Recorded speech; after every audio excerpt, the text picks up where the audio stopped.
for the second pick because you are already considering वो शायद fog machine की वजह से pick at 18 because 18 is really good for the first big side. Fog So you machine have to चल be रहा है prepared for that. So most of the times, like Andrew said, you try to pick कोई a hero that also residue blocks छोड़ their देता hero. है Yeah, and I like if you're picking Storm. I like such Silencer बताएं Storm कभी fog machine when you're आया picking है in a difficult situation like this because आए all the heroes that get countered, or Yeah. that counter हम Storm, लोग get school में countered by fest में Silencer. लगा So like था this is usually Fog how teams machine try हम to कभी operate IRL in this देखे नहीं। situation. Like you know that you're going to get the Storm countered, right? So you need to pick something which counters those counters. Do you think that's something that's leading into Storm not really having a good win rate right now? It's only sitting at 35%. yeah, in this so tournament. Maybe. I think some teams are good at picking these heroes and knowing how to play the heroes. वही क्या उठाएगा Instead they साला go वही for the Warlock, disruptor है more of उठाएगा like देखना a extreme team fight hero. It's very Support strong में against a beast और master. कितना in lane. support हो गया Fatal bonds. Fatal bonds support support, हो गया। right? And you can push the wave out. Beast doesn't really like that. It's a really good combination. We अच्छा, like हाँ, that. हाँ, You kind of हाँ। work really well with each other. In the team fights, Lycan runs in, gives you space to. पगला चौदह को फेंक देगा ले लौड़ा अंदर into the हो line. गया It's हो a गया really game good troll game. Jeet This गया hero is undefeated so far. क्या He जीत has गया? won 7 out of 10 बोल games. रहा था ultimate 100% win I rate mean, his है। only issue here, I think, is the Shadow Demon. Shadow Demon is the one that can actually वो make बात भी है life, Shadow Demon बचा सकता can make life very hard for the troll. वो हाँ करते But शुरू he's किया gonna बोला have गेल to है probably rely on his खुद में teammates हाँ like the कर Tiny or the Beast to kind of deal ये with ले Shadow बोला Demon. अब Yeah. I'm करते going to रहा rely on you guys for this knowledge. This troll, being an Ame hero, is one of the very few times that we do not see an Ame last pick. It is something, even when they've been second pick, they still save him until very last Yeah, in the but draft. 18 is like I feel like the most influential pick in the first big phase, you know. So So at least in closing my this book, phase- he's already getting. अब वो the क्या highest लग रहा है priority Sven in the draft उठाएगा right now. Even if it's Ban not- anti-mage to pick store अबे और कितना Sven I mean, अच्छा Troll, Beastmaster, Tundra की तरफ there's a lot of synergy. You come together, you hit Roshan quickly, you have the aura. I think Troll really likes to have aura heroes on the off lane. He kind of strives in those Faceless environments. Void. You play really fast when you hit your timings. हो and सकता है I think the Faceless heroes that are Void good का at ultimate Troll ये- are ये- very, very good here. I mean, I'm thinking आयो of उठाएगा आयो like something like Faceless Void that's really good at game. आयो का खेलेगा तो अभी नहीं है It's साला a wyvern. Yeah, into the other heroes, you know. Luma So पुराना kinda वाला have a TI lot of देख their के आयो bases carry covered खेलेगा here with the first आयो pick. कैरी न्यू मेटा आयो And carry there's also the slug, I think. Chapter बना लेगा Kind of एक बार decent में matchup, छंग you know, छंग but छंग it's not छंग exactly a पेलेगा slug meta, but it will fit their nighttime drop. You know, you have slug plus Lycan. Battle fury बनाएगा भी आयो और मारेगा I just love that in these like high level games you see like troll picked into SD, which is traditionally considered का a counter, counter but they क्या just है? have so much confidence that their other heroes can क्या क्या Do है their jobs. do their jobs and deal with the SD that it's otherwise a very free troll game. This is why they banned Bloodseeker, very good against troll, very good also against Pango. Angolier They have absolutely secured the team fights here for them. Even against Pango तो Warlock, mid like, है nothing deals with ठीक है Pango right now. Like there's no BKB piercing disable. What are you gonna rock him for a single second out Yeah, of you his also ult? don't have the damage. At least you don't have the damage to kill Pango. I mean, there's only ban one देख person रहा for है। it, right? लग Like तो with रहा है the सब कोई variation of monkey the- king he the favor chrono. कर रहा है but I don't see anything else that can kind of deal with the role. हो सकता है But then again, their lineup is Razor? very, very slow. Oh, Choose what देगा about some carry doom to stop the healing coming through? It's very good against troll. It choose is. देंगे हाँ troll But warlord it पे is also choose very देंगे slow. इसका बाल कैसे मुर्गी the जैसा only पीछे issue का there तरफ for है me is like you don't do anything against Pango. You doom him when he's rolling and he just keeps rolling, right? Like I feel like ये साला पीछे में ट्यूशन टीचर खड़ा है you're उसका totally happy being a Pango in a game against a Doom. I like the faces void, but there's ये counters. paper लेके आया है Razor's also there. They picked the jug. Okay. Ah, this बोले is थे a ना statement. Juggernaut. If we talked about throughout the whole year, one of the more staple heroes for Ame, it has been Jug. He tried to make it work for such a long time, and now they pick last pick भैया draft Jug बहुत ज़्यादा against करते हो, Ame's Troll समझ Warlord. I mean, I This is kind of pretty feel high. like it's gonna be so tough for the Jug though. Like there's curse, क्योंकि there's roll, faceless and then you have the rolling एक obvious thunder, pick which था you don't really do और वो लोग much छोड़ to भी it. रहा I'm था sure you can faceless को omni बैन slash भी नहीं him. किया And but the thing is, I feel like Jug has a lot of counters already in the game with the Raw and the Wyvern, Co-Embrace, and the Curse but itself. हाँ वही बहुत सारा And stuff against नहीं Troll, है it's like he doesn't care if you omni slash him. He just needs to click his R. They have no control. They have like no silences. This troll, I feel बहुत like सारा he's gonna stuff है pop left off. side में Extreme Gaming, they have overall better team fight, I would say, with Juggernaut Rolling को Thunder, रोकने के लिए with Winter Wyvern, Troll. They don't have that burst damage that he's gonna be afraid of. Sure, there's some kiting coming up from Shadow Demon, but he can survive long enough because of all these reset mechanics that they do have on Extreme. Yeah, Jenkins, you said even before you saw the last pick of Tundra that Extreme Gaming had secured the team fight. Does the Jug ये वही alter लड़की that है जो formula for जिसका you in ये any बहुत way, or it's still famous very हो गया था? straightforward? नहीं I think that Extreme still has the team fight secured. उसका तो और but पतला आवाज Tundra है now at least has like वाला scaling आवाज है, options चिव in the चिव game. You चिव know, वाला like Juggernaut with Omni Slash, he Commentary will में full लोग to को zero राखी any sound hero. Like बुलाते if some heroes are orchided, they will die. So they have play options because मेरे when you साथ damage, cheating you हुआ always है have play options. But I agree, it's not like a free jug game by any means. और Yeah, I rakhi think the sound खुलती है ना, execution मेरे साथ level is चीटिंग हुआ definitely है higher for Thunder's सब मिलके lineup, सब whereas मेरे for साथ XG चीटिंग किया I है think pretty straightforward with the heroes. You get some auras, you have dagger on your wyvern, you group together, your trolls hitting the tower, everyone's behind him. It's straightforward, Enix right? बंदा Whereas for कौन Tundra, है they're gonna इसका have to juke and jive. You 98,000 have views to क्यों use है the Twitch storm, पे find the even wyvern, you more have to than the farm your items on Jar Dota and वाला Lantern. It's not a straightforward game for them. Yeah. I am dead, In don't the come. earlier part of it, though, Lacoste, we're talking about just how strong we're feeling the Don't late worry, lane I'm is so for fat. XG, and also how strong the offlane is for Tundra. So now with heroes Spinning a in second. those placeholders, चुप क्यों कर गया does it अरे feel like it favors ये one way or the विवाद other? करा No, रहे Extreme हैं Gaming, तुम they have a very strong गलत safe क्यों lane. ले You रहा have है Didn't Troll even think against about it. Lycan with the Winter Ruko, ruko. Wyvern. You're not losing that lane. Okay, at all. Anything else that you guys want to put out there before we get to know some more information from the coach? I will say I think Jug's generally like an underrated hero. I was seeing it in pro level pubs up until TI, so I feel like some players just have a read that it's a really good hero and people are not valuing it high enough. Okay. And Winter? I think Jug is going to... Wait, did we see what facet the Winter Wyvern went? No, but I think Jug is not going to do much this game, so I'm not going to agree with Andrew here. Okay, alrighty. We've जो heard लोग all glass that we लगाए, लोग can क्या from our bulletproof panel glass right होते now, but we're going to get some more words from one of our coaches with Tsunami. Sound proof रहता है bullet proof कैसे Thank you very much. Yes, I am joined by Xiaowei, coach of Extreme, and Helen will be helping me translate. सोचो सब पता चले अच्छा ये बना रहा है On the main stage and more than a game. चिल्ला चिल्ला के बोल रहा है कि ये बनाना आइटम ले वही चल के क्या बोल lavender hair, वही तो tuition teacher red hair. What's the story behind this? 本次比赛主舞台第一场比赛，我们更关注的是你们的发色很有趣。阿妹的发色 वो 是 लौड़ा 淡 कुछ 蓝 समझ 色 नहीं आ 的， रही 然 चिंग 后 चैंग क्या कर रहा है भोसड़ी के X-Nova 的是黄色的，你们是红色的，是有什么故事吗？ स्ट्रीम कर रहा है चल रहा है 三个就集合 हमको भी दिमाग में आया 发 परंतु 现 चुप 大家都染头发。 समझा There's हम no चुप थे story, but after we arrived at the boot camp, we noticed that we have different hair विवाद colors. हो जाता है ding dong Wow, करता the हूँ synergy on this team, even without communicating. And then अरे in the थोड़ा days screen बड़ा off, करो यार, you guys क्या है? qualified quick through the tournament. How'd you stay sharp? अरे as we बकबक went कर रहा है ना अभी 4-0? छोटा ही रह गया 作为本次比赛首支晋级正赛的队伍，在休息日哎老板当中是怎么保持自己的状态的呢？我们就晋级以后就稍微讨论了一下，然后每天都会保持训练，然后打路人也没有干别的事情。 भाई चारों So उठा लिया वो after advancing to the main event, नहीं, नहीं, we दो-दो ही continued हुआ है। with our scrims. We had discussions and played ranks. So that's what we did. Well, hopefully the pubs have kept your things sharp. Going up against Tundra Xiaowei, thank you very much. Good luck in game number 1. And let's send it to our casters, Trent and Lyrical.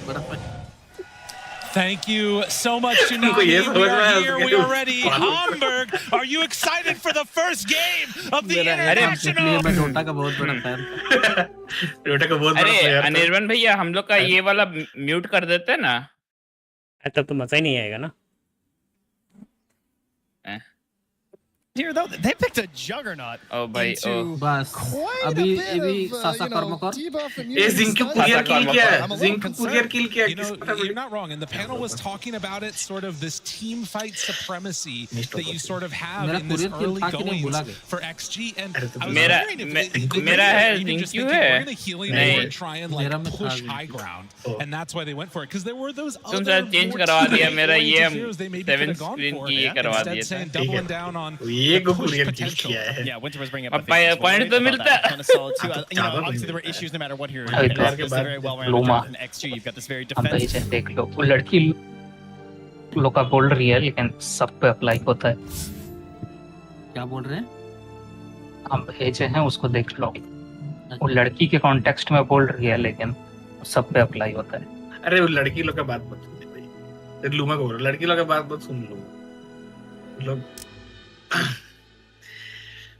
Stream चल रहा था तो बोल रहे अबे जिंक्यू support है ना तो sir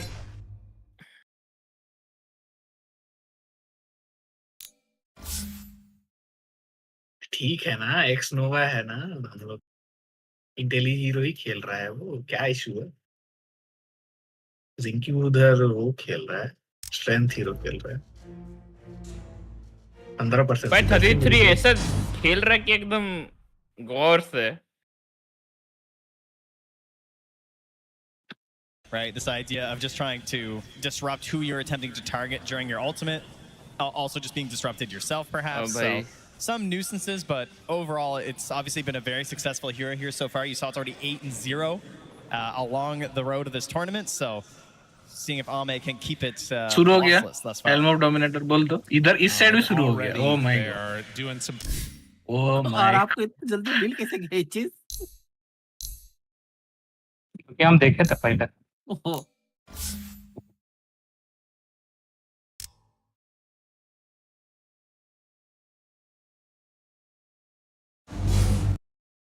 If food is good, eat it. If food is bad, eat faster. Getting multiple stacks off, and that has been a key to a lot of the success that we've seen from XG so far. So I can appreciate still Q on this Tiny. I feel like this is a very contested hero between these two teams. I was thinking that they were maybe going to be grabbing it for Soxa, perhaps moving Toby over to the Shadow Demon if they could, but then just instantly snapped up there by XG. And I have a feeling it's not the last time we'll see this hero in this series. Well, after the early stages here of this lane, you can see across the board Tundra just getting a little bit of the better of it, and Ame might get a fourth stack here of the poison. Do they want to stick around for a fifth? If Soxa hits this would be huge.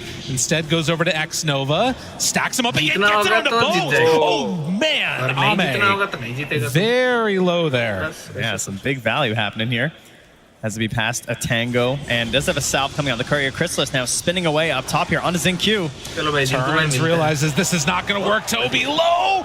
Oh, gets the rune. A few more hits, but Toby he manages to survive. All right, big ward value there. He just last hit a bird that was going. I have not seen that before on a jug. That was pretty cool. You know, this is what Warlock usually does. You know, you pick Warlock so you can pick your Spectres or some other hero that needs a little bit of help in the lane, right? And they just get healed over and over. Chrysalis picks Jug, saves the Warlock under tower.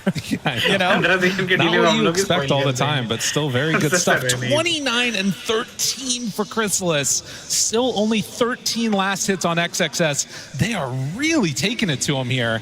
Zinq kind of struggling to assist, right? He's at half HP, so even if he mangoes and goes for a play, if he messes up, he's just going to get spun down to death until he has boots. Well, usually we think about last picks in the context of, you know, being this hero that's going to be a great team fighter later or cause this like huge problem. Maybe this problem is just trying to completely dominate the lane and then snowball from there, shut down XXS's timing, because it's going to be a while before he gets that dominator. And while all this action is happening in the side lanes, very quietly, we have a pretty big lead growing here for BZM. That's why they call him the best zoomer mid, you see. He's crushing it right now. Look at him, he's top of the board. Where's this Pango? You know, XM's leading for his own team, but he's under all three cores for Tundra. That's true. No, they're having a good time with it so far. Obviously can turn in a moment if things get a little bit too spicy and some early hits thrown out. But 6 minute mark coming up. First rune, obviously a really important time for a Storm Spirit.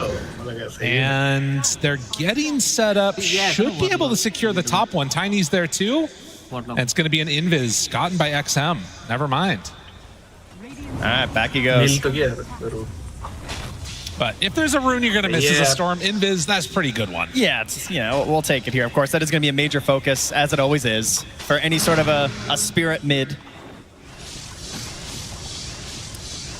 So as we get close to the 7 minute mark, we'll see if anybody decides to make the movement over for Wisdom. It does appear like Shadow Demon is going over to try and sneak one, or maybe go for a kill here onto XXS.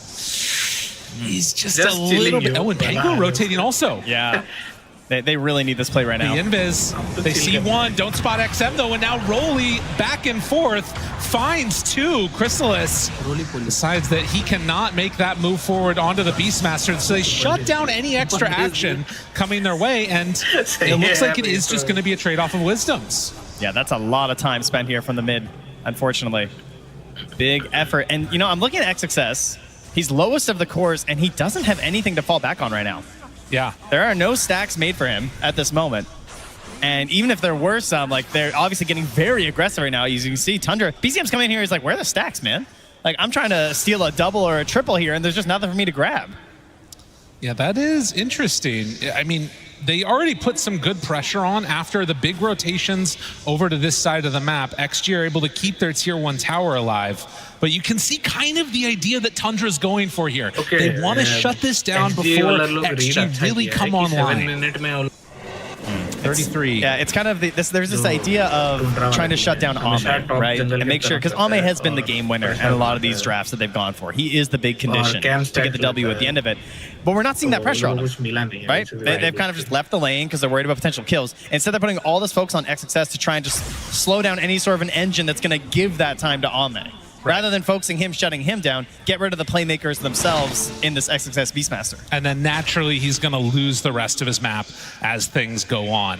That makes a lot of sense. Well, 8 minutes, another rune taken away from the Storm. That one was a shield rune. So should have a decent chance of getting a kill rune after the fact. Toby takes over at mid and wants to... Obviously, won't be getting that many more points in his Grimoire since it is still 0-0 at 8.5 minutes. Ah, yes. To be expected, it would seem. Yeah. I mean, that has been the narrative, right? There's this idea of, like, XG are crushing the late game. They're doing so well whenever they go late. They're playing for the late all the time. Can Tundra come in and just punch him in the face, get rid of that plan, attack him super quickly? You see this immediate 3-3 Lycan, and you're thinking, oh, yeah, here we go. So far, we're not there, but it's all coming together, you know? That's right. X-Nova still hanging out. Saksa spots him, and that should turn into an eventual kill as the banishment is there. Does have a TP away. Any way to break that? Yes. Saksa gonna draw first blood. Oh, I see some red flashing in the crowd here. Everyone immediately checking for their Crimson Witnesses. That's right. Oh, speaking of flashing in the crowd, it's National Alert Day here in Germany, Lyrical. That's right. So in a couple of minutes, there might be a loud sound. Do not be alarmed. It's only an alert. You don't need to run away. It's going to be fine. You got like 2 minutes until that's going to go off. So maybe there will be a hype fight happening at the same time. Check your phones. It might go a little wild. Just so you know. Thanks. Shout out to everyone warning us about that in the community. That was good. So 1 kill so far as we get towards that 10-minute mark. And at least for now, no big rotations after that one that went up top. Could look for another rune here. BZM is going to go down bottom. Pango almost done with the Diffusal Blade, and that is a haste rune bottled up for BZM. That's what you want to see if you're a Tundra fan. Ooh, but he goes right into a ward here, so obviously going to be spotted. Plants a very sneaky one there. BZM helping out the fantasy gamers there as he plants a ward. Chrysalis is going to come and contest these immovable objects. Is that what we're calling the helm creeps? Yeah, I think so at this point. As 33 sent one through also. So helm on helm action. It's what everyone here came for, you know? Heroes are so yesterday, you know. Yeah. We're also almost about halfway to a Battle Fury done for Ame on the Troll Warlord, if he can get to a good time. And likewise, Chrysalis trying to make his way there too. Yeah, top of the board right now. Chrysalis, you know, a lot of his signature heroes were still in this pool. I didn't know what we were going to get. A late ban on the Bloodseeker, but to go for the Jug, you know. He didn't force a Razor, because like, it's tempting in some ways, but also has some disastrous counters there. But that hasn't stopped him in the past, you know? He's usually very willing to force his very specific heroes. But wants this Jug this time. An interesting moment there. And now, as we are scooting forward, it looks like they're still just trying to get Toby level 6. I mean, they cut down one of the towers on bottom. I kind of feel like there might be a moment where they could go for another push towards mid potentially. We'll see. They could indeed, my friend. They could indeed. Trent's just happy that he got a Crimson. What? Unbelievable. What? No, I'm not. BZM takes Ame down. I thought it was the alert happening and it was the Crimson. That's not my fault. I was trying to be a good member of production. That's right. BZM working his way down it. There, I hear them ringing out now, actually, across the arena. That's a lovely sound. Yeah, it's nice. There we go. Hopefully not in the booths as well. Thank you, everyone, for dealing with that. Is this real that he's going for the Holy Locket on Storm Spirit? But the last sound Well, all right, we're juicing it up here. That's a lot of energy, you know? That's crazy. What an interesting decision. With a soul ring as well. Yeah. Just fully committed. You know what? If nobody's casting spells, you need to make your own charges. That's right. So Holy Lock and Storm, let's go. Could also be like some pretty cool, like, you know, late game saves. So this has been attempted before. Okay. But the problem is you don't do anything. Right. Right? That is the issue. It's because, like, you're not going Orchid. So it's not something like super XM aggressive चला भी build. नींद You're से not उठ going के खेल Witchblade रहा to है. boost your damage. It's kind of like it helps वो in Jingu fights, है but रे. it also sort of The helps level of passively, racism that is right? happening It's good today is attributes. You're just crazy. farming it up a little bit. I'm curious to see how it fits. Maybe it's because he wants to be like this heavy initiating role, and so he wants to make sure he has lots of zips to go in, to get back out, and open up these fights for 3-3 to dominate. I think that's the plan here. Dude, a cold embrace. They I the mean, tower this is को what he, you उससे basically कुछ होगा have to नहीं. do, though, I think, because ये tower वो लोग दे it's देगा. going to be too tough otherwise. So you've got the cold embrace ability to keep these towers alive, and they are desperately going to need it, because I think Tundra is just going to start grouping now. Yeah, it looks like they're indeed hitting their timing.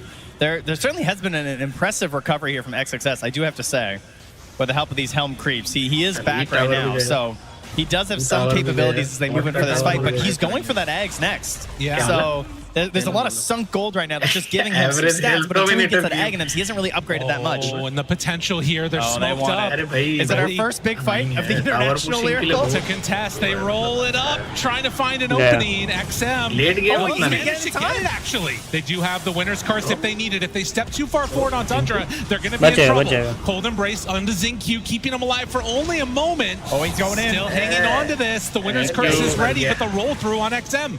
They did manage to kill the Tiny, but they won't get anybody Look else. at X Nova. He's just getting zoned back. Yeah. Like the dragon was on him, the Lycan creeps are there. He's trying to get in there to create a good fight opportunity by baiting in Lycan Zinq, को but he कुत्ता can't get the दौड़ा finish. Yeah. Because how can you get in there as this dragon?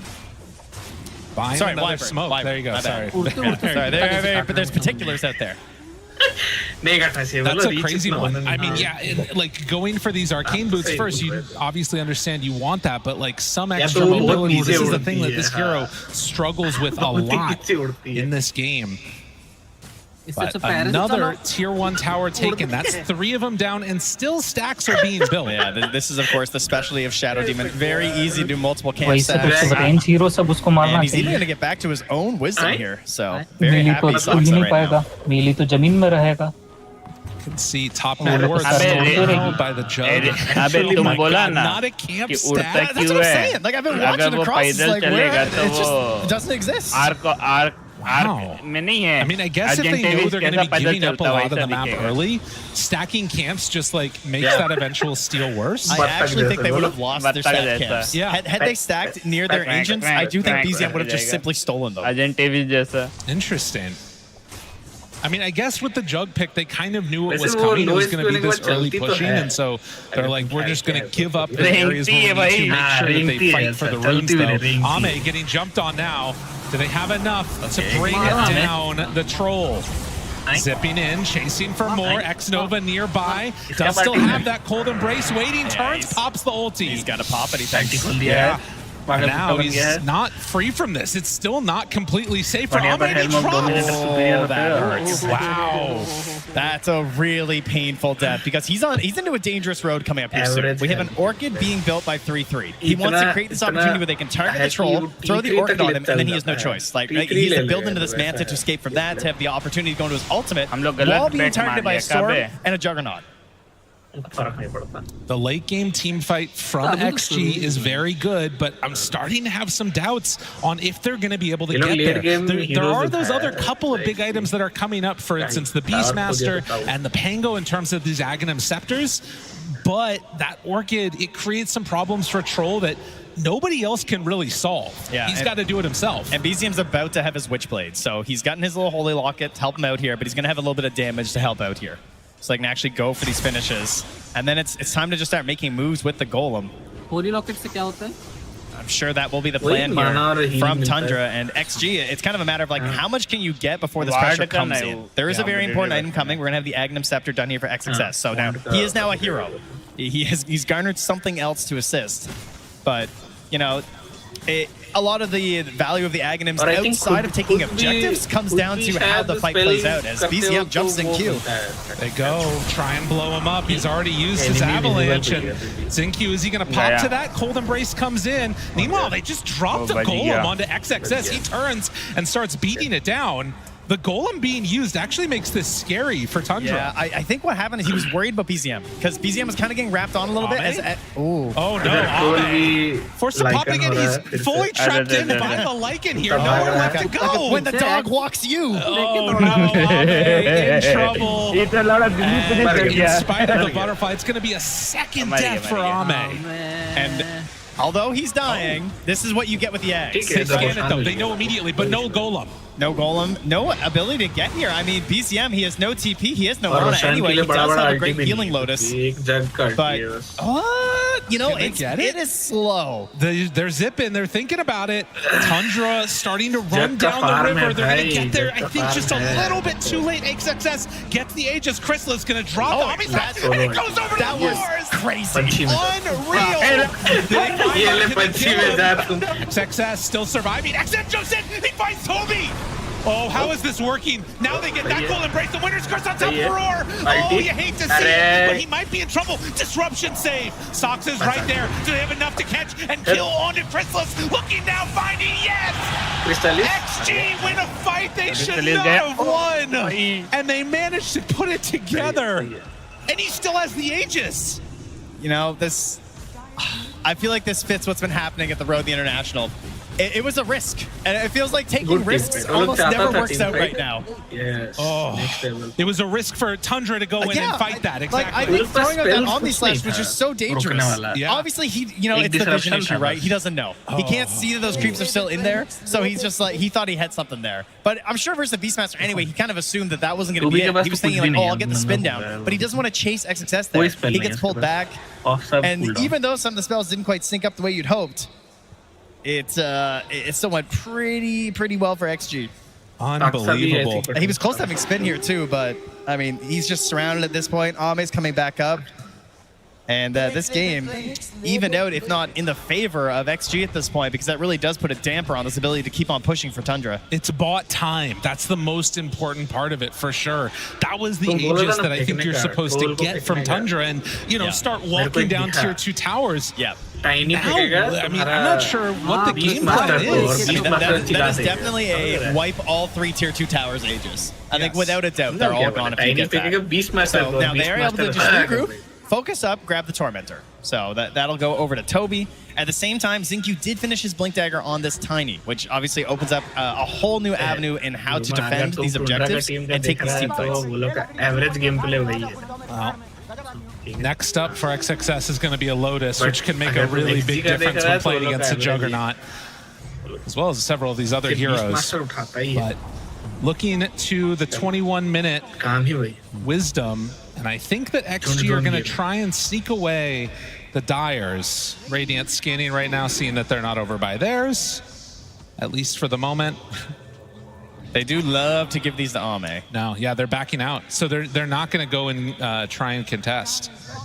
When they saw that nobody was at theirs. Yeah, they were hoping to just give Ame theirs and focus in there, but not able to get there in time. So that's going to go to Soxa again. As he hits level 12, gets the second point in this Demonic Purge. Man, you think about like all of that stuff and what could have gone differently, but they get the Aegis kill just in time, and now 33 going to have to summon a new creep for himself. It's the Marsh Mage. Kind of a weird one. Love the Croaker more personally because it does that. Yeah, but this guy looks cool. Look at that staff. That's true. Yeah, he's kind of swag. He's pretty awesome. I think we should get that as a cosmetic in some of the heroes. As like, you know, like Tide skin or something? Oh, no, I was thinking like you get this, just the staff. Like you killed him and took his staff, you know? So this, there was a plumber on the panel. I don't know if you guys saw that.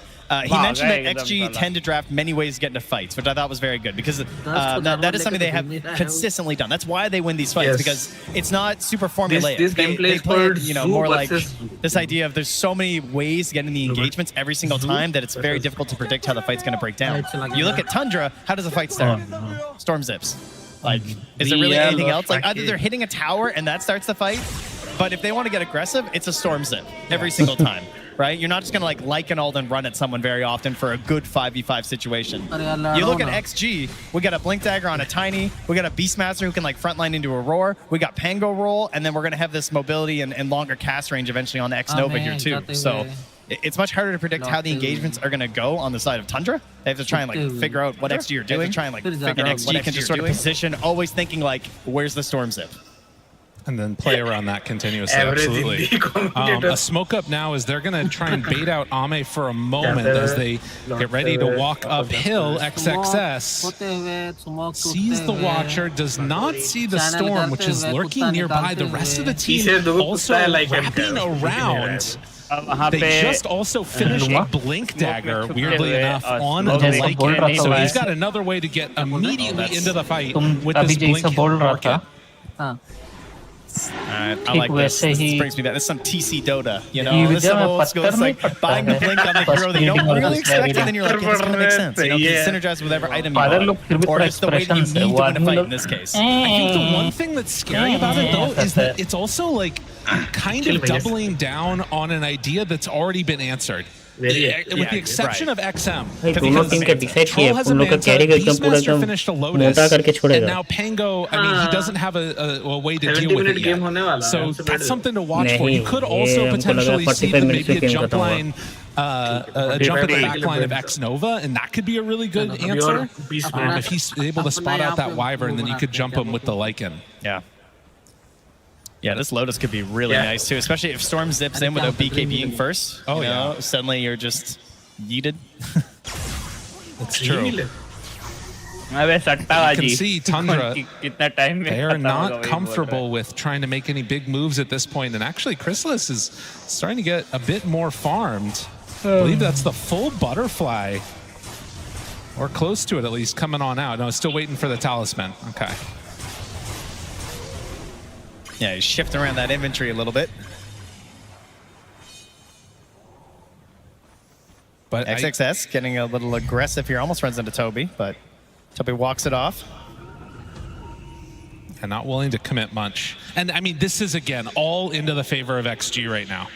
I'm at least feeling like them going into the later stages will start to feel better, but Tundra have a couple scary windows when they can keep this push going, particularly if they manage to get the next Roche. Yeah, and you heard the panel talking about like scaling supports. That Shadow Demon, great. You know, heading into the late game, you're always gonna have this opportunity to just ruin the way that they want to go into a fight. As we do start one here. Jump in, Xingqiu, avalanche toss. They drop the golem. Connection, XM, roll through onto 3. It's pretty good, and Chrysalis tries to spin it off, and now realizing that's not gonna work so well. They are all grouped together. 5 heroes of Tundra. Where's X-Nova? He just, you know, kind of scary. They just don't have a great way to make this function. Again, that's the jump in from BZM, but what's the follow-up? Now immediately starting to drop huge amounts of damage out, but he gets the ulti disruption. Saksa, key play, need to find more. Can they get it? Ame is low, Ame is dead. Tundra, they've outlasted so far with that healing ward. And do you want to chase into Curse, though? Needs to be careful. There it is, the winner's Curse connection on to 33. Do they have enough damage to kill him off? Not quite, but he does fall. And then hits over to the side. XM trying to play cleanup. Gets down Saksa. Maybe a chance here for him to bring down the rest of these heroes. He needs a few more hits. BZM, he gets the triple, though. Finds the double on Chrysalis. Too much sustain.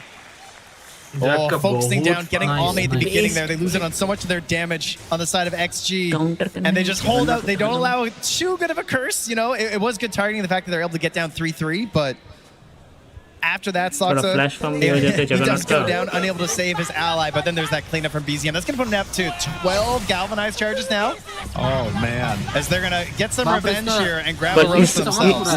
पर ये सब बोलते-बोलते हमको ये याद आ रहा है कि मेरा prediction में तो XG है. Look how close Ame is when he pops his ulti here. Oh, yeah.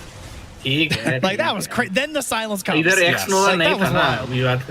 And we are seeing the problem of the XG draft right now. Not a great way for them to find those backline supports. They're just free casting. It's also, we're talking about like these abilities they have in these big team fights, but they're not synchronizing, right? Like the Pango roll happens, it ends, then Tundra start their fight. And also, you know, a full Omni Slash coming out was pretty huge too. दूर भी था yeah.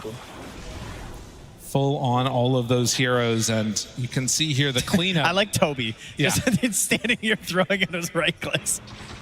Every little bit troll को लोग helps. अच्छा guide किया है वैसे. वो तो गाइड करेगा. A 7K lead now here for Tundra. Of course, we have seen that gold leads mean pretty much nothing this tournament. Plenty of comebacks have happened. But it's more than just gold. You know, they have this Aegis.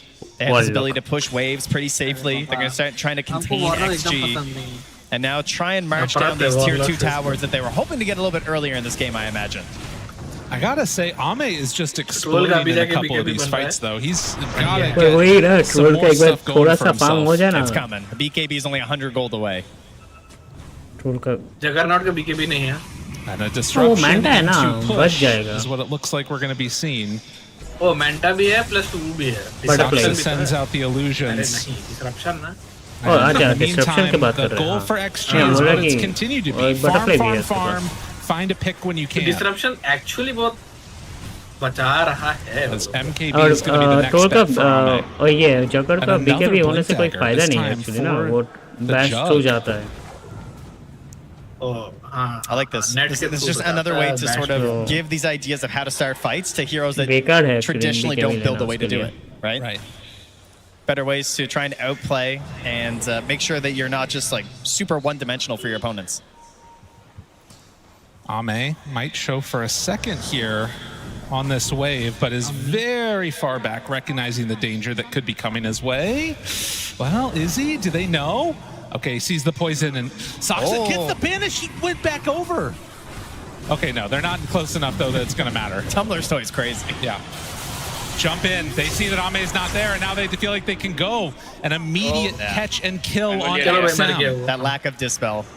Just deadly still for that Pangolier as X Nova and Zenq both going to TP out.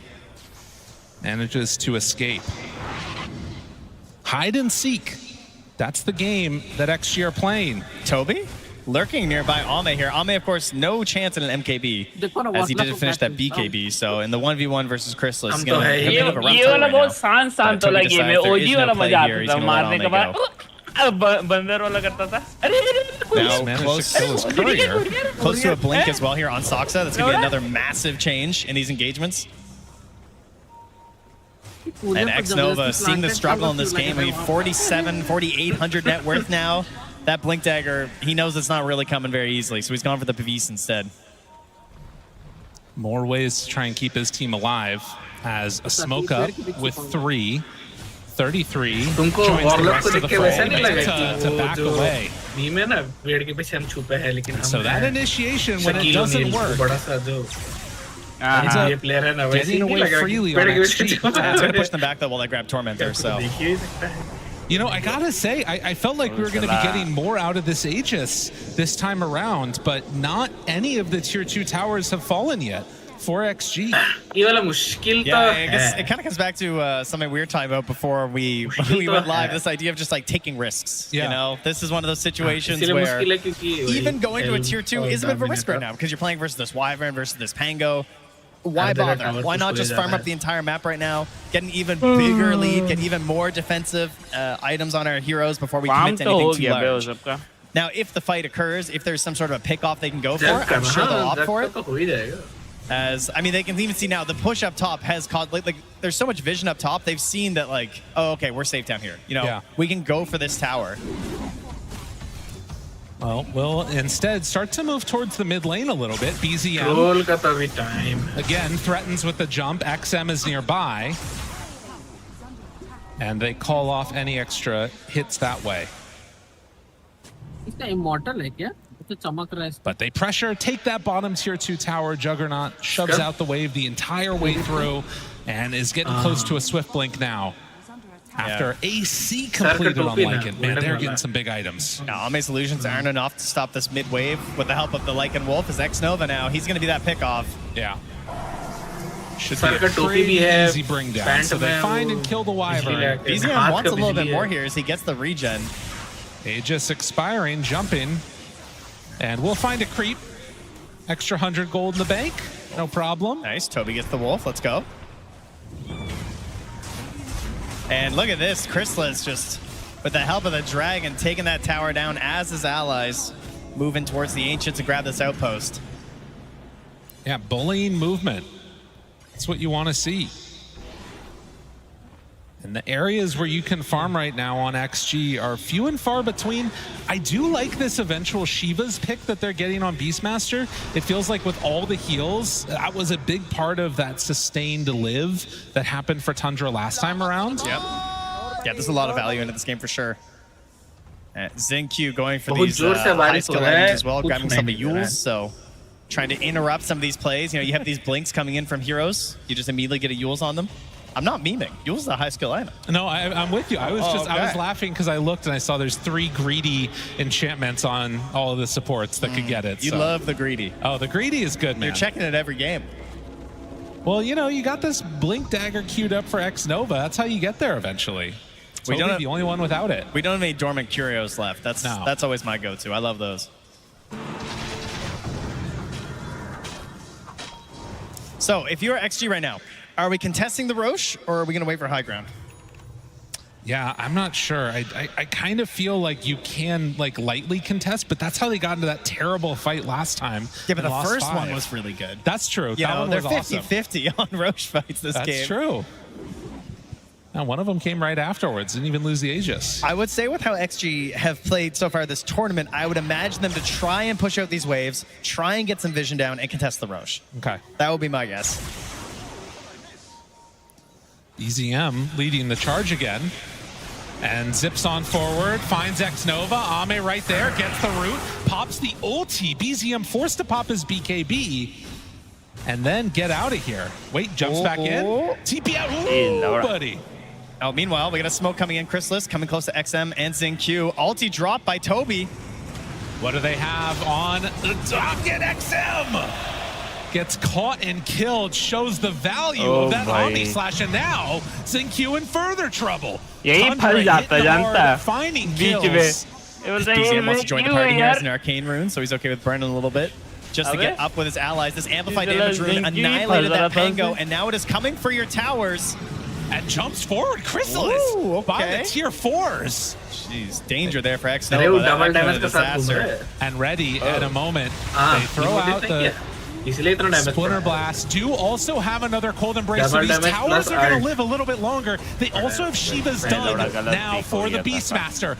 Tier 3 tower down, jump in, finds one, Ame there, roar on the Shadow Demon. It's a good target to get. Do they have enough for the kill? No! Saksa lives through it. X Nova bought back, he's coming. Chrysalis going, hunting, ethereal mode, a couple more hits is all they need. They got to take down that Shadow Demon. He's in further trouble with Chrysalis, just walking away. BZM's on X Nova. Going, but do they have enough damage? Needs a few more avatars, yes! Xingqiu gets him. And X Nova Comeback time. Might be able to do a bit. I mean, BZM is inside the base still. Can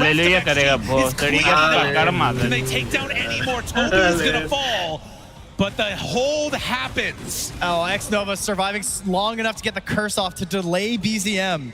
Gives so much room for XG to go out there, and now the third Roche has spawned. It was almost an instant spawn. And Jug is not here. Do they realize, though? Are they going to go and check? Oh, man, that was a huge moment. You got summons. Surely you're going to go. Soxa did scout already. He also knows it's up. He threw a poison in there. They have buyback. I kind of feel like you have to go for something here. But also, it was Tundra that got the last Roche.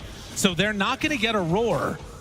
And so I think they just get this in time. I mean, Soxa sees it, but they're on the other side of the map. They cannot get here in time. No, there's no way. Oh, third Roche going the way of XG. That is an Aegis. That is a refresher, and that is some cheese to the team that mere seconds ago was losing a mid lane of racks. And it was only the range racks that went down. Oh man, this is gonna get a little spicy here in a second. I'm starting to feel it. It did cost a buyback from the Wyvern, but well worth it considering what they were able to get out of it. Oh yeah, 100%. Shiva's now claimed for BZM, still an 11k gold lead, but signs of life for XG. And you think about how that push started too, right? It was an amplified damage rune on a Jug who managed to get the ulti out of the Pango. You can't really be sure this stuff's gonna happen again. Oh yeah. 9k on that gold lead. And where are we going to go now as Tundra, because again, they're really far ahead. The gold lead is into their favor. You're getting these big items, but they're playing now into an Aegis. I mean, I do feel like they've shown that they have what it takes to sort of team fight with XG in the late game. But do they want to try and just sort of delay out longer? Is there a point where they sort of run out of steam a bit here? Chicken tikka is my Tough to know. middle name. Yeah, these are the questions. But right now, you can see the confidence is back a little bit here as they move outside. There is a great Ob Sentry combo inside their base right now, so there is some good vision here for Tundra. Maybe they can take advantage of that to try and find themselves a good play, but for now, they don't really see a whole lot of what's going on. They're trying to just keep pushing it from the lane, using the creeps, but XSS is back to defend. Chicken tikka ka dukaan kholte hain. You can see there too a Ghost Scepter picked up for the Pango, understanding the danger in this game. Of course, with Saksa in it, you've also got the Demonic Purge that can come out and you're just done. Yeah. Oh, Ame decides to go for Satanic after the MKB. Yeah, he's got himself double Dispel here, so very helpful. Luma tum rakhna We are going to have, it looks like 2 Abyssals at some point here as well. Chrysalis, not exactly sure what he's going to do. Turkey mein kya famous hai? He's got a few items going on right now. Yeah, the Swift Blink seems like it makes sense. A straight up refresher bought now on the Beastmaster. Tikka is very rhyming. And the Shard is sitting on the Pango as well. 24 on Beast. XXS has had a pretty standout game after a rough laning stage. And now a smoke up with 5. Tundra. Are they going to realize what's happening? Speaking of which, it is the plus 50% Blade Dance lifesteal on that Jug, so okay, that could be very pivotal in these fights, but that Shiva's certainly helpful. Oh, and actually going for the Shard on Troll now too. Ame has that one coming out for himself. So the extra percentage chance to throw out ranged attacks at the same time.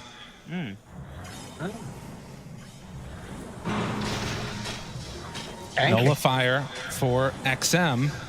It's going to be the next call, but as has been the case so far in this game, the big save is that guy, Saksa, does not care about the Nullifier. Well, he does have an A on disc, so that's true. He might care a little bit. He'll care about that when he's saving other people. He doesn't care. It's going to help. There was also a first save just picked up by Toby too, so that's another issue for that. And Tormentor will be coming up here shortly. XG in a very good position for it. Yeah, they're even calling out the Lotus pools. I think, are they trying to get enough for a block of cheese? Roar mid. Finds him. XXS wanting to blow up double roar. He did not like Toby, and that was 763 gold gained for that. Okay, I mean, it helps out, right? Draws a lot of attention mid. Ame takes the top tower at the same time. There's a couple people smoking next to him right now. Roar back up in 15 seconds because of that level 25. Should Toby buy back here? Saksa looks for a jump immediately. Energy trying to blow him up, but the cold embrace is there. Another way to save that easy BKB. And it's rooted. 1 second, able to get the stun from the Croaker. Okay, Toby back for this. There's still Troll ulti. They have not gotten anything here. A dangerous situation. 25 seconds until the Aegis is back up. How much do they have in the tank right now on Tundra to fight this? I think they want to try and kite this, right? If you can get a disruption or something, trying to like bait them into a bad fight right now if you can. And actually are backing away because they don't want that. They don't want to fight with no Aegis. There's no point. Playing it safe. They get the double roar, they find themselves the kill, they walk down mid, they get a buyback as well. And they're going to start pushing this wave, they're going to try and find something right now. There's a circle there from BZM, he circles exactly where they are. Look at XG, they're just running down mid base. They're drawing the exact same line that Tundra are moving on right now. They're perfectly predicting this. Will this Swift Blink open something up for Chrysalis? Will he get lucky with a bash? What does he have? Zips finds one, it's onto the Beastmaster, is it going to be enough? He got the Lotus off, but it's onto Ame. He pops the ulti, trying to stay alive, but a huge crit blows up one. Ame turns back now onto the junk, trying to find that kill. भाई चिल्ला दिया वो भगवान गया और ये पागल कुत्ता काट दिया ओ भाई For more, that's 2 down. He's trying to get XXS, but he's Right, 33 is in too far, and XXS is healing up through this point. They're also looks like XM is able to get away for a moment, and the Pango rolls ethereal mode, trying to survive, kills off Soxa on nothing, and he gets the blink away. He's got the barrier. I can't believe XM did that, getting away with murder, and now XM here for another roll with the toss. He gets the BKB out. Tundra in shambles after that fight. I mean, they got torn apart. They look the same, I'll tell you that, since the break. Absolute cinema. They have not lost a step right now. Simply utilizing their opponent's net worth lead to gain more gold. Yes. It's genius. And now they do not have a Warlock for this defense because of the buyback. I mean, also no gold for 80, so even when he's back up, it doesn't really matter. This is going to be a full lane of racks for XG as they take this down. And, I mean, how much more do they want to go for? 45. What's the call, XG? Still 18 seconds till Jug is back up. 33 is behind them. And Pango is not quite here yet. Joyce. कोई तो बोल रहा था कि 45 minutes में game खत्म होगा। पर हारेंगे वो अलग बात है, बोले तो 45 मिनट से देखना गेम पलट जाएगा। वो तो हो गई। हारना क्या है? ना बोले तो 45 मिनट में गेम खत्म हो जाएगा। But it's starting to swing, I think. Expected तो वही हो रहा है अभी। That'll be great. कोई ठीक नहीं है, अभी बोले एक पॉइंट तो चाहिए। So far they consistently not able to do that. Yeah, Ame is picking up the lion's क्योंकि share of this. अगर यहाँ पे कोई खराब फाइट हो गया तो लोड़ा लग जाएगा। And buys out for it. So he will have buyback in, a couple of creep camps, but if the fight happens before that, it could be a problem. And they're still staying on the aggressive here, going in behind the creep wave, thinking, hey, अगर XG हार गया सब Luma I mean, they have ops and sentry in this area, so they're pretty sure it's यहाँ empty. से नहीं हारेगा। यहाँ से नहीं, Hoping that someone's smoking through, they can catch them off guard, perhaps. भाई As लोटसवा Soxa बचा is दिया वे lurking हो in सकता behind, grabbing these waves right now, trying to delay things once more. खोज रहा है लोग, Do खोज रहा whatever है, they कोई can दिख to नहीं रहा। stop the push that they know might be coming back their हम लोग का way. तो prediction का चूत जा The रहा है। other thing now too is that with bots 2 online, Ame has the buyback TP in play to potentially just end it if the fight looks good. They have so much split push potential on Tundra, though. It's very annoying. Like, we just got the multiple wolves now for the Lycan. He got the +2 at 25. So he's sending them out right now. He's got his the Overlord creep. You got a Storm Spirit who's zipping around. And have we gotten a good catch for this Storm yet? Not like, really. We don't have Scythe really. The best thing that we've seen is Troll Roots. And Soxa tries to blink away, TP out. Do they find him? Oh, he's sneaky Soxa. Hey, thank you. So long too. अरे ये काम है, thank you, जी भाई। Okay, if this guy's been here for that long, he definitely dropped some vision. So good eye on that one. But again, you bring all those people over. What are Tundra doing? Shoving out all of those lanes. They've got one in pushed very far on bottom. They do see Ame bottom alone. XSS, Lotus is forced out here, but doesn't panic BKB. Yeah, and Ame now TP's mid and realizes we're in the area.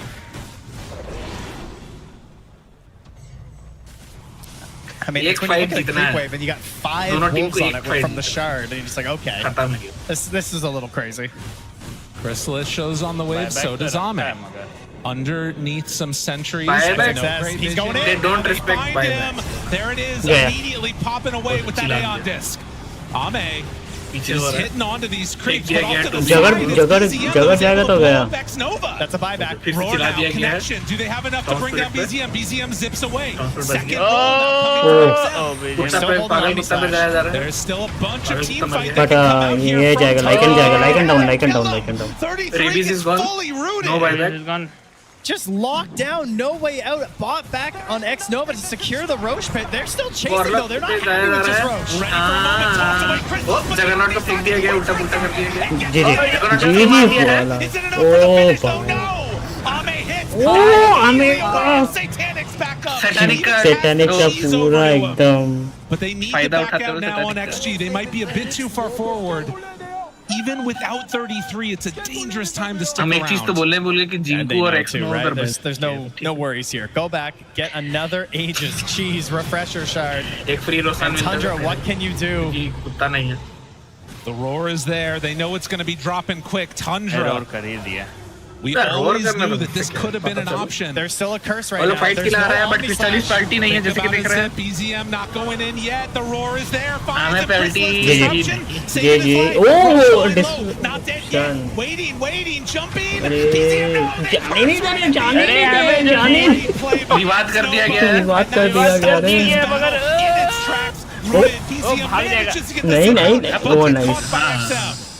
And then able to zip away. But the damage has been done. XG. China is back, baby. Great patience there from X Nova to hold out on that curse there. Make sure there wasn't going to be a zip and seal. He definitely had the moment. But it was taken away by X Nova. Second match में I am dead. Been very clutch from him. Not die backing after. Second match में BP का दवाई objectives. BP is not there. BP helpless नहीं आ रहा है. The river too. All this being done by X Nova without a blink dagger. He's still got it queued up and soon will be ready for more jumps. Double damage. But again, this constant question comes back up. Do you want to try and walk high ground, threaten high ground? Or maybe just kill him Storm dead. That one hurts. I mean, this is the road to Scythe right now for BZM, and this is going to cost it for him. Like, this will be a buyback. Surely they're going to push right now. Dead Storm Spear, 2 cheese, and यहाँ से recover करना बहुत मुश्किल है. BZM, you got to do something to stop this. They're calling for a wrapper. For an insane Omni Slash. He's decided this is the play for them right now. Crystal is जा रहा है, उसका ulti आ गया. Finally बोल रहे मेरा ulti नहीं होता. Fatal bonds. Ulti का कुछ नहीं होगा. Ulti का कुछ नहीं होगा. The right opening, the right initiation. But after they get the entire racks, they just back out. Now underneath vision, Ame moves over, takes away the ward, and that stops it. They don't want to go in, like, if they haven't bought back already. Yeah. You know, they're just going to stack the racks instead, knowing they have a tier 2 bottom. So they won't hold that. They're going to give BZM this opportunity for perhaps another buyback after. Just in case this push comes bottom lane for the Megas.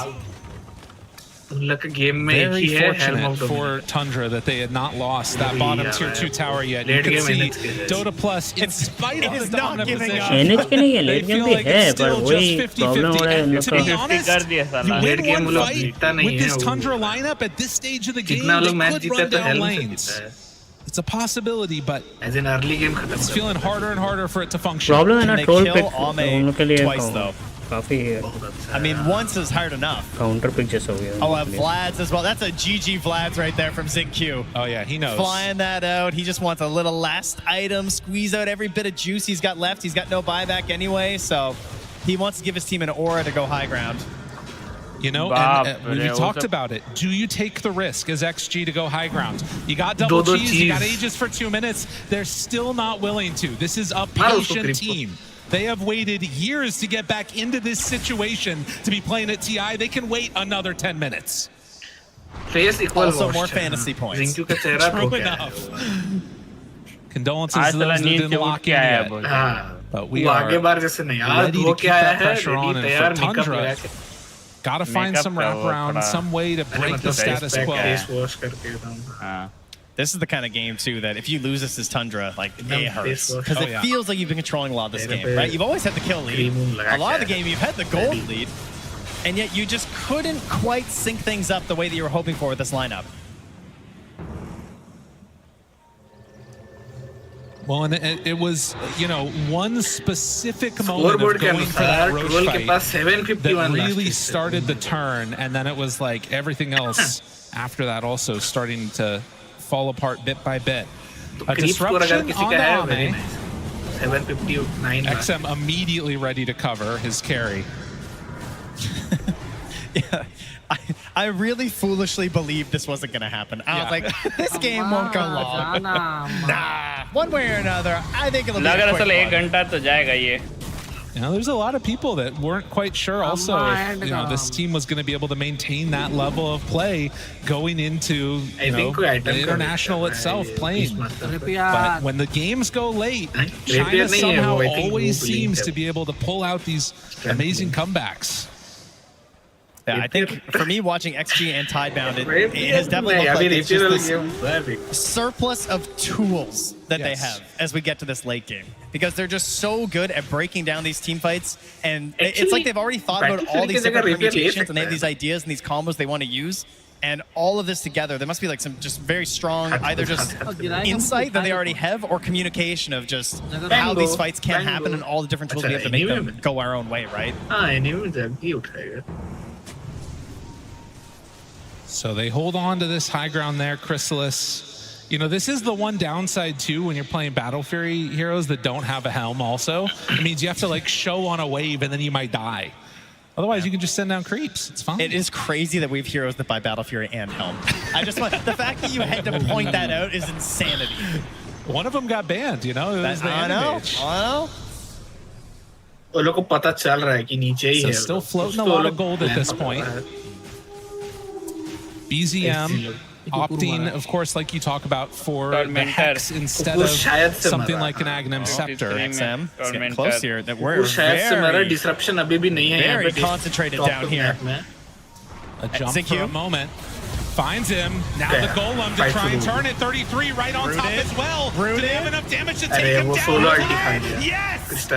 BZM gone again, and the winner's curse, and the wolf has been leashed. Let me guess, rooted? Rooted forever. Takes them both down. Can they find more of a TP away? Looks, but वो अकेला अल्टी खाया फिर भी साला बच गया देखना gone. They take down another 3 clutch kills in the buyback from BZM. It was not able to get back into this fight. I'm starting to think that this Troll Warlord hero might be a problem in the late game. It would appear there's nothing you can do when you're just constantly being rooted and dying. You're not wrong. It's kind of crazy how that functions. Chrysalis, he's looking for a snipe. This is a dangerous play. I mean, खुद का लेन भी mega कर दिया winter गया it was close to an explosion, but the nullfier, he can't get up to the high round. Toby is going to be caught and killed. And now the silence onto the troll does not matter. Still manages to kill the golem. They buy back on 33. XG wanting to close out this game here. They're thinking about it. Sans Aegis, they move in. Now they pull back. There's the buyback on all the heroes. Do they have anything else left in the tank? That's a dead Saksa. Chrysalis tries to back it. Still has zombie flash when he comes out. Ame still hitting on the towers. 33 ready to jump. Do they have anything else left in the tank? They find him. He's out of the game. गया वो अटक गया वो TI से निकल जाए वो TI से निकल जाएगा स्टेडियम से निकल जाएगा Ame now hits to the side trying to find a route, can't quite get it, but the roar is there. Stadium से निकल गया Off the end of it, but it won't matter. Chrysalis still to die. BZM, the last one left alive. They buy back on Jug. He needs a little bit more time before he can get Ami slash back up. 5 seconds, but in that time, your racks are gone. They have megas. XM taking the theme a little bit too seriously, heading into outer space there, but it didn't matter because he got the very important leading stun on 3-3, which gave the roots over to Ame and secured the kill. One last chance to dance for the Juggernaut. Can he get in there and make an Ami slash happen to stop this push? It does not look like it as they step themselves forward. There's the connection. Immediately, he goes away. He dodges it completely. The staff gets him out. GG is called. XG, they win game number 1. They were down, but they were not out. XG continuing to show this beautiful defense that they have in these games. They didn't have stacks early. They were falling behind on net worth, but they gave the space and the time to Ame. And once again, he comes through in the clutch. His team sets him up so well for success, and he's just getting there for them. He's converting that into wins. Real performance from XG. For that man right there, you gotta come up with some answers. What went wrong in the draft? What could they have done better? Player लोग निकला भी नहीं mood से रूसन को points चाहिए नहीं prediction वाला ये डिस्कॉर्ड ट्विच का ट्विच अच्छा का भी अच्छा, तो डिस्कॉर्ड का, ट्विच का। ओ, ट्विच का भी तो थोड़ा टाइम देते हैं ना, 1-2 मिनट। मेरे को 10,000 मिला है, क्या रो रहा है? 8,000 दिए, 500 मिला है। हम 50 दिया, साला 60 मिला। What the fuck. हाँ, तो तुम इन्वेस्ट कम करोगे तो तुमको रिटर्न भी कम मिलता क्या है। तुमको क्या लगता है तुम नुमा है? नहीं, हम रुशियन है, हमको ज्यादा चाहिए। नुमा बोलेगा और हम तुम्हें लुमा को क्यों पकड़े? नुमा भी लाइक हम जहाँ पे देते वो सोना हो जाता है। कोई एक जन तो 12 मिलियन किए, नहीं कोई जन 250 के डाला है। भाई इतना कैसे देख लेता है वो भाई? हाँ, 2,50,000 पॉइंट्स इन्वेस्ट किए, इतना कैसे देखता है वो बंदा? उसका यूट्यूब, इंस्टा सब यही है, ट्विच। अब ट्विच में ही देखना होता है बाबू, सिर्फ ट्विच। जाके जस्ट चैट में अपना लड़की सबका बबला देखता है, खुश हो जाता है, ले लेता है। अरे नहीं नहीं, वैसा नहीं काम करता है, यही चैनल देखना होता है। बबला क्यों? बबलाज होता है, एयर बलून्स देखता है। समझ गए। बबला होता है। ओ भाई, अभी ब्रेक है तो नेक्स्ट मैच के लिए टाइम है। नेक्स्ट मैच तो हुआ 10-15 मिनट बाद। हाँ। खाना पीना ले लो गाइस। और कितने मिनट बाद आएगा? 10 मिनट 10 वही मिनट 10 मिनट। अभी जाएगा, वो सुट्टा पिएगा। नहीं नहीं नहीं नहीं, ये वाला सीरीज खत्म होगा, फिर अभी राउंड 2 होगा, फाइट। बीच। हाँ, मैच 2 और इसके बीच। हाँ, ये मैच 2 वाला होगा ना। अच्छा, मतलब हर एक राउंड में 3 चांस देगा। हाँ, तो तुमको क्या लगता है एक राउंड एक मैच खत्म साला? अरे वही तो हम पूछ रहे थे। ये सारा एलिमिनेशन थोड़ी था भाई, वैसा मैच एलिमिनेशन में भी 3 राउंड ही देता भाई। है। एलिमिनेशन में ना फर्स्ट ऑफ ऑल लास्ट जो Direct फाइनल नहीं होगा होता है। उसमें तो 5 राउंड होता है। हाँ, लोअर ब्रैकेट जो फाइनल है उसमें 5 होता है, लास्ट में भी 5 होता है। हाँ, मेनली तो 3 राउंड्स है। मतलब क्या, मतलब आया और चला गया, टाटा बाई बाई। हमको तो वही ये क्या साला, वो फिलीपींस का टीम में आया फिर वापस आया, मुंह दिखाया, चला गया, ठीक है, मुंह भी जाता नहीं हूँ। दिखाया ठीक से, कैमरा रोल, बस कैमरा रोल का आगे चिकन रोल हो गया। देखो उसको बुली कर रहा था, देख रहा है 33, देख रहा है हेल्म से, देखो देखो देखो देखो देखो भाई, हम 2 प्रेडिक्शन दिए थे, 45 मिनट्स में गेम खत्म होने वाला है और जगरनॉट का बुली पिक। कर रहा है काश ऐसा अगर पिक्स बोलते हम साला पॉइंट्स कमा लेते। साला। ये चुतियाप हो गया, जान रहा है, ये क्रिस्टलिस वाला या अल्टी। वो तो कॉमन है भाई, देखो तुम भाई, अल्टी डाइवर्ट कर सकते हो। देखो भाई, चीज है कि एक्सटी का बेटर ये था, ड्राफ्ट था, बेटर ड्राफ्ट था। हाँ, एक ही है कि ट्रोल को बचा, मतलब वो कर सकते हैं, पर कितना देर तक वो पगला हो जाए तो मार ही देगा। वो लोग का वही तो स्ट्रेटजी है टुंड्रा का, कि अर्ली गेम सब टावर ले लो हेल्म के साथ, है ना? वो लोग तो ऐसा एक टाइम पे ऐसा था कि 3-3 हेल्म है उन लोग के पास, सिर्फ मिनट लेटर टावर ही लिए came back empty handed when 33 देखो suggested रोशियन, how वो लोग हेल्म लिए है, तुम मत लेना, ठीक है? हाँ, तू मत लेना भाई, प्लीज हेल्म मत लेना। साला बीच में बोले अरे ये मेरा हीरो कंट्रोल क्यों नहीं हो रहा है। पीछे बोलेगा मेरा हीरो कहाँ है।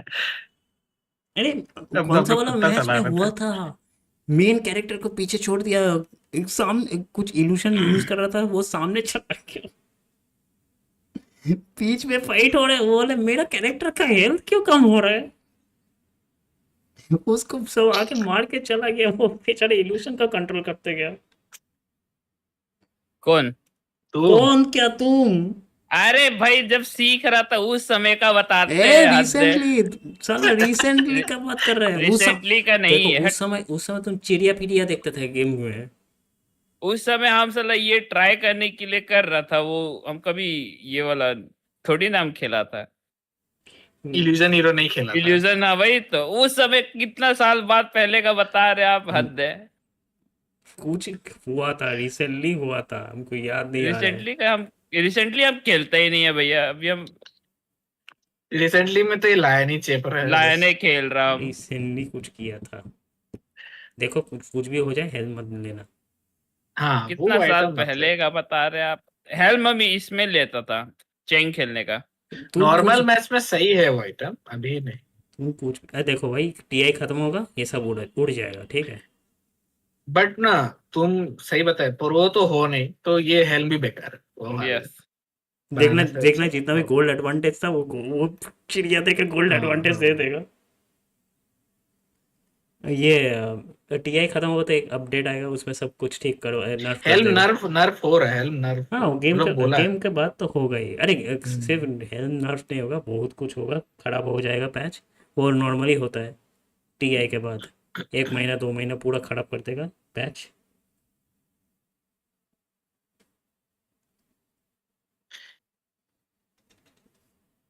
ठीक है ना, होना तो हम लोग को क्या, हम लोग को तो खेलना ही है सिर्फ। हम लोग कौन सा खराब हम होता लोग है हम लोग अच्छा, वो कौन सा हम खेलते लोग ही कौन है। सा बफ में हम लोग जीत रहे हैं।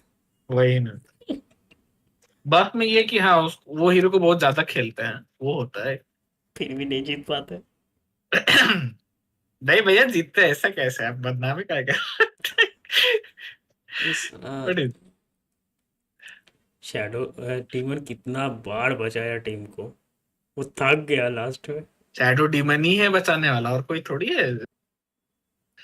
वो लास्ट में ये ये तो वाला में भी मस्त बचाया था साला।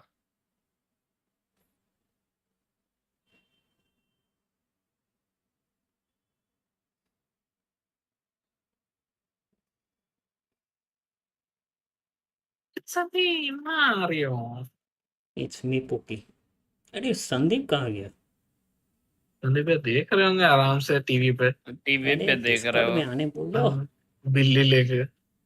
वेरी संदीप, वे माल आए।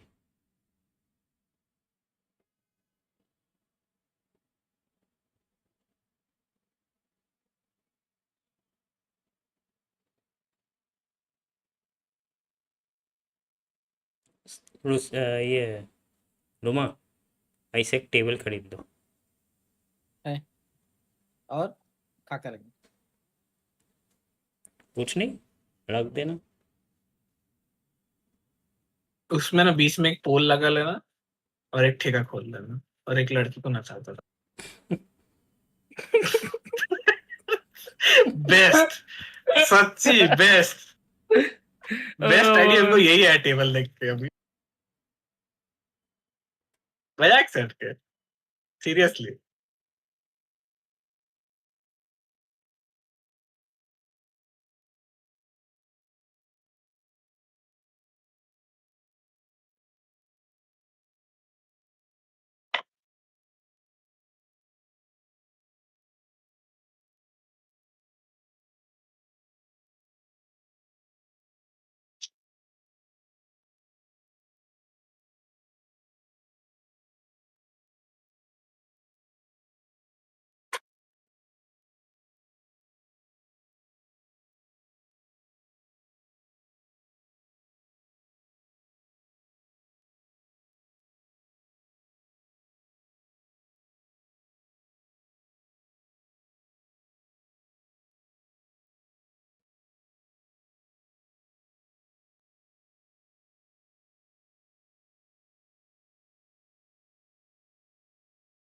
अभी जो XG वाला जो नहीं हुआ था पेंगोलियर, आउट ऑफ ये चल गया था, वो भी फिक्स करेगा साला। मैप का बाहर कैसे चले गया?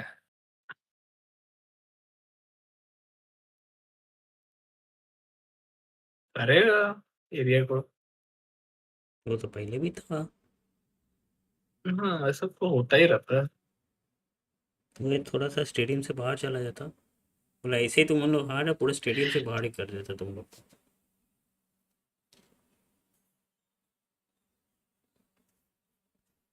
आ रहे 5 मिनट में।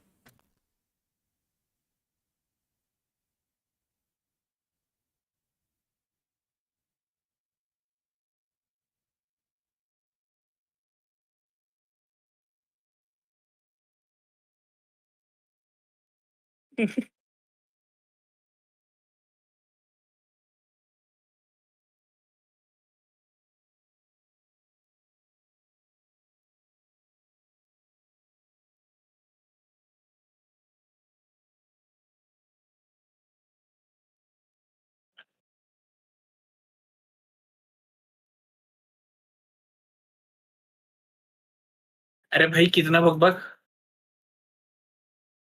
Next match.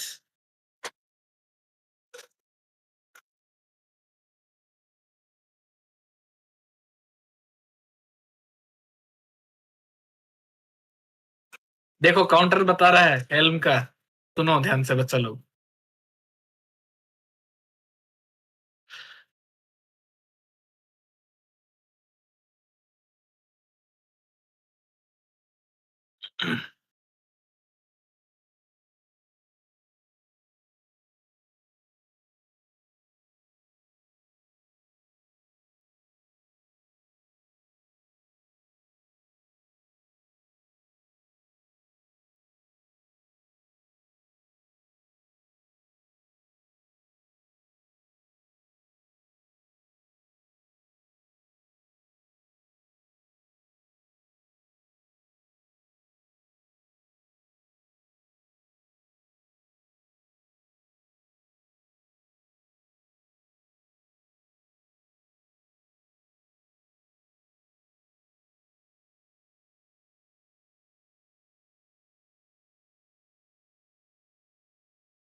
कुछ समझा बच्चा लोग.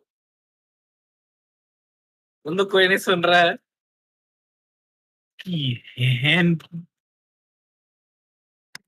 सुनना भी होता है क्या? हाँ. तुम क्या गूंगा बहरा होके क्लास में बैठेगा क्या? तुम्हारे लिए तो वो वाला टेस्ट लेना होगा. टीचर आके बस पढ़ा रहा है और पीछे पीछे साला अपने दुनिया में खोए हुए हैं. भाग से. तुम लोग के लिए तो स्पेशल बच्चा लोग का क्लासेस होगा तब तो. थोड़ा तो रिटार्डेड बच्चा. टीचर आके पढ़ा रहा है, हम पीछे मौज में एकदम कहीं खोए हुए हैं अपने दुनिया में. क्या? I believe I can fly.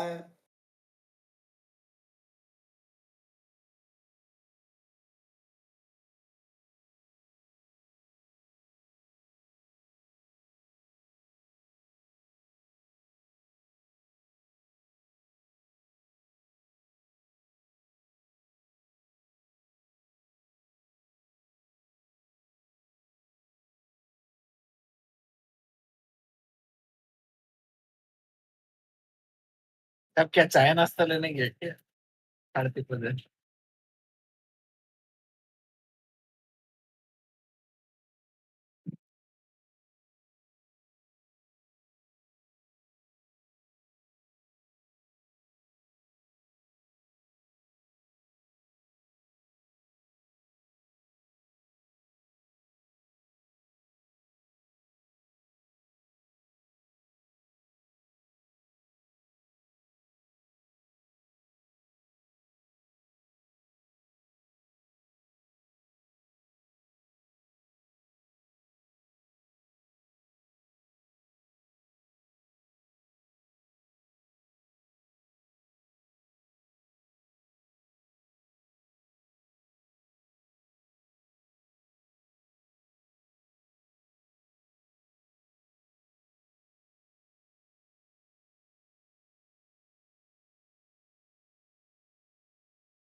Next match start होने वाला है.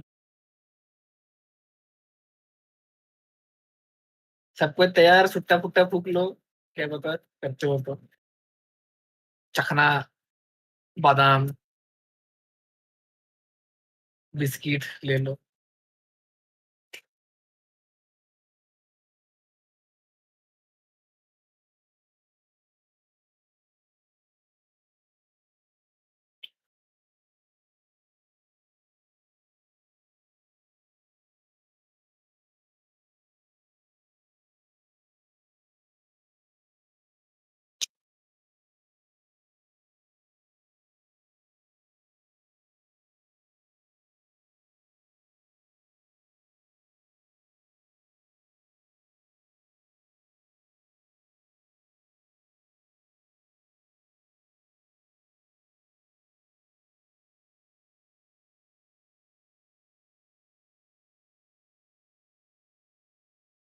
Lakad mo, Toton!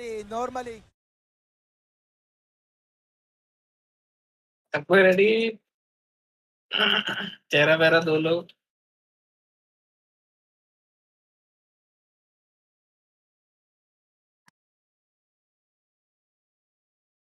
हेडेक का गोली रखें, डोंट वरी। हेडेक क्या सही है, नहीं समझ में आएगा कोई चीज बताना। हेडेक के साथ साथ तुमको हाँ, अभी हमको माइग्रेन एक्सरसाइज भी में हो नहीं गया। आया। क्या डोटा। खेलोगे तो समझ में आएगा, ये क्या बात। ऊपर ऊपर से कौन समझता है, जब तक एक्सपीरियंस नहीं करोगे थोड़ी समझ पाएगा।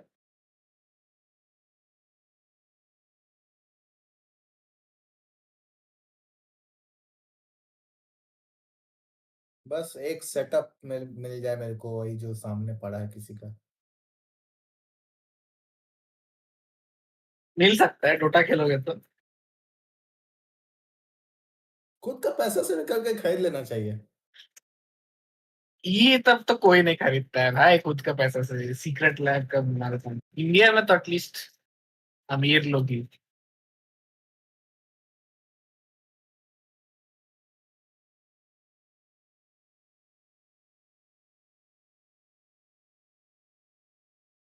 पैसा क्या शील्ड का दे रहा है? शील्ड एजिस बोलते हैं उसको, एजिस ट्रॉफी है, यही है। हाँ, वो तो पता चल गया, ट्रॉफी यही है, बट शील्ड ही लग रहा है। हाँ शील्ड ही है।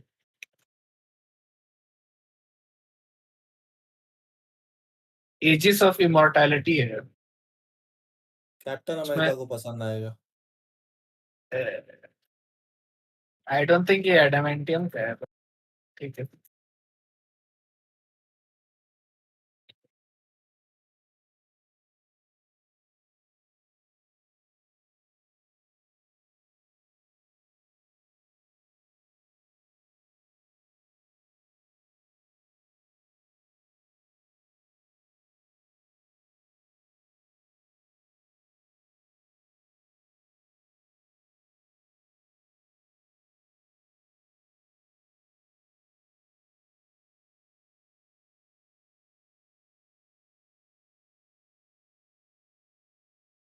आ गया, आ गया main villain. Eko Slama Jama!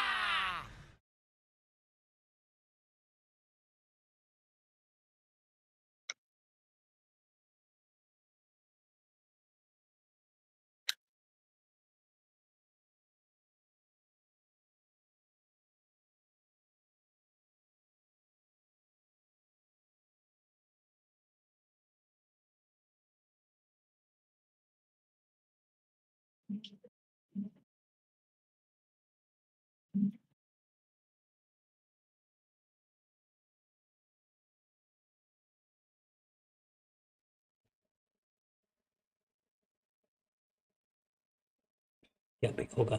Hello, pick तो हो गया एक। वो देखे, अरे साला थोड़ा बुलावा आया था। कोई बात नहीं। कहाँ गया रोशियन? सब लग रहा है चाय नाश्ता करने गए हैं, खाना पीना लेके आएगा। हम तो चाय पी रहे हैं। ऐसे ही होना चाहिए। आ गया है एक को सलामत जाना और साथ में एक टाइनी बैन कर दिया। यस टाइनी से डर लग गया उनको, बोला ना हो गया। ट्रोल भी शायद बैन कर देगा ये लोग। बैन करने दो, क्या फर्क पड़ता है। ट्रोल है तो ट्रोल नहीं है तो उल्सा है। I mean, all you just let him get it and you have a trade on the map. You also can't stack against him because he'll just go echo your creeps and kill you while you're trying to farm stacks. Like that. When people became comfortable with using the big ulti on the stacks, because I think there was a while where people were like, it's just a meme to echo the stacks, but you never use the first echo for a kill anyway. You know, you get more gold from stacks. Sometimes in the lane, I guess you use it if you get a.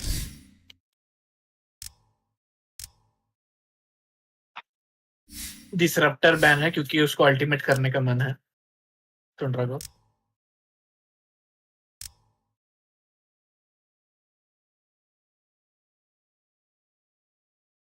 One of the things that Xnova has been amazing on doing on Extreme Gaming is blocking a lot of those strong sort of trade support, and that's his goal, is just to ensure stacks aren't building up by any means, rather than having to even worry about, are we going to contest it?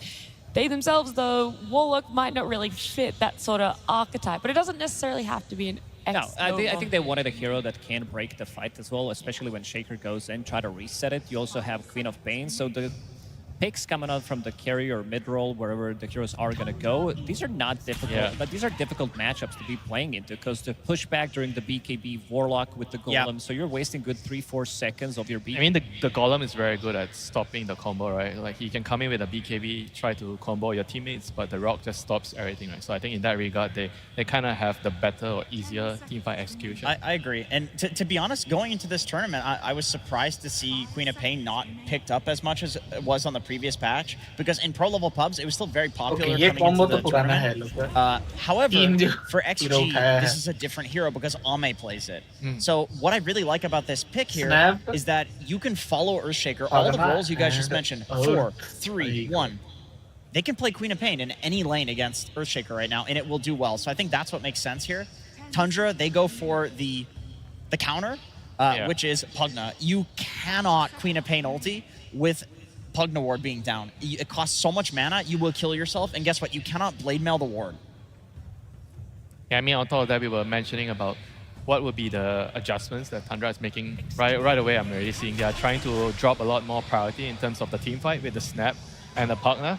And now we're going to see a Slada here, which is not, I think, a very common hero against Pugna because of D-Crab. Yeah. But they are probably looking at a type of lineup where you don't really try to play around teamfights as much with the whole wing. So you try to play the side lanes. These two heroes are really good at playing the side lanes. You go around, like with two heroes, you basically kill anything. And the whole wing is like good magic damage into the D-Crab. So you kind of have a lot of ways of killing heroes through D-Crab. It's another BKB piercing tool. So they are going to be shutting down Crystallis pretty heavily. You're playing into 3 BKB piercing abilities, Sharpshooter, potentially break mechanic. I mean, he also beats the Earthshaker in the mid lane if they want to go that route.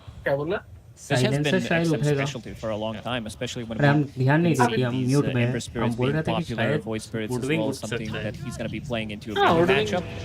That is a good counter. Yeah, you remove the Fatal Bonds, you remove the Slada Amp. This is an S tier Abaddon pick. It counters pretty much all of XG. Tundra का इस बार अच्छा fix है, बस एक solid carry मिल जाए. One of the biggest counters. You can't heal, he just needs to doom you before you get your ulti off. So that's something that you have to be on the lookout for. And obviously that's the break, right, from the sharpshooter. I mean, I like Abba here too because Tundra can run it in any of the side lanes against Queen of Pain, depending on where it goes, and it does well. Although we have seen Ame as a quap carry do well against Abaddon. It just plays differently as a carry. I actually think the Corp is probably going to go mid because the Abaddon is probably not going to go mid. I think that would be my trail of thought right now after I'm looking at the Abaddon pick. So they do remove the Doom, and right now they removed the Doom themselves when they could have just picked it to counter it. So they probably have something else in mind already. They banned Doom and Darks here. What are they trying to do here? Could be, I mean, you have Warlock as your laning partner. It could be Alchemist. It could be Faceless Void. That does give you a good laning stage. Medusa, maybe? But Medusa doesn't care about Doom. He cares about Darkseer, not Doom. Yeah. Yeah, I mean, I like उन लोग का शायद gyro pick हो सकता है. cost. I think they're quite good. Faceless Void would be इसका quite solid. I Tundra mean, का there's शायद nothing gyro और really XG का to void. kill him in this game so far. Earthshaker stun is the only really good disable for him, and I don't think that's enough to kill a void full to 0. Not a farmed void. What else could Tundra be thinking about banning here? Because a lot of times TA, Slada TA. Yeah, I mean, also Ursa, I guess. Like XG really does like to play the bursty carries, and I feel like double down on the Slardar amp and just insta kill somebody. Sure, there's the decrep. Okay, they ban Ursa.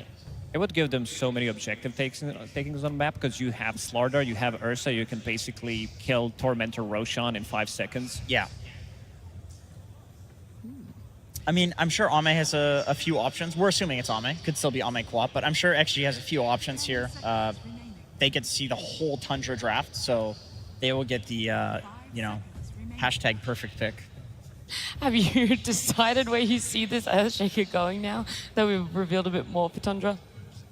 Probably mid, I guess. Mid is probably That's the where most... you feel most comfortable. Yeah, most likely hero. I think 33 is going to just get another Helm hero. They're going to put the Abaddon on the carry hero here.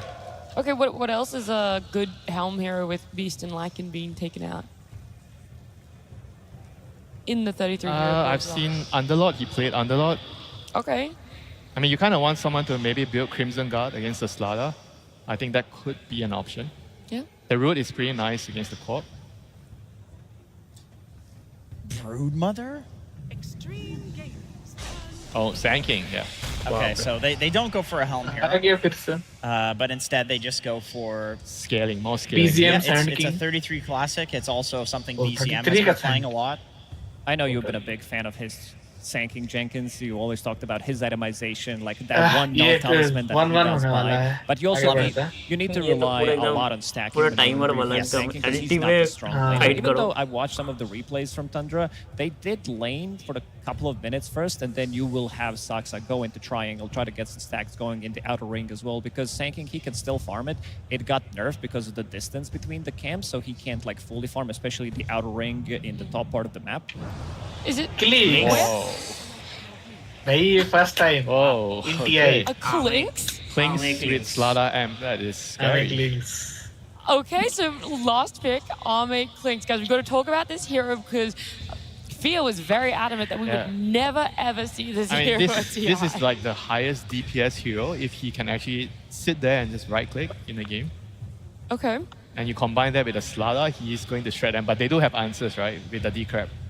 So how does the Clinks play Lacoste? It's been so long since he's been seen in a competitive game, so long since he's ever entered the stage. We see it from time to time. I think this hero definitely has a place in meta with a specific setup because you have a good amount of saves.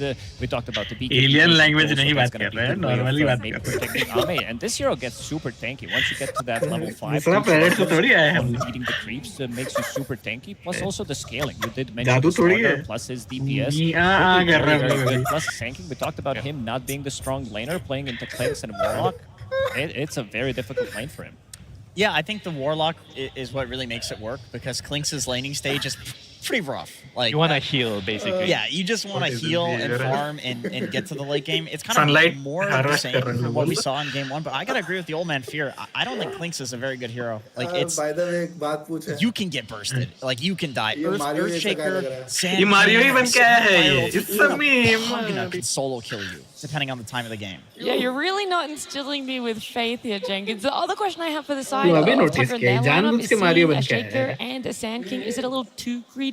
We're looking for two heroes that if they have kind of rough lanes, they both want to take stacks. Where does the priority go there, and how are you going to play around that? I mean, they do have strong support to kind of balance that out, right? They just need to make sure that they can survive the early phases. They don't get run over because they do have slower heroes in the early game with the Shaker and Sand King having to farm stacks in jungle. But I do feel like this game, I'm going to have to agree with Andrew here where Tundra is they're going to have the easier to execute draft this time. And I think we were probably going to see a game 3. Lacoste, I feel like you have nothing more to say other than I concur.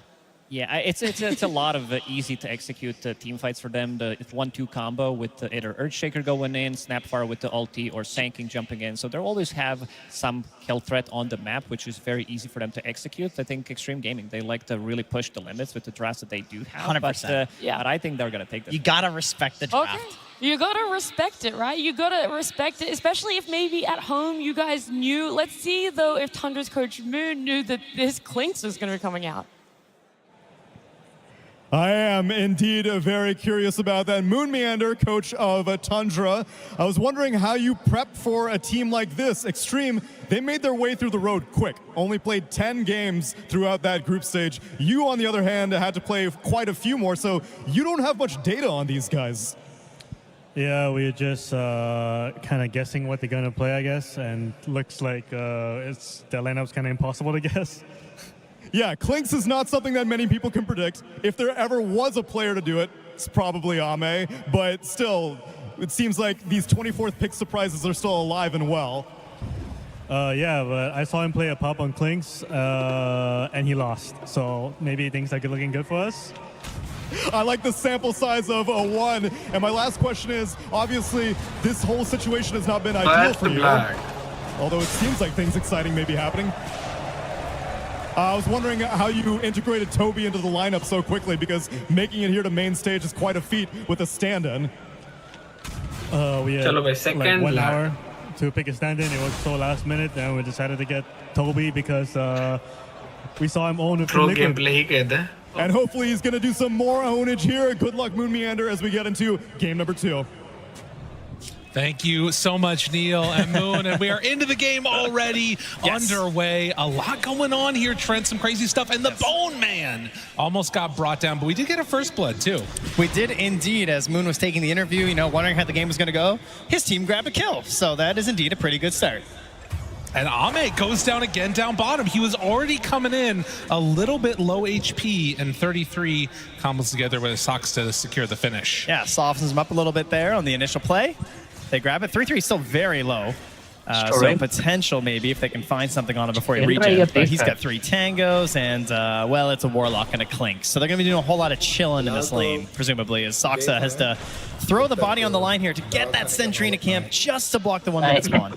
Yeah, important stuff right there to make sure they can't equalize this lane equilibrium at all. And, I mean, we talked about it there. This is a hard team to figure out. Moon was saying that even when you think you have an idea of what they're going to draft, it doesn't end up working out fully. They've end up picking this Clinks. He said he did see him in a pub, though. Yes. So that means somebody on his friends list was playing with Ame. An important thing to watch for is when you can see their picks out a little bit earlier, since that's somewhat been gone recently. It's made some crazy matches, and we'll see if this Clinks pick is another one that gets them where they need to be. And most importantly, he lost. Yes. As Moon pointed out, so we'll see. I mean, this looks a little bit like last game in the sense that things started out very well for Tundra. In fact, for quite a long time. They were doing very well in the previous match. We'll see if they can perhaps get the finish. I think if we go back there, it's BZM, of course, melee hero versus Queen of Pain tends to have a pretty rough time. My goodness. We're used to this. But if we go back to that first game, I think if they had... May I continue, trouble. BZM? Or you good? Yeah, it's good. I think if they get that Roche's Tundra, I think they win that game. Yeah. That first Roche, I think that it gets so much harder for XG. So if they can manage to avoid a disastrous moment like that in this game, Tundra should have a better chance. This is scary stuff right now. Maybe we get that deny on XM, but BZM still very, very low, playing against the 2 points in Dagger Queen of Pain. And you can see that's going to the tune of 12 and 5 for XM. And you can see he's not even trying to force this, right? Like XM's low there. He's got a blink. He's thinking of some stuff there, but there's an enchant totem. There's creep waves. Like, why not just secure the runes and guarantee that he's just going to have to leave? Yeah, they don't have to necessarily play as aggressively as they don't want to. Oh, Zinq, XXS. Battling out in a lane that we have not seen a ton of, and they can't get in range quickly enough to contest for that Lotus. And so a little bit of the disparity from last game, it is XG that instead is winning across all 3 of their lanes, and 2 of them in a pretty good fashion. That Clink's 13 and 6 right now versus the 10 and 3 for the Sand King. I do have a feeling Tundra are not going to stack 0 camps by like 15 minutes, though. Certainly not. Yeah, they are definitely going to be getting the stacks on for the Sand King. It is a necessity when you're playing it in the off lane. You know, we get these mid Sand Kings. They just work the camps nearby. It doesn't even have to stack it too much because you can just grab 2, farm it up, stack when you can. But for the off lane, you need those stacks if you want to propel into these important items that get your game going. XXS. In this case, a helm. Right. Yeah, XXS. Remember, the panel was like, I think they could use a helm hero. And oh, they're going to pick Sand King. That's not a helm hero. Aha. Yeah. Well, also Slardar, the other one that is going for it. So yeah, every hero, helm hero, as we've come to expect. I'll also mention, between all of the heroes that XG has, insane amounts of physical damage coming out later. Yes. Obviously there's Ame, but you also have a Slardar, and then even if the Hoodwink, if you start to get some more items up on Xingqiu, and that's definitely a player that loves to farm. He's warming up here on the Bushwhacks, as you can see. This looks like a really annoying lane for a Slardar, I gotta say. You like to be a bully, and obviously he's doing very well, but Chrysalis also still at 21 CS, and you're dealing with D-Crab potentially. He doesn't have a point in it yet. And also just the ability to shield and kind of turn that damage back on you. So he's not able to shut down his opponent as much as he'd like to, as we tend to think of Slardar as more of like this anti-carry, where like you're played into this lane to also slow down your opponent.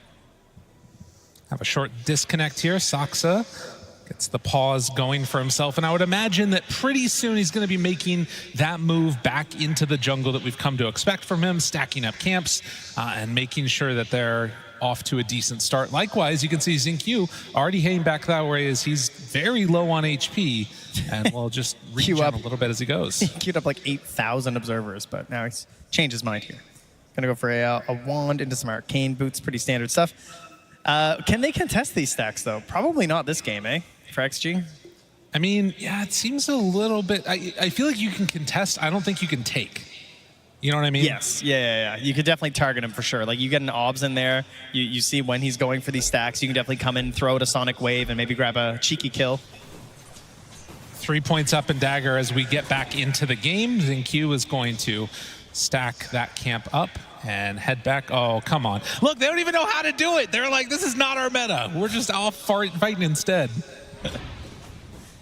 Man, usually, sometimes the 3 points Dagger is a scary thing because it really hurts your rotations in a lot of games because you don't have earlier access to burst damage from the Scream of Pain. But versus a Shaker mid, this is hurting.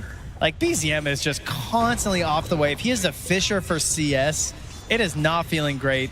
He is the lowest of the cores in terms of last hits, and he doesn't really have an ability to jungle yet. So we're talking about these stacks for the Sand King. We're going to need him for BZM. Oh, and they glyph, they bring him low. The cookie to try and get away, but he is going to die to XM. He knew he was dead. Yeah. I think the second he got hit by the Shadow Word, he just started going in knowing he was going down.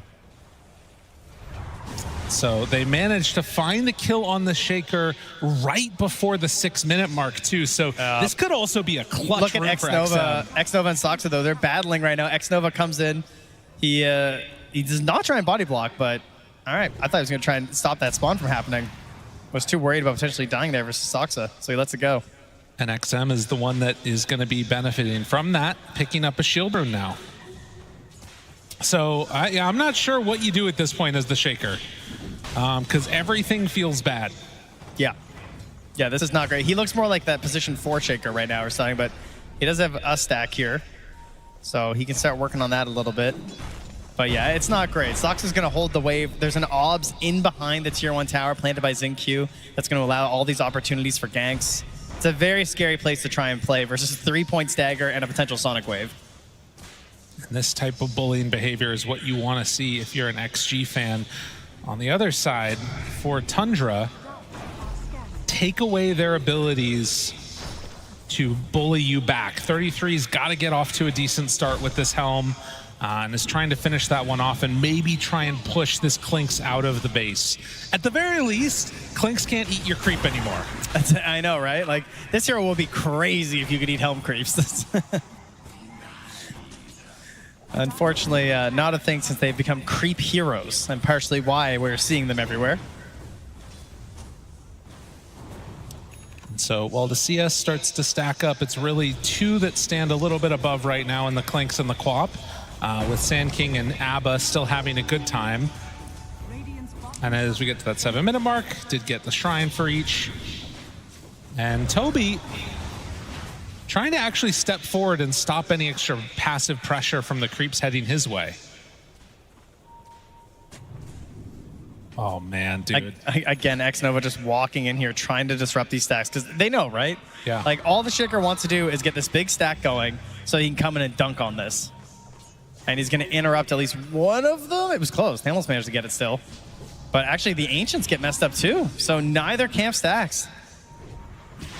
Really well played by Xnova and Toby. 2-3-3 underneath. The bushwhack is there and Sonic Wave for the finish. All right. Meanwhile, Ame's walking into a sentry here. He just eats the creep. And he's going to take some of them away. I mean, if Xnova dies here, it's not the end of the world. If XM does, that's very bad. And so they're going to back away. Giving a little bit of space now for BZM in the mid lane. He has nothing. There is no piggy bank, you know? You thought your parents left you an education fund, but they spent it all on your brother. He's got nothing left. Like, what is there here, you know? And 3-3 came over, took one of the creeps with his helm. Ame came and ate the other, you know? It's just, he's truly a zoomer. Yes. The previous generations are just taking it all. BZM trying to find anything for himself here. Does have, at the very least, level 6. And you can see that camp blocked in the back. God, they're just making his life miserable. They're bringing him the helm creeps. 3-3 is bringing him a creep wave. This is where we're at. He walked a creep wave to BZM in the jungle. Toby, underneath his own ward, is trying to back away. And yeah, they did bring over a creep wave to make sure that they could get a little bit of extra farm towards BZM. Now, a kill here onto the Hoodwink with the helm creep helping might actually be decent for him. But instead, I kind of wonder if he's going to end up in further trouble. They dropped the golem on him! Have some mercy! Poor BZM. Will he be able to get out of there? A Photic Shield. XM still on the chase. He's bottling up and finally getting a little bit of help. Again, though, this is constant. The pressure on the other side of the map, Ame always takes advantage. He's very good at this. Gets a lot of pressure onto this tower. But once again, it is Ame at the top of the board at the 10-minute mark. He has all the space in the world down bottom. This is a consistent theme that we are getting from XG. Well, surrounded now. XM playing in mid with Soxa nearby. And though they did not get the kill with the golem, they are going to get the tower with it. Yeah, that ward lasting the entire time as well. So much value, giving them this capability to take this. I gotta say, the tower lasted longer than I expected. Oh no, not again. Not his little piggy bank. Jumps in, finds it, BZM might need to get denied, and Soxa not able to take down his buddy, and in fact, could be in further trouble. Zinkyu doesn't get any bounces out though. And yeah, there's still... I think he got a glancing shot, because that only did 17 damage. That attempted deny on the snap. So the innate screwed him there. Oh, the innate got him. Yeah. Oh, that's very frustrating. Or the, yeah. Good old snap. I don't think so. Well, we said that we thought they could contest. We weren't sure if they could steal them. They're making an attempt at it right now. BZM still has Echo at the ready. You don't want to share this XP, though. Yeah, that's true, too. Even to your allies, like, guys, can you guys leave? But he just has to go for it. He needs the protection. A wise decision, and trying to get some more gold into BZM here. Lyrical, he is 2,000 gold behind the next year's score. Yeah, it is. It's been an impossibility. And this was a first pick XM here too. On the Queen of Pain, they weren't able to draft things to help move over and shut him down more. It was just a complete answer the whole way through. Actually, yeah, they're gonna have to find a different hero to lead the charge here. Now, you know, we've talked a lot about Ame farming up here. Chrysalis not doing too bad. He is behind, but he is gonna try to rush to that radius as XM continues to exert this pressure mid lane. tower here or Kings gone or are not, cheating. he's sticking around. This is ready. He wants to play to open up the room on the sidelines. You know, it's interesting too, right? Because people often talk about Quap not being able to rotate effectively with 3 points of dagger, but instead he says, fine, you guys rotate to me and we'll take that tower and then make everything else feel bad for Tundra. Yeah, They're 4K gold leave at 12 minutes. Yeah, when it's such a specific hero that you can target with a dagger like the Shaker, makes his life so miserable, it is very, very worth it. And amping up that physical damage that you can see will be a concern throughout this game will be that Deso. So Slardar, Deso on a Clinks, it's going to be a lot. And it's Blade Mail for XM. The choice for this one. Toby back in base, thinking about where can I go? What's the play next for him? At the very least, BZM has another tower to play behind, so harder to dive and kill the Shaker, but not impossible, as XXS takes the top one and queuing up a pipe. I don't think I've ever seen a build like this out of Slardar before, but it is awesome. BZM's tilted. He just body blocked his own camp. I mean, he's having a hard time, dude. It's not good. Like walking through your own camp spot in this situation. Meanwhile, the enemy carry is picking up 3 bounty runes. That just shows what, like, they create this just wilderness zone that no one wants to go into except Ame. It's like a private resort just for him, the bottom lane every game. Ame's area, that's what they'll call it. They need to find a kill on him, though, because he's going to start taking off like crazy. And instead, they have to deal with this. XM runs in, and you have to keep Toby nearby, because otherwise BZM's just dead. They're going to try and make something happen bottom now against the Clinks. Do they have enough for a kill? He summons. He's trying to stay alive. Not enough. That was kind of terrifying how long it took, but he does go down. Will there be revenge? An attempt at one at the very least. Bro strike to back away, and it looks like it's not going to work. So a nice play by Tundra, managing to take down Ame. Still 5K behind, but some signs of life. Yeah, good positioning there from 3-3 to evade any sort of a bushwhack play there by using his burrow strike when he did. And Zinkyu knew it too. Didn't have an option to get him. On the other side, you've got Chrysalis here, who's been relatively quiet, but working on a Radiance. And BZM finally has that Blink Dagger done. At level 8.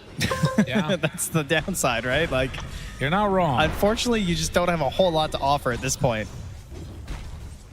Like, he's the same level as Soxa. There we go.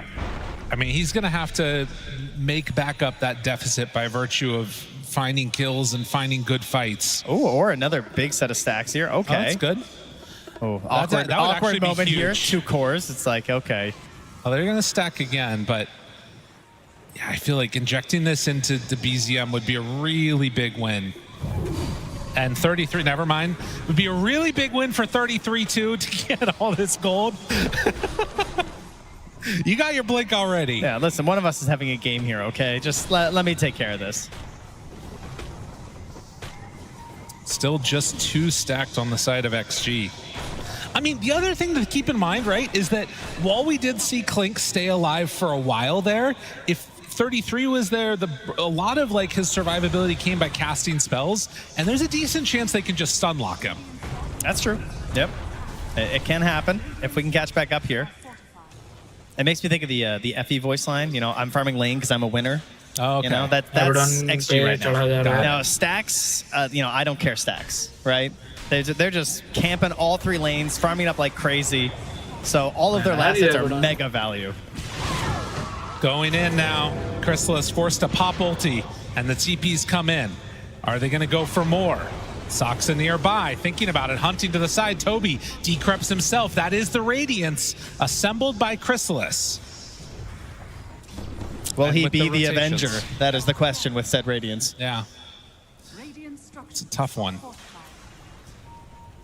They force a lot of rotations and then back out. Ooh, XM, mid lane, Arcane, Amplify damage rune. Yeah, good blink away there by BZM before things went south. And maybe 33, if you waited a second. XXS, confused as to what hero he's playing, picks up the pipe. So his Helm Pipe Slardar ready to take over this game. It's great itemization in this match. It's really, he is just playing for his ult to help with the damage and then just control. First time this tournament, it makes sense, and it's the perfect item. The question is, if you start losing out at this point, if you lose a fight or two because of some chaos happening, how well is this hero going to be scaling? I mean, you've still got the Helm.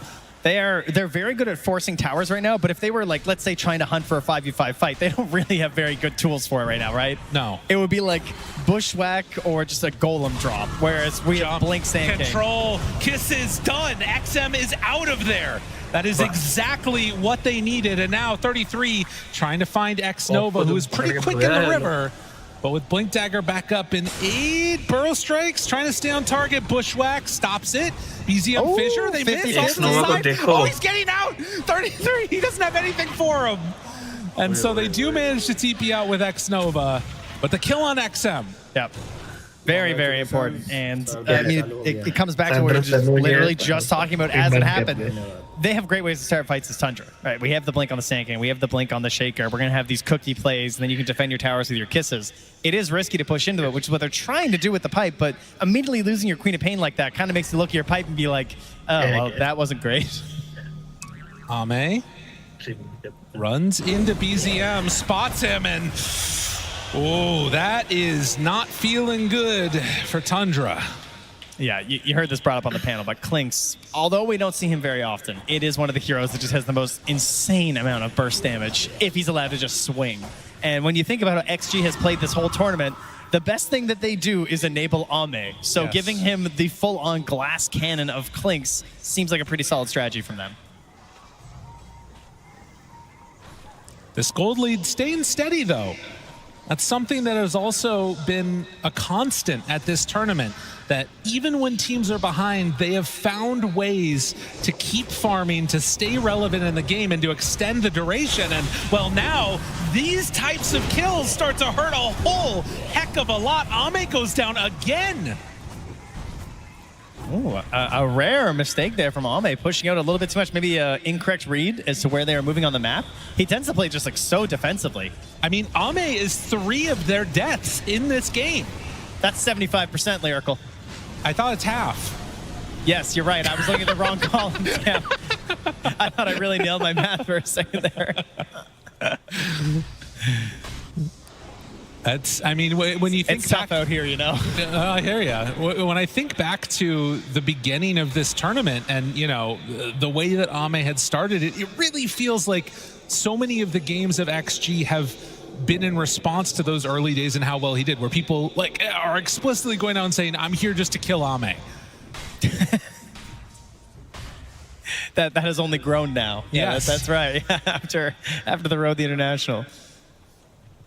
All right, some obs down here spotting some of this movement by Tundra. They scan, saying, hey, I think they're going to do a 20-minute Tormentor, guys. Just this feeling I have. The creep is in. XXS, no Blink Dagger. Ame's coming. No, he did have it. He got it back up in time. Now Sonic Wave. Chrysalis, low, but not dead yet. He's broken, forced to pop the ultimate. And now kisses from Saksa. Do they have enough damage? Ame spots him, immediately blows up. Oh, wait, no! Fire. No, he gets a cookie up, and then a Burrow Strike through. 33 says no, but big hit down from X-Nova. Can they take down this Sand King? Fissure immediately brooks off the Burrow. They need XM. And now XM low, dead. Oh, XXS, all the X's are fallen. There's nowhere left to go. As Slardar 2 is going to die. What a beautiful setup from Tundra. Oh, that's exactly how they need these fights to go for Tundra, right? Like, that ulti looked very dangerous for Chrysalis. He was forced to pop it because of the break. He was a little bit nervous there, so he just goes for it. They completely stop hitting him. He gets almost no heals off the ulti. And then you're worried about the re-goose from XG. But just that little bit of survival on Saksa to get the cookie stun onto Ame gives them that kill. And then a delayed fight, the burn of the Radiance going the entire time, and BCM finally getting his revenge after that mid lane. So we take a look at this, the full breakdown of the view. I mean, again, at the beginning, you see Tundra, not as much HP, not as tanky, they don't have the pipe. They kite the Abba ulti, and then this play. How did he not die? The Decrep coming in saved his life before he got burned. And there, it looked pretty dangerous with that ulti. You see this chase down sliders coming in, but the Fissure block even to help protect 3-3. I mean, that's beautiful stuff right there.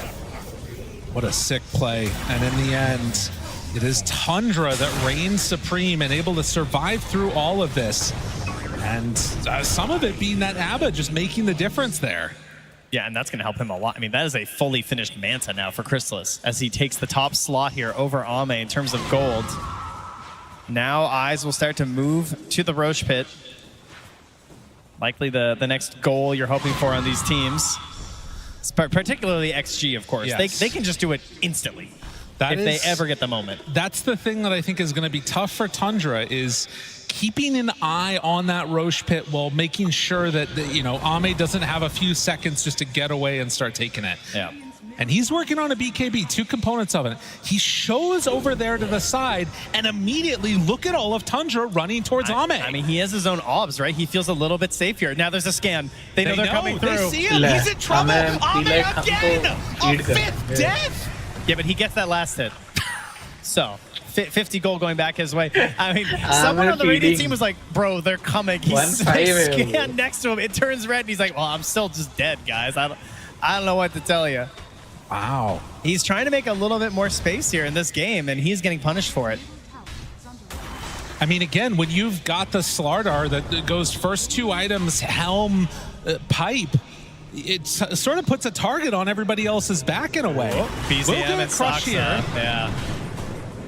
Still taking a while to take down Saksa, but they do eventually get the Snapfire. But there's that situation where they don't have Ame up, so they can't just move in towards the Roche Pit or something, even though they get a kill kind of nearby. They got to just wait for him. Come back in this game, and look over towards BZM. He's thinking about finishing up a Yashikaya here, just for some general, mobility, gameplay, spellcasting, all those nice things for a Shaker. But he's not going to have a BKB anytime soon. No. I mean, he's got problems, right? You think about a BKB with Shaker, you think, oh, nice. Like, good mobility in the team fights, lets you get off your spells, but then you look at this, you're like, oh, there's a Slardar. There's the damage from the Clinks. There's Warlock ulti. There's a lot of issues with BKB. Yeah, there's massive physical damage in this game coming from the side of XG. And I will also say, sort of like, when you've got so much burst on XG and you've got like the ABBA on the other side, Chrysalis could be that like sort of key central bit to this fight that can make things work. Because I think that they were hoping to blow up the ABBA in the duration of a sharpshooter. Yeah. And it hasn't really happened. He's been able to get his ultis off twice when he's broken.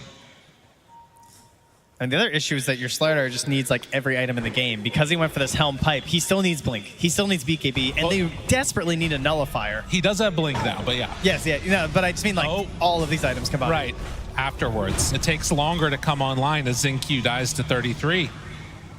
A lot of pick-off. And you don't have full confidence in these engagements until you have a Nullifier on your team. Yeah. Right, because they're building Ghost Scepters, and they have a Pugna. Chrysalis, Ame ships in the night, passing by, BKB done. And that should stop. I mean, he could still get chain stunned. Like, that's the problem. Yep. Gonna go for the Nullifier next. As Roche heads up to the north. Not as much vision around that area for a potential fight.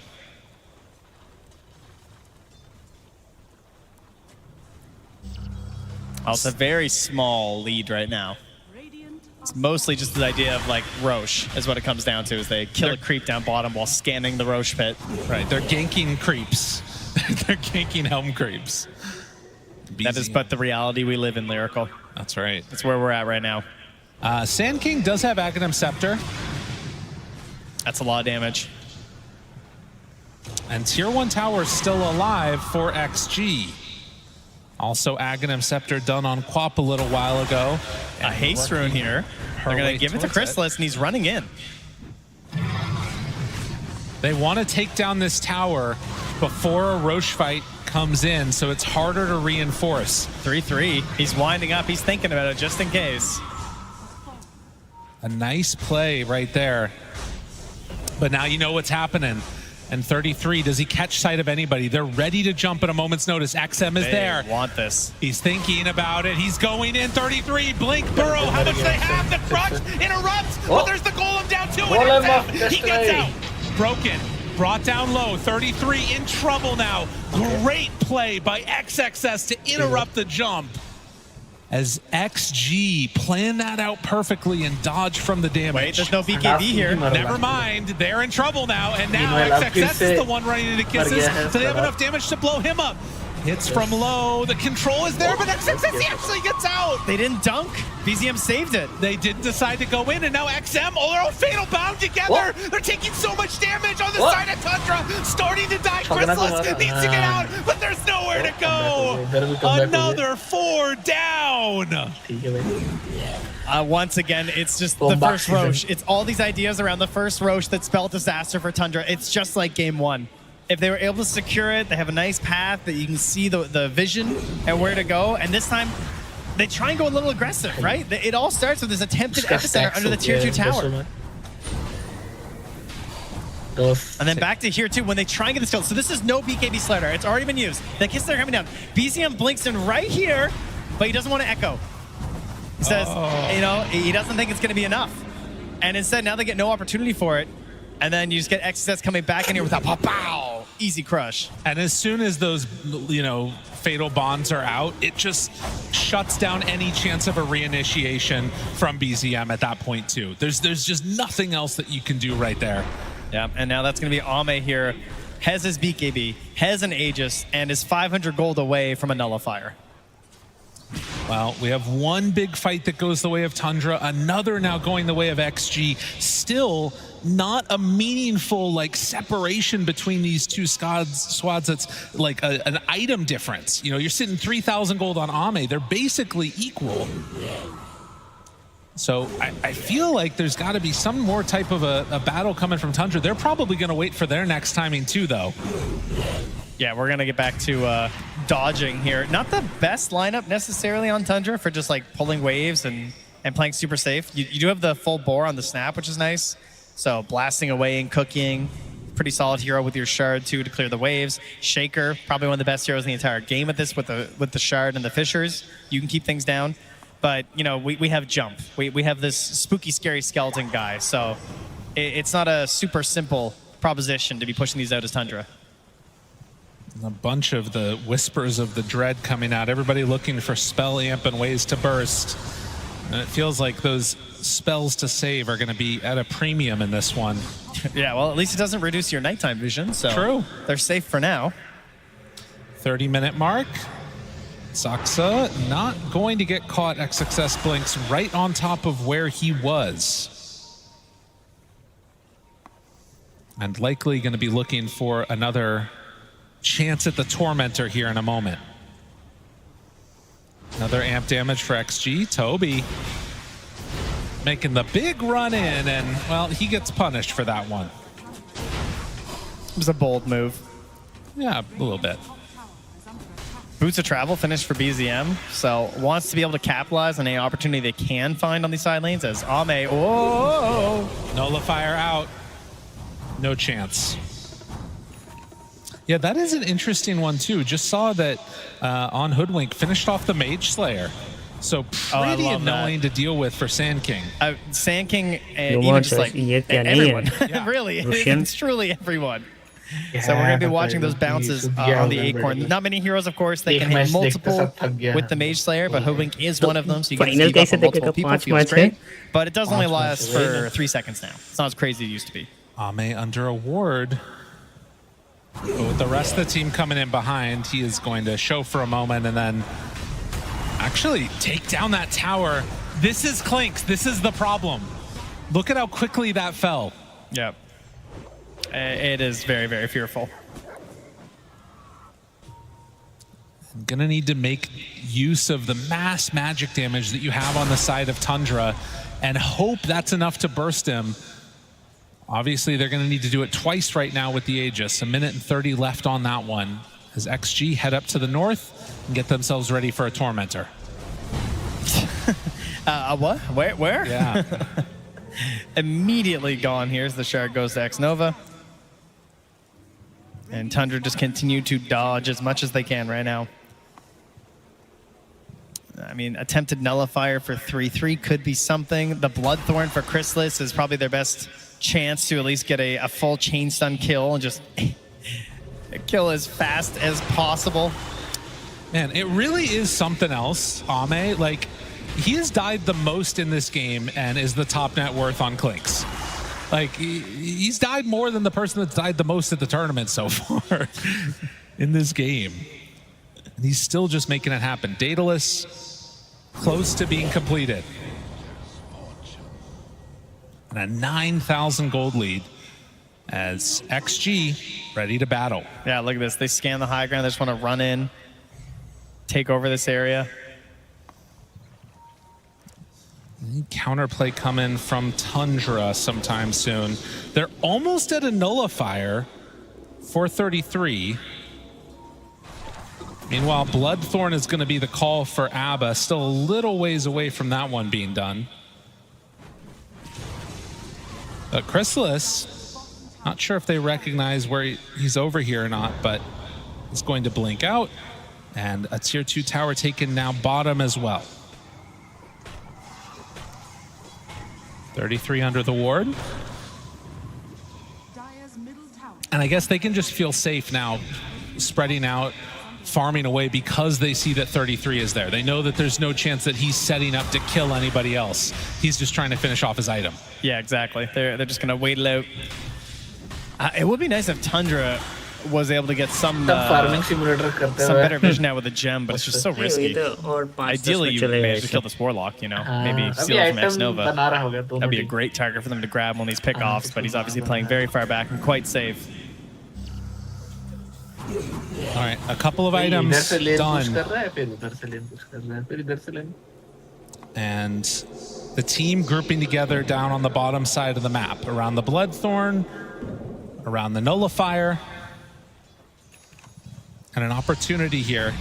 They find him. Xingqiu caught. Out a bit too far and brought down. Xingqiu be like, yeah, Chrysalis has been very cautious to ensure that he's always bringing dust. He's got another one flying out right away. Does not want to let these kills go by. You can see, though they are down 9k, Tundra's still very capable of pushing. It's not quite as quick as the Clinks. Pretty fast, though. Pretty good. They get it done. Yeah. As we get an Aghanim's Scepter picked up for XXS. I was a little surprised by this. I thought maybe stacking Nullifiers might be the way to go here. But instead, obviously, it's a very, very good item on starter. It just helps you out so much whenever you're in your puddles or trail or river. Just gives you so many bonuses. It is pretty ridiculous. Just going to try and ensure that he doesn't get chain stun down. He's always got opportunities to go for his hits, get off his items as they hop onto Chrysalis here with the BKB from Ame even. Use that. Yeah, a big commitment. Is that a fat finger? Up a little bit north, too. They find 33. Throws out the sharpshooter. Nothing there. But with no BKB on Ame, I feel like this could be a go. Yeah, that is a big opening right now. I think for sure BZM is hunting. He's leading the way. He's angry. Hasn't had the funnest game.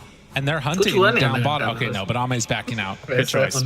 Yeah, realizing that that would go south very quickly. Unfortunately, it's hard to go on this hunt without a gem.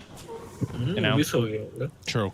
Very scary. You don't want to be walking through these wards and potentially through the clinks, not knowing where he's at. 12 to 14.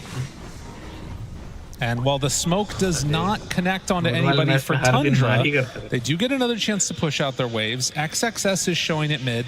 Ame still has no BKB for another 40 seconds if something were to pop off. So if the Roche were to spawn instantly in 7 seconds, it would be extremely good for Tundra. Well, I don't even know about that necessarily. Soxa is getting really aggressive. He goes, that's a greedy ward, my man. Able to take he will take down the sentry, but obviously another one. He tries to get the deny. Wait, did he? Yeah, he did. Oh, he did get it. Nicely played. It is not an instant Roche. It is a max Roche by the looks of that clock, I would say. Wow. Okay. It is like 3 full minutes, man. All right, we're chilling here. Now, the flip side of that too is that I feel like there's still a potential that you could get into a big fight. It does also mean that Roche is probably going to be moving down bottom by the time something else is happening. But no TA in this game, so neither team is fully aware of what time it's going to respawn at.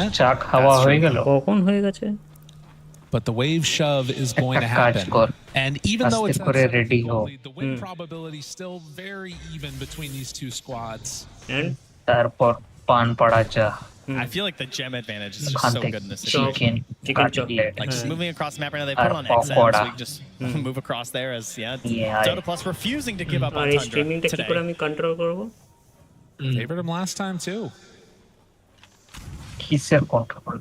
Next tier of neutrals out, getting some pure cloaks. That's actually kind of sick against Clinks. Yes, it can turn south very, very quickly. Interesting.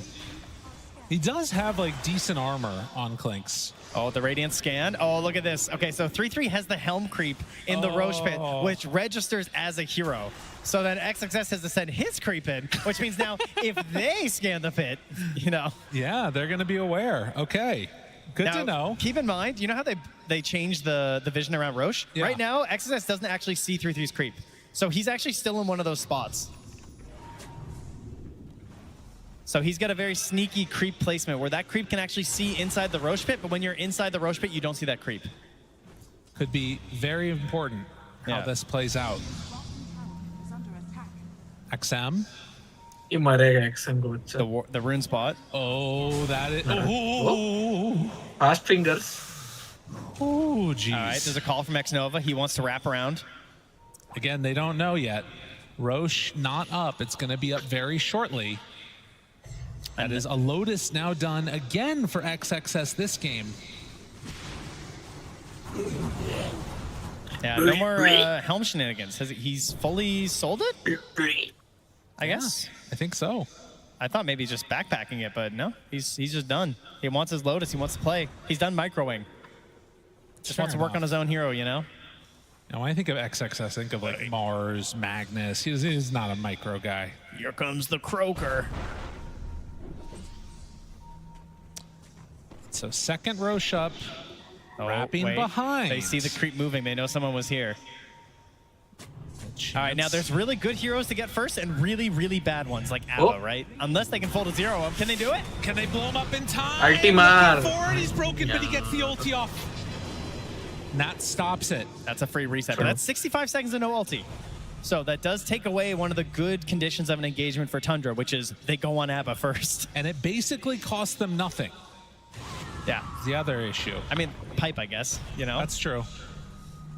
Croaker coming in. Congregating. Tendril of the Deeping even. And they're just going to start taking it. 33 sees this, though. His creep is gone. Xnova, Glimmer, walks away. BZM throws out the fissure. Zincu's just coming up. Hello? A chance. Little poke. Ended up hitting him for a moment. XM also jumps, but not able to connect as 33 There's only 10 seconds here. Roche is going to migrate. Yeah, and now he's going to get fissure blocked. I'm not sure what's going to happen. XM is right there to the side. 33 gets caught, but PKB, the reaction from XM. Wait, he's alive. He's staying alive. They're able to get it off the Lotus. Keeping them back in low, but dead afterwards. XXS puts the kibosh on that. And Chrysalis, now in more of a world of hurt, is going to start to fall. Ethereal form for a bit longer. But in the end, it is hunting down Toby. Hides off to the side, ethereal form. No way to break it. Do you know what's crazy? Is that he didn't have ulti as that sharpshooter was coming in. His ally died and gave him ulti from his facet. 33 versus. Ame moves back, but no.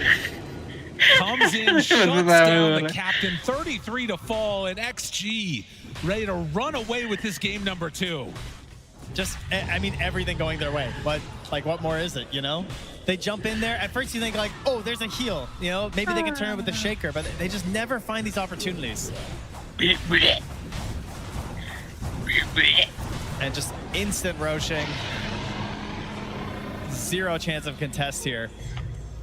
And yeah, this is where it starts, right? Like on to BZM. What is the heal here? Did someone pass him a Lotus or something? Yeah, it must have been. Regardless, you could see also the just swing that came in as soon as 33 burrow striked, and then the reaction of the BKB from Quap shut that stuff down completely. And I mean, now that you lose despite like this, you get the Aegis ready to start going high ground. I mean, there's got to be some answers to it, but you don't have buyback Lyrical, You don't want to buy back on Sand King. Their spirit is broken like their base. I mean, that wasn't even a fight. It was just simply a massacre. The comms are quiet right now. You know? And another tier 3 tower Tower going to be hit. They're TPing in with BZM. They're going to try something. Does he have the range? The creeps are starting to walk forward, but Ame just backs away. Now the jump finds Chrysalis. BZM waiting for his moment, waiting. There's a fissure block. एक को साला है baby है pocket में है. He's just not coming in. And the cookie, but there's the BKB reaction. Ame's just running. A chance? चिल्ला दिया. Can't chase now. No blink dagger available. XM. He's fine too, gets the blink out, and after just destroying that base, are going to freely walk away. Full 2 sets of racks. They've still got Law, right? They're walking out with this Aegis and only a single lane now to try and keep alive for Tundra. Their last hopes here in the upper bracket. XG. If there were any questions about if this team was for real going into the main event, they have been answered at this point. They have looked so good. And now an active scepter done for the Clinks. They're doing it with the weird heroes. You love it. It's so much damage, man. The burning army comes out. It already is a lot of damage, but now this is that safe damage, the way he's been playing, right? He can just chuck this out. Does also get increased hits to kill the skeleton archers.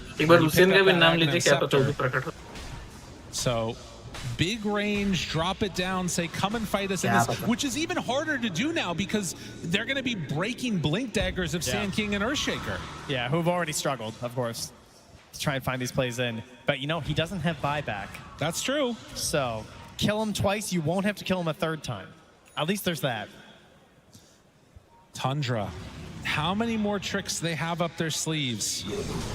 Ame is there, channels ton of damage onto the Abba, and then he's forced to back away.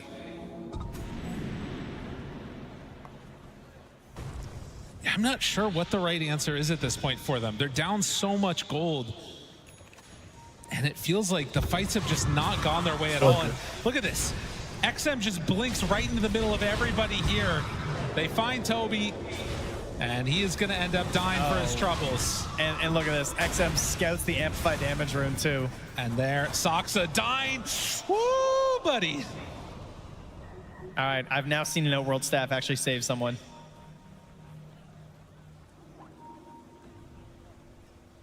It almost worked last game there. Oh, he went all in. He bought a refresher on Shaker. This is going to be a reveal. They jump in, Burrow Strike. Do they have enough control? Wanting to kill Ame. He's not dead. He's not going down. Ame Clink survives through it. He held on to his BKB that entire time, and now BZM is going to be the one that's caught instead.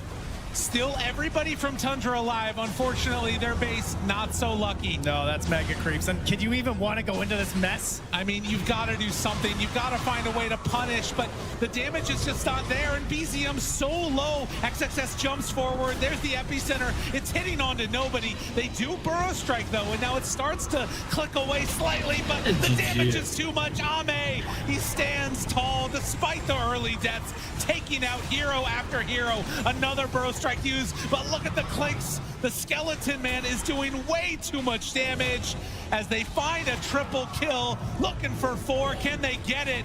Ame instead gets the nullifier out. There's another combination. Damage, maybe? No, they're not gonna kill him. Ame is too damn strong. They take down 2 without buyback. GG is called. XG, they came to play. The streak will continue for XG, undefeated in series on the road to the International, and they're going to keep that up here as they take our first series on the main stage, stay in the upper bracket. Continuing on through the upper bracket, and for a team that it looked so good and felt like they were, you know, on the verge of making things happen, even with the stand-in, it's just one of those things that couldn't come together in the end. So impressive, this XG team, because you think about that game number 1 again, and how things could have gone different if not for that Roche fight.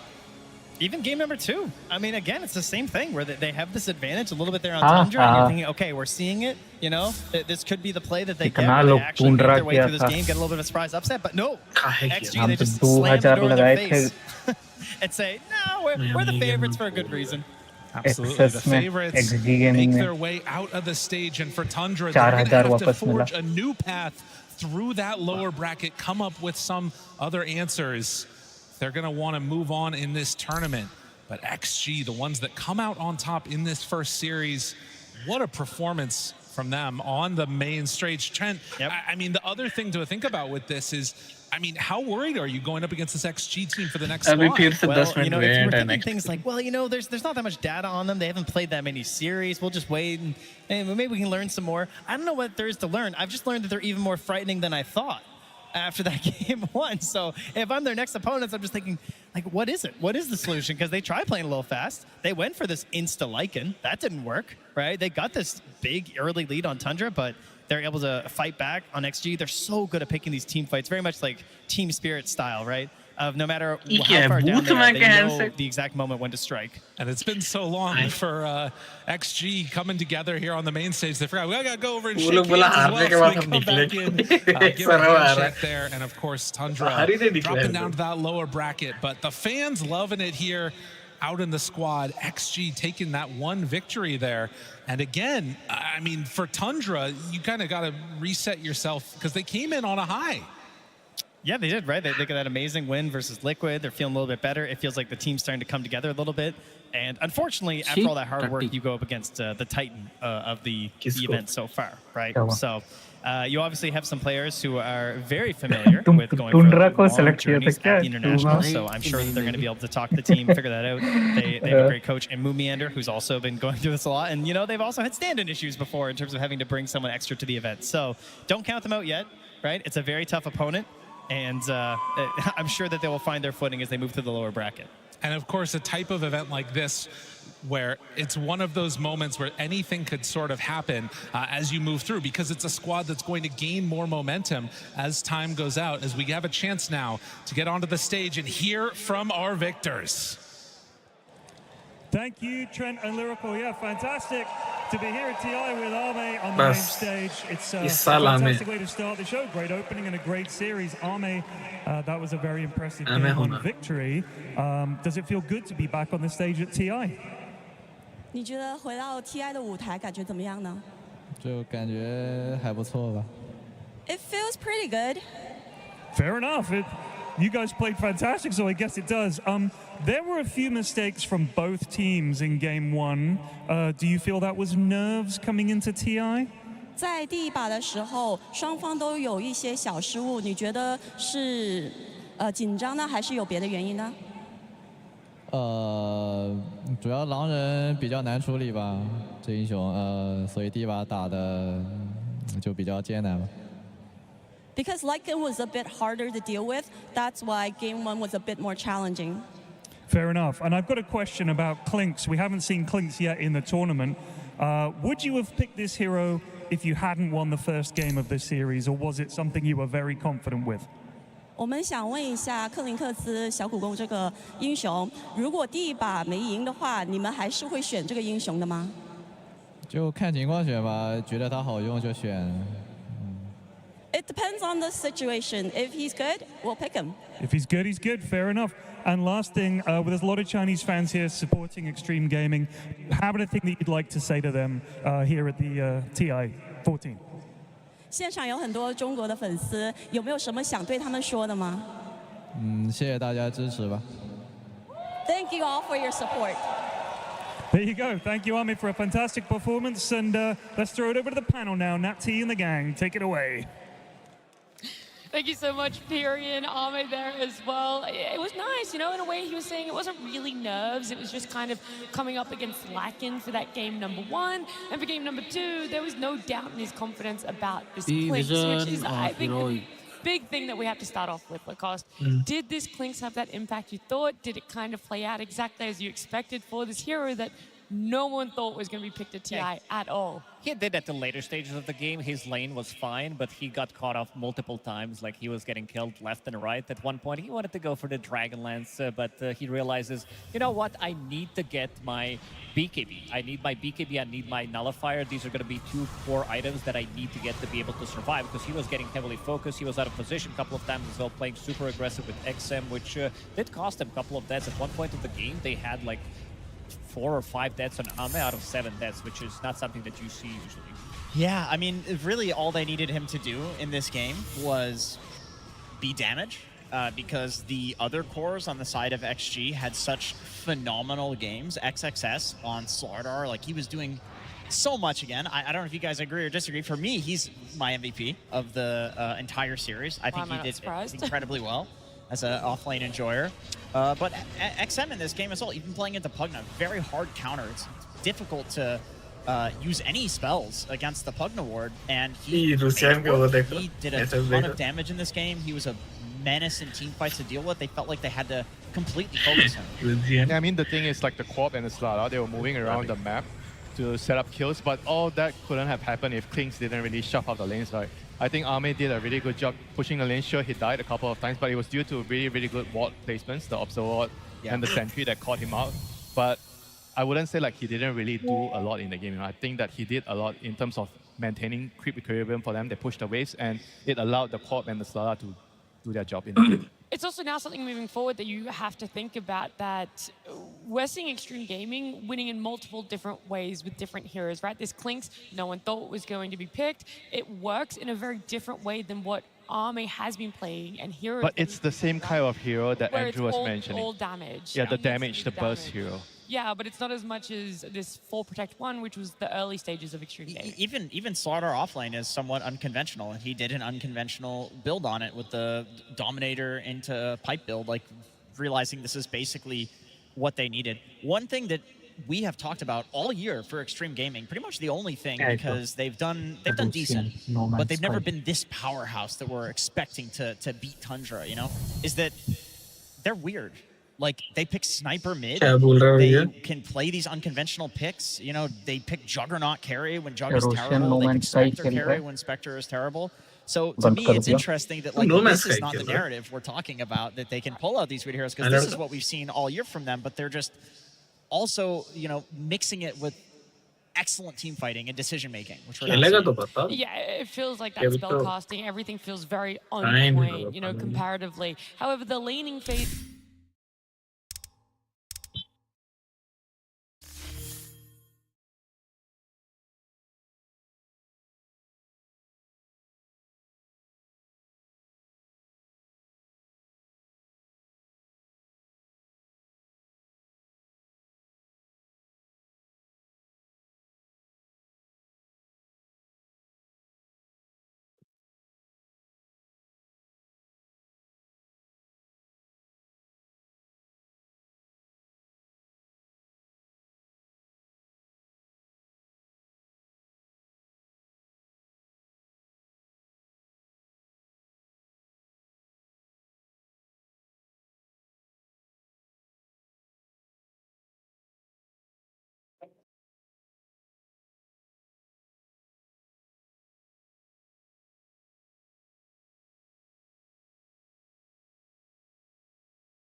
अब कौन जीतेगा?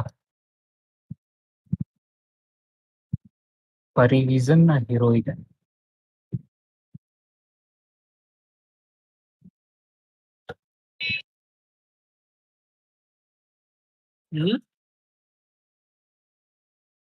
कौन जीतेगा next match? परिविजन ना heroic? परिविजन heroic पीविजन को हरा चुका है. यस, हरा चुका है. यस पता है, बट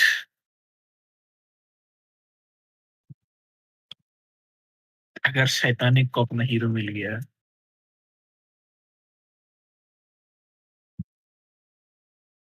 तो खत्म, नहीं मिला तो नहीं मिला तो आगे बढ़ सकता है भाई।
आई थिंक बीजीएम के पास वो अर्थ आर्काना नहीं था ना, इसलिए ऑरा नहीं है, बस लॉरा हो गया थोड़ा सा, लॉरा। तो वो सेट रहता है तो जो मतलब अच्छा प्लेयर खेलता है वही लोग वो सेट रहता है ना उसके पास। आई मीन आर्काना वो भी स्टाइल 2 अनलॉक्ड, ये खेलता नहीं है, मतलब उसके पास है नहीं।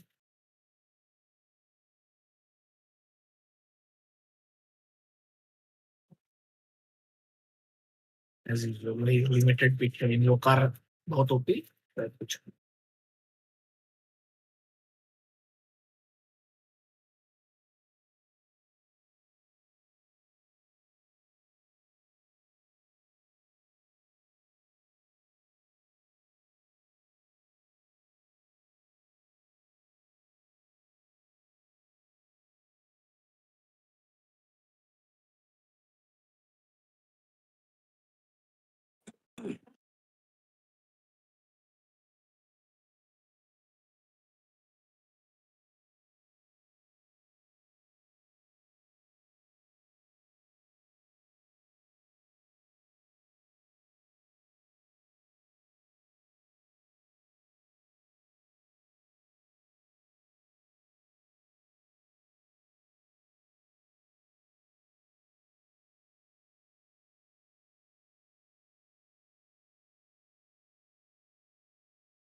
ये बिलो एवरेज किसको बोल रहा है? हम लोग है बिलो बिलो एवरेज.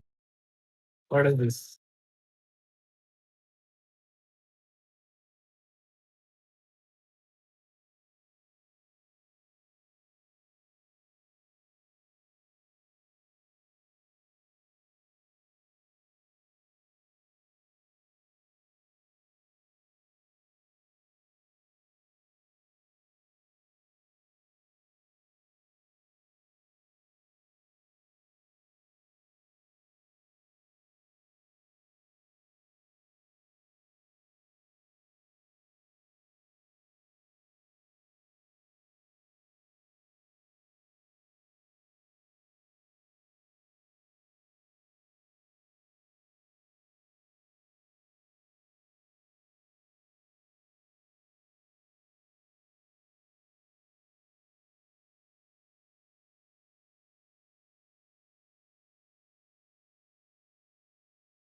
Well,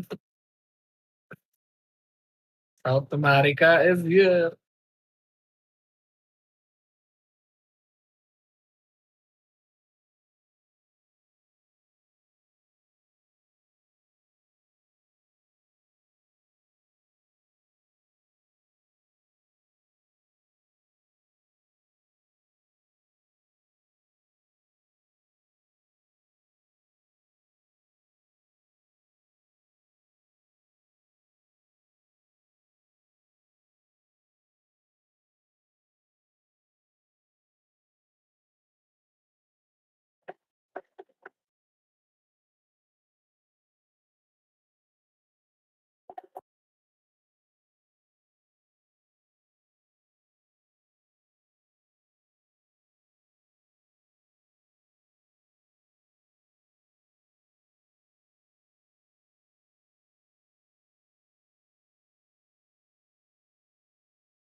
या लो आए लूमा गायब यस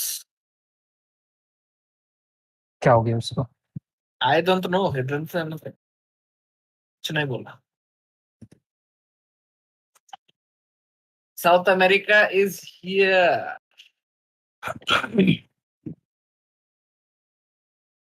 कौन जीतेगा पी विजन या हेरोइक जीतना तो पी विजन को सही है बट पता नहीं अगर अलग क्यों जीतना बाजू चाहिए लेके ऐसे 9 क्लास है ना मेरा 9 क्लास याद है 9 क्लास जीतना चाहिए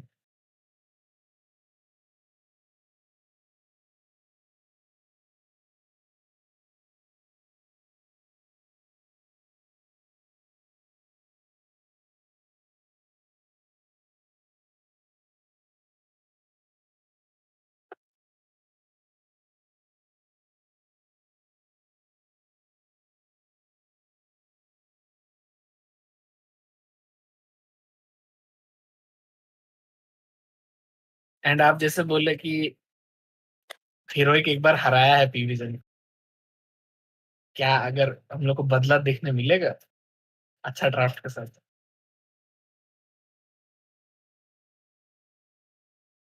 वो भी एक है बाबा स्लीव पहन के कौन खेलता है भाई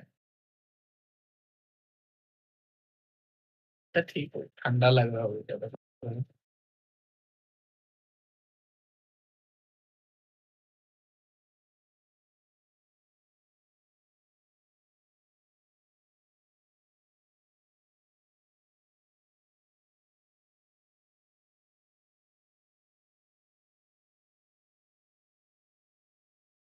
मीपो से 2 विन है दूसरा से 2 विन है जायरा से वेक्टर से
ये लोग नहीं नहीं नहीं जानता है ना ये लोग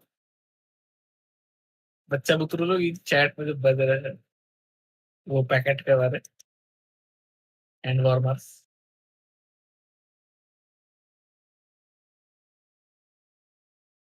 हमारे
Heroic, heroic, heroic.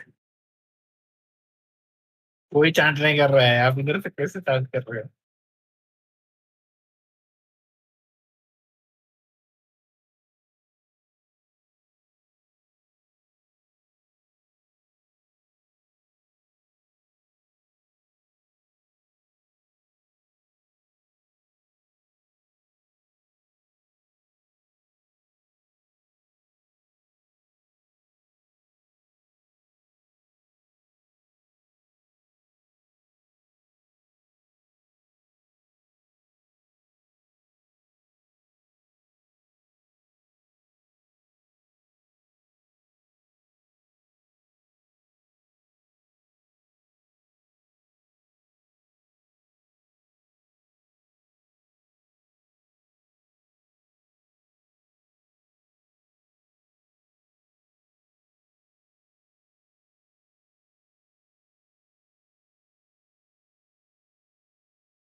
Hello. On earphone.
अरे मेरे को तो इनवाइट कर रहा हो अभी। ओ लड़का पानी में कूदा दिया तो Heroic matchup. We're just still struggling to get some of the players into the lobby, so don't go too far, guys. It's definitely going to start very soon. But we've talked about just how crazy everything is when it comes to a draft, when it comes to a hero, and how to predict that. But what I want to know is, who do you think has had the cleanest gameplay? Heroic on this upturn of not having lost a game, 8-game win streak. P-Vision just kind of all over the place, but are those wins just as dominant for them? I would say no. They have Yeah? not been looking clean. In some of the games, they've been really struggling to find what they want to do. I'd say a lot of the times with this position 4 and 5, these weird picks that they do have, it does feel like griefing a little bit, but they seem to manage to find what they want from these type of picks, especially Slark, who's being super annoying. You see him go on one side of the map, try to get something done. You see him dewarding, you teleport, suddenly he collects the information, and then he just bounces back, runs away. Also, Helm of the Dominator from position 4. This is something that 9 class does like to do. I mean, we've seen it mostly from the carrier role, some invokers from the mid lane, offlaners, they love to buy it, but most of the position 4s, they don't love to buy it, but the 9 class, he will definitely do it because he wants to be even more annoying. I think this is the perfect item for him. Yeah, P-Vision is such an interesting team. I mean, Astini himself has said publicly that they always throw once, at least in a series. And in a series? In a game, sorry, in a game. I don't know if that makes it better or worse. Definitely worse, but they know that the problems that they have. And I think the heroes that they pick make it more likely that this sort of thing is going to happen. Like, you have an alchemist running around stunning himself on ancient stacks. Like, goofy things are going to happen.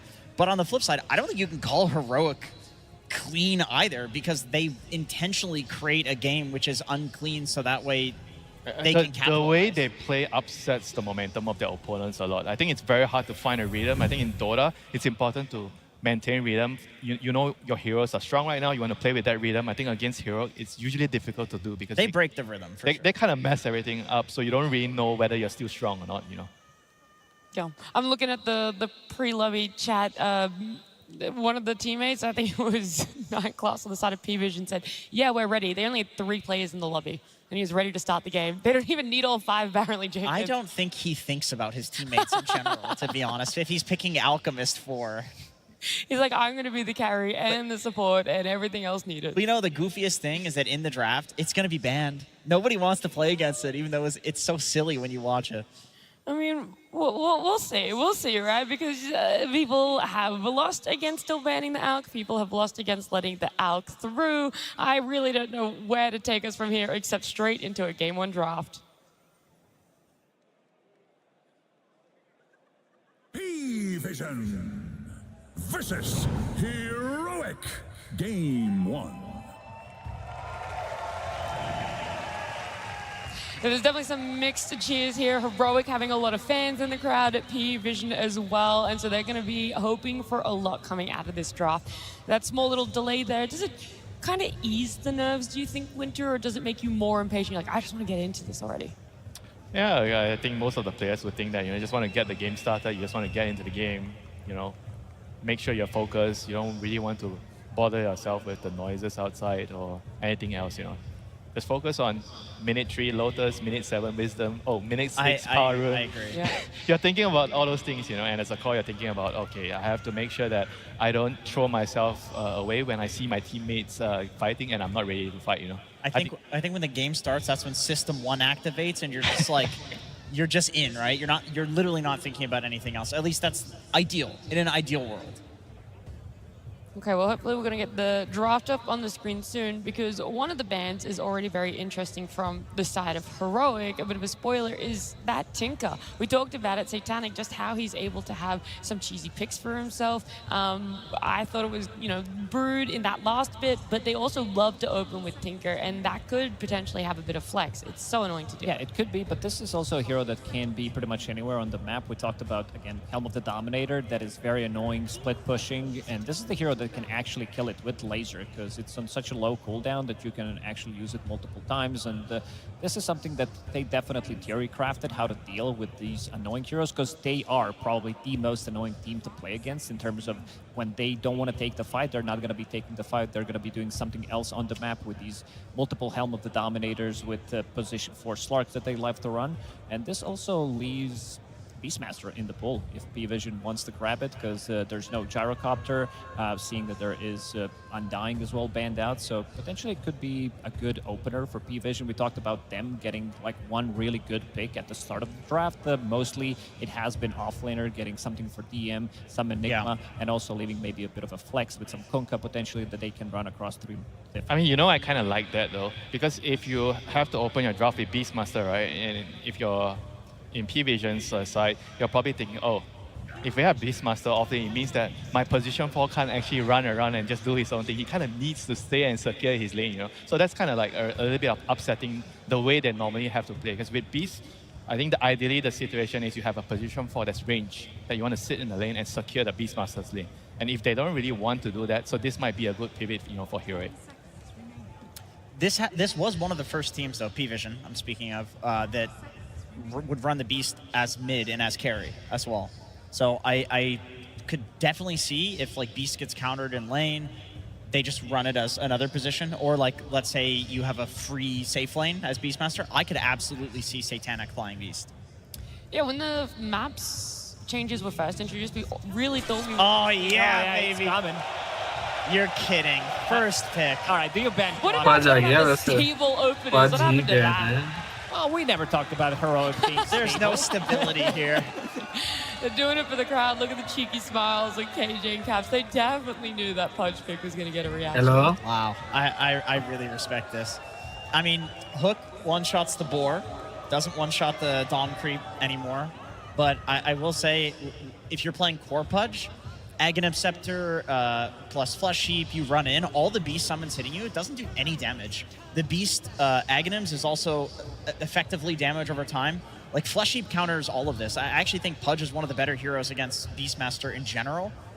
Once you get a BKB on Beast, Dismember, you can kill Beast while he's BKB'd with a little bit of extra damage. So it's honestly not a bad pick here. But yeah, I agree. Like, I'm really shocked Clockwork is not out of the pool here. Like, this is how they make Pudge work as an offlane, is they do the lane manipulation. It is always... You know what, we had this discussion, right? We were saying, is it important to actually ban it, or we just let them get the Clockwork, and, you know, before you start the game, you try to control your side of the rune, and you anticipate his movement, you place the ward, and you kill him when he's trying to block the creeps with the cogs. Yeah, and I think we... Because it's important to block the first one. He can do it the next time, but it's not so impactful after that. And we disagreed on this, where I think that you would have to invest too much to deal with Schofield, and he loves to do that. He loves to do that. You're playing into his hand, but it is an interesting question. You know, I have to see it happen. And there it is. Well, you're gonna get an answer eventually. Just P-Vision knew this was coming.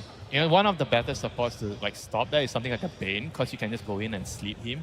So I wonder if they're going to try to do that. But the downside is Bane is not as good against the Clockwork in the mid game. He's only good at stopping lane shenanigans. Yeah, I think SD is the same. Well, you can't SD either because it's the cogs that aggro the creeps, right? I mean, you have to wait for him to come, and before he does it, you have to sleep or disrupt. That's the problem, is where he does it is literally at the tier 1. He walks into tier 1 range and aggroes from like far away. It's like there's a very small window where you can stop him from doing this. I would love to see some position 4/5 that is going to give them something to get out of the cogs. Snapfire is still available, so you can push him out of the cogs.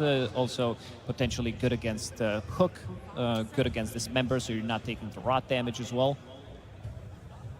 Yeah, are there any other supports that sort of do that? I do want to go back to the clock a little bit while we're thinking about that, because for me, I'm looking at the P-Vision bans. It's this Enigma and Lycan. And so then I had a question mark, is the Pudge potentially going somewhere else? Why are they so focused on taking out those two heroes? Is it a lead-up protection to what they want? Or were they actually looking at this Pudge not necessarily having to be an offlane?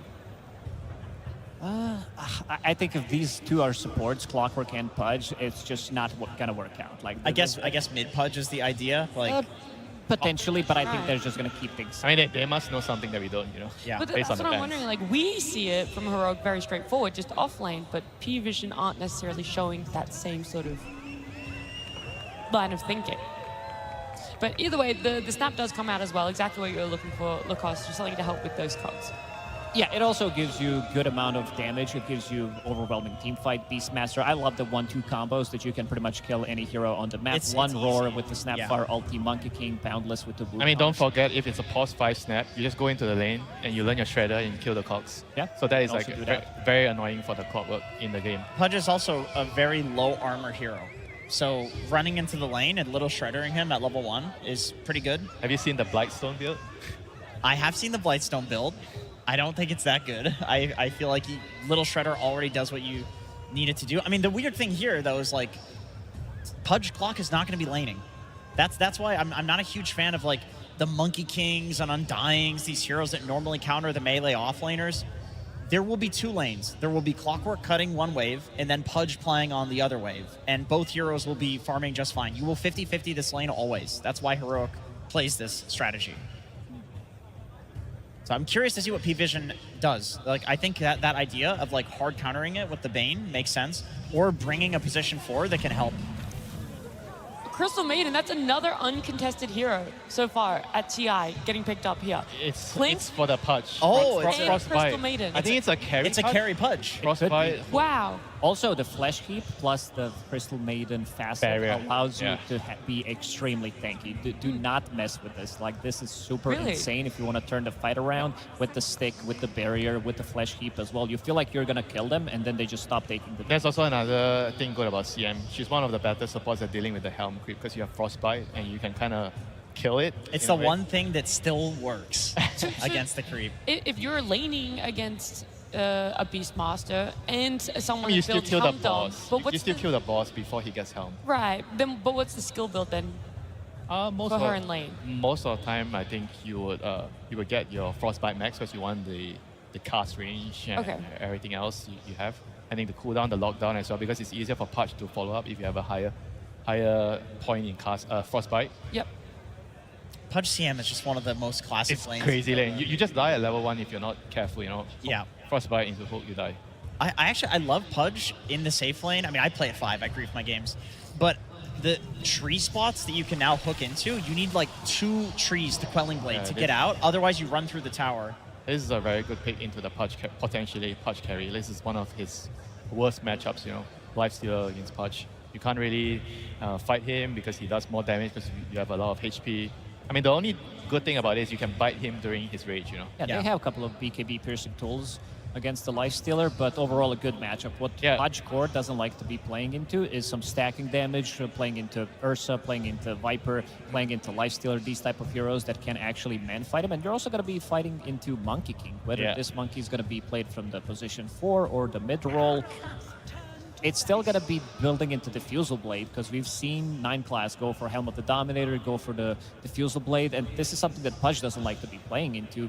If he has no mana, you're basically just You're also getting just ganked healing by Gorestorm. Yes. He's coming with a creep. He is the creep, and you're going to be able to kick the enemy carry out of the lane. I think the Meepo ban is very smart, by the way. You do not want to get obsessed with this idea that it has to be a CM Pudge lane just because it's a classic lane. Because you can still rotate CM through the portal and play with the Pudge. Like, for the game, and for the early game especially, it's still very good. And this would be a phenomenal Meepo game. Yeah, but if you do that, right, I feel like it's not easy to kick the Lifestealer. Let's say Lifestealer is already level 6. Like, it's not that straightforward for you to kill. I think you would just play as like the trio, and then Puck connects, and you're never going to kick the Lifestealer out, right? But I literally saw them do Clock Pudge against Lifestealer Undying, which is a like harder lane than this, and they did fine because he's just farming on Pudge. I mean, so would you say like the gate wards are going to be very important if they're going to play like this? You have to place wards to see those moves coming. Definitely, which can be very game changing. Or jungle wards if the trio is like moving between the one side lane and the mid lane. I like this ban a lot from Heroic removing Void Spirit. Even though they have a good amount of lockdown, you have CM's Frostbite. This hero has a good matchup against Puck in the mid lane. The other one I'm looking for is potentially Ember Spirit because you can build into Mage Slayer. Blade Mail is not as good as it was, so we're seeing them going back potentially for some Spirit Vessel if it's a good game for it, going for the Mage Slayer as well. And so far I'm seeing Heroic having all magic damage, even though Pudge, if it's going to be core with the Rotten Core, he's still dealing good amount of right clicks, but most of the damage is going to be magical. And by the way, the good shout on the Void Spirit ban, that also means that they think that it could be a monkey support. I was going to say, like, could you not still move that monkey into? and it is a 9-class specialty hero from back in the day. I don't think it's as good because the Simian Stride, you need to level the jump up to level 5 before you're getting the instant jumps. It's a lot worse, but I don't think 9-class really cares about that sort of thing. The thing is, they're going to have to reveal it, right? They're not going to be able to have that flex. Is it a Monkey King mid? Is it a Monkey King 4? Going into this, they're kind of just going to have the last pick and place their odds on exactly where they think the Pudge is. It's still 2 carries that they're banning out, both Meepo and Terrorblade. I like. Do you guys like the Monkey King mid and you pick something like a Rubik for a 9 class to play the lane? Seems like a pretty decent Rubik game. There's some good spells to steal. Yeah, I like it. I mean, Monkey versus Puck is a classic matchup that I think no one in particular has done really well in. Oh, this is good. This is something that position for Night Stalker that NA team did use. And got banned a couple of times against it, I believe. Night Stalker, like, Puck doesn't get to play the game. It's a very difficult matchup for him, forcing... You have to buy BKB. Buy either a BKB early on, Force Staff does work, but once you go in, like, having a vision game, it also allows you to have Lifestealer being inside of the Night Stalker. There's a lot of memes that you can actually do with the Snapfire, with the Aghanim Scepter, with the Infest, and then just spitting someone out, suddenly you have 2 heroes. We're going to save that for the later stages, but I think overall this is a very good Night Stalker pick, even though the hero is not the strongest right now. Some sort of illusion hero would be so good here. Like, if Naga was still like, okay, they go for Ursa. Well, it makes more sense than why they did ban out that Meepo and that Terrorblade towards the end, wanting to lead into a mid-beast and an off-lane Night Stalker, actually, was what it is. So that's the change-up that happened, and 9-class is still just going to stick to that Monkey King for himself. And then Yuma having the Ursa last pick. Yeah, it's a very good carry-to-carry matchup against the Lifestealer. Yeah. I kind of like it, and it's also good against the Beast in the lane and in the game.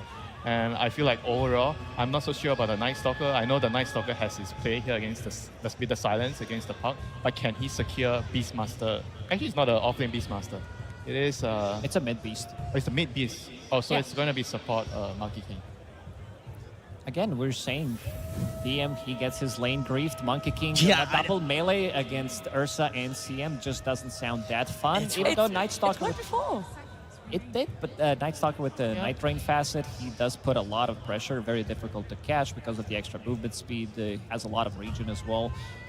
Want to see the lane shenanigans, I think, in this one. I don't think you can just straight up fight it 1v1. Yeah, the gate gangs are going to be very crucial to watch. Who can destabilize the lane? I think it's probably more important for Heroic to get a good start and try to snowball with their heroes, whereas for Paravision, they just want to like get the levels and try to play a slower game. And eventually, they're going to have that overwhelming vision to win the team fights. Okay, well, it's that off-lane Pudge, and I know you love Pudge, Jenkins, so I'm going to give you a little bit of time to talk about it on the side of Heroic.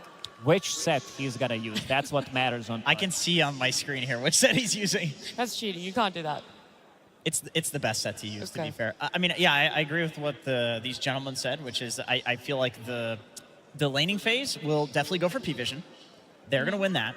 But then after that, like after the 5-minute mark, once the lanes start breaking down, then we're going to look at this trio. We're going to look at Whisper, the Clockwork, the Puck, running around, CM going through the portal, and see if they can get kills in those moments. Like, this is how Heroic makes space for Yuma.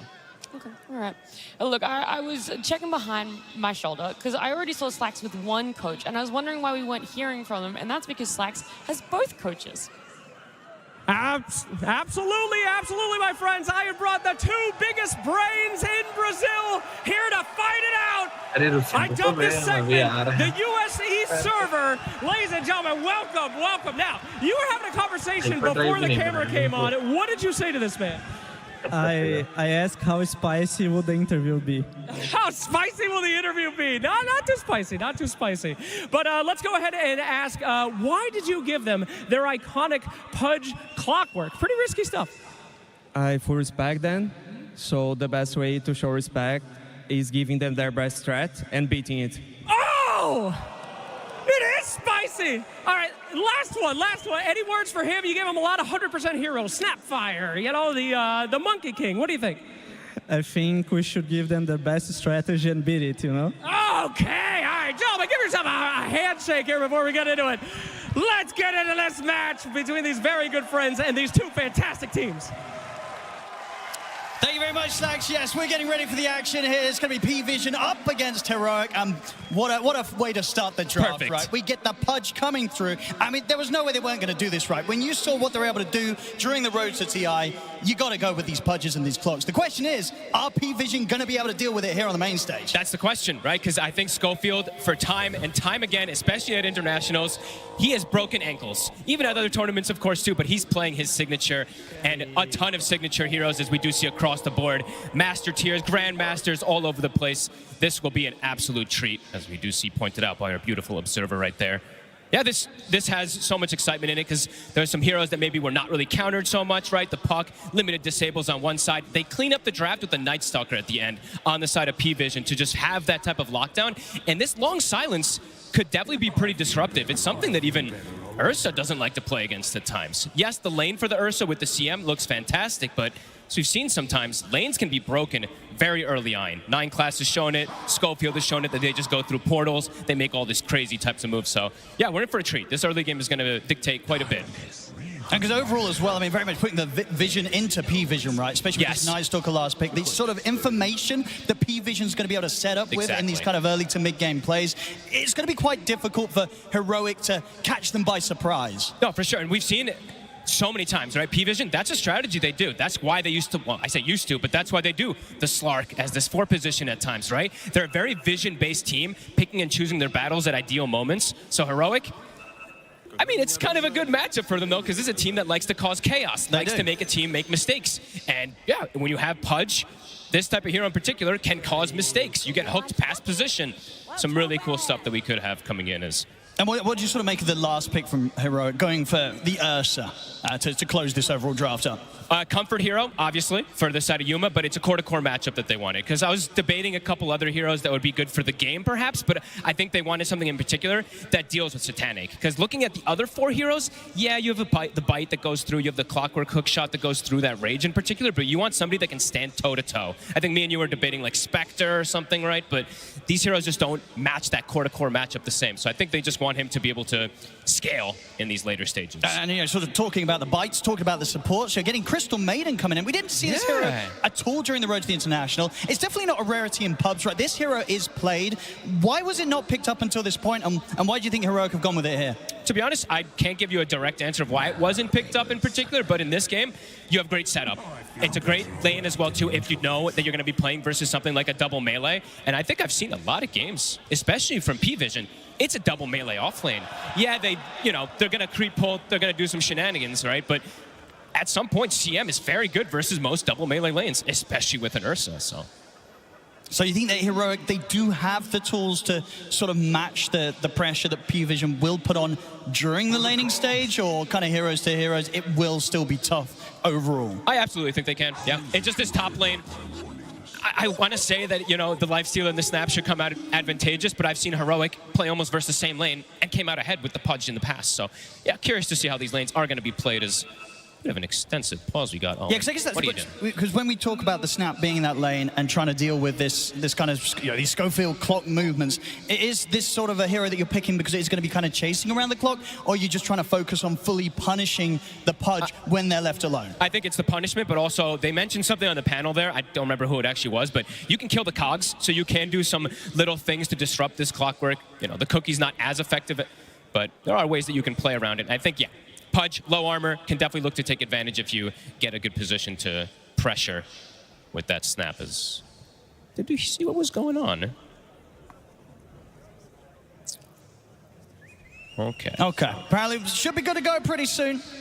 Just getting some final things lined up in the booth, making sure all players are ready to roll. Something I'm looking forward to is, we're likely to have some Dominators, of course, in this game, at least 2, potentially even 3, because we do know 9 class likes to build it, but Heroic, they don't have a Dominator build. I don't think, they don't need no Dominators. No, maybe some of the victories they had, but definitely a lot of the wins that they were getting towards that second half of the road to the International, where they started to hit this win streak. They were just doing it with kind of just raw chaos. Exactly. And especially around these 2 heroes, of course, that they have opened up the draft. So this sort of game 1 as well, it's going to be very much a test or a showing from them whether other teams, and if P-Vision down the line in the draft in this series, need to make sure that they don't let this kind of Pudge clock get through as the first 2. if Heroic can get this game 1 win, they're definitely going to have a lot of implications in how pvision is going to have to start their draft in game 2 against them. Absolutely. I'm so glad that we actually did get, I knew we were going to get it, right? The double coaches down there, they're such good friends. I think this is going to be a really interesting kind of thing that maybe dictates how the rest of the drafts are going to go for this series in particular. Because they might just give them everything. Both sides might just go, you know what? We'll just give you guys what you want, and we'll see what happens. Because the bans, if you saw, were pretty specific. There was a gyrocopter ban in the first phase. You don't see that always. So. No, absolutely. No, and indeed, as we heard from the coaches, you know, the respect they have, they want to beat what the enemy gets the best, you know, it's the best in the enemy's hands. So, you know, maybe sort of, you know, just sort of a mutual agreement that kind of played out during that draft as well, in the fact that both teams did get those strong openers. Yeah, I mean, I'm looking forward to see what we do get going down, but we do have this pause at the moment. We do. It will be over pretty shortly, and hopefully once the pause is over, anticipation. we'll be good to go. Yes, Anticipation for a hook immediately, right? That's what we want. That's what everybody wants, the pudge. Getting a lot of scribbling on the mini-map. Yeah, they were playing tic-tac-toe. They drew some stars. I don't know. But it looks like we're underway. Ducalis gets it. Ducalis has said he's ready.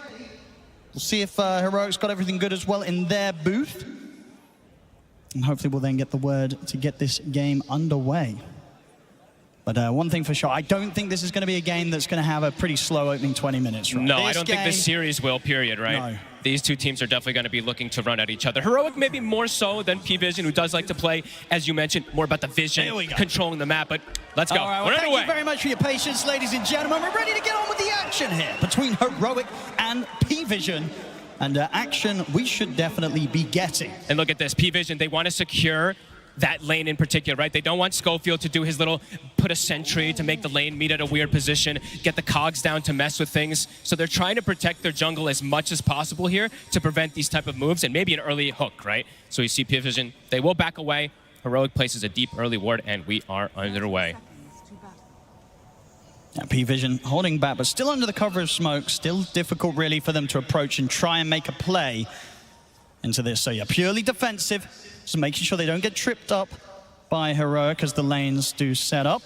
See, if Heroic wants to stick a third hero just for the start of the lane, since they do have that CM Pudge combo, they could trip them up to potentially go for that quick early first blood. That's true. Yeah, there's definitely a first blood chance. Play could be pretty tasty and a very good thing to go for, especially here on the main stage. Now, if you can start to shake up the enemy early, you could start to tilt them a little bit. Yeah, look, let's see the positioning. Schofield, he's doing what he does. He's going to immediately run in, put the cogs down, or just body block the wave until the cogs get closer. And that lane positioning, it's going to be exactly where they ideally would want it. Let's see if Satanic catches the wave. We do see this combo is up here. Yeah, let's see. See if Satanic's ready for this. Heroic getting ready just in case Satanic steps out a little too far. They're going to go for the hook. They're going to be able to grab him away from the creep wave. They'll get him caught in the cogs. They'll have to skill the level 1 rage to back up. So no kill to be found, but a decent bit of damage there from that early setup and an early aggressive poke from Heroic, showing that Satanic's got to be on his toes. And then we do see Ducalis does what we were mentioning, right? What the panel was talking about as well, too. Get that little shredder early so you can either kill the cogs or just be able to harass a hero like Pudge, who's 2 armor, super low arm in this hero. So we'll be able to attempt to counteract these moves. Now let's see how well he does. Because I feel like even in some of the lanes where you expect Whisper's Pudge to get punished, he ends up coming out insanely far. He does. So very, very comfortable on this hero in this position. Yeah, and let's see how many, I'm going to keep watching how many cogs they do kill, because, yeah, Schofield, he's going to be doing his annoyance in this lane. But overall, I would say Satanic, yeah, on paper, right, Satanic should have a pretty free time up here, unless some crazy stuff happens from Schofield and Whisper. And looking at the other lanes in particular, it's similar, right? pvision does have very strong setup for the lanes. The mid Beastmaster versus the Puck is very, very strong matchup. The bottom lane is the one that can be a bit different, where the Ursa and the CM can take advantage. So 2 lanes that do look quite strong for the side of pvision at the start. I mean, and sort of take advantage to the point where is there kind of sort of a stage in this bottom lane where the Ursa CM can get kills? Oh, absolutely. Anytime that they do see a misposition, misstep there from DM, they could look for it. Same thing from 9 Class, but 9 Class also can do some pretty annoying stuff, as we've seen from him on this Monkey King, of going through the portal, bringing numbers to an area that is not as expected. So this mid lane, I've seen the Beast most of the time come out ahead, but also these Pucks usually don't fall that behind anymore in a lot of these matchups that they used to struggle, like the Earthshaker versus Puck matchup, which used to be a hard one. Now these Pucks just do fine because of curveball. So we'll see how no one does in this matchup with Analog. It definitely feels like a mid matchup where, I mean, probably from both teams, right? The supports, rotations early on could warrant a kill in that mid lane. Oh, absolutely. I don't know if we'll see an early rotation, though, because these side lanes are, they do need their supports to stay there. As we do see early aggression, even from bottom, DM, getting the early point in silence. Maybe they'll be able to play this lane a little better than anticipated, even though it's versus Ursa CM. CS-wise in the top lane so far, 8-4 on Whisper against Satanic 13-3, so I see the damage here coming in with a little shred and a few right clicks. Not too fun for the Pudge here on the early levels against these two. Anytime that Schofield steps away. Yeah, he even went for the chainmail immediately on Whisper, right? They've got to watch out for this, though. Something about Schofield and sniping the carriers' couriers. It's happened so many times. We had that one series earlier. Yeah, he got like the DK's courier like, what, 3 times in a row or something. So Satanic's definitely going to have to be a bit more careful with his courier placement when he gets those, or he's trying to get those items brought out. Because Schofield, he will be on top of the timings. Like, you know for sure, right? He's keeping track of when that courier is respawning, and he's going to be ready to get in position to go for it again. 100%. I mean, that's his best involvement that he can have up here, is really killing the couriers and just disrupting them from killing the Pudge. Because right now you're seeing Whisper, he truly is struggling up here. He even bought the chainmail level 1, or immediately when he had the gold, so that he could try to survive the pressure. But look at it, it's constant. Yeah, it's poking him underneath the tower. Still have to be careful. I mean, you saw that anytime that Ducalis tries to step up and go for that, if he lines himself up to get hooked under the tower, could get turned around. Definitely wants to have the lane in maybe a better position. They're not so close to that tower, so they can get aggressive. Down on the bottom side of the map, Yuma so far 20 CS, 18-4 on DM, so being able to match the farm so far on this bottom lane. And yeah, indeed across the board, just Whisper is having the slightly tougher time top, but as expected. To be expected, exactly. So mid, Analog is handling his own, 22-3 to the 26, a couple extra denies on no one, but I mean, look at this damage. It gets harder now, though. I mean, no one just stepping up and just absolutely beating the hell out of this. TPs are coming in. He's going pretty deep, no one. No one is very deep. It's taken a lot of tower hits as well. He went for the dive. Is he going to be able to get away? There's going to be the all back up in a couple of seconds. Analog, he's going to have it. He's got him. First blood there for Analog as no one gets far too greedy there with that aggressive dive. He tries to go for the axes, but the shift is back up. He dodges it, and he has more than enough damage, and they lose the courier, too. That's a big kill to get as well. I mean, up to that point, the mid matchup was pretty close, but now Analog's going to get the chance to get kind of a full creep wave ahead, and having that first blood as well secured on the puck. Massive. 2 couriers also being killed. Nighttime soon to end also. So DM, the bottom lane, will become much more difficult for him now, as immediately they go aggro on this Night Stalker as the daytime hits. Oh, the swipes are stacking up. He will be able to push him back momentarily there with an Ironwood branch placement. So that was a really nice branch. Nice little moves there from DM to stop Yuma from getting a couple more hits in and kind of give him a chance to break away from that blood grenade that was thrown out.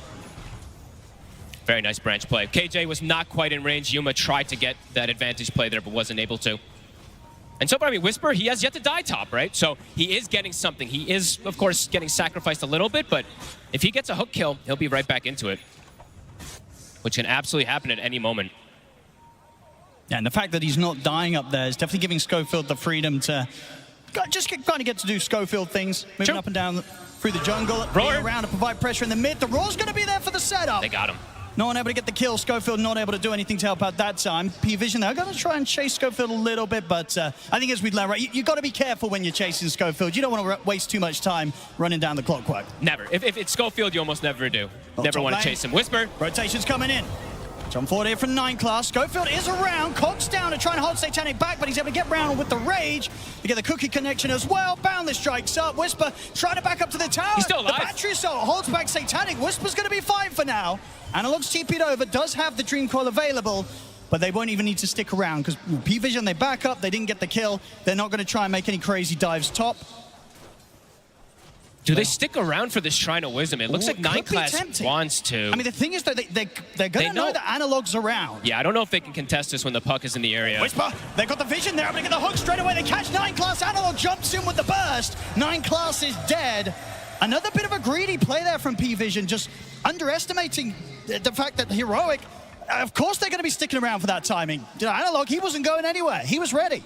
Didn't anticipate them putting the ward, I guess. He was trying to make that sneaky play, but yeah, Analog is just still in the area too. And Analog still has Coil for that next move available too, if it does happen. As let's see how I'm just going to keep eyes on DM these next couple minutes, especially for P-Vision, since it is this daytime. This is a very crucial point. If he's able to keep the lane in this position, he's going to get a lot. And it does look like this wave is going to stay here, so that's very good for him. Top, Schofield. Should be fine here. Whispers in with the backup, looking for the angle for the hook. Not going to get it this time. They're not giving him that chance to get that hook. He has his phase boots finished up, though, so a lot easier for him to survive up here. And as you said, Schofield, it can't open up the map for him. Power rune. Ducalis is setting up. 9 class. It's going to end him with a jump, but now that Yuma's hit the 6, very hard to bully the bear unless they catch him in some sort of chain control between like the roar of no one on the Beastmaster if he makes the move down bottom. Analog gets a haste. This is a big rune. Could potentially even save him. When you get this rune, when you're playing versus Night Stalker, it's the dream early game. On top lane. A little bit of a dismember. It's going to force the TP reaction for no one. Comes in, drops the roar. That's a very dead Whisper there. Bait play there from Satanic. Good TP coming in from no one. They do know now, though, that no one has no resources since he did TP top. I mean, they could try and dive in for DM bottom now. He has ulti available, though. He is going to be pretty slippery. Yeah. DM is getting a lot down here, Owen. This is a big deal. He's level 6 now. He's going to be getting his Dominator pretty soon, too. Even though 9 class has left him for some time, he's getting way too much. And they're not able to bully him because of the positioning of that lane on that Night Stalker. He's just keeping it at his tower, not shoving it in. So that's going to be really important timing for him on this first night. Gonna have a smoke up coming in from the two of them, Yuma and King Jungle's ready to make this play towards the top. This is a clever move. This could catch him off guard. Let's see what P-Vision do in response. Ducalis, not a chance for him. Satanic can is in get trouble. away from this. Whisper ready to lead and gets the hook into the dismember. What a move. Excellent plays there from Yuma and King Jungles coming in and securing Yuma a double kill from that little trip top. I love this move, too, because they had just communicated that the Beastmaster TP top, he used his roar, he was leaving the area, so they're like, he's probably not going to stick in the area. That's smart. Quick gate move, get this kill. Very, very clever. And also the fact that they knew that they couldn't really abuse the fact that the Night Stalkers alone still a very tough target to kill. Yep. The other lane's where to be, and they make it work. DM has literally kept this lane at his tower like this for 3 minutes so far. So very good on him to be able to do that, but of course does open up the opportunity for Heroic to make an aggressive move as top.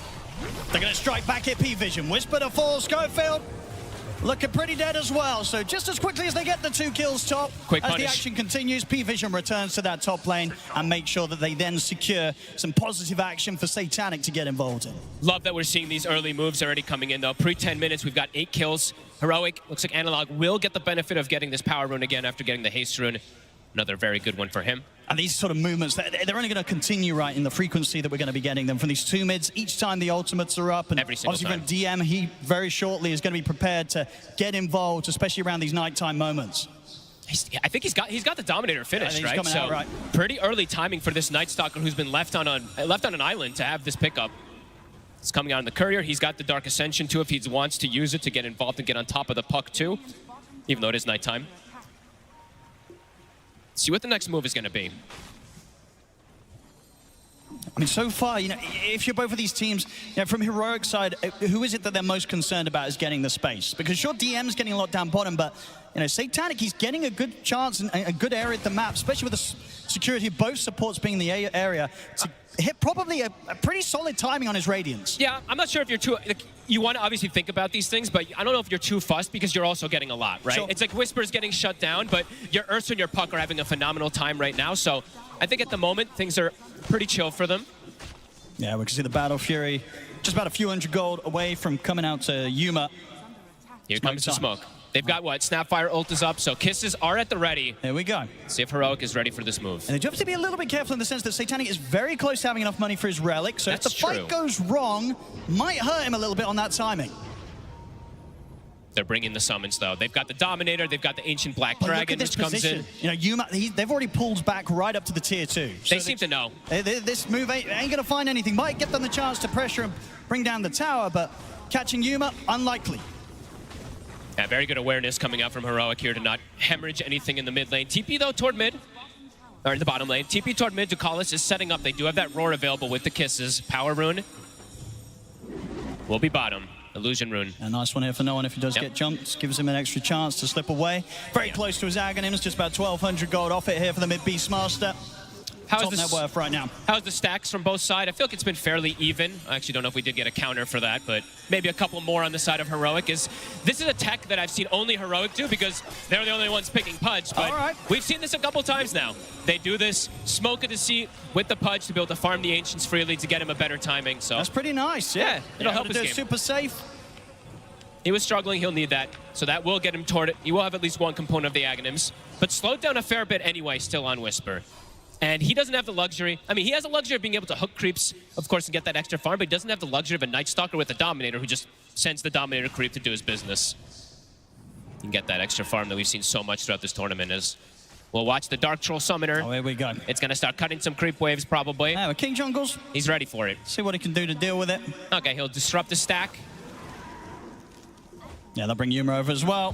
Let's clear this out, because, yeah, they don't want to give DM the chance to start grabbing creep waves. And they'll kill it pretty effectively. It farmed absolutely nothing. Yeah, so. I honestly, Ursa probably one of the better carries in the game, right, for dealing with these Helm of the Dome creeps. Kills them very, very fast. Very true. They did the same thing with the Meepo the other day, if you remember. These heroes are fantastic at killing these Dominator creeps, so influx of gold for them. Top lane. They want to fight, it looks like, here. Will be a good time to strike. I mean, it's a Satanic very, very close to having his Radiance timing complete.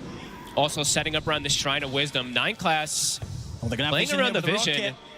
Whisper ready to walk up. Boundless Strike talking about, gives him the chance to jump into the trees. Good escape there for 9 class. Can he keep this up? Split second.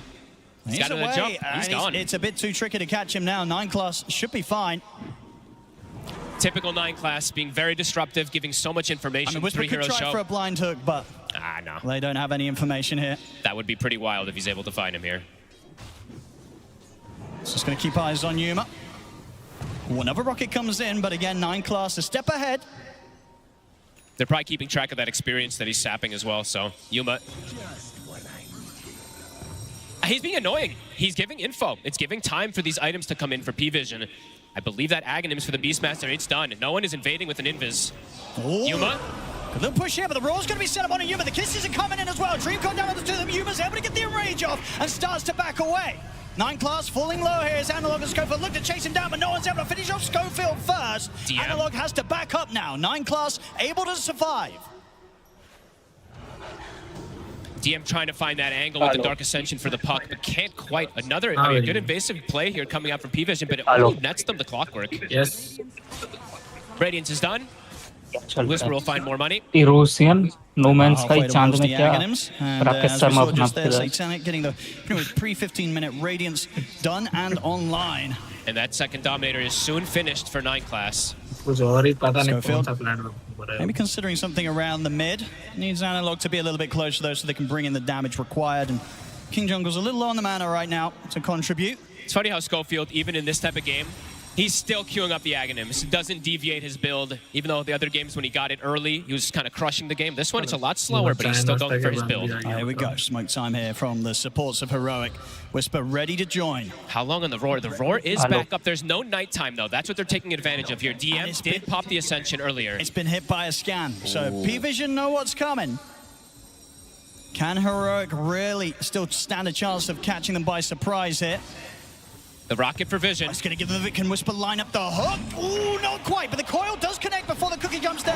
Hook shot comes in as well, but it's deep. Backup's coming in from P-Vision. They'll be able to lay down the Crystal Maiden ult here. Destroyed Ducalis, but the TPs from P-Vision continue to come through. They're ready to turn. Boundless Strike on a King Jungle. Satanic moves in to kill off the CM as they're ready to see if they can maybe catch Analog as well. He's got the jump back up to the orb, so should be fine. I love the aggression, but it's a little deep this time. They were able to get punished. Their P-Vision, they're TPing in, might be able to pressure this tier 1 themselves now. Might actually get the tier 1 first now because of this move. Yeah, pretty hard to push Satanic and no one off the tower, especially with some of the ults expended by Heroic. And they had to use so much to get the snap there. The hook missed, the coil was broken. As Ducalis, I guess himself another one there. Finds Schofield alone up top. He's got the burst to do it solo. Wait, got him by himself. Look at that. Maybe a Dominator creep also assisted, but either way, able to find that grab. As yeah, we did see the creep. Yuma though with his blink. Indeed, with the blink reveal comes in and gets a kill for himself. Back up to level 12 now on the Ursa. Now, Yuma is having a phenomenal game here so close. far. Look at the 2 carries, right? Pretty much so close. As close as it gets, really. This game, the progress of these two, and both of them not afraid to turn up to the action, right? You know, when you look at P-Vision's heroes, they've got a good ways to kind of get Satanic on the Lifestealer onto the front lines, and Heroic, obviously with his Blink Dagger Ursa, Yuma, any sort of fight that happens around a tower that's going to be set up by this Puck Analog with Dream Coil, Yuma's going to want to make sure he's there.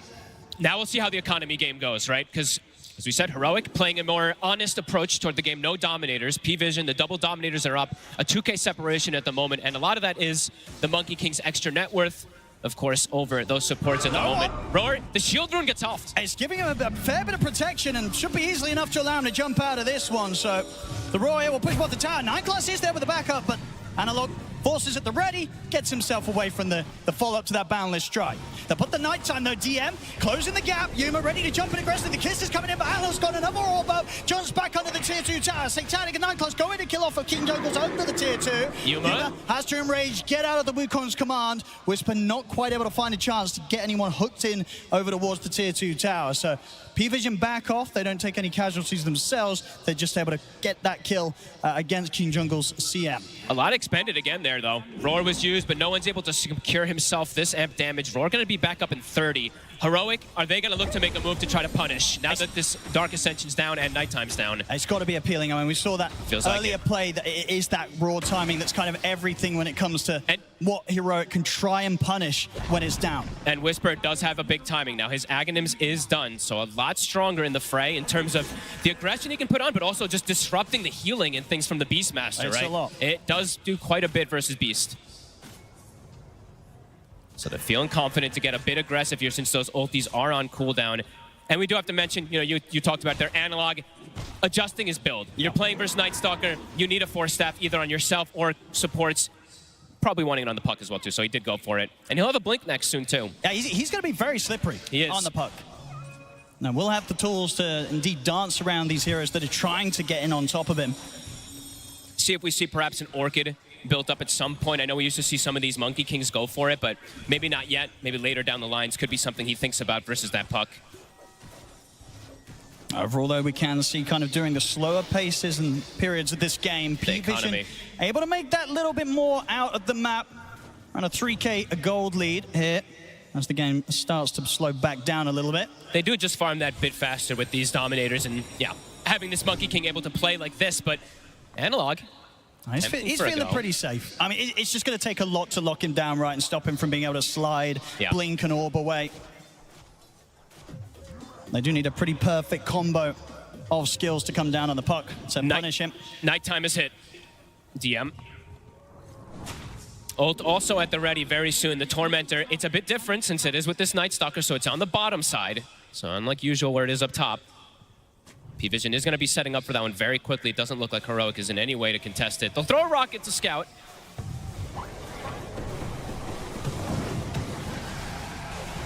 We'll see the shard. Who gets it? It's going to go the way of DM. That's a really nice one to get for free. Heroic. They'll make something happen elsewhere, though. Into the pit. Drop the freezing field as well. They need to speed this up. I think so as well. I was about to say, they might want to use every spell as possible that they can to damage it. Looks like they should get away with it. Yeah, P-Vision, they do smoke up now, but it's a little too late, Roshan. It's going to all be Heroic. Streamer's going to have that Aegis secured for the next play. So, P-Vision, they get a Tormentor, they get a Shard, but Heroic do manage to find that timing to get the Ursa in the pit and secure that second life. Balance in all things. No one, a full BKB finished up now for this Beastmaster. He is going to be very difficult to bring down. Even though they have BKB piercing disables, the damage, unless the Ursa gets the fully free hit onto him, could be problematic now to deal with this Beast early. But could just be a bit of a slowdown time. Both teams might be content with sitting back, finishing up that next item. Yuma in particular, his BKB. Yeah, it's going to be so important just to be able to give him the chance to run in and not worry about having the silence come into play, stopping him from getting that enrage off. And DM is the big nuisance for sure versus that Puck and the Ursa. They have to be very careful in terms of this game. I'm wondering if Analog even at some point does pivot toward a BKB. Sure, not yet, but maybe one of the next items, even though we don't see it too often on the Puck. Depending on how he gets tripped up from the Night Stalker, we'll have to see if he does want to adapt. Satanic, he's got his plans completely lined up. 9class is spotted. He's going to get a hook shot in here from Schofield. 9class unlikely to get much backup here. He's able to jump out though with a sharp boundless strike. He's actually going to survive. He's away. No one. Coming in from the high ground. Maybe see if they can get an angle in on Analog, but it's very, very difficult. Analog at the ready, and Yuma.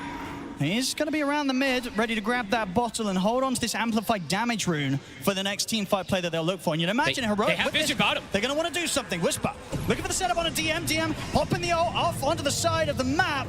He's going to be able to sneak away. Nothing they can do about that right now whilst the hook shot's still on cooldown from Schofield. So DM will get away. But yeah, there's 3 minutes of opportunity really for Yuma to try and force a play with the rest of the team. And you can see how aggressive he is. He's ready to try and find some action. With the BKB, Amplified Damage Rune, and the Aegis, I mean, P-Vision, they've got to be prepared for this aggression that Heroic's going to be looking for.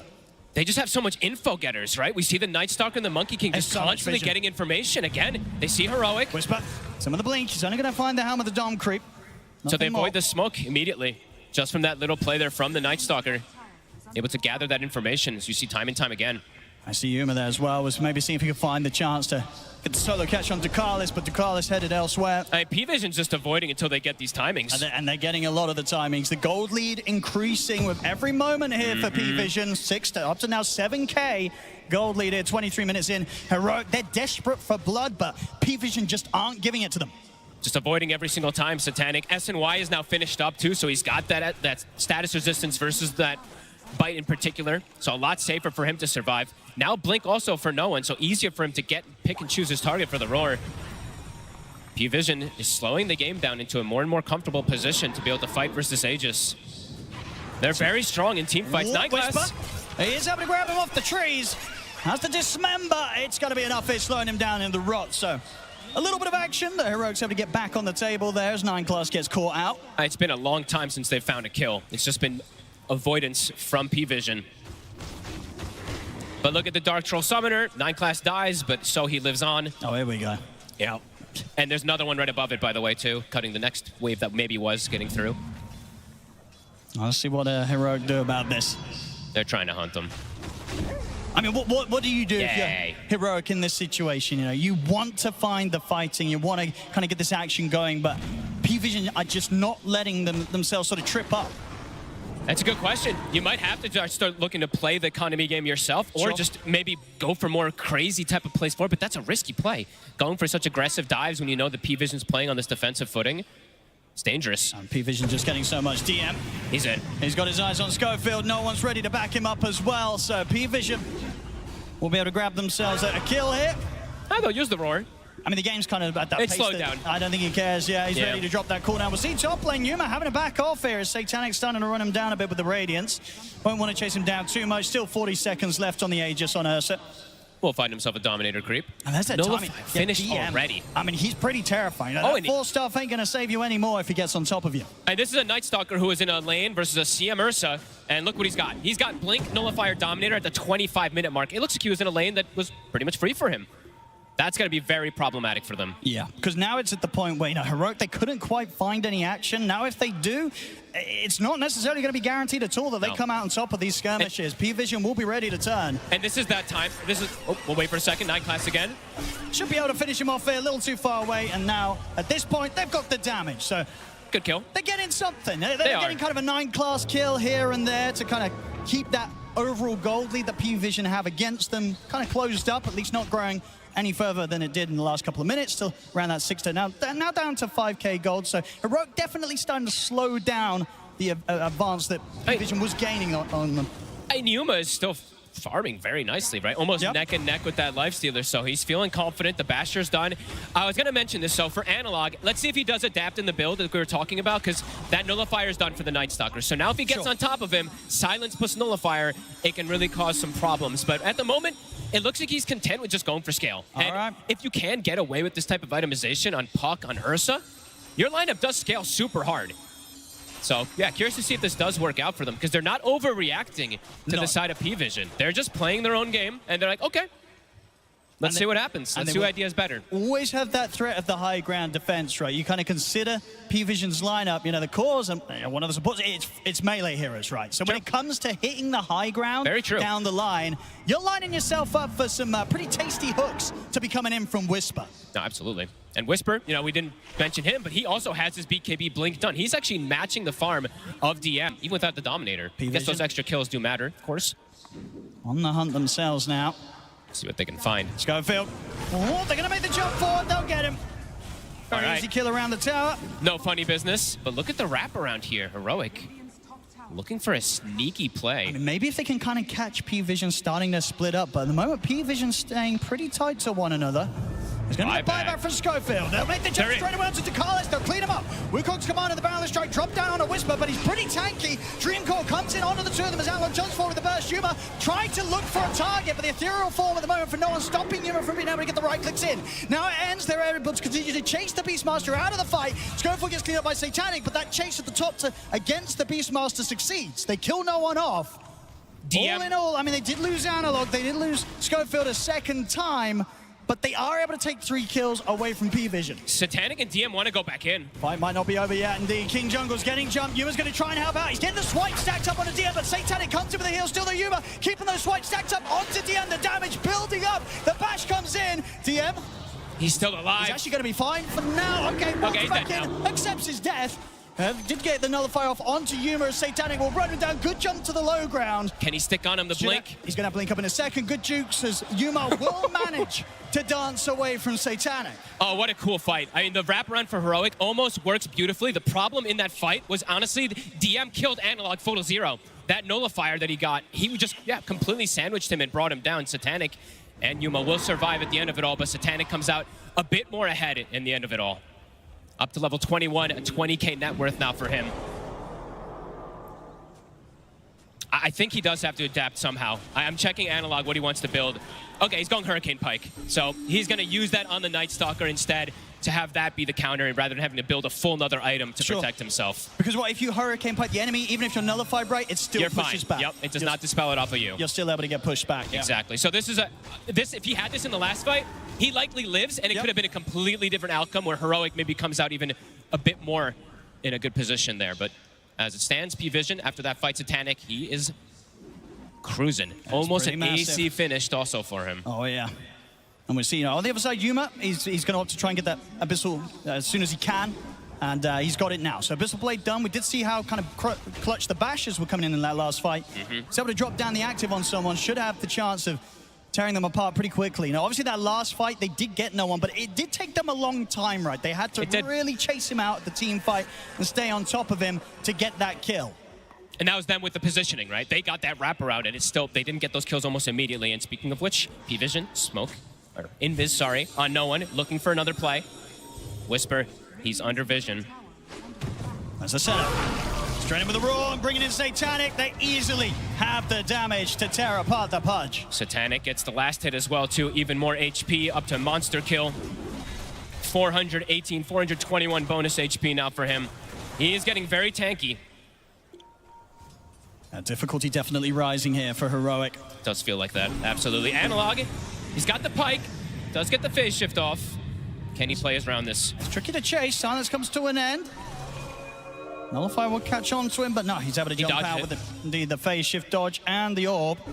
9 class is sweeping across, so Analog has to continue to play on his toes there because they're on the jump. The Silence is back up. They get the jump on him, and this time he's not able to jaunt away. And in the meanwhile, too, they get a Roche. P-Vision is starting to accelerate things. They really are. About 500 gold away from that AC now on Satanic. No one's got the Roar ready. They bought him a gem earlier, too, after that last fight. He's always in a good position to know if anyone is stalking him. Schofield. They found him. They do. They've got the Roar. There's just kills everywhere, Owen. It is falling apart for Heroic. I mean, King Jungles, I think he got very close to a bit of a clutch snipe there. I believe the courier did have the rest of the BKB of DM on, but the delivery was actually made just before the courier got killed. And, of course, King Jungles still loses his life for that effort. This life steal is just getting way too big. Just the difference between him and Yuma now at this point. Yuma can't do it on his own. No one. Jumps forward. It definitely 4 feels minutes like on this Aegis. It's going to get to the point where the question is, how strong of a high ground defense can Heroic pull together? Yuma will find a grab out to the side whilst Ducalis is separate from the rest of the team, but now the rest of the team's ready to close in. Defensive hook will drag Yuma away, as Yuma will get away with that one. Gets the kill, gets out with the help of Whisper. P-Vision sticking in the area. Satanic still feeling as strong as possible. Definitely, the pressure's going to fall onto the shoulders of Whisper. Can he get these crazy angles on the high ground defense to get those hooks, pull apart the attempts from P-Vision when they look to try and close up towards the barracks, towards those tier 3s? It does feel like that's going to be their next best shot. Yeah, it feels like it's very dependent on the cores in this game on Heroic. It's been a pretty quiet game from the support zone, I have to be honest. Schofield not really having much of a game this time on the Clockwork. Maybe, yeah, in his lane, absolutely. But right now, he's 0-7, and he hasn't even built any items to buff up his allies either. He's built completely for himself, so... It's definitely one of those risky builds, right, when you rush the axe. Sometimes it looks great, sometimes it looks like the support you encounter in your pubs. It's a risky move. It's not paying off so far. But, Schofield will say, hey, this game's still young. We're only 32 minutes in. Hey, it's very We're probably true. going to hit the 60 minutes, and Schofield's absolutely still got a chance, if it goes 30 minutes more, to maybe come in with those plays, and he'll say, hey, you know what? The axe rush, it was absolutely warranted. We'll have to see if it does pay off. Because he can do still some really nice stuff with the Aghanims. I'm only critiquing him a little bit extra because it's Schofield, but, he can scout a lot, right? And in this game, scouting has definitely been pretty crucial. So, and you can clear the waves, right? You can prolong the game. You absolutely can. Flares, being spammed down. So, as I say, Schofield, he's ready to keep playing this game for another 30 minutes. Let's see if they can try and hold on that long, because P-Vision against them, they're continuing to hit these timings. They'll get themselves another shard. This time goes to where Satanic. They've got 2 minutes of Aegis, so very likely to bring the fight. Heroic, they've got to do the best to kind of limit the casualties and try and not lose too much against these next moves from P-Vision, because otherwise P-Vision, they could be moments away from shutting down the game. Absolutely. I mean, P-Vision, they're just getting a bit too much, it feels like, out of the map. The map is shrinking. All of Heroic is having to follow each other because of this annoying vision game that we've seen from P-Vision, so they can't really separate from each other because they just might hemorrhage 4 kills as we saw before. If they split up on Heroic, heroes could die all over the place, so they have to kind of stick together like this versus the P-Vision strategy. A refresher on no one. Continues to grow. They can find the opening to get that sort of set up, the silence, the roars on towards Yuma. If any of these fights really where they take Yuma out, the damage, it's just not going to be there for Heroic to tackle these 3 beefy cores of P-Vision. I think the only reason this game has felt as close as it is because Yuma is having a flawless game. Absolutely. He's 6-0. If he had died even once, this game might just feel completely out of control. He's holding on pretty hard here for the team, Yuma. Another amp damage to spawn. Satanic will be waiting at the bottle at the ready. They're just going to pick it up. All right, they want to just pressure with it. So 1 minute left on this Aegis that he wants to use this amp damage with. He wants to get in. Get right in there. So they start to bring in the mid push. What's the response going to be? Not going to be able to push them off the tier 2, that's for sure. So they'll have to let the mid fall. There's a sneaky ward that has been placed down bottom also quite some time ago that could catch Heroic off guard when getting back to their base. At the same time, we'll see if Heroic themselves are able to get some sneaky vision outside of the base to set up for those high ground hooks from Whisper. Whisper's looking for it. He's going to try for 9 class. Is he going to get him? He'll get the Dismember off onto Satanic, but Satanic is perfectly fine. They have to be careful about how they go about tackling the Lifestealer, and indeed they'll be able to pull back. They do not want to put too much into trying to go on this Lifestealer, especially whilst he still had a few seconds left of Aegis. Will start to now come to an end. Daytime will hit. Looks like P-Vision will back up with that. Continue to play that economy game as they continue to grow and grow and grow in terms of that economy. Seeing 9 class, he's gone full greed this game, as he tends to, but Diffusal into the Scotty next, it's going to be very, very annoying to play against for these cores, in particular the Pudge and the Ursa. The fights just, they continue to feel harder and harder and harder for Heroic, and I'm wondering how and when it's going to feel that much easier. Perhaps it's when Yuma does have that MKB, but again, it does feel like it's starting to feel like him versus the world a lot in this one. Still just sort of little things like the ghost on no one that makes it hard for them to get jumped. He's going to try for King Jungles. King Jungles at the moment kind of juking him in terms of the vision, so a lot of time of this BKB being put to waste. Still will get the Roar, though, at the end of it, allowing Satanic to close up and take down another. Hey, Owen, that's actually a really good call that you did mention there, right? Like, Yuma has to do so much. Yeah. And he has no nullifier. No. So they can just dance around him, either with these Ghost Scepters or Force Staffs in particular. Very hard heroes to bring down with the Monkey King as well, too. He can just boundless out of a lot of situations, too. So definitely hard for Yuma in terms of how he wants to progress into this later stage. We'll see Refresher being queued up next. I imagine what the plan's going to be. If Whisper can come... Ooh, no one, he's in there. The jump on a Yuma. Schofield comes in with a hook shot in the cogs to hold them back. Schofield will fall for sure. Yuma, though, with that play from Schofield, should be able to get out. Did cost him his BKB, though. Had to use it. 85 seconds, no BKB. No one's in. Gonna have the buyback coming straight away from Schofield. Does not want to allow P-Vision to get away with that. He's got another roar. He still has that at the ready, and double BKB if he wants to have it for the side of no one. Forcing a buyback again. That's 2 from Schofield. Yeah, the gold difference starting to look growing. Pretty crazy now. 20k gold advantage here for P-Vision 37 minutes in. Satanic is getting close to being maxed out too. He's got to believe the Daedalus finished up. His Ag is going to get consumed too.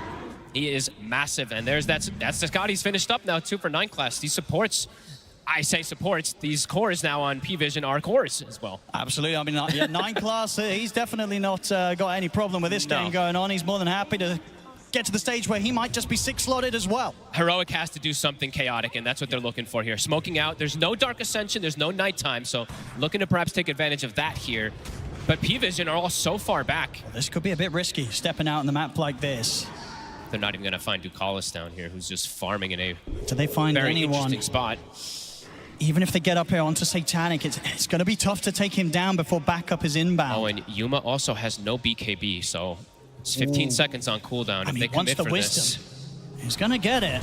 Satanic. They're going to make the jump. They're going to see if they can try and burst him. The damage is stacking up. It's enough. They got him. They've killed him off, but the draw comes in. P-Vision ready to punish.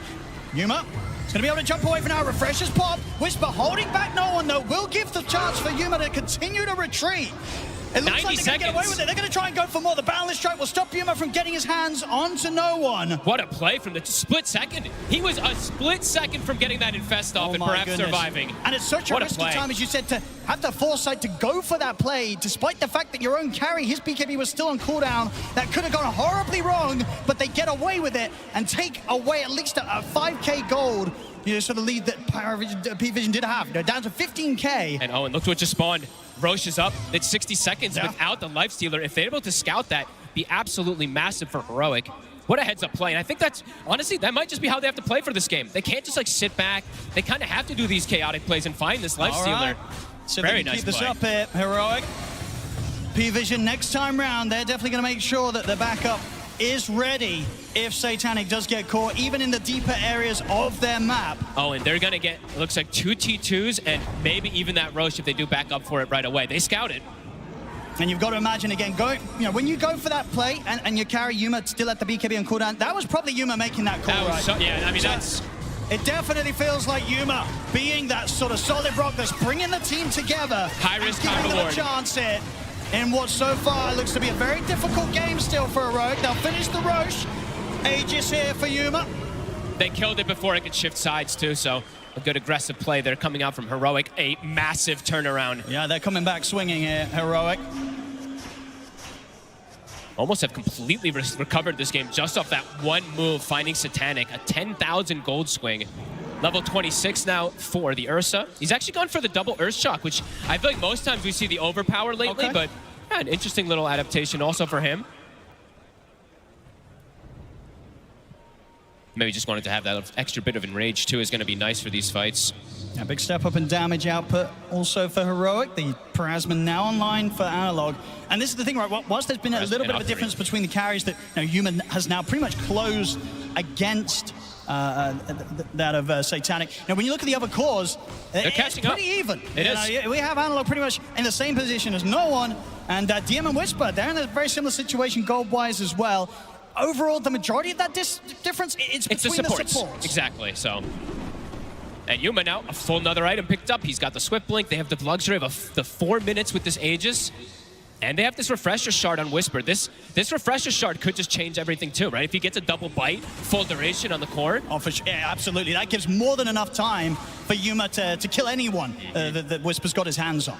And yeah, Cheese, right? Cheese for the puck. He essentially has a second life to protect versus that nullifier combo that can come out from the Night Stalker. I mean, looks like Owen, we're in for a treat here. They're not afraid to fight still, even though this Aegis Cheese and Refresher shot is on Heroic's side. They've smoked up themselves, and they're ready to try and get the jump. They spent their gold too. No buyback on DM. No buyback on Satanic. Well, let's see what they do here. They find Yuma with the nullifier. Jump in from Whisper, though. He will miss the hook. 9 class. He's going to get the hook shotted in the face here by Schofield. Caught to the side. That's 9 class gone. Back in the midst of the fight. Whisper will fall. Analog. He's going to try and push forward. Phase shift just in time before the Roar was going to be coming in from no one. And now Yuma makes the jump forward. Looks to Dakalis, but the 4-star gets Dakalis back to safety. Buybacks now coming out from both sides.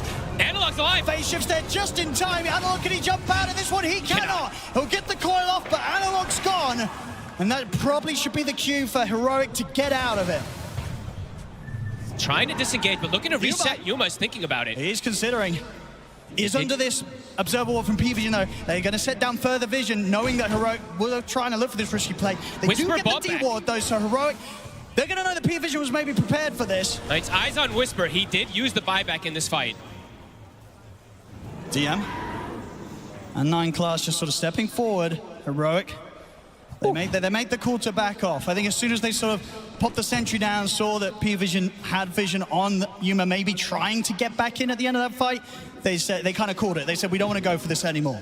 Whisper dies with almost getting nothing off. He got his BKB off, but wasn't able to get the secondary one, got completely locked down. And then Analog, he jumps in to try to help his buddy. I think he uses Cheese and gets Greater Healing Lotus and still can't reset and get out of that fight. So still getting tripped up by the silence. Even with all these defensive tools that he's tried to go for, no BKB, no way to just prevent it completely. Yeah, now P-Vision, they're going to be more than happy to try and look for the play there. I mean, we saw them not afraid to fight and being able to kind of come out even on the results of that little bit of a skirmish. Now that there's no Aegis, no Cheese on Heroic, P-Vision, they're absolutely going to want to try and go again. Besides Schofield, he'll get the setup, catch the 2 of them in the cogs, he'll die for this, but Yuma's able to get the jump, they get the dismembering onto DM. He's gone for 90. Schofield happily trading his life there for the core of P-Vision. And it's the gem as well, too, so a big pickup. Great connection there from Schofield. I don't even think that was the initial target that he wanted. That hook shot actually hits the smoke target that was blocking Ducalis. Nice little pickup there from Schofield again. No doubt about it. Even though P-Vision have maintained the lead for the majority of this game, they're definitely going to feel shaken up a little bit with how well Heroic has proven to be able to hold the game, punch back. I mean, and Yuma just continues to just play almost flawless. Like he's 7-0-3. He's truly being the rock for the team. That's pretty insane, yeah. If you consider sort of the amount of action that's been starting to go on in these later stages, the fact that they've not been able to get this Ursa at all is rather remarkable. Doing a great job of keeping that core-to-core matchup versus this Lifestealer. Yeah. That's why they wanted it. That's why they wanted this last pick, because we do see Heroic smoked up again. Still 30 seconds, no Night Stalker. And I guess this is the thing as well for Yuma, why it's working so well for him in these fights. He's just got so many heroes around him that are more than happy to throw their own lives into the front lines, right? You got Whisper jumping in, Analog ready to make these aggressive moves straight underneath the entire team of P-Vision, and Schofield always ready to initiate with a hook shot. So with all this stuff being thrown at P-Vision, it's very difficult for them to isolate and deal with the bear. And he's not the one getting silenced, right? It's the Night Stalkers having to go for the puck. Because if Analog gets left alone in these fights, Analog might run rampant. So, yeah, it's a good way that they've been balancing off of each other of who tanks which spells. We do see Heroic still looking for potentially another play, but not going to be the case. Schofield just has to continue hugging Yuma. And he is just, using this Aghanims to just scout tree lines. Yep. Every single time he can, he's shooting the rockets, looking for 9 class. Oh, it's doing a lot. I mean, it's definitely, as I say, getting closer to that period of the game where the greediness of the clock definitely feels good. You're happy to have him on the team. BKB also finished up for KJ, so that Frostbite, or that Freezing Field is going to start having some impact as well, too. A lot of money on no one. What do you think he's considering next? 5.7K coming up in the bank for the Beastmaster. That's a good question, because they already have the AC. He already has...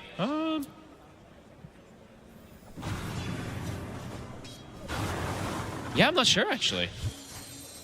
Could you look for a Hex, or does a Hex not really do too much? I think Hex is probably the best one. I was thinking Hex or maybe even just Linken's to protect and block this Abyssal Blade in particular on a core, but... That's true. Maybe help someone kind of for the dismember efforts, right? Yeah, because there's a couple of different single target abilities that can be very annoying this game, so like he's got options. I'm not too sure, though. I think he's also debating which one is best so far. This gold lead has been kind of sitting at a similar amount for a lot of this game, really but has. Heroic has been able to play around that beautifully. And it does feel like each time that P-Vision's had the lead, they haven't really left their side of the map too much. True. Yeah. They're very much holding back, seemingly sort of waiting until they themselves have kind of like these 6-slotted, maybe, as we said, the 6-slotted supports like 9 class. You know, it's very close to having that BKB on top of the Diffusal and Skadi. Just having more difficulties getting the scouting that they did earlier on. They're gonna go for another smoke play, looking for something here. No one still has not used his gold, but he will he will be able to boots of travel and buy back into the team fight. So maybe that's just the thing that he's prioritizing most. Sure. I mean, he should still have a little bit of money on top of that, but indeed maybe not quite enough to pick up a full item. So really considering his options. It's probably just in case he has to buy boots of travel 2 and rejoin the fight rather than just bots 1. It could be something along those lines as we do see the fight coming toward this top left side. There we go. The Rockets will give some information. Heroic, no, the P-Vision's coming for them. Whisper on the front. Hook shot off the mark. And there's the BKB, no one. It's going to make the jump in. They're going to try and go all out in onto Whisper. Bound the strike to the side, holds down the glove, and there's Yuma jumping in, looking for DM. DM's able to get out to safety, though. Whisper's Yuma, gone. he's got to back up now. With his teammates dead and the BKB in range coming to an end for the Ursa, he's got to run. King Jungles will put the BKB, but the physical damage tears him apart. P-Vision coming out on top, and maybe not even done yet. They've still got their eyes on Analog. He'll get the phase shift off. So if he can jump out of this one, he can't at all. P-Vision take down the 4 of them. He spent his gold on the puck, too. I mean, they all destroyed. have no buybacks available here on the 4 dead on Heroic. This could hurt them big time. Only Yuma alive. We'll see how much P-Vision's able to take away from them. This could just be a Rax without the other 2 cores available. Yuma's got his work cut out for him. The dream start to the fight for P-Vision. They kill the Pudge. He gets nothing off. Whisper, I believe he gets a bite off at the end, but the damage is already done there. Complete chaos coming out from Heroic, and P-Vision just playing the fight beautifully. Look at DM even hiding Yuma around during that coil. Absolutely, yeah, just too slippery, too fast. Can't stay on top of the Night Stalker there in that situation, Yuma. It's P-Vision. Here comes the push up to the base of Heroic. Let's see how much they can take away from them. It's at least 1 set. It's tier 3. And the barracks gone. Still a painful amount of time for Heroic, where they're going to have to sit back without the presence of Whisper or Analog for the defense. They'll pop the glyph here. So 30 seconds without the puck. They need every single one of their elements. There's no way the 3 of them are going to try and make a move without the 5-man alive, so they've got to let a second set go on. All right, this could be 3 sets. They've got to defend soon. P-Vision with the patience and lead that they've had this game. Finally finding this huge opportunity to absolutely demolish the base of Heroic. Schofield's going to try for himself, and Yuma's going to go for it, but the Roar's there. Invest. I'll get the enrage off Yuma. Has to start backing away, though, as the BKB begins to fall off. P-Vision, they've got the damage done. They've taken the barracks all away from Heroic. The mega creeps are out. Heroic have done such a good job through the majority of this game to hang on, but hang on it just was, it seems, as P-Vision now mega creeps, and a huge opportunity as now Roche will also spawn. They're hitting their element. Yuma, as we said, still yet to die, but can't do it on his own. I mean, they're trying to head out. P-Vision. It's been hit by a scan, though, so P-Vision know that Heroic are going to maybe try and make this last-ditch attempt outside of the base. And they've just got this Dominator up on the high ground, giving information as well. How do you approach this fight as Heroic? It's so hard. In particular, where it's 4v5, you don't have Schofield ready to sort of throw himself in and disrupt the action with a hook shot and a cogs. I think they might have to do that, though, and I think they can't approach these fights normally. They kind of have to get the initiation. They've got eyes on DM, but instantly out with a blink. Yuma's going to try and chase. We'll get the Abyssal Connection. Whisper jumps in as well, but DM is going to get forced away. Coil will catch on to it, refreshes spot, as Yuma stays on top of DM, is able to kill him off. Pudge in trouble, though. Whisper controlled here by Satanic. They'll get the buyback coming in. King Jungles will live for now, but Satanic jumps forward, takes him down. Yuma having to run for the last few seconds of the BKB, but P-Vision will stay on top of him. His Earthshock's down to the low ground, but the Abyssal for DM's back up. Yuma's dead. Triple kill for Satanic. Heroic, they tried to go for that last attempt. It does not work out. This Roshan, and very likely the game fogged, it's going to be P-Vision's. They tried to do the chaos play, but they did tried. not have the numbers. Everyone just buys back the targets that they prioritize. DM's like, I can throw my life, buys back, rejoins it immediately. the Ursa dies for the first time in this game, but as you said, it could be that nail in the coffin. He has buyback. He does. But let's see if they can even hang on here. Whisper, though, does not. Still, yeah, 350 gold away from having the buyback on Pudge, so we'll just be with the four of them. And trying to hold against P-Vision now seems pretty impossible as they're on to the tier 4s. Aegis on no one, Refresher Shot on 9 class. P-Vision, they're ready to lay down the Wukong's command. Try and enter Yuma, he's in with the jump. They're trying to burst the Lifestealer. Satanic, he's gonna get hit, but get another bash. He'll get him with the Infest. Survives, heals up. They take down the bear, and with that, the tier 4s continue to remain exposed. This game is over. GG is called. P-Vision will take the first game. The economy war, I mean, P-Vision playing the map as they do, as we've seen them do so much this tournament. It works again. Heroic, they really tried their best getting these type of chaotic plays, which absolutely worked at least 1 or 2 scenarios, but overall, P-Vision, they had a pretty good grasp in a lot of this game. Yeah, the lead was just too much for Heroic to deal with. They just needed to find more of those plays. We just saw such a long period of this game where P-Vision, they really were a step ahead, and to a putt that was going to be expected because of how strong the Vision game was going to be from P-Vision. Absolutely. I mean, the Night Stalker in particular, this last pick that they were able to grab up really was such a nuisance for something like Analog in particular. And DM, he had a crazy good game. So see what they do to adjust. Absolutely. Great play and great patience from P-Vision in that game to maintain the lead and know that when they go for that killing blow, it's a successful one. Game 1 to P-Vision. And it was a great game for P-Vision here, right? If you're there in the arena cheering for them, you're so happy with how this one looked. It felt like just every core was having the time of their life, Lacoste.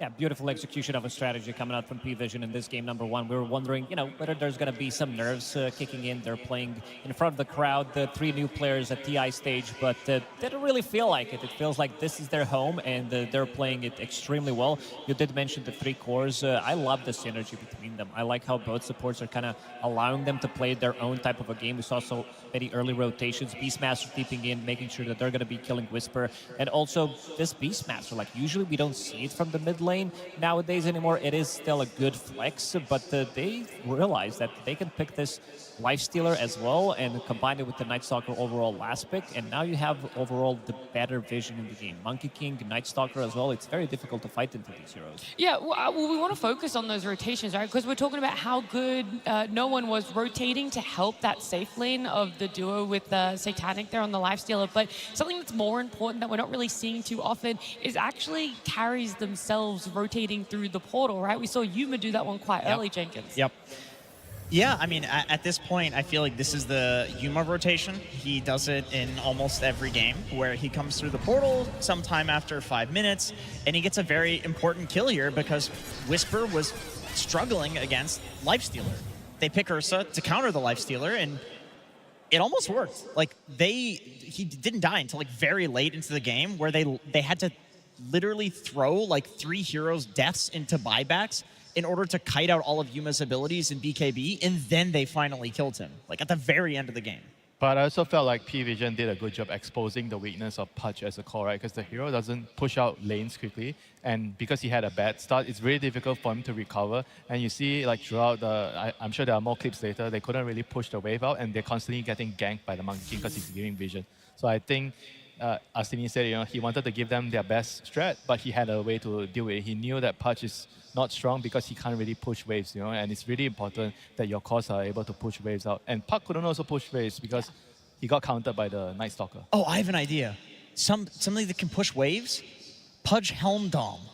So you can block your own hook. Okay, back to retirement home with you. All right, look, guys, we're going to look at that Vision game specifically with the Monkey King, the Night Stalker. We said the lineup was big, but seeing it in action and exactly how they're able to utilize it is a whole different thing. Yeah, 9 class is just being himself, being super annoying. Look at him dodging the ganks. This is 3 heroes, so there's going to be a hook, there's going to be another hook shot that they're trying to go for, and he's still going to be escaping, lurking around the 14-minute mark, trying to go for the Wisdom Shrine, and he's just going to be staying around. So he came back, and what he did is he provided vision for Schofield. You can see that he's buying time, he drops down, it feels like he's going to die, but they also understand that they can help him out. The rest of the team, after he provided vision, they're going to be helping him. He gets a really good boundless strike, and in the end, he doesn't even die. But this is what he does the best. Like, he's very annoying, and there's going to be another situation where he gets initiated on, again, providing info for the team to see where the heroes are, which allows others to play much more safe, and then you have him escaping with the shard. Plus, also, we got to point out the Night Stalker. Like, he's really, really good. He's going for the Nullifier as well. Didn't have it in this fight, but it also completely ruins what he wants to do with Ursa. He's good against Pavis and Crystal Maiden, good against this 4-stab slash Hurricane Pike on Puck. They understand how to itemize correctly, and 9-class standout player for a good reason. It is a really big deal against, especially like Heroic in an Ursa lineup, to waste time like that, to waste these smokes of deceits, because you end up in these games where like you have a timing, you know, like Ursa BKB, something like that, and you just legitimately don't have any smokes because you've spent so many of them, like smokes being broken, or a Monkey King, you know, jumps in, makes some, like, waste some time in the early game. Like, these things really matter in a game like this, especially when you're the team that is trying to create chaos. I mean, this kind of happened during the game when they traded Tormentor for the first Roshan. So the Ursa got the first Roshan, but he couldn't really push the map, you know, for advantages because they were constantly chasing around the monkey. He was pressuring them. The map was pushed out. They just basically couldn't really do anything with the first Aegis. They just blocked. They just blocked every play from Heroic. They couldn't progress on the map, and I felt like that was a huge problem in the game for Heroic. Yeah, and I think they also understood the fact that, okay, Roche, that's going to be an objective early that Heroic are going to be really strong at, right? You kind of want to give it away, but things and objectives that aren't as easy to give away, look, cost is these Wisdom Shrines, right? You want to be able to take them away from your opponent as often as possible, and we normally see early fights around it, but in this one, we saw that later 27, 28-minute fight around it. Yeah, they understand that they want to take it away, and this is the fight where Night Stalker does have Nullifier available, so it's going to be very difficult for Ursa to play the game. You remove his overpower, which means that he's not going to be having enough damage, and he's going to be running in, providing vision one more time. We've seen so many Infest bombs in this game because you have both Beastmaster and Night Stalker ready to jump in with the Infest, so in the end, they're going to be stealing the Wisdom Shrine, and Night Stalker, in this one, it turns into daytime. His ulti just ended, but he's still going to be using Nullifier before he dies, making sure that the Ursa is not going to be able to do much, but Yuma, man, I gotta say, he had a perfect game. It doesn't get better than this. We said that he's playing the tournament of his life so far.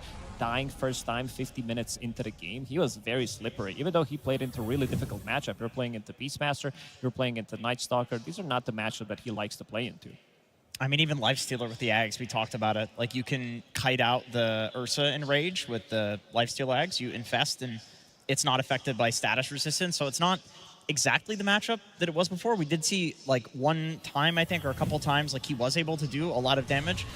Right here, for example, like, finally you get this, you know, BKB piercing disable from Whisper. Obviously, Pudge does not do enough damage to kill a Lifestealer, but Ursa's like, okay, don't mind if I do. And this is where I think a lot of people were thinking, like, are they doing it? Are they coming back? But more annoying P-Vision shenanigans, like able to slowly kite everything out and only lose Satanic there. I think this is something that they're very good at, is when they do lose a hero, they will retreat tactically, you know? They, as Astini said, will throw once per game, and so they're very good at making sure that that throw does not end up throwing the entire game. It happens, they recognize and they're like, okay guys, that was the one, now we just have to go back, reset, wait until Satanic comes up. We've done this so many times at this point. Yeah, something else for this game that interested me was the buybacks. Normally people are holding it, right? When we get past that 35, closer to the 40-minute aspect of the game, everyone's very hesitant or reserved winter to just immediately buy back. They kind of want to hold it and they wait until that high ground is being pressured. But for P-Vision, it's like, yeah, the Ursa killed 4 of us, let's all just buy back, kill him, and end the game. Yeah, I mean, the buyback part is something that you have to really understand as a team, like how to use it. Having the buyback is not just like, oh, I'm going to say buyback, but you don't really plan how to use it, right? So they showed in a couple of fights how to use buyback. Sometimes it's easy when you're in your base, but sometimes it's also a bit more complicated when somebody has to willingly sacrifice your life to ensure your team has a good opening in the team fight. So those are things that are not easily done in the game. Yeah, there's a lot of things that Heroic did so well for themselves, P-Vision as well. Breaking it down a little bit further for us is, of course, our Weatherman Purge. Thanks, Nat. Yeah, I thought 9-class had really an amazing game, so I wanted to highlight some of the great things he did, because he had a little bit of a rough laning stage. This game playing Monkey King, getting back into his normal thing. Now, very importantly, he's basically trying to waste a lot of his opponent's time. They happen to get lucky and hit him with a rocket flare, and as a result, this is an easy kill on Monkey King. If you can catch him before he manages to come off cooldown here. But because he jumps into the trees, they put all this effort in trying to kill him. This is wasting tons of time, and he's doing economic damage. So him surviving and then ultimately having a great fight over here is fantastic for his team. He's not dying, he's getting pressured, and ultimately his cores get farther and farther ahead. And how this changes as the game continues is basically because of the item of the tournament, the Helm of the Dominator. Now, Monkey King classically never buys this, but it's working out for 9 class here because it fits his playstyle. He's trying to waste his opponent's time. He's trying to push side lanes where it's normally dangerous for somebody to farm. So he's taking care of this, and it's accelerating his team's growth in pretty interesting ways. This is a little bit further forward into the game, but I wanted to show you the kind of vision that P-Vision is playing towards. What they're doing is they're basically trying to make a big blockage on the map so that they can control. I should do it a little bit more like this. They basically get to farm all of this by themselves. And that space is going to be smaller than the left side of the map. So that means as the game goes on for 5-10 minutes or so, they're just constantly getting more net worth per minute than their opponents are. And this further gets cascaded because 9 class is using his trolls in interesting ways. He's sending the skeletons out to spot where his opponents are. That means less of his teammates are getting ganked by pressure from the enemy lineup. And check out what he's doing with these skeletons as well. 19 minutes, 30 seconds in. He's even hiding the Dark Troll there. He's not necessarily pushing with it, and he's sending the skeletons to block camps, similar to what a Broodmother is going to do. So that's further decreasing the GPM that Heroic has. They have less of the map already, and now they're getting even less gold out of it. And this is why P-Vision started getting more and more net worth from this point of the game onwards and made their game just much easier to play. That is just insane to really think about, right? It's always been about utilizing the observers, and now we're wondering, Helmdom coming in, that's great for pushing out or stalling waves. That's something that you can delay the game with. But now there's a whole nother aspect to it of supports getting it, prioritizing what sort of creep they want, and now blocking cans with that's incredible. That is just incredible. I don't think anybody was thinking about that. Using the skeletons to block camps, like, that's one thing, is people can complain about Helmdom, and yes, it's running rampant, it's in every game. This is a high skill item. Like, to use at this level, there's so much that you can do with it. Yeah, normally you would only be able to do this if you're Naga. If you're playing support Naga, you send illusions in block camps. Nature's Prophet as a position 4/5. He can also go and block multiple camps at the same time. But this also allows you to not get enough farm, because you talked about the lane pushing. Now you don't have your own camps. Crystal Maiden, Clockwork Pudge, these type of heroes, they want to be playing very active. They want to be on the other side of the map, and these are not the fastest farmers in the game. So P-Vision did a very good job choking them out of the map and not allowing them to get that farm. Yeah, avoiding fights, making sure there was no map for them. It feels like a lot of things are going right for P-Vision, but Heroic, one thing that I do know is on their side is a lot of the fans in the arena, and I believe Tsunami and Arvo are down there trying to check in and see how the fans are doing. I mean, as far as I'm concerned, I have sided with the winning team so far because... Tsunami? What do you want, Avo?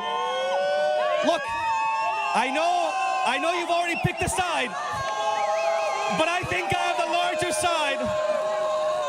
I'm literally surrounded, literally, by Heroic fans. Can I actually just show... 1 second, please. Please. Can you please show to the crowd how much of a fan you are? This is what we are going to say when Astini loses the second game. If I cry, and then that's it. But South Americans, if there's something they know how to do, we know how to roar, South America!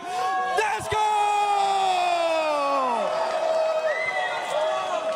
Avo, what now? What is going on here? South America makes it to top 8. You just reappear. And yet I also find that P-Vision very excited here. They see the Oracle. Tell me the story behind this. Astini can do all the predictions. He do the best picks. Wait for us, Cafortado. He knew to let the Pudge and the Clockwork through, and he beat it, Avo. What are you going to do about it? Okay. It's hard to compete against Astinissimo. It's true. He's also Brazilian. He's also part of us, okay? And as true South Americans, what we do is we claim anyone that plays well. Anyone that does well is from Brazil, is from Peru. And today, I want your whole stadium to roar for South America. Please, a big shout for the greatest donut tournament. It's the International.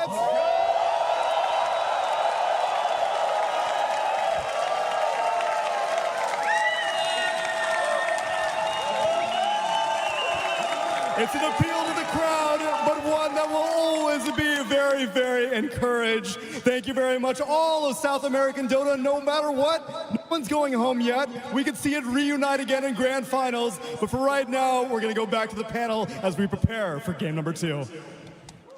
Thank you both so much, Tsunami, Avo, getting everyone on their feet, getting some more cheers out there. I know everyone is just cheering for some good Dota, and that's what felt like it really happened in that game number 1. Very good back and forth, whether you want to look at it on the deepest levels, Jenkins, or if you just want to look at it at a surface level and be like, yeah, Pudge, under tower hook, I like that. Yeah, 52-minute game. It wasn't like a stomp either way. I think if we're talking, you know, maybe like 5-6 months ago, P-Vision is supposed to stop Heroic, but now we have a top 8 international stage game between these two teams, and game 2 could go either way, because I feel like that game, that went pretty badly for Heroic, given that they had their, you know, arguably best strategy, and like it felt like almost none of their plays connected. Things could go a lot better. Like if Cavs can, you know, work out the kinks, I think game 2, give them the same thing, they're gonna take it to them. Yeah, just shake it up, you know. It's hard to say that, but it's not elimination. These guys are in the upper bracket. There's still so much potential for them. There's a lot of chances. It's not over by any means. They get to have this fun between the two coaches, really kind of like ego check each other a little bit, Lacoste. Yeah, for sure. I think Cavs, he did tweet it out yesterday that they are ready. All the prep is ready, and seems like, you know, coming into the second game, I want to see that prep as well, because this one didn't really work out for them, especially against a team like P-Vision, who kind of managed to outmaneuver them on the map, choke them out real heavily. I want to see slightly more aggression. I want to see them create that chaos, because 10-15 minutes into the game, we only had 8 kills, and this is not how usually Heroic plays. So I want to see them try to put them in a position where P-Vision doesn't feel as comfortable. Yeah, he's going to play a really important role here, deciding whether they're going to stick to their guns and make minor adjustments, or they're going to just completely change up their draft, right? Because we saw in the first game, they had a lot of problems dealing with the speed pushing of the creeps. You know, they needed something like, maybe something like along the lines like Ducks. You know, we still plays Ducks here. So you can have one of the core heroes just shadow pushing the waves out so that you can fight, because they like to fight. They like to kill heroes. Yeah. But if you don't push the waves out, you can't kill the heroes. To be honest, like, I don't think they should change anything up, because if a single smoke gets broken, like just one in a game, that's a blunder in my opinion. Because you know there's a Night Stalker on the enemy side. You know he just pressed ult. You cannot walk into a lane and press smoke. To me, this is a little bit of maybe pressure getting to them. Like I guarantee you, this is a talk that they had backstage. Yep. I guarantee you they talked about dealing with the Monkey King better. Maybe they ban the Monkey King, whatever. 9class is going to do the same thing no matter what. You have to find a way to deal with him with wasting less time, or just don't deal with him. Make your own plays. But if you're going to do that, you cannot just run your smoke into a Night Stalker. I think you got to respect that position force. Like the best position force in Dota history, you know, we're talking about Jarex, like Baboka, Jinkyu, these very annoying players, Boxy as well. It's very difficult to deal with what they're doing on the map, because they understand the micro and macro, like, completely. They know how you're going to move. They can predict your moves. And this is exactly what 9class is doing right now, compared to Schofield, who's a bit more of a polarizing player, I would say, who's playing much more aggressive. I don't think he's fishing for information as much as 9class is doing. I mean, that's like a very surface level problem. I think the true issue is the overall strategy. How are they going to build a lineup which allows them to cover more ground? You know, they have a lineup which, technically speaking, they need to snowball. They're going to kill heroes and they just keep running at you. But you can't do that if you don't have an all-rounded draft. So I think they probably have to look into that. If they don't change anything, I think the game is just going to end up the same way. That's true. It's easier to make the good plays and to not have to deal with 9class if you're also creating pressure somewhere yourself. I think, sure, he's like a huge problem, but he's not the root of the problem, I think.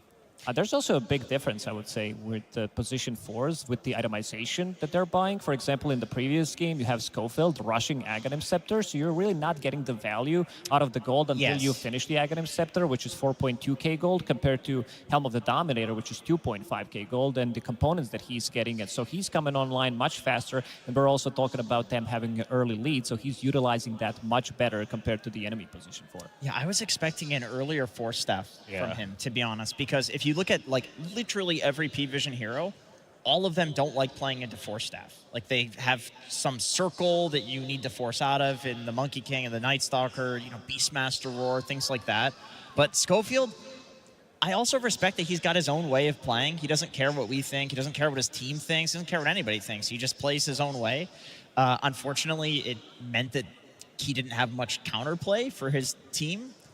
But he's got his own strats. The teams have had their time. We've had our moments to talk about those game ones, the potentials we want to see for game number 2. But as we can see, our players are back in that booth, and that means we get to look forward to a game 2 draft. P-Vision versus Heroic Game 2. Upper bracket, no elimination on the lines by any mean, but Heroic definitely are going to want to bounce back to this one. They want to make it closer. A closer series is what everyone would love to see, and we've already highlighted a position 4, maybe even just the support picks in general, Winter, because they, in game 1, picked up that Crystal Maiden. Uncontested, and now maybe showing the reasons why. Yeah, I guess they probably really wanted maybe to make the Pudge the carry. That's why they picked the CM, and it didn't really work out. So this game, they're going to have to rethink their overall strategy. Because sometimes when you try to flex your heroes around too much, then it ends up being really hard to make the whole draft come together. They're going to have the Nature's Prophet now, which is going to solve a lot of their wave shuffling problem. Yes. Hero is global. So it's definitely going to be a very, very different game here. And it's also a hero that can deal with the Helm of the Dominator creep. With the Sprout, you can easily kill it. Mostly from the core role, position 4 doesn't kill it as easily, and P-Vision, after seeing what 9 class did do in the previous game, they're not going to complicate too much. Having that 1-0 lead after game number 1, they can try to repeat what they just did. Yeah, on the side of Heroic, they actually value that Night Stalker being much more of an issue than the Monkey King. Yeah. And we did offer 2 different ways to deal with it, either drafting to deal with it, or just kind of ignoring him. There was actually 3. The third one was to ban him, right? Maybe they wanted to go for Puck again this time because they're on the first pick side, so they're probably planning to maybe 18 pick the Puck. So they banned DK as well. That also indicates the Puck. So there's a very high likelihood we see P-Vision maybe on the 16-17 pick try to snatch the Puck away if they think that's a good move for them. And removing Spectre as well, which means that Nature's Prophet is going to be played as a core most likely. This is not the matchup that he likes to play into. Heroic is the only team so far in the tournament that did play Spectre. Overall, they did win the game, so it seems like they know something about the hero that could potentially be really good, especially in this matchup, having that global presence against NP and try to punish him. I mean, it's also the fact that whenever you're playing to Nature's Prophet, you kind of want someone to be able to shove the waves away from the team and also join the fights, right? Usually we talk about Dawn, Underlord, those are the type of heroes, and Spectre kind of, even though it's not a very popular hero, but he can kind of do that with the ulti. Heroic was so quick on their side of this with the bans, P-Vision taking more of that time. They see what we saw, right? That Puck. They don't want to pick it up for themselves, and they're really going to make sure that Heroic can't have the perfect setup for a Puck game. I mean, this is also really, really good sequence here. So they know that the opponent is going to ban the Puck, and when you remove the Puck, Queen of Pain becomes very high value because Puck is a huge counter to Quap in the lane in the game. I will say though, Nature's Prophet traditionally has been a very strong hero at laning into Queen of Pain. So it does eliminate like an offlane Quap potential. You know it's most likely going to go mid. I mean, 9 class was experimenting with position 4 Queen of Pain for quite some time in pubs. Maybe he'll do it here. We'll see. Yeah, this is the hero to catch the Monkey King in the game. You sleep him, you grip him, as long as you have some high ground ward, you see him. This is one of the best setups for killing a Monkey King. I'm interested to see if they still value like Clock Pudge. You know, I feel like they've solved some of the issues that we talked about with the Nature's Prophet. They did go to 52 minutes in the game. It was a relatively close game. Yeah, I would maybe lean towards melee position 4, maybe Marcy, keep that potential flex from the off lane, maybe even Tusk to have ability to save people, because right now you do have Vayne with the Nightmare save, that's going to be good, and these heroes that I just mentioned even get more value after seeing the Shadow Fiend pick. Even Clockwork that you mentioned comes into a play for sure. Oh man, what a combo Bane Shadow Fiend is too. You can Nightmare sleepwalk somebody into the SF Requiem, and that is going to one-shot pretty much any hero. I mean, does this indicate the Nature's Prophet might be a support, or is just going to be a Nature's Prophet carry and an SF mid? I feel like it's analog calling for the SF. It's like his best hero, so I mean, other than Puck, which is out. Yeah, he's played it twice already in this tournament, so it kind of does make sense that it's leaning that way. I do think maybe just trying not to flex too much could also be a strength for Heroic. I mean, but at the same time, I feel like if P-Vision chooses to go for like some Tusk, Spirit Breaker here, those are heroes that are really good at punishing mid SF, right?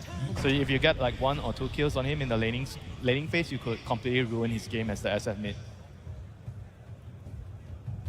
I mean, ET is kind of nice against Bane in a team fights. You can cancel the grip from far range. Amps up the co-op damage. It's also a great hero securing lane for Satanic, no matter what. Like an ET is gonna do well. Yeah, not to mention the runes though. I think the rune fights are going to be extremely important in this game. If the SF is going mid, you want to win the rune fight. So you need suitable supports that are very strong at using their body or they have stuns to secure the rune. And I like this. They just picked Phoenix on 17. Not showing where the Phoenix is going to go, not showing where Monkey's going to go, so having the flex open between potentially 4 or 5 with Phoenix and ET. And also, DM is the one who did play offlane Phoenix. We saw 33 played as well, so definitely a hero that could potentially come. It's a scary lane, no? Phoenix and Monkey King. Yeah. If your SF is carry right now, you're going to be feeling the hit, right? Yeah. Or even a Nature's Prophet. Even Nature's can die to that. Does Phoenix really hit that archetype? Because we talk about it so much. DM kind of gets left alone in that lane, right? We're probably going to see 9 class on a Monkey King again. Is it going to be okay if a DM on this Phoenix? How much? I mean, the thing with that is you don't really need much help later. As long as you get through your weakest phase, which is, I would say, the first couple of levels, especially level 1. Yeah. As long as Monkey King is there, he helps you secure your couple of levels, you get the Lotus. I think Phoenix wants solo levels. You want to get to your level 6 as quickly as you can. And I think Monkey King could actually just allow you to do that, and he just runs around and ganks, especially the SF mid. I think you're pretty tempted to pick Snapfire here, right? Into the Phoenix, kill the egg. I think it would also do pretty well in lane against like Elder Titan position 5. At this pick, you want to use the 18 on the support. Maybe the next pick, but it's probably not going to be there anymore after you pick the Mars. So then what is the Mars adding for value for the Heroic draft that is slightly better than that Snap? They need team fight, plus they need someone to buy pipe, I think, against this Phoenix core, potential Phoenix core. Right. I mean, Mars destroys Monkey King in the game. Like, you drop the arena, and it kills all of the trees around the arena, as well as in the arena. Yeah, and you don't have the old facet to those 4 seconds that you could stay out of the Wukong's command, so one spear could push you out. It means that your Wukong's is gone immediately. I mean, you also kind of have a combo, right, with SF. You lock them in the arena, then he fears them to the wall. Oh, yeah. That's pretty nice. That's a crazy combo. Like, their team fight is incredible in this game. I mean, I still think Snapfire is amazing. It's like Snapfire, Mars lane, arena into Snap ulti. I'd be very shocked if P-Vision lets it through. There's a lot of things that they're going to have to think about for themselves because it's the same issue. You don't want a tunnel vision that they are looking for a support. We have said that it is most likely going to be a Nature's Prophet that is in that core role, but you don't want to oversight of a support Nature's Prophet either. No. Yeah, you never want to like lock something in. I mean, especially hero like Nature's. It literally was played as a support just like 2 weeks ago. That was you. I was playing it a lot. Yeah. I'm still playing it as a support. It is still a good support. It's just that with the prevalence of Dom and being able to, kill the creep as a core very easily, it's like a free Midas. It's a lot more of a core these days. But when you look towards the picks winter, do you think there's more impact coming from another core hero for Heroic, or more impact in that Snapfire that is still... Probably the Snapfire. I think the Snapfire just solves, I think, the egg problem, and it also kind of gives you more damage into the arena. So it feels very natural to go for the Snapfire here. I mean, they've opted to ban out the Silencer. I mean, it's kind of okay. It would have been a pretty nasty Silencer pick. It's like super high win rate against Queen of Pain. She hates playing into Silencer. It's so much magic damage. And then Phoenix as well. Yeah, both the bans are kind of to protect the co-op in the game, with the Abaddon to remove the poison. But I still think Snapfire is like more important than those 2 heroes. I think I'll be okay if I'm Heroic. If I'm taking that trade, I'm fine. The only thing is, like, it's a question of, does Schofield want to play it? I mean, he does play it in general. Like, this is one of the heroes that he came onto the scene playing. He's been enjoying mostly melee heroes in this patch. If they feel like they need a better 5 with Shadowfiend, they could run Bane as a position 4. Yeah, true. Because there's a flexibility. You can still play NP from the mid lane. This is doable. Disruptor? You want Disruptor? Huh? You want Disruptor if you want to pick a 5? I'm still leaning maybe towards melee position 5s if they want to run it, with the Bane position 4, and then you have Shadowfiend from the mid lane, NP with either Tusk or Marcy, even Clockwork that Jenkins mentioned. Yeah, that will actually make sure that the lane is a lot more stable for the Nature's Prophet or the SF. Well, with not a lot of time left, Terrorblade's the last ban for themselves, and it feels like they still haven't solved exactly what they want last pick. You were kind of shaking his head. Does that instill faith in you, Jenkins?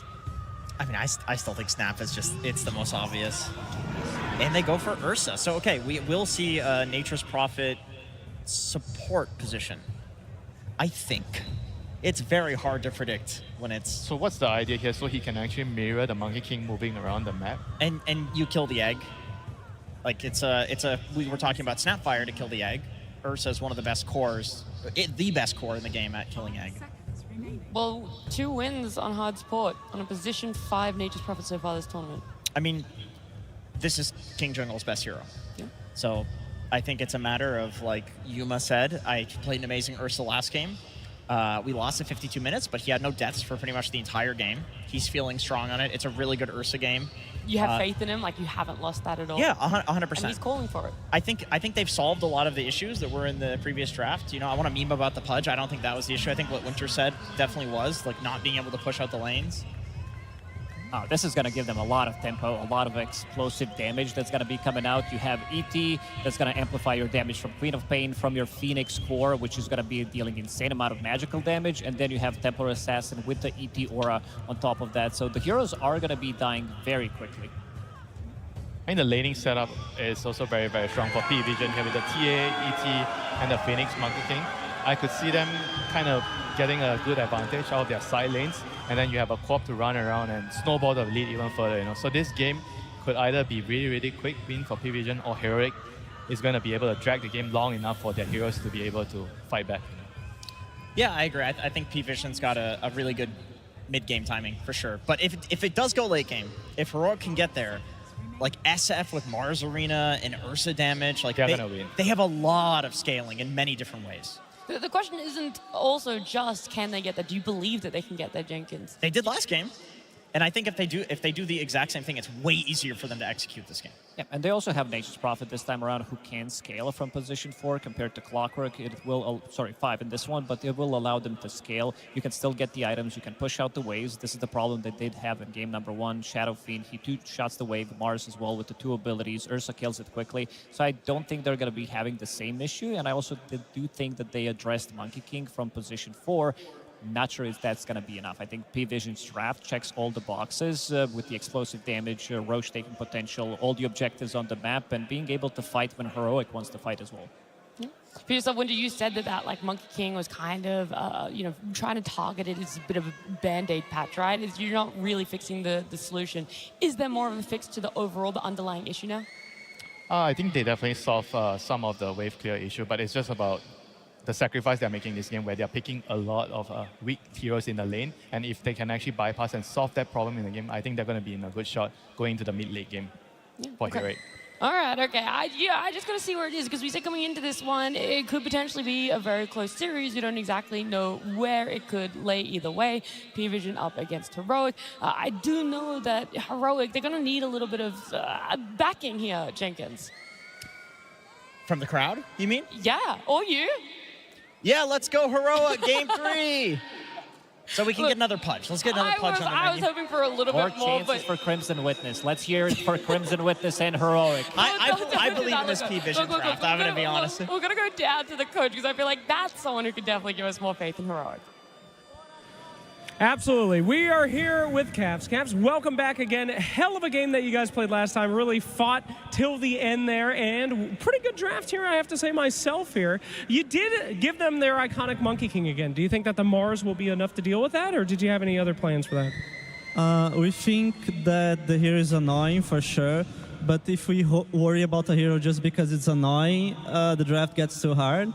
And I think this game we have better tools to deal with it. And we could have won last game as well, right? You guys saw it. It was close. Absolutely. It was a hell of a game. So how did you get the guys out of that mindset? Because it really was a back and forth. You guys did great in that early game. Were there any words that you said to them, like, guys, drop it, let's get into the next game? We usually just try to be as direct as we can. about the things that went wrong, and cheer them up in general, like a good friend. Well, I could definitely tell that you guys are big homies in there, and obviously against a team that you know a lot about. The crowd, I don't know if you saw them, but they were absolutely screaming out for you. Heroic fans, you still out there?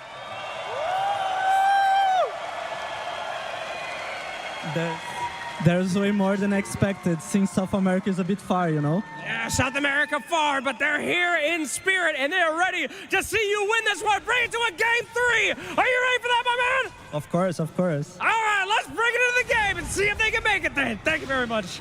Thank you. There we go, ladies and gentlemen. Time to get this game 2 action underway between P-Vision and Heroic. Fogged, what do you make of the approach this time around? Changes, but of course Heroic, they do still end the draft with that Ursa once again.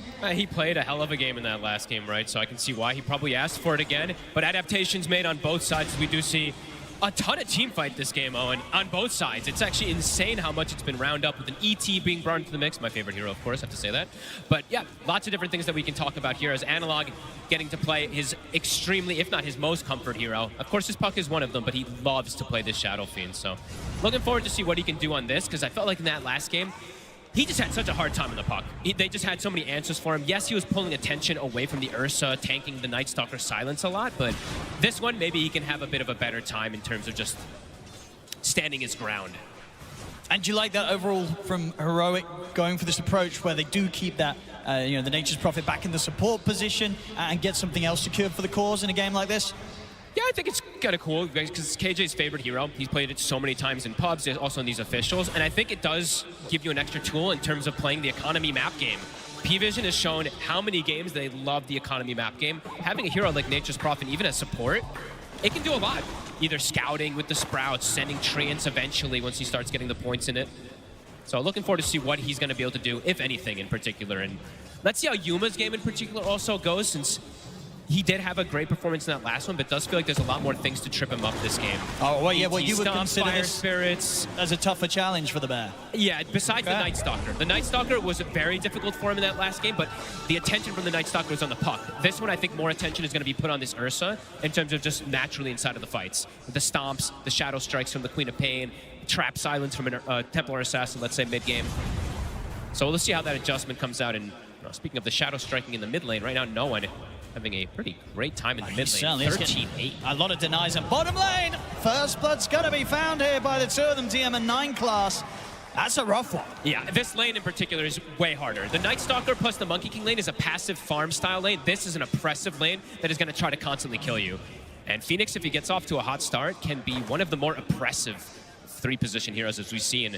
I mean, that's the thing, right? 33. Because in this lane, as long as DM has dive up, he's never going to die against his Nature's Prophet and Ursa duo, right? No, unless there's a third hero, right, that rotates in. But I don't think Schofield can really leave too much. He has to stay top since he wants to make sure that he can give his Mars something, because that's a hard lane for the Mars playing versus the ET. ET can constantly set up kills onto you. And we saw last game, obviously, you're very much a fan of them finding a way to get the Lifestealer in as the carry pick. This time round, getting that TA here for Satanic, another one of his, his strongest heroes in the carry position. They're going to be feeling pretty good about getting that through this game, right? For sure. It gives them so much hybrid damage. Now they have so much physical. They also have a ton of magical. And they have ET, which just loves to have this type of hero that thrives off of that extra minus armor, too. Definitely looks strong. For most teams, I mean, not everybody picking the TA, but again, it gives you, map control, vision control. Another kill here for the two of them. Yuma, the earn charges, giving up kills is dangerous here. It's going to get just tougher and tougher for Yuma really to survive through this laning stage. I mean, they're going to have to bring out a lot of regen. I mean, how do they sort of keep him in a position to farm down it? He might just die, honestly. It's very likely he might just die almost immediately. DM, if he lands even an earn on him, might just be the kill. Armor Spring. He's able to dodge it there with the Earth Shot.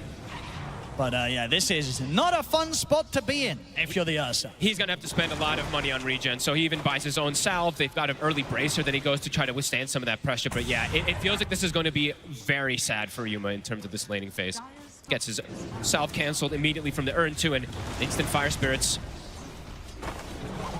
DM ready to just push the hero to the limits and gets him with the dive as well. Boundless is there. Yuma should be all right this time. Can they turn it? So if they can get the swipe stacked up on a 9-class spread to block him off, Yuma's got to be careful. Fire the Spirit connects, and that's going to allow 9-class to just trade back with him and survive. He gets away. Another one. Oh, this bottom lane, it's painful to watch, fuck. This is getting nasty. This can actually be the big problem with picking something like NP5, the greediness in the lane, but it's mostly just this Phoenix, how oppressive the hero can be. Ursa walks up, eats multiple Fire Spirits. They have another Urn Charge immediately, so they can look to continue this pressure. I mean, and as you said as well, it's just difficult really for Schofield to leave sort of the top to be here. He might have to, honestly. Like, this is disastrous. Jungles, he's tried for this play to see if he could kind of catch 9-class backing off, but now he's going to die for it, so it's just going to be another kill for DM, now dominating. 5 minutes in, 4 kills here on the Phoenix. This is really problematic. You have to do something to fix this. DM is going to have the earliest Spirit Vessel of ever, maybe. Definitely the tournament, but he's pretty close to having it already. About 700 off, and he's buying small items in between. It's a really good Vessel game, too, whenever you're playing versus something. Here's Schofield heading down to at least provide some sort of extra presence for Yuma. You have to. What they can do, they get the Nightmare drag back, but he has got the dive up, DM. And 9-class is here ready to help out, so DM should be able to step away. They'll throw down a blood grenade, but TPs are coming in. Heroic, they're not getting a kill out of this. They have to back off. No one will cancel the TP, but they do get the rune as well, so Ducalos was able to take that one away from Analog. All 3 lanes look going at this mid lane. I mean, 20 denies here from no one against Analog's SF. That's pretty crazy, because out of all the heroes, you don't normally expect you to be able to get that many denies against an SF. An unbelievable start for the side of P-Vision. Yeah, this is getting crazy. We see, I mean, Schofield, as you said, he's looking to make some adaptations, looking to adjust somehow, but even with the 3 heroes down here, Owen, this is not an easy way to push DM out of lane. Look at this as well. We're 6.5 minutes in. Satanic, he has double the CS of Yuma's Ursa. Oh, in this game, it's rough at the start here, and we'll see how Heroic can look to adapt things. Even when the problem is, too, is their mid laner is having such a hard time. Usually what happens is, okay, our mid can try to tempo control and adapt and make things look bad for us, but he's going to also having big problems in that mid lane, a catapult wave even. And I don't think Schofield's going to get away with this, unless he can you make some sort of play with the Nightmare to secure this? You can sleep them out of it and pull them away. Let's see if he can. He might just, okay, he's going to show himself. He did it. Oh, there we go, easy. He did it the perfect way. A little bit of something, but he doesn't have a TP, so he's going to just have to try and walk back to safety. Looks like he will be able to get away with that one. So at least one thing going the way of Heroic. It's the best thing that's happened for them so far this game. It's a tough one here. Yeah, their Ursa is already having to hit jungle creeps. SF as well, also having to hit jungle.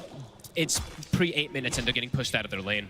It's a level 4 Ursa, and yeah, I guess just having sort of this mid SF and this safe lane Ursa, they both need a lot of time, a lot of space to fall back, hit the jungle creeps. Like, who's going to make moves on Heroic? Who's going to be able to do anything anytime soon against P-Vision? It's gonna be strictly Whisper, and when Requiem is up, it feels like, right? Okay. And that feels pretty difficult to play against this type of draft from P-Vision.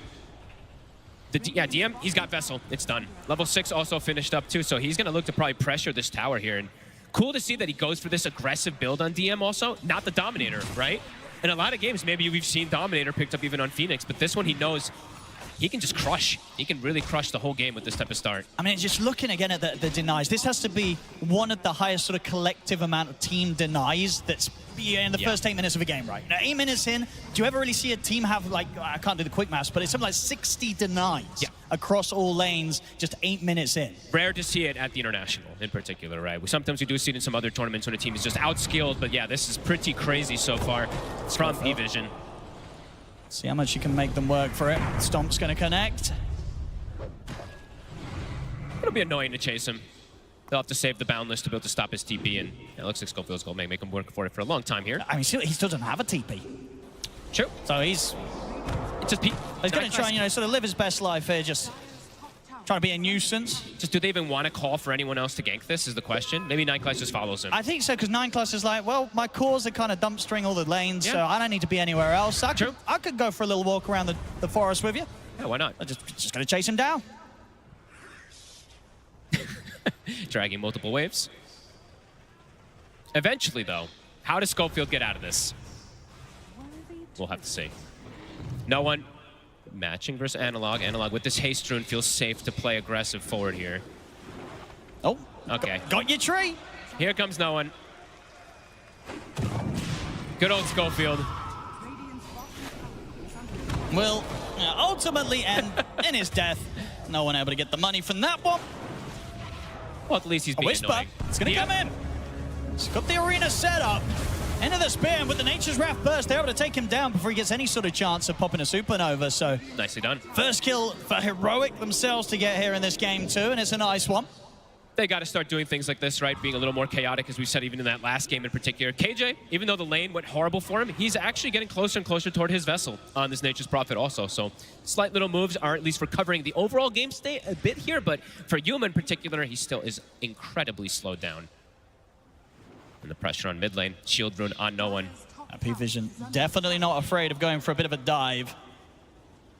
Schofield and Analog. 9class is giving the scout. Catapult is coming in as well too, so the pressure's on the tower. Yeah, they're just going to go for the dive onto Schofield.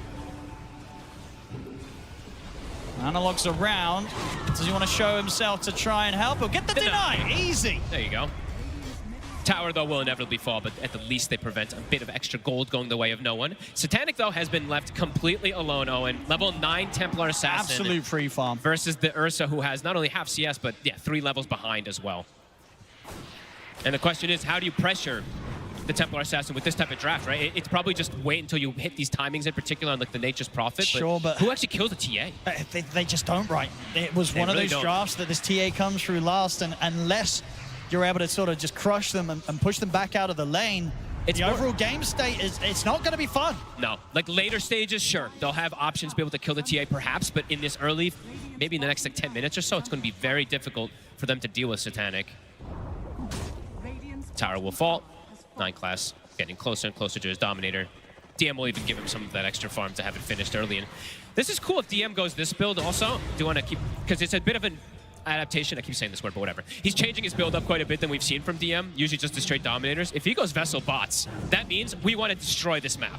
I like it, yeah. He's got the levels, you know, he's got that quick, fast timing on the Vessel. So if he can continue to just be in any sort of fight that happens, best of luck to Heroic in those team fight situations, because this Phoenix turning up is going to be a huge issue for them.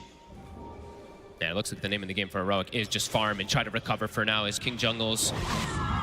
It's getting closer and closer to that Vessel, as we were mentioning. Analog needs as much protection as possible. Now they're going to be able to secure another power rune, Arcane Rune for no one ready for the next move. It's such early 2 T1s dropping for the side of Heroic that just, yeah, limited places for them to really move outside. As we see, they're going to smoke up. There is the grip now available for Schofield. They've got to find something with this. A grip into a Requiem. Who are they going to get? A DM would be a nice one to find. And if they don't, I mean, he's relatively low at the moment, so yeah, a grip and a Requiem would absolutely do it. Yeah, they did see him on that ward too. Can Schofield get the grab? The problem is 9class is ready with a Boundless Strike to put a stop to it. And there it is, puts a stop to the grip straight away. DM's able to dive out, now he's ready to turn with the Vessel and Spirits thrown down onto Schofield. Things are awkward immediately. They absolutely are. Yuma's going to watch from the side. They get a few raises in onto 9class. Will be able to kill off the Monkey King. So a 1-for-1 trade, not the worst thing to take in sort of the state that Heroic's in right now. All right, it looks like KJ's plan of the game is, or King Jungles, I should say, sorry, I keep saying KJ, is also disrupt and block. Look at the sentries he's placed top now. So looking to prevent that farm speed from Satanic, as we did see 9class do in that last game. Now it's the Nature's Prophet sending these treants in and also just blocking the camps to slow down the TA. Top. There's the setup, and with the bots online, we're going to see DM ready to join as well. Dives forward, Whisper surrounded. I'm a big fan of these bots. This could be really interesting. With this type of advantage that they get, he's going to be everywhere. Yeah. And how do you deal with the Phoenix this early in the game? No one can kill the Egg in particular. Ursa is not going to want to show up to hit that. And he does so much damage early on here. Definitely not the sort of build you necessarily go for if you're having kind of an even time out of the lane, but definitely a DM just identifying I'm ahead. Yep. I'm going to be able to absolutely snowball the game with what is going to almost certainly be one of the quickest bots timings you'll see on a Phoenix build, getting that pre-14 minutes after that Spirit Vessel. And he's going Veil as well too, which helps with this Queen of Pain, helps with the ET as well, so yeah, cool stuff we're seeing coming in as Schofield again. Cuts the tree. But he's not getting out alive, Schofield. On the other side, Whisper will get the catch onto Ducalis. We'll be able to finish him off. That's something. I'll say what they can get right now, Heroic.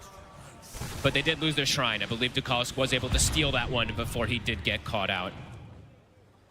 No one lingering up top here. Has the Blade Mail finished up. He's got Sonic Wave ready to play with. Good look for Whisper here. Whisper does have this Sentry Ward. He will be protected. And Whisper is going for the catching build, rather than, I believe it was Winter who was saying that maybe he would want to see something like a pipe build come out. Not going to be the case here from Whisper. So looking more about just playing around the team fights and get the catch for either the Quap or the Phoenix. So just a different approach. Dominator's done. See what 9class is going to be able to do with that one, how much he disrupts the farm. We've seen so much. Battle Fury online now for Yuma, so might be able to start closing a little bit of that gap against Satanic, but unless they find some action for him to be all involved in, it's probably unlikely just due to how far ahead Satanic is in farm. 8,600 net worth, over about 2,500 ahead still of that of Yuma's Ursa. A decent recovery, though. It could have been way worse if he did die in extra time or if they were able to actually stalk him in the jungles. This, you know, it's not great by any means on this Battle Fury Ursa, but in terms of what he was against, not too shabby. 5K lead, though. Similar to last time, P-Vision just getting that massive advantage, at least in terms of lanes. This time even more so, though. It's just fear, in particular for Analog. They're so squishy. He gets pulled back in. They're going to dive forward, straight in with the Supernova. He'll try and get a Requiem off with the Sonic Wave and the burn from the Phoenix. What a play from 9class. He just rippered him in. The Wildling Ripper just tornadoed him backwards, and he's just stuck in a world of hurt. I have a lot of fear for Analog in particular. I feel like his game is going to be the hardest one to actually play because he just is definitely at the whims of getting popped in this game. Yeah, they just so much burst damage. See top, Whisper having to be cautious, at least with the Yules and the Arena up. Does have defensive measures. Like they do go on it. Yuma in particular has ways to survive, right? Same thing for Whisper in these cores, but yeah, for Analog, I have a lot of worries in these next 5 to 10 minutes how he's able to just protect himself. Anything gets on top of him and he's probably just dead.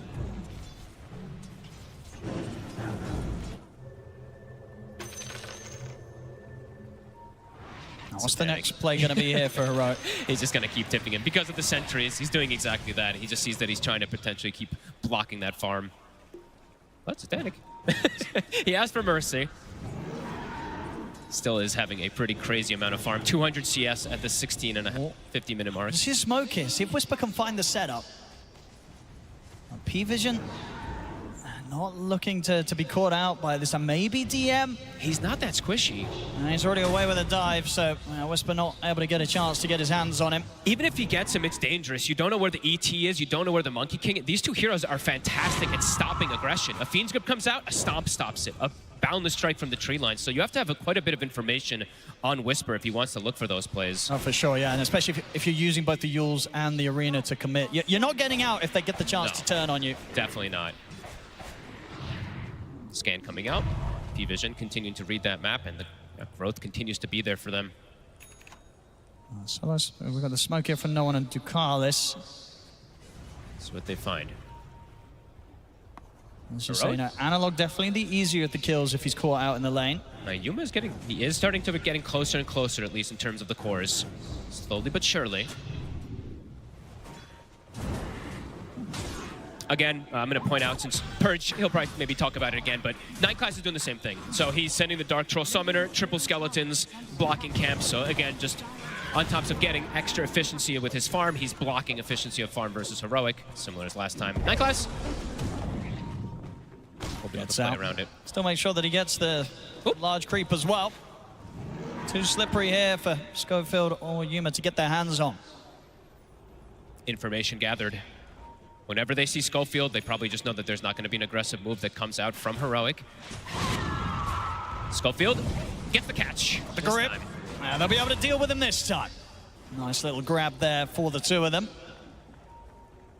Do they want to turn this into another move? Without the grip, obviously hard to look for a pick-off.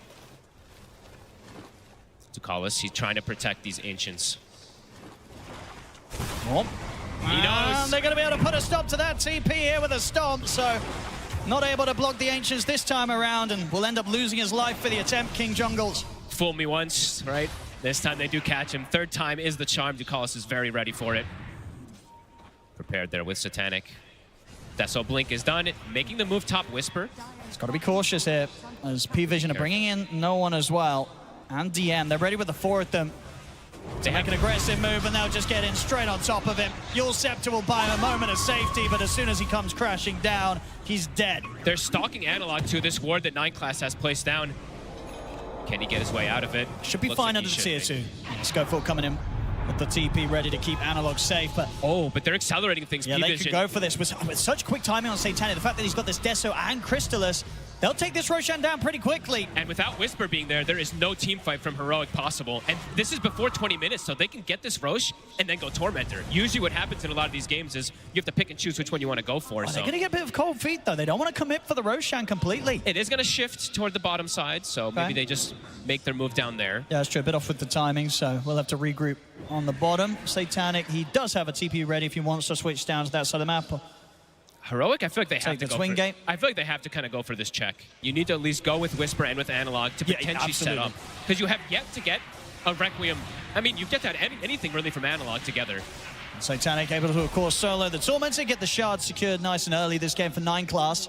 The moves of efficiency just continue being there. Let's go for the Whisper. They're looking for no one. Get the Yule set up into the spear. Requiem to follow up, but it's coming over the side. They've got the lockdown, though, with the Fiend script, so the job will still be a successful one.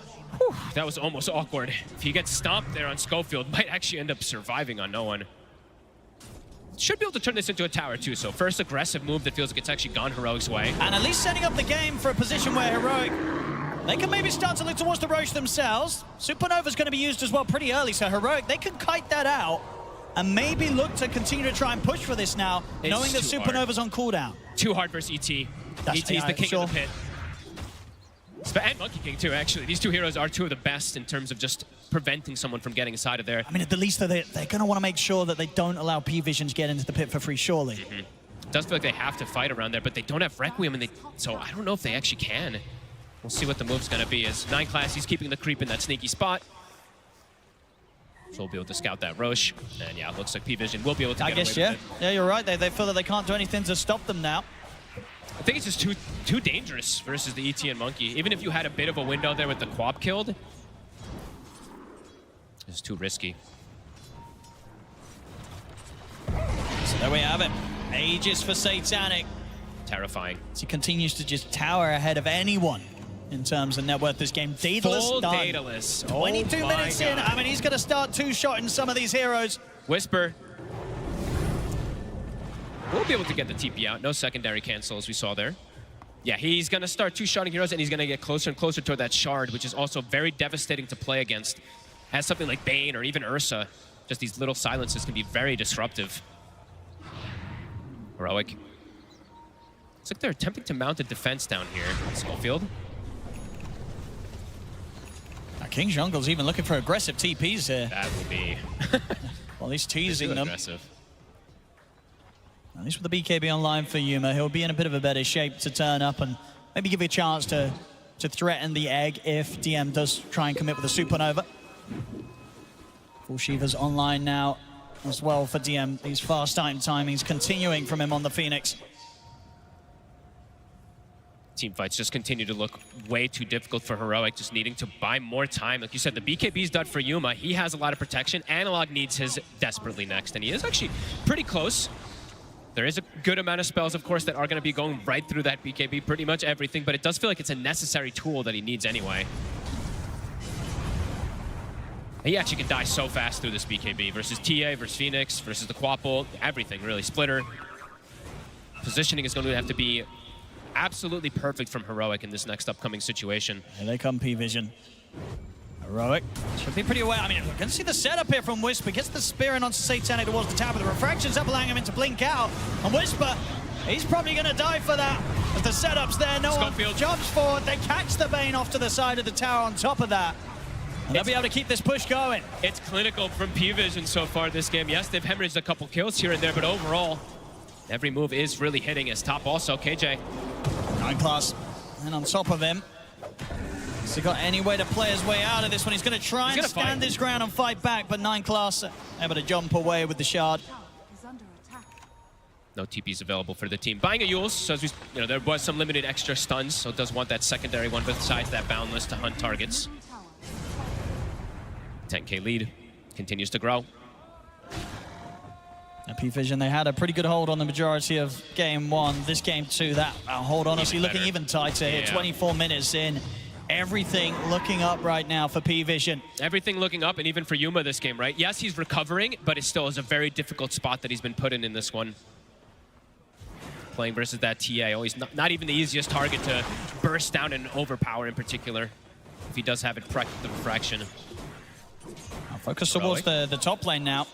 Looking to set up because they have this deep vision. They're going to try and get the jump on Satanic. They get the spear connection, but no one's ready to back him up. Satanic falling low, but the stun comes in on towards Yuma. Yuma pots the BKB. Will be able to take Satanic down once, but it costs Yuma his life. Whisper also likely to fall as the dagger gets thrown out. Schofield gets burst by the final touch from Satanic. And indeed, Analog, he's just got a BKB and run. His first BKB usage, and he's getting body blocked. Indeed, looking for the body blocks, buying time for 9class closing. He has the Requiem to push them back, but still getting slowed down. Boundless is in, Heroic loser fourth. P-Vision just playing with their food now. Pretty much a perfect fight from P-Vision. As the Aegis is almost going away is when they make the move onto Satanic, and it isn't even close. Heroic gets destroyed there. P-Vision, they're making it look easy, Owen. Another move, KJ, he's spotted as well. 9class. Drop the Wukong's command. Satanic ready to bring in that extra bit of damage. Tries to finish off, in fact, with style. They're looking for that side blade off the trap. Styling on the back. It's just the net worth on the TA looks ridiculous. Yeah. Closing in on 20k net worth here, just 26 minutes in. It's just such impressive gameplay from P-Vision this time around. Yes, last one they had this economy war that they were just constantly winning. This one, it's not just economy war. No. They're just finding kills everywhere, and there's pretty much no moves that Heroic can actually find hitting because of how commanding that early game really was from P-Vision. This Phoenix pick, it's been absolutely beautiful. Yeah, they crushed that bottom lane so hard. Yeah. And DM knew exactly what to do with that sort of stuff. Yep. All three cores are having a pretty much flawless game from the side of P-Vision. Another tower taken. As the map just getting completely taken away from Heroic. And poor Analog having one of the rougher games possible here on this Shadow Fiend. Shows up with his first BKB usage and just dies immediately. Has only really found one connection with his Requiem.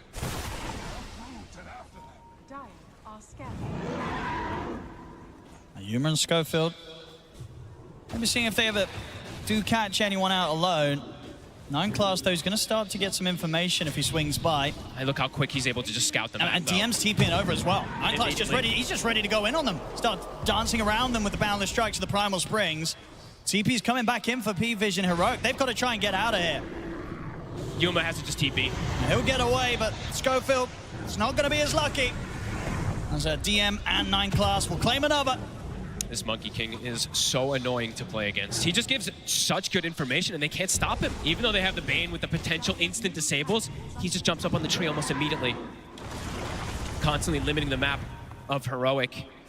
And a trap also, right? As we said, P-Vision loves to play vision games. There's Troll Summoners scouting out waves. There's TA traps scouting out movements as well. They have exact information of where everybody is. Analog walked on top of a trap twice. They have deep vision in the jungle as well. So just keeping tabs of pretty much everything that they need to. Full Ags now for no one. Finished up.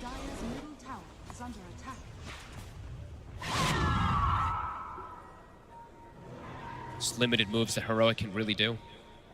Falling further and further and further behind. So maybe when they've sort of got that BKB online for Whisper as well, they can try and bring everything together for some sort of arena Requiem play. They'll be able to get their spells off, but the question will also be then, do they even have damage, right? They'll have these defensive plays to at least work around, but might not be enough with this deficit that they're at. They're gonna smoke. This is pre-BKB on Whisper. See what they can find.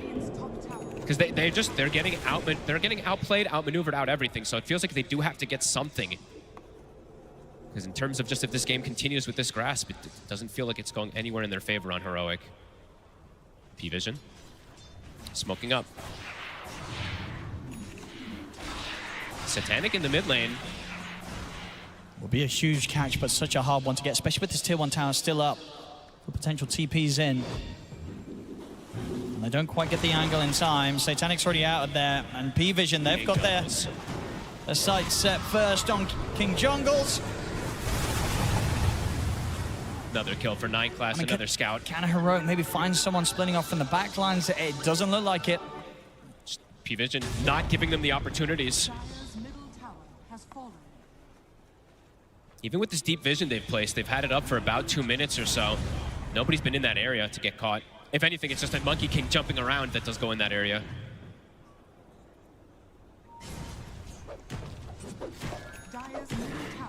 Nine Class pretty much with his own BKB online, coming out ready for the next team fight. So even if they do kind of land these combos, even the supports of P-Vision are unlikely to be dying to it. Yeah, Ducalis shouldn't be shouldn't get caught inside of it, right? As an ET, and then the Monkey King can just BKB and absorb the entire Requiem as well. Game continues to just, feels harder and harder. Yuma, he truly has his work cut out for him this time. I mean, who's he ideally looking to jump in these team fights? You know, like what is he waiting to see, do you imagine? They just need to get the spear connection and just kill. Honestly, they do have the shard, right, on the Mars as well, so look at that. He needs to just cleave and cover both targets. The heat map there of Nine Class's Monkey King. He's just giving full information. Yeah. It might be something teams have to look at to get rid of because it's just, it feels like it's his best hero right now as well. So, they get the jump on Whisper. Talk about Nine Class picks up another. He was just bottom. He was just in the bottom jungle and he appears there already.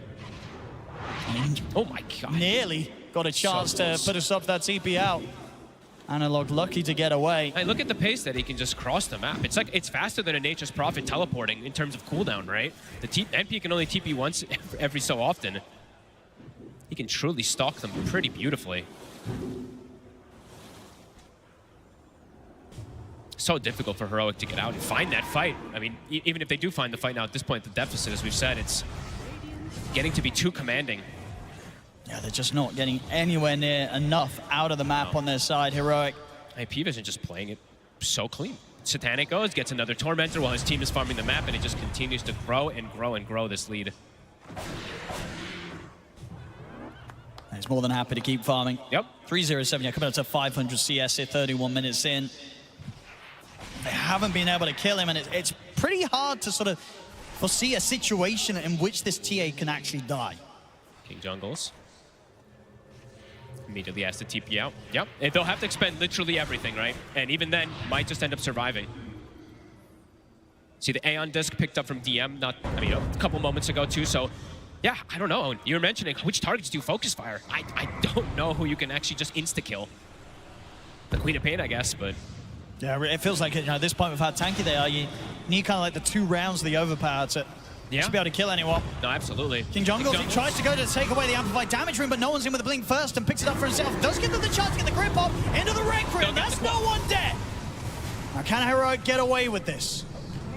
Schofield burnt down, caught out by the Boundless Strike. So I'm definitely still able to get the co-op, especially pre-BKB. So a nice little grip angle that they're able to at the least find there. It's something. They need anything they can get at this point. Another Roshan likely to be gotten here by P-Vision, unless Heroic want to make some sort of crazy play here with the 4 of them. They used Requiem. They still have Arena. Let's see if they can get any type of steal, potentially. King Jungles is going to go for the TPN. Satanic jumps straight away over towards Yuma. Yuma, he's in with the bash on towards Satanic, and now he has to back out. BKB and Rage coming to an end. Yuma's got to run. Look at this range. They're just able to snipe him here. Satanic hitting him with that extended range he gets with the Hurricane Pike active, and now ready to go for more. They've got the Yule set up onto the Analog. Absolutely smashed to bits there by Ducalis with the ult. Just picture perfect gameplay. P-Vision ready for every single move. Queen of Pain gonna respawning soon, but they didn't even need him. Satanic just doing it on his own there with that silence from the trap.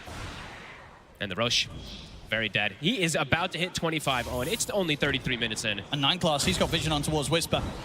Spear off the mark. It is indeed. So 9 Class able to jump forward. Might be able to force out a BKB from Whisper. He's going to go for the blink TP, and it will work out. Nicely done. At least survives. But Roche will fall. Satanic. Yeah, about to hit 25. The lead is getting pretty ridiculous. Just continues to grow every second. Every single minute, it just goes even further and further up. Up to that 26K. Luxury items now starting to come in. No one, maybe an Octarine he can give himself if he'd like to. And for Heroic, I mean, their growth just completely got stagnated as well. Even just matching any type of farm, the Ursa and the SF dead for 60 seconds. P-Vision catapults forward even more. King Jungles will continue to be very annoying, as we see with his Treants, denying runes, but heroes are just dying. Yeah, Satanic just cutting them down with the side blades. It's a painful one, Owen. It truly is for Heroic. at least they were sort of able to hold on a little longer than the game one, but this game two... It's been way more brutal. Yeah, this has not been a great one here for Heroic. Is there any sort of positive for them on a high ground defense with their lineup? The spear back plays, right? The potential, and maybe like a sleep nightmare save on somebody, but their damage is just starting to become way too limited, Owen. All three cores continue to scale. Their Monkey King is a core, as we mentioned him even from that last game also. It's got to be careful, they're jumping forward. Glimmer to get Whisper away. Analog, they do catch no one. So again, they will find him. And they get out as well, so I believe they were going for that sort of smoke play to find a pick off on the back lines, and they do get a pretty big kill. Taking no one at least out of the game for a minute. We'll give them a little bit more, 1 minute more of breathing room. Yep, some sneaky little plays coming in. That's the Abyssal Blade plus the Requiem does find him.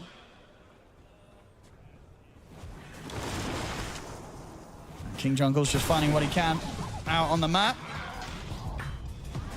And even with no one dead, P-Vision, obviously with this incredible lead that they have, won't be afraid of looking for further action. Satanic continues to sit quite comfortably outside of the base of Heroic.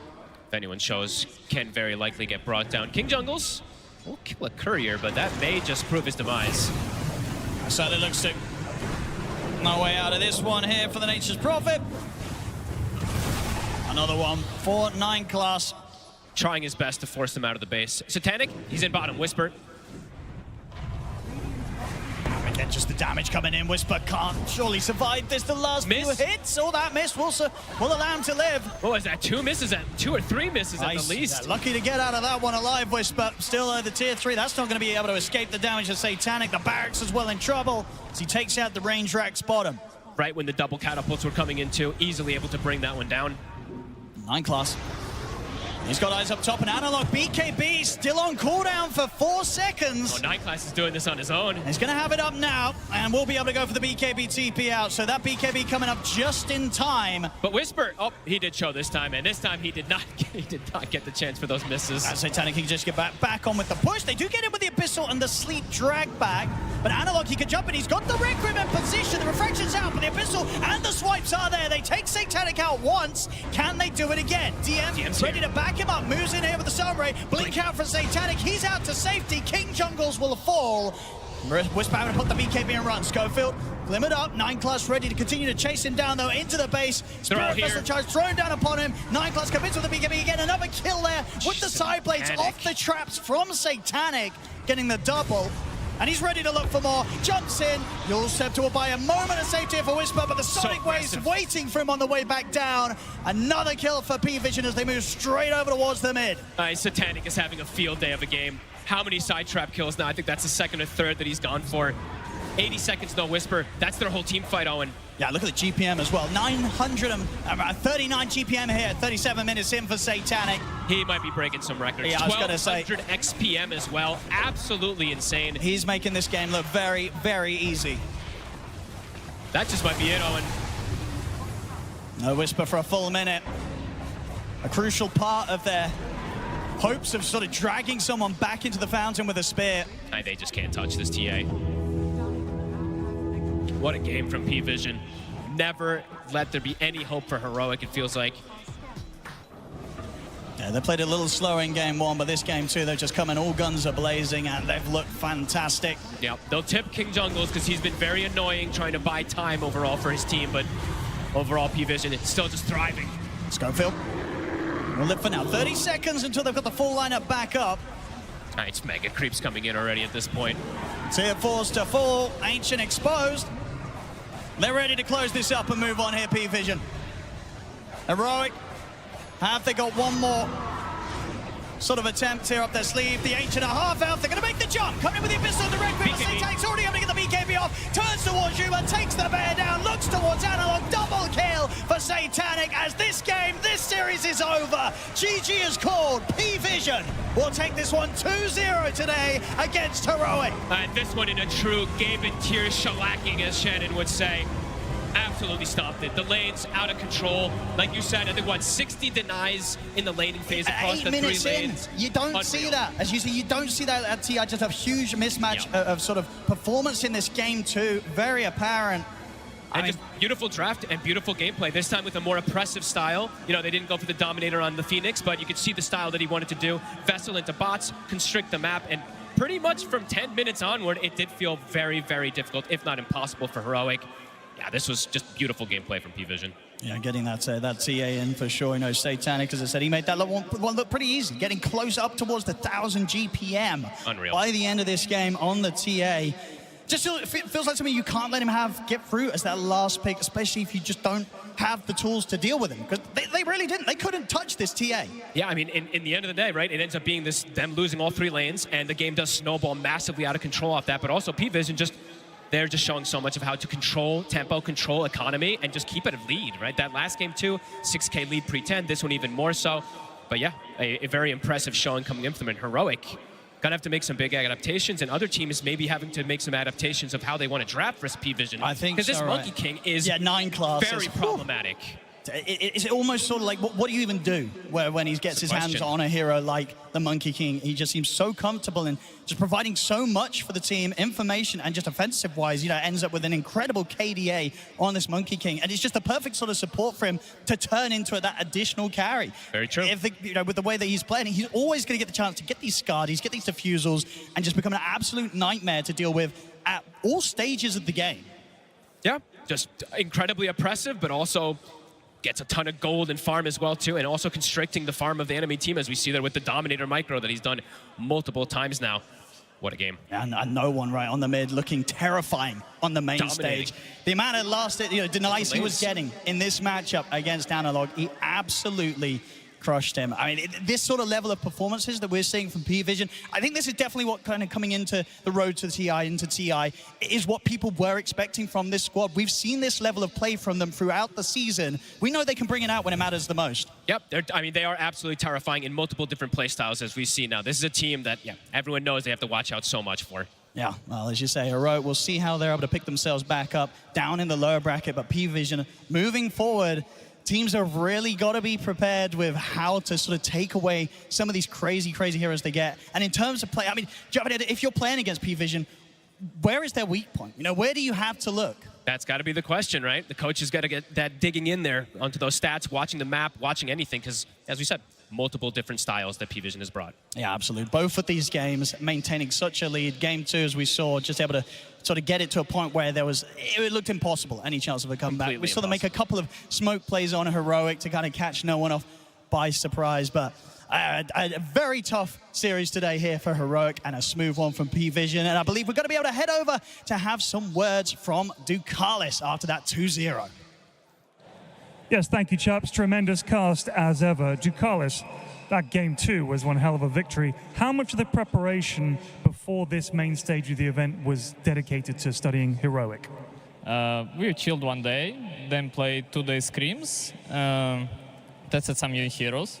We didn't show it yet, but we'll see. Fantastic. And 9 class, I feel, did an awful lot, and always does do an awful lot for your team, causing chaos all over the map. Do you guys actually have a plan for him, or do you just say to him, just do your thing? Usually we just say him, do whatever you want, and we're gonna win because you're doing too much chaos. And it's really hard for enemies to understand what he's doing, because every game he can do like different stuff. It's a chaos, you cannot counter it. Indeed, it's almost impossible, it seems. One of the things I noticed, Heroic were known for playing very fast Dota in the group stages, or the road to TI, I should say. Was the Night Stalker a response to that in game 1, just shut down that fast play style of theirs?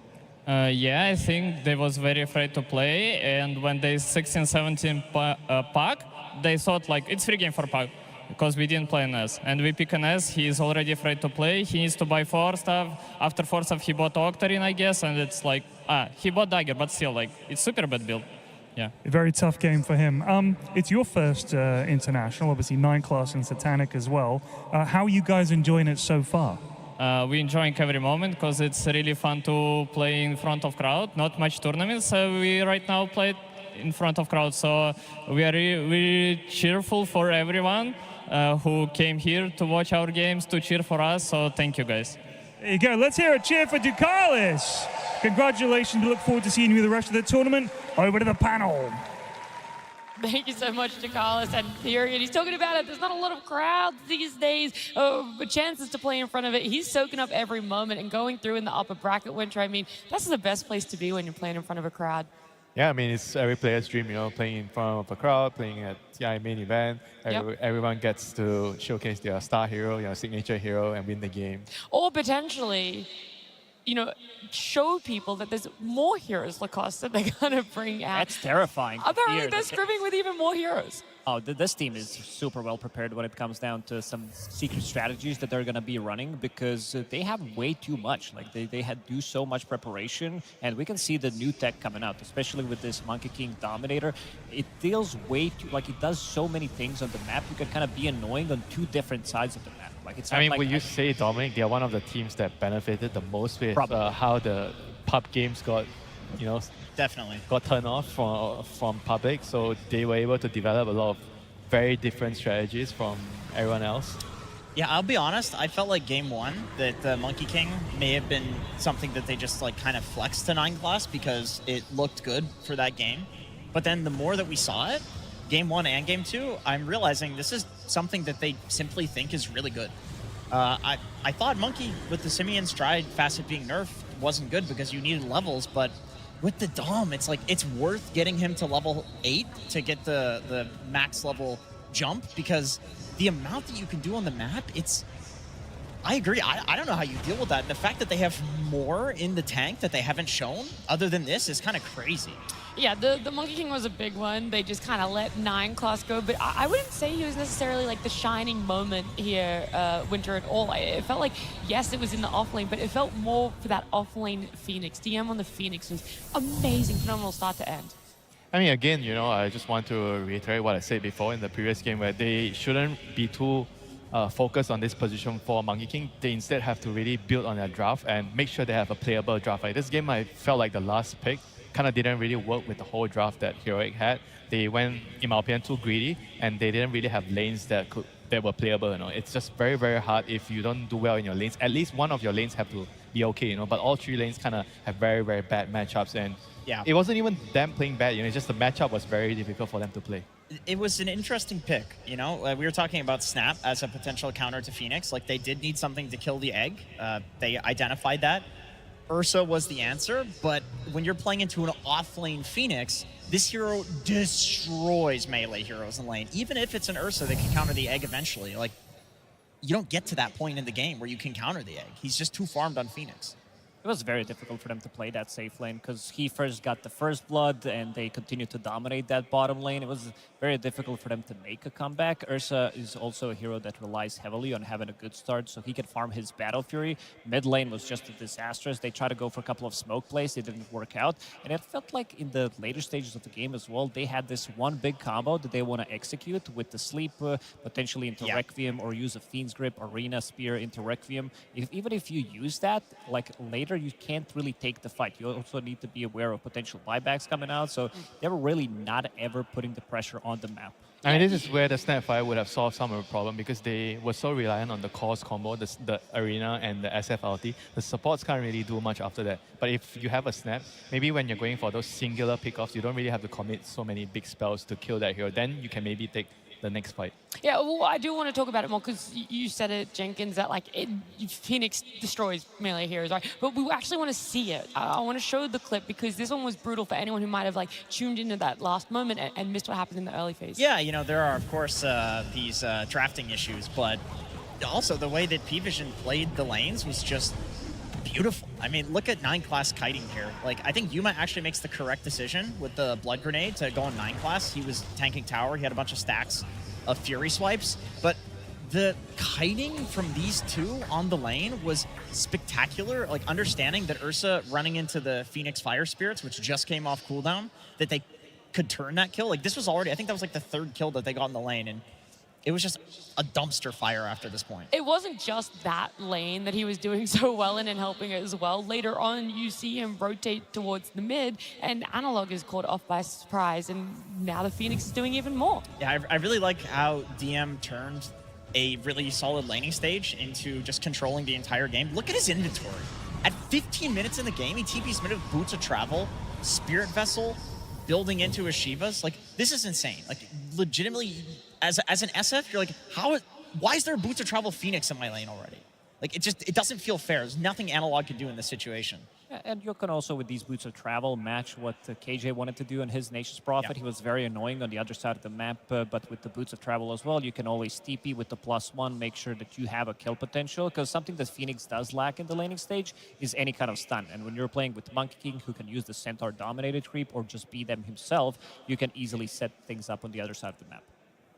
There's one more area we want to have a quick look at as well in this game number 2, try and wrap out this game a little bit, this series, because for Heroic, when you're behind, a lot of you are looking for fights. You want to get a pick off. You want to try and make anything happen for yourselves, but it just kind of wasn't really there, Jenkins. Yeah, they really tried, but at a certain point, P-Vision, they grouped up all of their heroes like they had to. They put their Aegis hero in first on Satanic.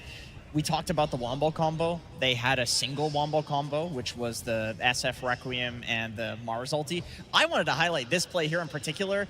Like, chasing and killing Analog there, they had no BKB piercing disables left in the tank. No one just straight up outskills and body blocks him.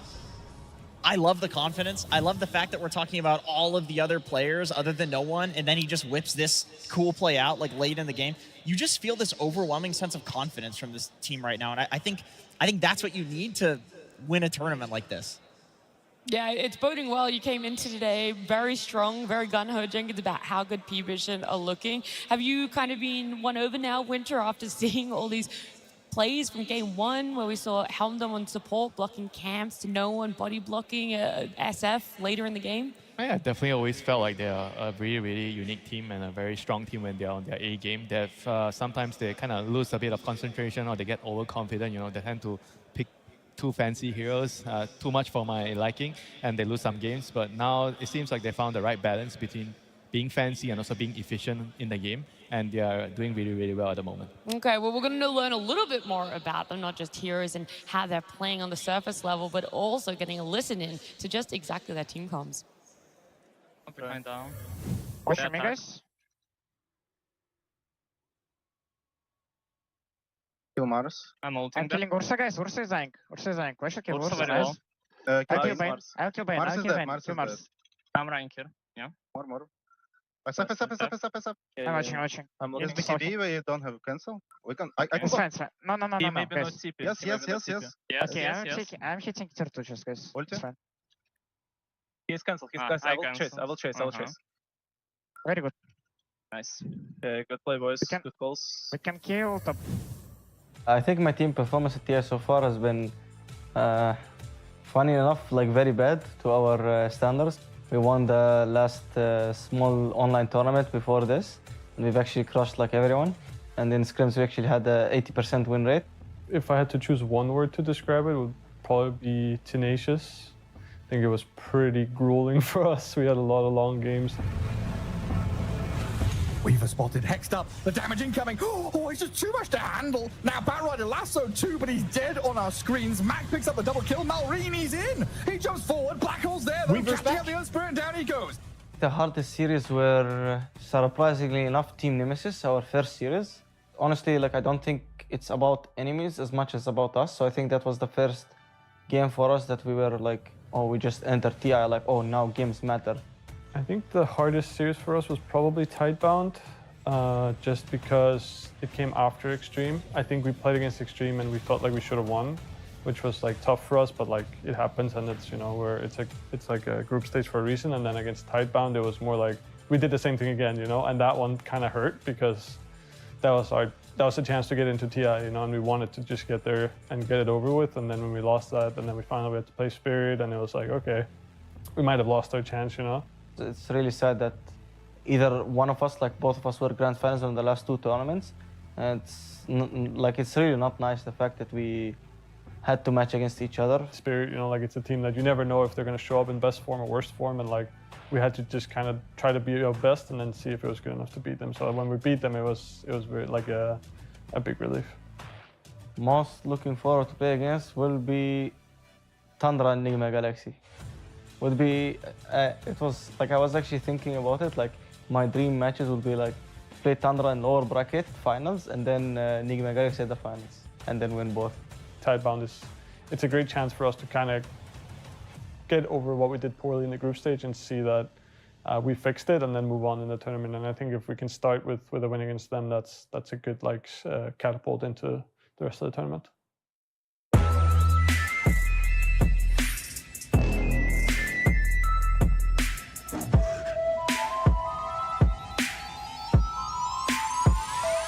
And we're back.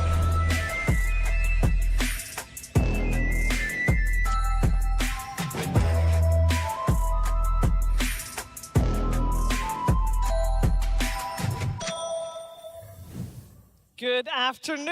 I hope we're all ready to kick off the second half of day number 1 here at the International in Hamburg.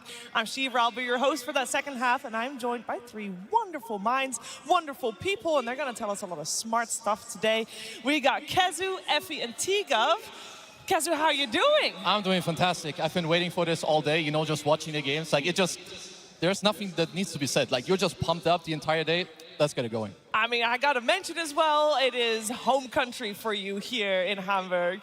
I mean, we don't have any German player, do we, left? There's Kuroki. With Koro as a coach? Yeah. Okay, so, I'll hear, maybe a little story about Bach. He loves Germany. Maybe we need to adapt him, There you go. He's playing the next series, so I got my eyes on him. Half German on Bach. I'll take it.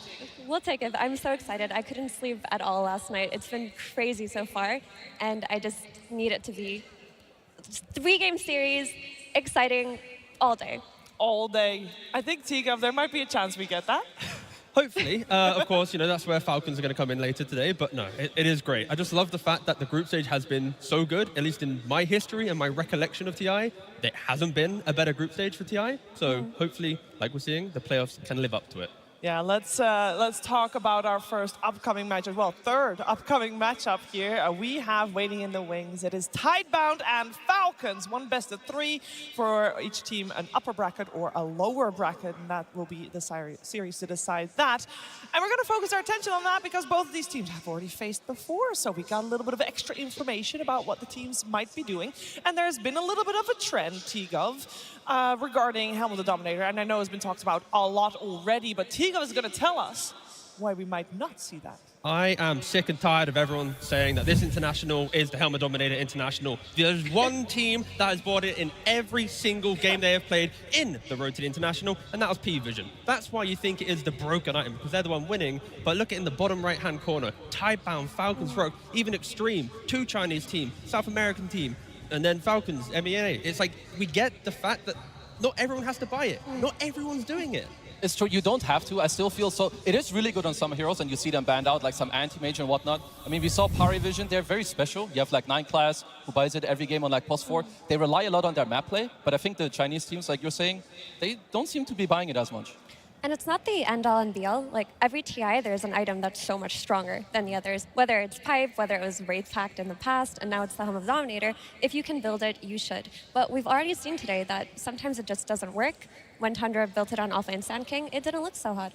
It did not. I'd say we're just in the return of creativity at TI, because I think if you look at previous TIs, a meta kind of existed with all teams. In this tournament, we've got carry Tinkers, we've got the identity of Heroic going for Purge. Every team feels like they're entering the tournament going, this is my strategy, I am winning TI with my statement. It's not as if we're watching 12, 16 teams try and copy the same thing. This is why I think everything has been changing slowly throughout the year, the stats being changed, this and that. This is why this tournament is so good. And everything has been changing, and some of the teams have been changing here in the top 8. And I know some people only tune in for the International. There's no shame in that. You're absolutely welcome. Love to have you. But then you might think, who is Tidebound? Because I don't know this organization, but let me tell you, you definitely know the players. Yeah, when you look at a combination of 3 players, at least in the Chinese region, Y, Bach, and Nothing to Say have the most experience as a 3-stack. And even when you look at second place, of course, Q when they're on the other roster. But it is just the consistency of these 3 players over time enables them to have these good results. It's also funny because they have the most games, even with Bach taking a year break or 1.5 year break, and they're still on the top of the road. It's honestly really cool to see. And also, this roster, 4 players, with actually the removal of Bach from it, got 3rd place at TI12, so they're no stranger to this stage. And maybe with recency bias and how the last year has gone, we've forgotten that. But they are very heavy contenders, and honestly, it's just been a year of Chinese Dota not being as good. It feels like more in our memories, but the results are recent. Yeah, it feels way more because I think it's also something that, I mean, when I started playing, or probably many of you started playing, it's like the Chinese region, you know, the teams, your VG Gamings, your LGDs, your IGs, they were there, they were always present, but lately they were not. Now they're back. I think it's one of the best things that have happened to like competitive Dota in a long time. Because these games that they're playing are just insane. Yeah, and the most we've seen of Extreme and Tidebound has actually been in a series that featured Team Falcons. I know, we gotta talk about it. It's the big elephant in the room. If you caught the road to TI, a lot of times where you were tuning in, you were like, hey, Falcons playing. And then when you tune in an hour and a half later, it's like, Falcons still playing. And then when you tune in Falcons still playing. Yeah, you had a lot of chances to see them playing. Yeah, you really did, Effie. Oh my gosh. Falcons had a journey in the road to the international, but as you can see here, we have the data of what the top 8 longest individual matches were, and if you look closely, the top 6 all go to Falcons. They have played some really hard-fought and grueling games, and you could argue that maybe the meta is favoring longer games, but maybe this team just prefers the late game too. And all those games as well, it's not just 8 games of Falcons being behind playing for the comeback. We've had long games because they were dominant in the early game. They wanted to get a 50k lead to choke out their opponent. They had a long game because they did lose the early game and had to put on a masterclass to come back. Like, they are epically long games, 6 of the 8, through every variation possible. I do think that this team, they love gold probably more than any other team. You know, they will slow it down later. They will stack a lot. They have like top GPMs everywhere. But like he was saying, it's not only with like this, oh, we're going to play slow all the time. Like they were ahead like 10k gold even in the Tidebound series. Then they threw it away. And this then, you know, kind of leads to longer games. It's also TI. There's more nerves, you know, more nerves. You're going to make a couple mistakes here or there. And this is also one of the things that I want to highlight. Like, Tidebound, their way, their team fight is really, really crucial. They pressure you a lot. I want to highlight already Planet. We'll see the note. He's really far away. He's playing AA. He wants a big Ice Blast. He just wants to show his team where they are and maybe even ideally clip Malrine with this Ice Blast because now his Blink is on cooldown. Now pay attention how the other heroes go into it. Nothing to say Embark. They go in, they poke, but they won't overstep. They're going to immediately back away because they're just waiting to try and poke Amar's buyback. They see Malrine's TP on the left side from a ward at Y place. They immediately go on him. They force some stuff, boom. Buyback comes out, God Strength is popped, and they're just gonna back off. Because Dota is not won through like one team fight or like, you know, like one big thing. It's small things. And TI, stuff like this will happen. Pressure, nerves, and that's how you win over time. I love the fact in that clip as well, Planet on AA, and later on as well, he's got Refresher, Octarine, he's sitting in his Fountain. Yeah. He's a Fountain-based AA at the International, just throwing them down the lane. I was enjoying myself so much during that game. I'm like, I can look at him. imagine. He's just standing in the fountain. He's he AFK. ulted again. He did it. He ulted again. And he did make sure to get He this did. low cooldown reduction, or most cooldown reduction that he had, so he could send that out time and time again. Yeah, and watching that highlight brings back memories of that game in particular because it's very much telling of how they've been playing the tournament and how they've been playing around Shiro because they were down so much in net worth. That game did not look winnable, but a lot of Tidebound's games, they've just given Shiro as much farm as possible, played a typical 4 protect 1, and found a really good timing to play off of. And that is something that Falcons have to be thinking about going into this one today. They've already lost to it. They have already lost to it. It was a very close series, of course, when they faced the first time round. And we did hear Crit talk about it in the interviews, like they felt like these couple of days they've been able to use it to fix their mistakes. But the time has come to see if that indeed is the case. And for that to be proven, or unproven, depending on whose fan you are, we of course need the teams on stage. So let's waste no more time and get our first team up on the stage. It's Tidebound.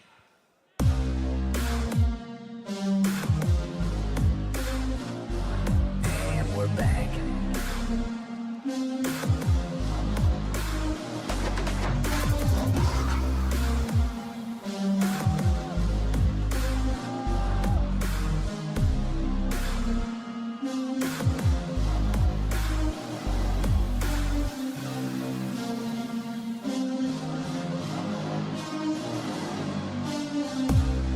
Team Tidebound. We're back.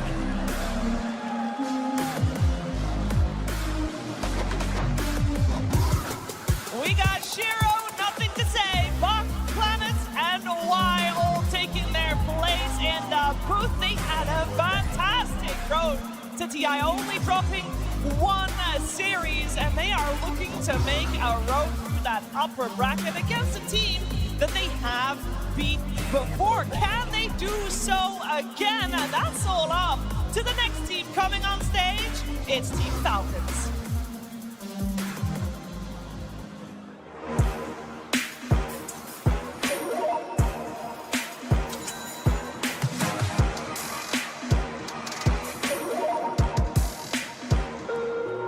Choose wisely and crush those responsible.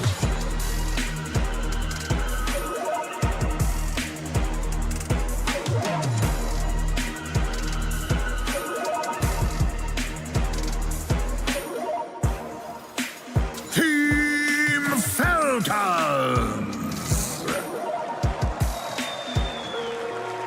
We got Peter, Maureen, ATF, Crit, and Snaking as they have practiced hard to make sure that the results we saw in the group stages from them will be top tier against Team Tidebounds. Team Falcons has taken the longest route to get to this stage, but they have definitely earned their spot, and there are a lot of people that are having Team Falcons as their favorite in this upcoming best of three. Let's see if they can make those predictions come true. I will spoil the percentage a little bit from you guys' predictions in the client. 61%.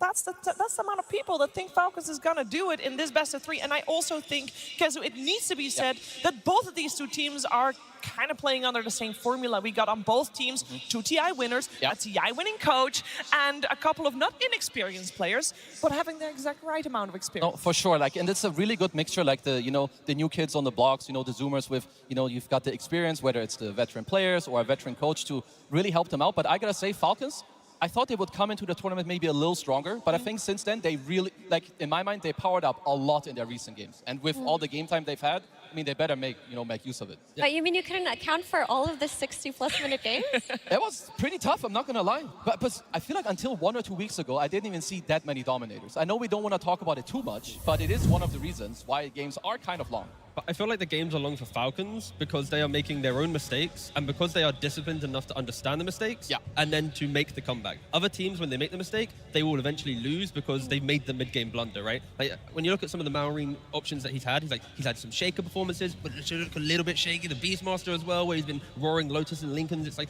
there's been moments where Falcons just haven't looked that dominant, and I feel like the couple days break from the road, they have the highest chance of any team from going, leveling up, I feel. That's why I'm somewhat favoring them because I'm just expecting them to fix the mistakes they had.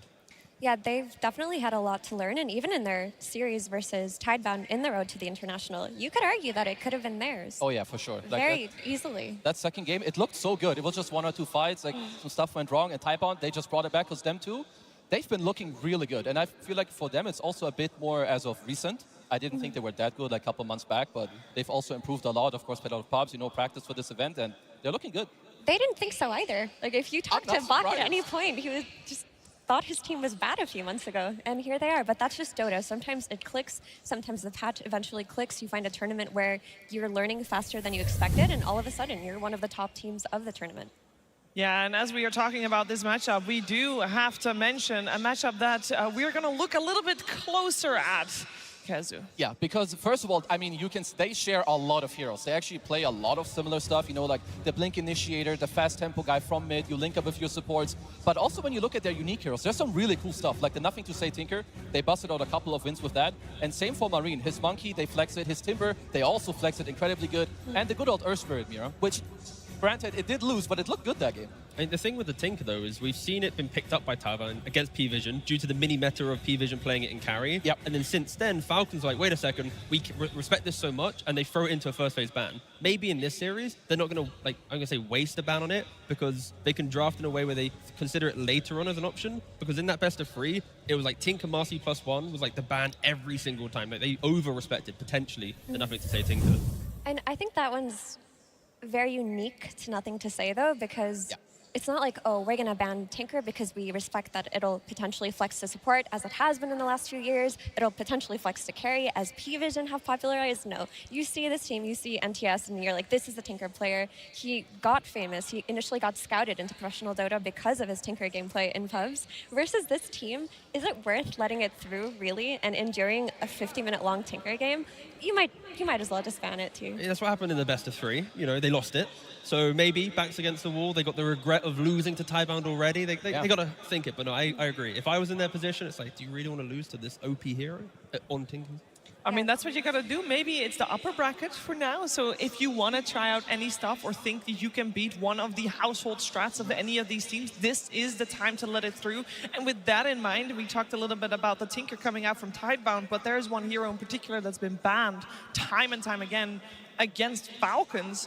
It's a hero that doesn't really get touched by many other players. I'm talking about the Chen, Kezu. That's a hero that Snaking has really shined on. Yeah, I think that like this team, they use the map so well. Like Snaking, also his Ench is very, very famous. Like the way he plays it, what they do with the map. Also, they lane together. Skeeter's usually on a strength hero. They use mana very well with the mana burn creep, and just he sets up the map in a way where his team can then just have more space to farm, open it up early, help your team. So I feel like this is one of the main reasons why I believe they're still undefeated with Chen. And it just looks incredible. I mean, it's the same logic why we see P-Vision wanting to play buy Helmadom in every game. You have a Chen on your team, you have the creep already, you can send it down lane like Kezu's mentioning, and you have to respect the auras. Like if you look at the 30-40 minute mark of a Chen, there's a Pipe, there's a Greaves, there's a Locket, there's so many little things available, and a lot of the heroes that Snaking are playing are buffing up other people, right? You've got the Enchantress that can buff up his heroes, Pugna with healing, you got Snapfire with cookie saves, Bane with sleep dodges, and then Naga Siren with the sleep. Like everything he plays is to ensure that when ATF or Maureen or Skidder go crazy, he's there to go, you know what? I'm just going to make sure you're not dying and you can keep going. Yeah, and of all of the heroes on the list, after the Chen, the one that looks most formidable from what I've seen is the Pugna. Like Pugna in Snaking's hands is he will farm the dead lanes, he will be pushing, he will be sniping couriers even, doing tower damage wherever he can. And as these fights progress, like he's providing that sustain. Also, versus teams that rely on spellcasting in the early mid game like Tidebound, they want to play the active supports with an NTS hero. Another ward is super annoying to play against, so this definitely has to be a priority pick or ban for either team. It's also like Falcons, I would say that they have like very strict and clear roles for their players. So like Snaking, he's going to be on the Chen, Ench, Pugna, like have a good lane, open up the map, and then like play the dead lane like you were saying to like help his team. So if you're Tidebound, I mean, you have to choose. You obviously can't ban every hero, but in my mind, Chen in their hands looks so good, you should take it out. Yeah, it needs to be banned, especially because Y's been playing hero like Ogre, right? Do you really want to play an Ogre when the enemy team has a Chen? Like, probably not. Probably not. Unless you have like some insane Gyrocop to carry and Bloodlust, like, it's not really a good matchup. So I think banning Chen feels like the first step for Tidebound being confident. But you know it's the Y hero that we haven't seen yet that is quite good against Chen lineups? It's the Elder Titan. He hasn't busted it out at any point yet, so that could be something that comes out today. Yeah, and with us talking about all these heroes coming out from support, I do feel we have to address that the two styles at which the supports are playing, the support duos are playing, they're so vastly different, Effie. Coming out from Planet and Y, it's a completely different hero pool also from if you take Crit and Snaking together. Definitely. I mean, you look at supports in Dota and how Dota has changed over the years, and you want all of your supports to be able to play actively, but when you look at Falcon supports, they are always playing to skill. They're always playing for their own net worth and their own items, while also rotating and making that early game scary. That's why playing against this Falcon support duo is frustrating. Whereas for Tidebound, they're much more of an enabling type of support duo. They're more so about protecting their cores, setting up vision for Shiro, tanking his smokes, not so much looking towards their own net worth. No, and I'm sure that the teams also over the last few days, when we talk a lot about what has happened in the road to TI, there's a high chance we're going to see something completely different because you do not want to play what is expected of you. Surely a lot of preparation has gone in to the upcoming game, the upcoming series. And to hear a little bit more about how Tidebound prepared before this playoff, we are going to listen to Nothing to Say.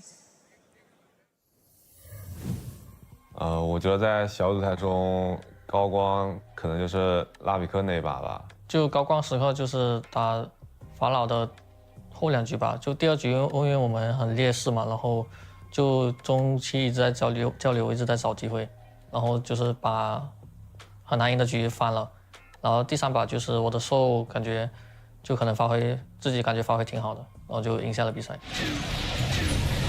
They're looking to focus Skeeter. They get the pulverizing on towards him. Shiro brings in the damage. Skeeter's gone. He was right in the front line. He's got the buyback available. Park moves in with the Abyssal Blade. Drop down onto Amar. Amar dead as well. Of course, they do have buybacks. They're probably going to need to use them as all three are dead on Falcons. 地光时刻就是打插机的第一把是受嘛，然后因为被对面针对的比较凶，然后就前面发挥的不好，然后第二把就是滚滚感觉有地波团没打好吧，打下来感觉可能现在比较最强的队伍可能是法老吧，因为我们就跟他们交手过，然后感觉他中单马林打得很好。 就节奏带得很好，然后把就是他们打的游戏也比较，就比较顺畅吧。Whosto comes down on a Skeeter, but the bushwhack connects in onto Shiro. They take the Aegis out of the hands of the Morph, but Skeeter will die. 就是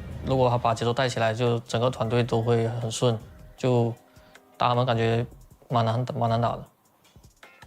我觉得这次小组赛就是有很多意外，可能就是因为那几个强队。 本身自己状态不太好吧，然后加上这个赛制就是3杠2打2杠3的赛制是比较残酷的。我觉得这次的国际邀请赛 ，Heroic 有可能是个黑马吧，因为他们玩的东西比较不一样，然后他会有米波这种英雄，就是可能他会给我们一个意外吧。感觉他们打的也特别好。我觉得一个战队要夺冠的。 就是必要条件肯定就是5个人都能发挥出自己，就是至少90%的实力吧。我觉得需要有良好的沟通嘛，然后每个人就打好自己该尽的职责，然后运气也要有吧。我觉得在这种就是有线下观众的比赛中，就是自己会兴奋一点吧，然后打的也会，我觉得是会更好一点的。就我自己来说。 就也很开心看到，就是我们这么多观众，让自己兴奋起来。如果能在国际邀请赛夺冠的话，会永生难忘吧。然后第一次夺得冠军，肯定会很开心。 Well, if he wants to win the international, one step at a time, gotta beat Falcons first, who Nothing to Say also mentions he considers to be one of the strongest, if not the strongest team here, and they are facing them on the main stage right now. And a lot of respect, Kezu, given to Malrine. You already talked a little bit about this mid matchup, but does that mean you think that Tidebound is gonna also try to target Malrine a little bit more in the upcoming drafts? I think they should, maybe with either taking the hero you want that you know is going to be good against kind of what he wants, or also to be able to play into the enemy triangle. Because I think out of any team that is at this tournament, Falcons abuse ancient stacks the most. So you need to be aware of what your enemy is doing and play against it. So surely they will have a plan. Surely they will have a plan. We're going to find out what both teams have planned as it is time to start our series. Team Tidebound versus Team Falcons. Game 1. It is time for the draft, and that means we have the chance to see if any of the heroes we mentioned that we should keep our eyes out for are going to be banned, or potentially the teams are going to let it through. Again, this is the upper bracket, and that means you can maybe experiment a little bit, but not if you want to get your hands on Chen. That's still going to be banned for. Game number 1, we do have Falcons on Radiant, Tidebound on the Dire side. And, ooh, a respect ban, Tiga, the ancient apparition first phase ban. Totally saw it coming, didn't you? I mean, yeah, if the game's going to last long enough, do you really want a guy AFK in a fountain and having potentially the highest impact in a team fight? It's, yeah, it's a solid ban, but you can clearly see from both teams that it is what are the staples of the road to TI, right? It's the fear of the Tinker, it's the planet AA. You then have Malrine leaning on Sanking quite a lot. That's also getting at on Chen. Oh, the Shaker's back. This is my favorite part of TI. This is literally what I live for at TI, by the way. We haven't seen Planet play much of anything else outside of the AA. Like, all of their drafts have been easy to build around because you have this ancient apparition that teams are not really valuing outside of you. You take it away early, and now I'm curious what kind of support they're going to look to replace that archetype. Something with very heavy damage to follow up on their stun hero. The main thing from that, though, is I think Tidebound is a very traditional team where you kind of know what's coming. You know the offlaner will be the initiating utility guy. You know the mid laner will be a playmaker. You know the supports will be, like Effie mentioned earlier, sacrificial or map play. Like, I think because it's so predictable, their lanes need to be strong. They need to have the first 10 minutes of the game controllable, otherwise things can fall apart quite quickly. I mean, there is stuff. I believe Planet has busted out a Phoenix, and I also think that Phoenix overall, like the Chinese teams, they play that very well. It's something I could see. I think for now you see a lot of emphasis on the supports actually, even in this ban stage, right? With the Eng, there could be a potential Pugna ban that we talked about before. Very good for Falcons. They do also pick out of phase, something we have to note. So if there's one hero you're looking at, you have to be a little afraid that they could take it first. But if we're going along the traditional aspect, then we're probably just going to see the Snapfire or Hoodwink. They've been the two most popular fours. They just give you follow-up damage. In the past, though, Planet did used to love his techies. I'm not sure if we'll see it today, but that is a hero that's always in the back of his mind. I'd like to see that for sure.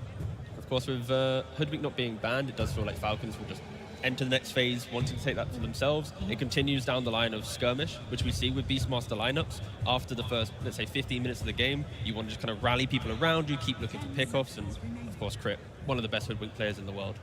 We also still have Bane, Silencer, and Undying. Undying is a hero that I feel is usually first phase banned versus the Chinese teams. It's something that Bach has played a lot, actually, in the road to TI. I believe he played like 3 or 4 times. He had very good performances on it. So I wouldn't be too surprised. I mean, of course, we'll see it later with, like, you know, maybe their double pick in terms of what they want to do. But with what you guys said, I think Hoodwink, Snap, really good out of phase for Falcons, just follow-up damage, because that's just usually how Falcons play. Everyone also knows this, so shouldn't be too much of a surprise for Tidebound. Yeah, for now, it seems like Falcons is taking a little bit of time. They only have their one ban to protect their upcoming pick. And it is a matter of, we mentioned all these heroes, and every single one of them is very viable for both teams even. So you got to really make sure that you plan ahead. And they end up removing Shiro's Templar Assassin and instantly picking up that Snapfire. Yeah, continuing down the line of the skirmish, the damage, right? It's very simple. You raw guy, monomachis, it's done. You then have the wave push where both Snap and Beastmaster can very quickly push waves. So you have that additional information to know where Tidebound are. If they're going to be smoking, are they making a play around the Shaker? These two heroes kind of lock down the map play very quickly. Yeah, and I think the question of this Beastmaster is still up in the air because, as you mentioned, T, these lanes are going to be very important, and the one that I would look towards the most is Shiro's lane. Because of the way that they've been playing the 4 Protect 1 and him favoring the ranged carries, they need to fix something like a gyro that could potentially punish the Beastmaster from the off lane, because if you leave Ammar to his devices on this hero, he will not leave that lane. He's just going to farm there and apply pressure for 30 minutes. He does not care. You need to be able to soak that away, or maybe make it harder for him to enter the game doing that. I mean, what's hard for Tidebound from the spot too is that Falcons, I've seen Malrine play a lot of mid Beast too, like both in this tournament but also in pubs. So if you go for the gyro, which is a great answer to Beast, and it would play very fast with the Disruptor, you have to keep in mind that they could flex. So make sure you play that into, you know, the pick as well. That's why picking double support here for Tidebound would keep that quite alive, right? Falcons then have to respond with their own 2 picks, and then to close the phase, Tidebound can then lock in their carry, right? But with Disruptor pickup, again, they're going to have to show something. Disruptor could go 4, they then pick up an Ogre. I'm a simple man, I would happily see Ogre on the main stage at TI.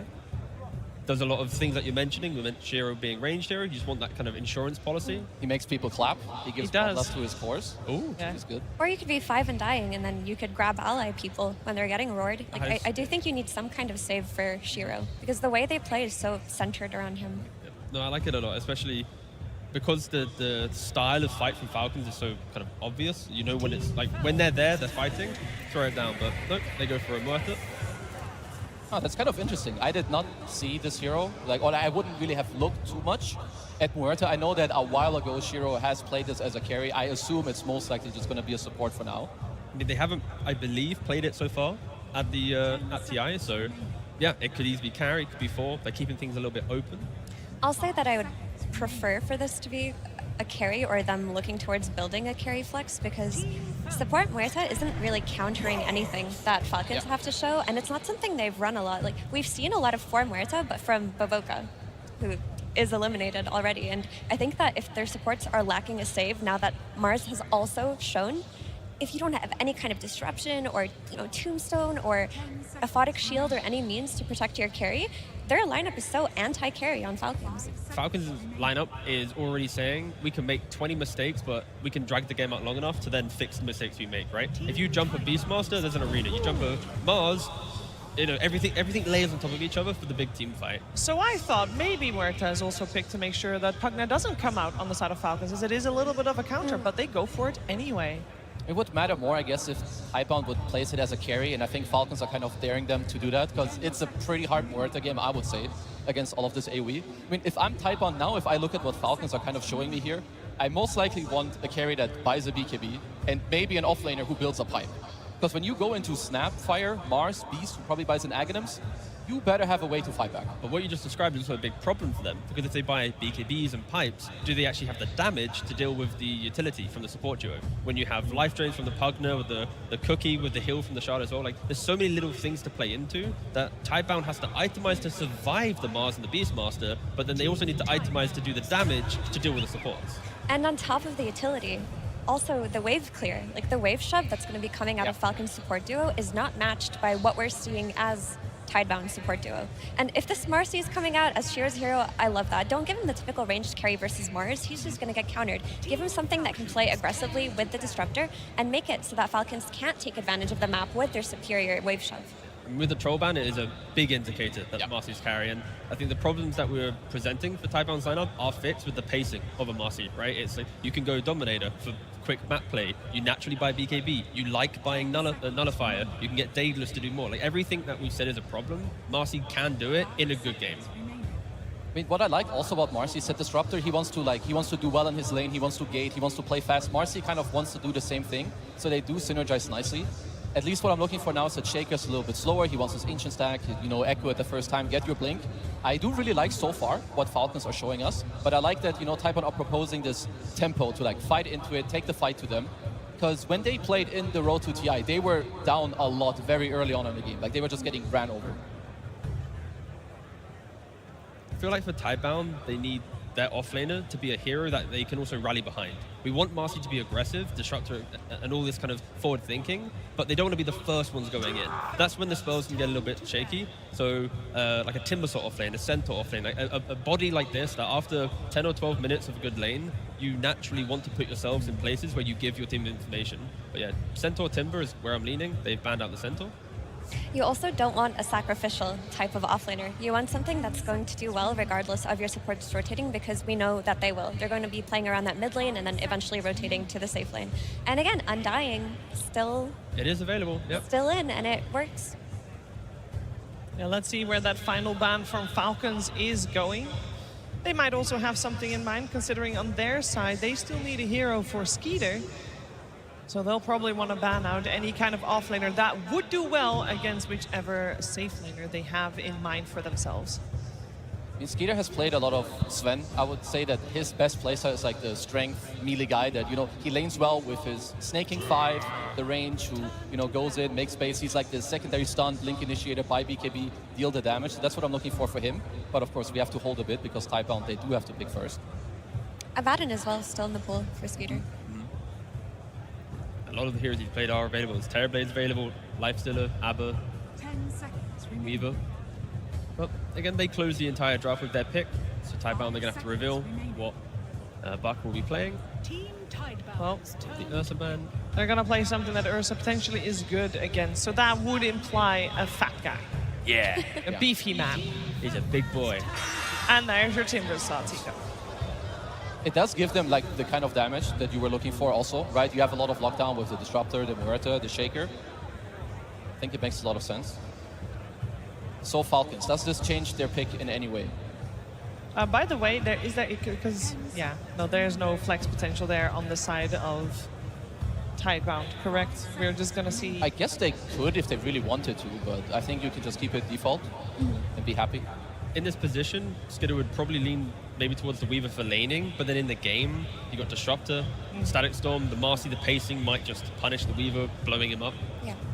So I'm sure a lot of you saw that stat pop off. 0% win rate so far for the Timbersaw. That's painful. It was only one game, right? That's 7 games. Oh, wow, that's bad. I thought it was 1. I was like, no, that's a 7. All right, but how many of those losses was on Buck? Right, that's the real question. Yeah, only 1 for Buck, but not 7. See? Yeah, you're good, you're good. Forced 50, he's winning this game. Yeah, okay. That's definitely how that works. Yeah, it works with TI, yeah, don't worry. It just feels that Timber is not as reliable as he used to be in terms of outputting damage, in terms of the itemization that he can do. His item build has become a lot more straightforward, and now that he was in the position to get counterpicked, you just get this Gyro in the end who, with Rocket Barrage, can just beat up on him in lane. I think for Tidebound to enter this mid-game comfortably, they really needed box lane to go well. They needed to be able to sack him and then play with him later. If you're putting this Gyro on the Timber lane, that makes it a lot harder. And now you're just looking towards Shiro to be the hero to bring you into this game, and not the offlaner. I just want discipline from Tidebound, right? A bad initiation, a simple misexecution. There's so much turnaround potential for Falcons to beat you in the team fight. So if Tidebound do have a lead, they need to make sure that every drop of gold they have is a successful pick of a successful fight. Like, they can't go even in these engagements and feel good. I mean, what I like a lot from Falcons, and it's something that makes their drafting so good, they don't only care about this carry matchup. Like, a lot of carries will be like, oh, I can't play Gyro into Marcy, she's gonna, beat me up. But no, you play for your lane, you slow down the enemy draft in Tidebound with the Timber. I think they have very good lanes, very solid team fighting. So for Tidebound, we know they're disciplined, we know they have good team fighting skills too, but I would favor Falcons in this one. I really like what they have going. Well, I have to ask a question here, Effie, because the first couple of days of the road to TI, Marcy was first phase banned all the time. Literally seemed like she was going to be the hero of the tournament because obviously she uses Helm of the Dominator really nicely. Made it through, second phase, gets picked up. Why aren't we not favoring the Marcy team? Is it kind of figured out? I mean, it's not figured out in the sense that it's bad. It's still very good, but solutions like the Troll Warlord, for example, have come into play, and they've done incredibly against her. The ability to match her pace with another Helm of the Dominator hero is also happening throughout the road to the International. So while she is very good, she's not a insta-win hero. And if you look at her win rate, it's like sitting at 52%, 53%. Yeah. It's fine. It's a great hero, but it's not going to win you the game by itself. And do we feel that Falcons have figured it out in this game in particular? I really like what Falcons have going for them because outside of having a more cohesive draft in terms of team fight, their laning is really strong. And if you look at Tidebound, they're still lacking save. They have no save heroes at all versus this Arena, versus this Roar. Well, we're going to find out. It's game number 1 time. But before we head into that game, of course, we're going to check in with the coach. We're going to listen to Tsunami talk to AUI 2000. Thank you very much. I am joined by the coach of Team Falcons, AUI, and let me say your reputation precedes you, because I know 3 years ago in Singapore, you, Snake King, and Skitter were terrorizing everybody with Wraith Pact. And now I come here to Hamburg, and everyone's hot on Helm of the Dominator, except you guys. Why are you not using the nerdiest item so far in Dota? My players can't micro. It's like a skill issue. Like, I think the item's broken, honestly, but they don't have hotkeys. I don't know. See, I thought that was an issue, but like even maybe like a Wild Wing, I saw Skitter got trapped at some point on a cliff. Yeah, he got trapped with Weaver ulti up. Like, I don't know. All right, it does add up then. But they are very good at what they do, which is playing Dota so far. But they take a long time to do it, Owie. So currently it's 5 p.m. or 17, I guess, for all the Europeans. Should I eat dinner during this series, or is it going to be way after this series? You should probably eat dinner and get the midnight snack ready, because it's just going to be a long series, I think. All right, friends, it's a long night. Get the popcorn ready and maybe a little glass of milk, and let's get into game number 1. Welcome, game 1 of Falcons versus Tidebound. Suns fan here with Cinderin, and I think this is the best series of the day. Honestly, I'm not going to be biased, but even the fact that Falcons can't micro, they're still very high skill players, Cinderin. Yeah, AOI loves to take a jab at his teammates a little bit once in a while, but if anything, it has been indicative of this tournament, it's that the games just go late in general, and there are certain teams that thrive in that environment. I don't think it's any surprise that a team such as Falcons, Tidebound, as well as, of course, Extreme Gaming have been looking hot as well. A lot of exchanging here. Amar. In a lot of trouble. That's first blood already for Shiro and the Tidebound side.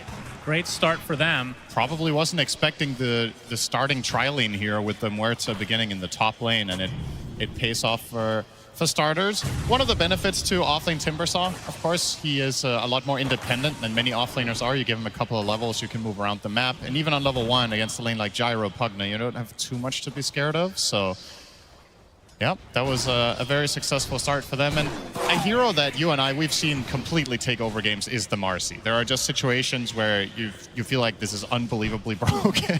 And other games, it kind of looks meh. So if I could choose any hero for either team to get a good start in this game, that's the most impactful, and it would probably be that. Yeah, I think she's the main reason that we are seeing Helm of the Dominator brought back as a mainstay at this tournament. Obviously can rebound off of it. Terrific at gaining a lot of farm, which Marcy can sometimes have trouble with before that first farming item comes to be. But as we look at the mid lane, Malrine is playing the Beastmaster versus Nothing to Say's Earthshaker. Good old melee versus melee matchup. Yeah, it's one of those that you on paper would feel should just be a good lane for Shaker, but as of modern Dota, if you will, Beastmaster actually fares quite well here. I want to say it's a skill-based matchup, or if both players play their best, I would say it's kind of close, but I've seen Beastmaster win that lane, I've seen Shaker win it. So not a clear-cut one. Unlike many of the other very one-sided mid lanes we've seen have been like Queen of Pain or Shadow Fiends against melee heroes. This one, I don't know, it's probably like a 55-45. Pretty close. Yeah, well, I'll hold you to that. You've been wrong on pretty much everything at this tournament so far. Yeah, we did predictions together. We got 1 out of 16. Did anyone in the crowd do worse than that? Yep. No, apparently that's right. not. We win. Woohoo! Damn, we're good. That's why we get paid the big bucks. Ironically, the one team we got right is in this series. That is true. Falcons. That is true. That we picked to make it out of elimination round. Everything else was wrong. At the very least, the games have been ultra entertaining, so you can't really complain too much. I mean, even the Helm of the Dominator, people are talking about this item being picked up literally every game on multiple heroes. I think it's an exciting item, actually. Feels like it ramps up a lot of people's farm. It does make high ground a little bit harder because both teams are more farmed and high grounding is a little bit easier as a result, but I think it's been some excellent quality games overall. A lot of the time what Dominator does as well is it just forces the teams to take out the trash a lot, right? Like you always have to go and defend your waves because there's some pesky creep keeping you at bay, and naturally that will a lot of the time lead to stalled out games, which is a little bit ironic because if you think of Dominator historically, you think of a pushing item, right? Yeah. That's an item that you buy to 5-man, but a lot of the time in this tournament it's been used as a farming amplifier and just a split push tool. This game, not too many of those heroes though, right? Marcy will obviously get one. She's the #1 buyer of this item as far as how good it is, in my opinion. Mid Beastmaster has been a mixed bag. I don't think Malrine will buy it. According to AUI, he's incapable. So. Yeah, we'll see. So far, Malrine sitting on 15-7 in that mid lane versus the 20-7 of Nothing to Say, so slight advantage for Tidebound so far. Now, in terms of, I mean, not to continue this conversation about Helm of the Dominator, but you talked about it time and time again this tournament, you need a hero that can kill those creeps. Yeah. Do you think Falcons have addressed that enough? They're not the best, to be honest. I think Gyro is pretty good, but aside from that, their heroes do need to commit some time and effort to do it. So that definitely is a bit of an X factor. But Marcy will most of the time not use the Helm of the Dominator for split pushing, but rather play with it as a constant partner for rebound. So it's a little bit of a different nature with that particular hero running it. So I don't know how big of a concern that is. Did want to say, if you notice, a Bach or Faith Beyond is running a 1-1-2 build, which I would say is less common nowadays. He started 0-1-2. It goes to show that the mindset in this bottom lane for him is not to play aggressive. It's just he's meant to farm, and the more he frees up Muerta, the better. And the payoff in that is that Muerta has made a ton of stacks already. So Planet's been going to work here. On the flip side, Falcons with none. Yep, as Y is taken out in the top. Amar going to take a little bit of damage in reciprocation, but he will get the better of the exchange, of course.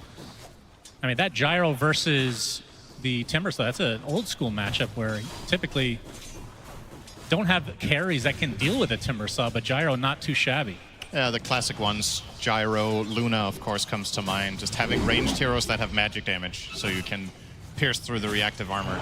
This ability has been rebalanced over the years, but there's still a subset of carries that just don't stand a chance. Yeah. The upside here for Faith Beyond is that by nature of laning 1v2 for the most part, he should get a fast 6. And at that point, perhaps you can threaten the Gyro a little bit in the lane. Now, well, the 6-minute power rune is upon us, and you can see that Falcons are quite pushed up, but Crit's actually spotted out and now glimpsed into the arms of Nothing to Say. He's not going to hit the enchant totem, the dead shot either, but still the kill will come for Nothing to Say. So Tidebound up 2-1. They're able to defend this tower. Oh, this is important, Malrine. Oh boy. Yeah, this was is big. I believe this was a stack. quad stack that Planet committed so much time and effort to making, and now all of it going to be stolen away in front of his eyes. So that was I was pointing this out. This is one of the big benefits of Timbersaw, is that your 4 can do this, but then if the enemy team takes it, you're effectively stacking. Well, who's sadder? Is it Timbersaw or Earthshaker? Because we saw earlier today with BZM, got his stacks mostly stolen. His game just never recovered. I think in this game you should have given them to Shaker to accelerate the high-impact team fight maker that you have. Level 6, Invis Rune, and Planet will be the recipient of the first roar of the game. And that's an easy kill for Falcons, as they're actually on the doorstep here of a Wisdom Shrine take as well. This is a This will be a very big get. Play. Just perfect timing.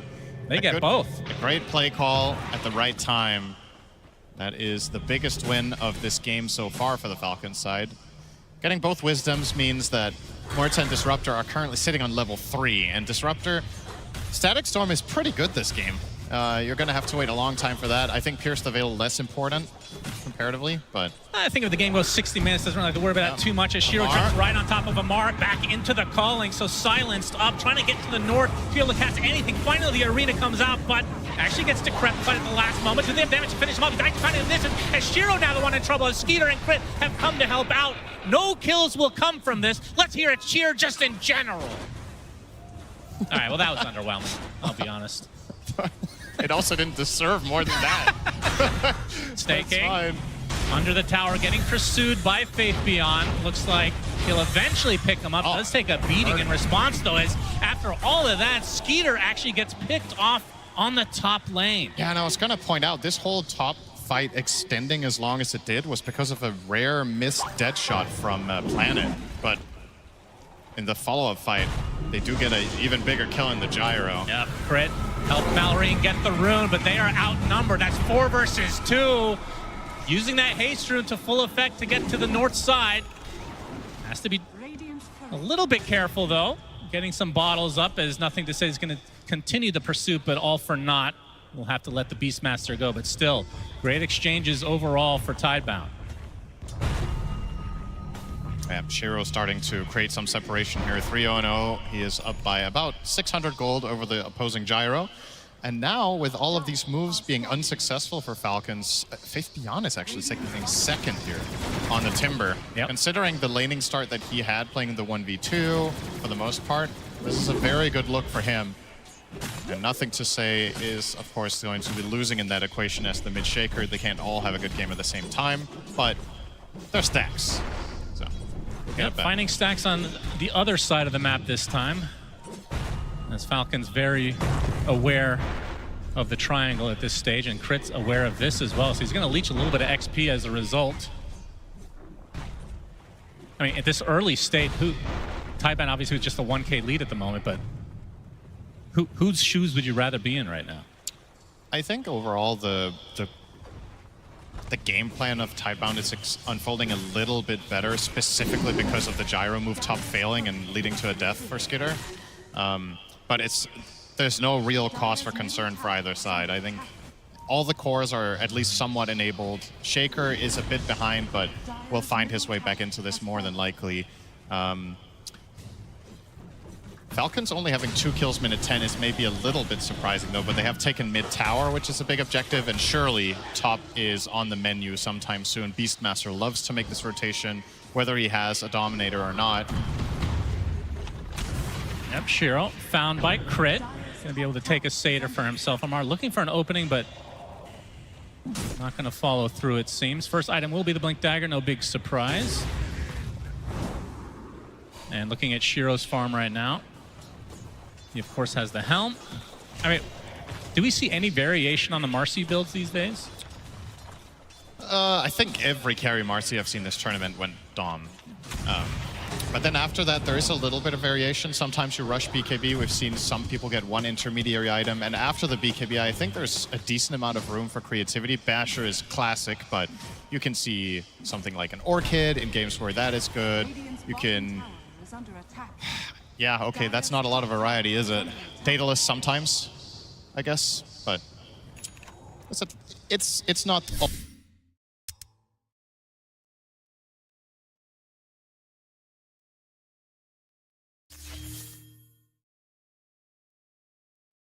Feel as good as I thought it would, if I'm being honest, but he'll get some nice farm at it nonetheless. The sound plays a big role.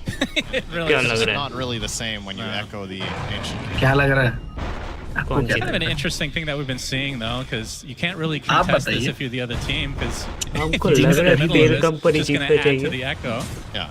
But all you can really do is try to steal a farm beforehand, which they did quite nicely. Amaro, the recipient of this, that is an easy kill for Fate Beyond. They even find a lowly snaking, gets glimpsed out the TP. Double kill for Bach. Yeah, this is... Next, he's owning. Not that there was anything spectacular about that from Y, but I just want to give him a mention here. I think this is his best hero of all time, and even in patches and metas where this hero is not particularly favored, it's a bit of a mixed bag in this tournament. Some teams like this, some teams don't touch it at all. But if Disruptor is playable, Y is going to play it. Tidebound have found massive success out of this. Storm right on top of him. Absolutely no response available for crit. Still only level 5. 8-2 advantage for Tidebound, despite the gold lead basically being even at the moment. And I can't really look at the XP, but obviously Wisdom trying to steal from Falcons was a huge deal. The thing that's pretty impressive about this is that now Y has been in 7 out of 8 kills, and as you mentioned, they did not get the Wisdom. So he was level 3 at minute 7. And he has still managed to accomplish this much, so the job well done. Inside of Falcons, though, things are still completely stable. All 3 of your cores are having at least moderately good games, so they can keep progressing toward their key items. Seeing Amar here with his Mars approach, he is going for the 2 Bracer Soul Rings, same as pretty much everyone else, but he's going Blink. You and I have cast some Marses of, for example, XXS, bypass Blink entirely until like 3rd or 4th item. Not the case here. Amar wants to play more aggressive and set up his teamates for success. And it might overlap quite nicely with Malreen's Ags, which is about 1,000 away now. So those 2 items will be a strong timing for the side of Falcons, combining that with crits soon to be level 6. Big level up. Indeed. Well, nothing to say, just got his Blink Dagger. We'll see if they get a smoke gank ready to go to reveal that bad boy. Has the Echo Slam up. It's only level 1 though, but can still get a nice kill with the +1. And they'll probably just push this wave and then they'll smoke shortly after. Unless they want to continue to just play the slow game. Looks like the Wisdom Shrines will go for each side this time around, and there's the connection with the smoke. Even Shiro come into play with his Wild Wing. Yeah, this is an interesting time to smoke. The Wisdom's coming up in 1 second. You're kind of in the middle of the map, so you're not covering them at all. But perhaps that makes this less predictable for the side of Falcons. Malreen will actually break one of them. They don't know where he is, though. That's a very nice shot from Malreen. That is a big deal. But if you're going to invade for the Wisdom, you're running through the lane through full vision, so not going to be the case. Yeah, they spot it. Follow-up though, so he comes with a nice random player Kisses just hits them in the end. 2 kills for Falcons. Not only thwarting the initial smoke attempt from Tidebound, but absolutely crushing them afterwards. Yeah, that's just beautiful. That's the Blink reveal. It's just an outplay, right? You break the smoke. Malreen seemed aware that there's a move might be coming, so he took a good position. And as he breaks the smoke, they make their own move, and they get the Blink reveal play. That's the Shaker was not good at this one. Astro near hello. Nice move for Falcons. No real advantage to claim just yet. We're 15 minutes in, but कहाँ जाना है? To the station in our town. Some revenge. They get the glimpse back into the Static Storm. He's pretty tanky. Doesn't look like reinforcements are coming though. Mostly solo play. So will be a kill going the way of Tidebound. Astron यही खिलवाया था जब हमको. And for Shiro, कुछ खास नहीं लगा था. Astron near away from finishing the BKB. Co-op वाला genius. Which for Falcons, I mean, it's essentially Roar is the main counter to the BKB Marcel. Conflicts kind of. Which, like you said, Malreen's Ag's about to come now. There's a bit of cause for concern here. So Timber was just top net worth, and now he is. They're tied for first. This hero is 0-7 this tournament. So if you're तब doing हम well, लोग dissonant you're just वाला going to जो give area more है gold over to the enemy team when your hero inevitably has to lose. So, got to be really careful. What do you think the reasoning with that win rate is? कोई एक जन खरीदेगा तब भी That's a चलेगा. good question. I don't personally think the hero is particularly bad. So, it's not the biggest sample size, 7 games, but still, Well, you it's would not like... the hero's fault; it's the player's fault. But we cast Bach playing this against Extreme Gaming. That game it didn't work out, but it's... I don't know. I feel like we're going to see this hero a couple more times here on the big stage, and it's going to grab a win or two. The conditions in this game, in my opinion, are pretty good. He did pick it late and has some solid info. Went for the Kaya Sanj and now eyeing up BKB. Started with a casual Ring of Health that he's not converting into anything. A lot of the times you'll see this item used. It's interesting. It's quite rare nowadays, as a matter of fact, to just buy a value ring. Blueprint कहाँ से? But wanted it for the laning. You could turn it into a Crimson later if you really want to. Against the Gyrocopter, not too bad, but maybe not the most traditional item for a Timber Saw. Yeah, the more traditional one would be Lotus. Playing against Roar, it's kind of nice. Smoke revealed. Shiro leading the charge as Crick gets to the high ground, and he's going to get glimpsed back into the arms of Bach, and just gets deleted. The Roar counteraction from Malrine. Do they have the damage to cut through Shiro? He pops the BKB and dies instantly. First BKB of the game for him. Amar, though, stuck all alone. He's going to get bursted by Bach as it looks like Tidebound now on the retreat. The buyback came out from Crit in the meantime. So this is now a 4 versus 3 situation. That's a lot of damage from the Chakra from Bach, and he takes out Snaking easily. Now Malrine on the run. This is such a back and forth affair. Gets slowed to a crawl. Nothing to say with the enchant totem. Is Bach again up front in personal. The cookie's not going to hit, but the last proc from Planet is enough to kill off Malrine. So despite losing the carry pretty much instantly, Tidebound able to bounce back quite a bit. Honestly, that kill on the Pugna was just a beautiful sequencing of skills from Tidebound. And this was in spite of Shiro barely getting to play his hero in that fight. It was a really nice shot call from Malrine to go for the Roar and the burst on there. They have just enough. If they have 10% less damage, Shiro starts getting off multiple volleys of attacks, but not the case. In spite of that, Tidebound definitely coming out ahead regardless.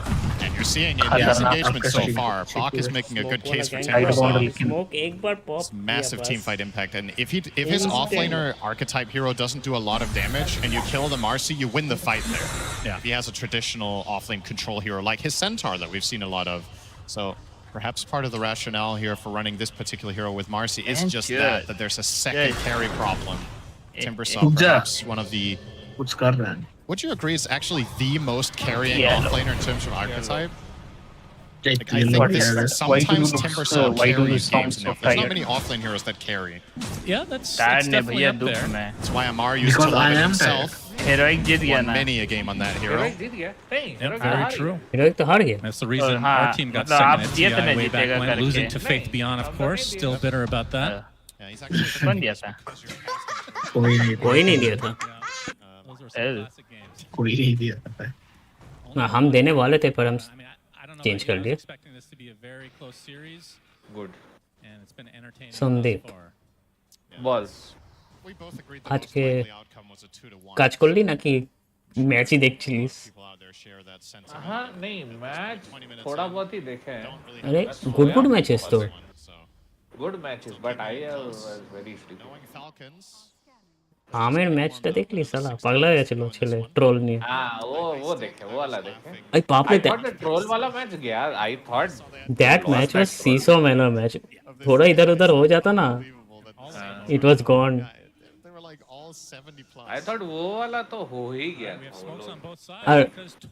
हम Joyce को वही बोल रहे थे कि शायद Jagannath pick हो जाएगा तो थोड़ा बहुत चांस है क्योंकि काउंटर में but I am surprised there is no Venomancer pick Undying pick ये सब अनडाइंग तो अनडाइंग उठा था लेकिन देखो वो एक ही टीम से उठा था और टीम आउट हो गई कंफर्ट जोन वाला तो यहाँ पे नहीं चलेगा ना यहाँ पे गुड टीम फाइट्स वाला है हाँ but there are lot of counters to means we don't do it comfort pick तो दिया था वो सबको इसका पहला वाला we don't do it but तो दिया था there are lot of ways to counter ना मार रहा है हाँ हेरोइक तो पज लिया ले देके कुछ फायदा हुआ नहीं सब फायदा हुआ ही नहीं उर्सा को ले देके अल्टीमेट कैरी बनना मतलब वही है और एनिमी में 3-3 कैरी चपाटा मार रहा है उर्सा को 3 जन से लड़ना है ये वाला मैच देखो ना मार्च ये क्या बोलते हैं इसका जायरो का तो 9+ बोला look at me I am the carry now look at me carry now हाँ बंदर लेके इधर उधर ओ बाप रे वो जो बंदर वाला गेम दिखाया वो जो स्काउट किया सही स्काउट किया वो भाई सारा जीवन चला काছে থেকে নামলই না তো गेमটায় at all points अबे जॉयस हमको बोल रहा है कि लोकेट ये that's a big black hole Are you reclining in the chair? हाँ थोड़ा सॉरी करिए अरे चिल नहीं चिल हमारा योर आवाज was not coming clearly that is mic को भी थोड़ा recline you can do one more thing na you can bring your cat and tell her to bring that microphone front and hold it. Yeah, and Gyro was close to BKB, so this is such a nice snipe Yes. for them to get at this exact moment. So biggest thing. The icing on the cake, and the reason that they went for it to begin with is if they find tie the mic to your cat's head and make the cat sit on your lap. If there hadn't been a fight up top, I would say clear advantage Tidebound overall in this exchange, but of course they did lose quite a bit. सही में अपना बिल्ली लाने चला गया So where's Galaxis? Pugna is dead. Pugna is dead. Uri Sala ki what? Uri, hi, nice. Shit, man. One team gets an objective, easily wins the fight. Next team with no resources wins. ये match भी देखा up down जा रहा है बहुत. Snaking is just deceptively tanky, right? He's got Solar Crest, he's got Essence Ring with Brawny, so that's 400 HP on his neutral item, the wand and the cloak. He managed. I don't know if that was a fully premeditated bait. You're going to see the replay here, but notice how tanky he is here when he gets pulled in. So, Essence Ring popped. Y almost killed himself with the nether. Wait, he didn't. Oh, Solar. Okay, so he used Solar when he was on 10%. That might have actually baited them to commit for that. Yeah, that was nice. Even a missed spear doesn't matter there for Amar. They're still contained in the area. And Tidebound unable to bring the additional cores to the fight. Well, the good news for Tidebound is they still have that Aegis for another 3.5 minutes. Feels like every BKB charge for Shiro so far has been. हमको क्या ढूंढना था बे? Wire. तुम पहले x दो. तुम right left ध्यान देता है नहीं. गेट करना. लौड़ा तब से साला ये सब लौड़ा 5-6 गो आदमी what you know. Skitter has finished his BKB, which is a big one, and you're approaching Amar. He's actually queuing up Refresher next. He does not have all that much mana pool for this. He has to be careful with the usage. Obviously running 3 points in Bulwark. Wow. Usually you see Marses take 1 Bulwark and then stats specifically to enable themselves to go Refresher earlier. I feel like this is the fastest Refresher that I've seen on Mars. If he continues. Yeah. Third item, basically. Base restore teleport was... Like we've seen Yules in the past from Amar. Helps set up his spear. Multi tool के लिए ना हमको ये बनाना wired loom. Nullifier now online for Shiro, so don't have to worry as much about the Decrepify. This is a really important item that they've been lacking so far, and now being able to dispel the Solar Crest and Decrepify in one go is definitely big. But the problem that Tidebound has found themselves in a lot of fights is blocking the target so Shiro even gets to attack. And when he does get in there, he still needs to worry about the roar. So it's not that easy to set it up. And Falcons with, and I would say, you know, classic Falcons fashion now. You're playing against Aegis. They're going to just be farming the map, pushing the lanes, trying to stall out the game. Probably knowing that, I guess that's an interesting question here is there a clear favorite if this does go the hour mark? I think that's a valid concern or consideration whenever Falcons enter the game. Yeah, would you like to talk about tier 5 neutrals yet? We can do that. They have such a massively big subset of their games go the distance, so might as well start planning for it. Yeah, who would you choose then? I feel like it's kind of close, really. Disruptor Ags is a true wild card in the late game. That's a concern you have to deal with. It's time for a bad. Planet, of course, can start scaling. Time for bad. Is currently going Atos into Ags, which is very Russian. position 4. Once you get into Terrain, it is time for bed. this hero becomes a true late game menace. Just all that low cooldown AoE control. Shaper is a late game monster, so they definitely have some of their own. But of course, Falcon's side, you got Gyro, you got late game Beastmaster, 2 arenas. भैया बोलेगा ये तो सही है यार बोल देता है it's time for a bed even without the right click variation, just that 20. क्या बोलता है भैया Hello, Sandeep. Crazy damage.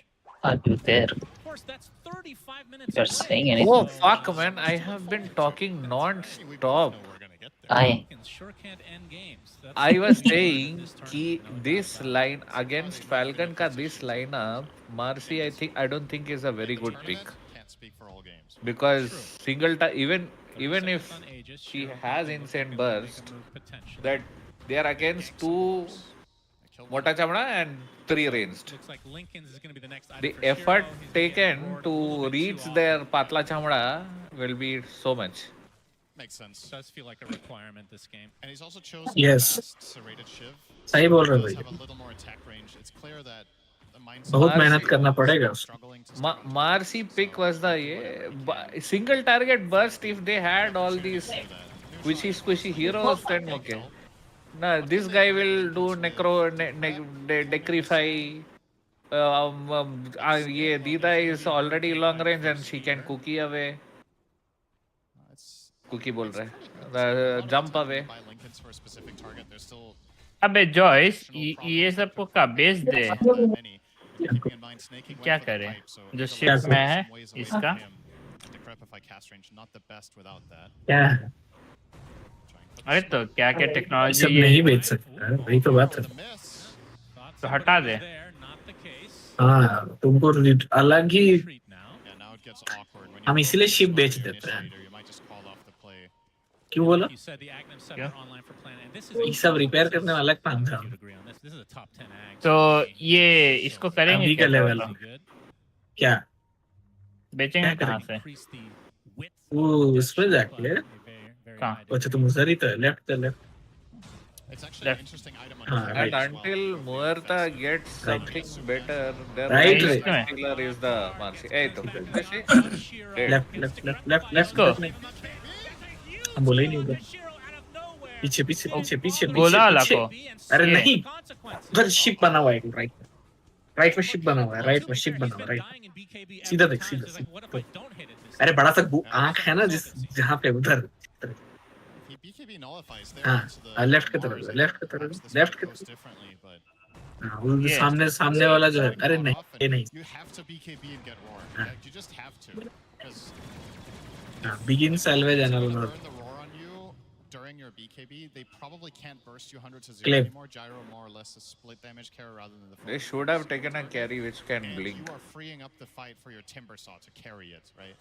Bach has big items to get in there and cause a lot of havoc with Ags now with BKB. क्या तू लेते हो तुड़ You just die on the spot there. You're not allowing your teammates to shine in the fight. Yes. क्या था ये अचानक से अरे पैसा मिला ना दबा के तुम क्या बोला Looks like Amara is still going for a refresher first. Oh. He might change सही his है plan. He's realized his mana. ओह, अचानक से He does have an He bought an in-between item. Okay. I feel like he is almost the only player in the world. Yes. I could be wrong, but I just connect this item with him in particular, using it as an intermediary way of getting that. ये crystal sulphide को क्या बेच दे cast range on spear, of course. कि काम आता है नहीं नहीं नहीं आता है। तीन गो का 21,000 है 3 गो का हाँ हाँ तो डिवाइड करो कितने का है वो 7,000 का वर्थ है तो What is the रहना दो Muerta doing in the LT? और उसका डिमांड नहीं है सिल्वर अरे डिमांड नहीं है -6 डिमांड में है कम दाम में बेच रहा है और भी लॉस में हाँ डिमांड जहाँ हाई रहेगा वहाँ अलबाजी में सब मुक्का चौदह लवड़ा मीट हम बेच दे रहा अच्छा 66 फाइट हो रहा है रुको आ रहा हम फर्स्ट खत्म हो गया मुठेरा तो पहली बार ए साला फाल्कन को ही देना चाहिए था पक ये टाइड वन तो क्या निकला थर्ड में कैसे है ये टाइड वन अरे इतना हगास एंगेजमेंट हो रहा है ना Earthshaker is not entering the fights only. He sees and then he runs over. अबे ये क्या क्लास है जॉइस क्या हुआ ये क्या क्लास है ये क्लास है तो ये लिखा है 20 मिलियन का है लौड़ा मैप में कितना है टॉप लेफ्ट में तरफ And I don't understand Murtha is what position in 13 million है एक बार में 13 मिलियन 1 मिलियन और ए लौड़ा was for तो मतलब their main carry is ये then Murtha ये क्या अरे भोसड़ी की ये क्या है बात मार्सी कैरी तो हग ही दिया ना हाँ होता ही है तो मार्सी कैरी हग नहीं होता है वो हेल्म पे बहुत डिपेंडेंट है वो कैरी हेल्म वाला मैटर नहीं किया तो Marcy is so squishy. She can't late game even with having the best lifesteal in the game also. She is insanely squishy. वही तो बात है कि ये लोग लेट गेम वाला नहीं बना जब भी वो उठाता है क्या बोलते हैं हेल्म उठाता है बट ये लोग तो बोल रहे हैं कि 1 घंटा मिनिमम ये लोग गेम खेलता है तो टाइड बाउंड ना हाँ दे सॉ कि हेल्प चलो help Yeah, I'm sure they were having a very civilized discussion, and then Skeeter just takes. Hello games तभी अच्छा रहता है जब टावर्स ले पाओ टावर्स नहीं ले पाओगे तो प्रेशर ही नहीं बनता है they needed a if they needed a aggressive blink wala carry or global carry they could have taken something better than Marcy pick was not good अच्छा स्पेसशिप कहाँ से बुलाते हैं ओह and especially since if you see playmaker wise there are 2 playmakers here your Earthshaker and your Disruptor Earthshaker तो अभी तक आया नहीं है कोई भी स्लैमा जामा देखा तो है नहीं and Disruptor is dying so apart from that if you have little more tanky wala hero या playmaker I'd still say the other picks are okay but Marcy was a mistake Nothing to say. I think he's finished actually, so just needs to be delivered. हाँ पता है लोग क्या दिमाग लगाया है pics में वो छगास की है पिक्स क्या ही पता है and I'm surprised they are not banning out all these traditional carries जो है मतलब AM and all that stuff ये हम नहीं खेलते शायद शीरो इसलिए भी नहीं किया but going by their team का जो मोटो है अगर वो लोग लंबा गेम्स लेता है it makes more sense that they take those kind of heroes हां जो एकदम लंबा खींच That is surprising. Barely. That is concerning. I would say if it feels like he's dying so fast, nobody is soaking up the space in the fights. They just can't. And Falcons doing what Falcons do best. They're starving out the map. The problem is it feels like this tournament, this isn't working as effectively for whatever reason. Typically you just methodically take the Roshan, you push the lanes in, you get all the twos, the next Roshan, and you finish the game. That's हम लोग coach हगास किया है coach ही ना Chinese लोग का वो करता है पिक्स करता है वो तो रेकमेंड करता है ये लोग इन लोग का पूल से ही तो रेकमेंड करेगा ये लोग जो खेलता है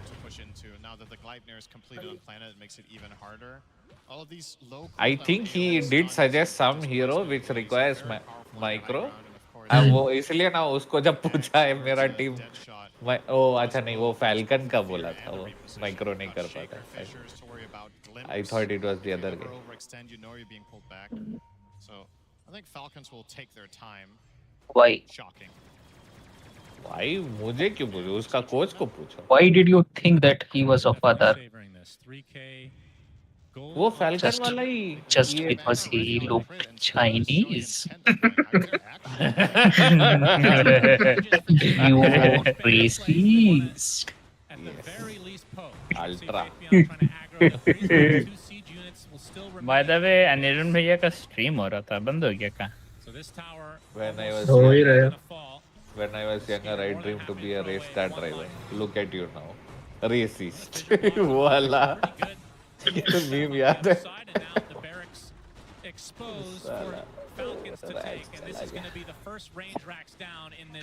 ये गेम खत्म है, वो लोग मेंटली भी हाँ, ये game this is that. Muerta carry actually बहुत कम ही जन मुएर्ता कैरी खेलता है.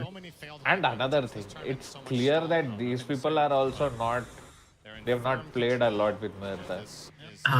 Because if you see very pathy analysis, all of these games I have seen, at least these people are playing with the heroes which they are, you know, at least the platinum tier. Platinum tier या grand master, ये इसमें gold tier है. इन लोग के सबके पास तो है ही ये क्या बोलता है डोटा प्लस, तो जिसमें एक्स्ट्रा ईएक्सपी मिलता है. तो if he is gold tier on Marci, that means he has not played enough of Marcy. Yes. ये बोल रहे कोच ही सजेस्ट किया है, उसका पूल में नहीं है ये Marcy. उसका पूल में मोस्ट प्लेड इज मॉर्फलिंग. मॉर्फलिंग पीएल पीए वैसा मॉर्फलिंग would have been actually a great pick. मॉर्फलिंग फिर फेसलेस लानाया स्लार्क वो सब इधर. Ironically, he is playing a micro hero, so you think he could by But you thought KUI 2000 was Tidebound coach. You showed your true colors. And it was yellow. You were going to say. I knew you were going to say that. क्या बाबू की ज्यादा आवाज हो गया, मेरे को इतना annoyed expression दे रही है फ्रॉम दूर से. Your cat is also disappointed with your behavior. Cat is racist number 1. उसको अपना ही रेस में प्रॉब्लम है, पता बाकी रेस तो छोड़ ही दो. सीवी रमन नगर की गुंडी है ये. हाँ, I told you now the bullying. Hey, what Muerta build is this? What Muerta है भैया? Position 4 का ही होगा. देख के. Of course, their lineup is unbelievably scary in an isolated area like that, or in a contained area. All this AoE, not included the Zoom Blue Eyes that you're bringing up. Timbersaw. You got the Echo Slam from the Earthshaker. You have the calling is something you cannot. You can and of course, Static Storm. picturize your cat saying this. Arguably best AoE skill out of all of them. Deadshot. Yeah, now that he has Ags, absolutely. That one's available. That Sand King को मार रहा है रुसियन. With the Gleipnir as well. Yeah, this is still, make no mistake, 17k is absolutely a big lead, but it is possible for Tidebound to run a singular Falconi Pathak. game almost on its head, or at least. And another thing, I'm surprised they didn't ban Beastmaster. इतना सारा pick हो रहा है इस tournament में. They left Beastmaster ऐसे ही. It's hard to see them just fully blunder this until a Roche fight. They have so much control. Sandlass King को ban किया था क्या, देखिए भैया का स्ट्रीम पीछे जाता है. And of course the gems, like you covered, are in their favor. हाँ, सनलास्ट किंग को किया था ना लोग. इसीलिए फैल्कन लोग खेलता है सनलास्ट. अच्छा, इसीलिए प्लान कर दिया. मिड सैंड किंग का तो ट्रेंड चल रहा है. Oh, Disruptor's only 4,200 gold away from Aghanim Scepter, so... That's right. Very ambitious for Y, but of course he's seen a lot of these games go late, so can't really blame him. And Now, unfortunately, he didn't get greedy. I'm assuming he was offered greedy when he took Timeless Outworld Staff. Because this is indeed the type of game where Disruptor might be one of the single best supports in Dota to take greedy on, because you almost never attack anything. Even when you're farming, it's oftentimes you just throw a Thunderstrike on the wave and back off because you want to be hidden and be a threat on the map with Glimpse. no, nothing to say is going to show. Malrine and company would love to get a pick off before this Roche spawn. Still has not come up yet, though. Another attempt, Glimpse on a mark. Out, will not be Okay, KP away. okay. Smoke. Oh, there's the Echo Slam. There's the opening under the gyrocopter. Going to be able to blow up Skeeter. He's dead. Just like that. As Malrine gets off another roar, but now this is in full retreat mode. They do have buyback on the gyrocopter if they want to use it. Fisher's going to connect onto the Pugna. Snaking, tankier than he looks, of course. Okay. Block his Aghanim Scepter, does proc his crit with the Mortimer Skins. There's the Mars Arena from Amar Oh. himself. Lots of damage onto Shiro with the double spear to follow. Shiro's dead. Bot follows suit. No buybacks needed from the side of Falcons as they somehow turn this. Even though Skeeter dies first, they have to commit so much for that, and Amar finds a beautiful angle. That spear was... Oh, the cancel, the Gaya. TP. Disruptor gaya. White does get off another glimpse, but we can see the TP from Malrine. He wants a piece of this, and he'll get it. Bounty route deny करके मरे सही है यही तो pro वाला mentality है मरने वाले तो है तो एक एडवांटेज तो कम कर लेते हैं It looked good at first. Draw at best. And it is, of course, it is a limitation of their lineup that in order to burst and commit on this hero, since he is as tanky as he is with 4,300 health. I started playing and my current went. I got abandoned. They used refresh on Shaker. Oh no. Used her, the majority of her. Yeah. Next level play. ऐसे भी खास game नहीं जा रहा था इतना संडास game जा रहा था ये गेम भी संडास ही है खेल ही लेता है ट्राई करता है ऐसा चोरवा जैसा भाग रहा है देख रहे तो रूसिया तुम लेजर मारा तो चोरवा जैसा निकल के भाग रहा है भाग भाग भाग भाग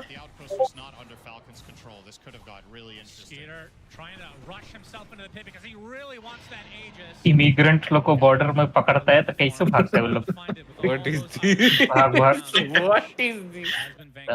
निकल के अलग अलग डायरेक्शन में भागता है Next up on the list for Falcons, a second These are racist potentially comments. the game if they win this next fight.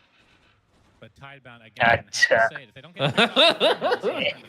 यार AUI oh my god ये तो मेरे को यूआई तो याद रहेगा AUI is Canadian, god damn it.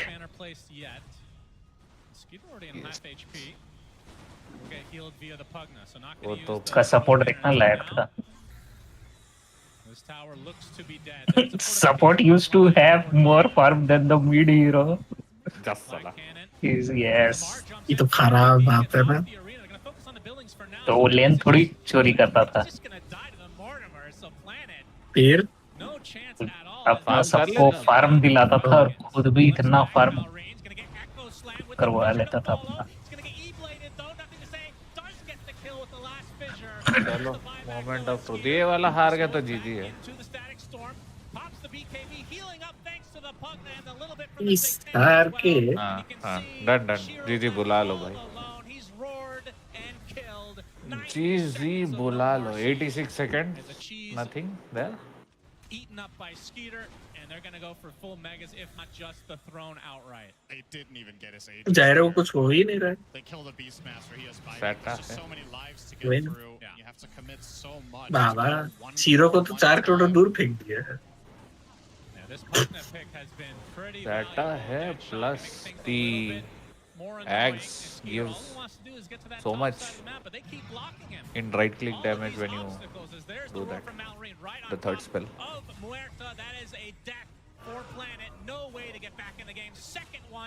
Okay, deal है ना ये This is going to be potentially the last defense for Tidebound in this game number 1. कोई तो देख रही है मीडियम है अभी तक Versus 3, not including the ages. The full 3 minutes. अरे छोड़ दो बाबू, nothing to say. तुम सार के बेट ही करते रहो. ESG LGD में था तो बेट ही कर रहा था. Life drain has been such a big deal. Tidebound would have been able to defend and stall out for so long against the carry, but all of their damage just get nullified. हमें को जीतना चाहिए. Nothing to say. This is tier 4 is being pressured. 46 minutes. I still believe this will go 60 minutes some way somehow. Bach going to get speared into his own tier 4. हमको तो क्यों लग रहा है रियल कंपनी वाला लोग शायद coach को पैसा दिया हो. हो तो सकता है. Not much Tidebound can do here as the tier 4 is about to drop to the deck. जो पिक लेके जैसा खेल रहा है लग नहीं रहा ये लोग इमॉर्टल प्लेयर है. मुएर्टा का बिल्ड देख के पता नहीं क्या पता नहीं ये इमॉर्टल वालों का कैसा ब्रेन चलता है.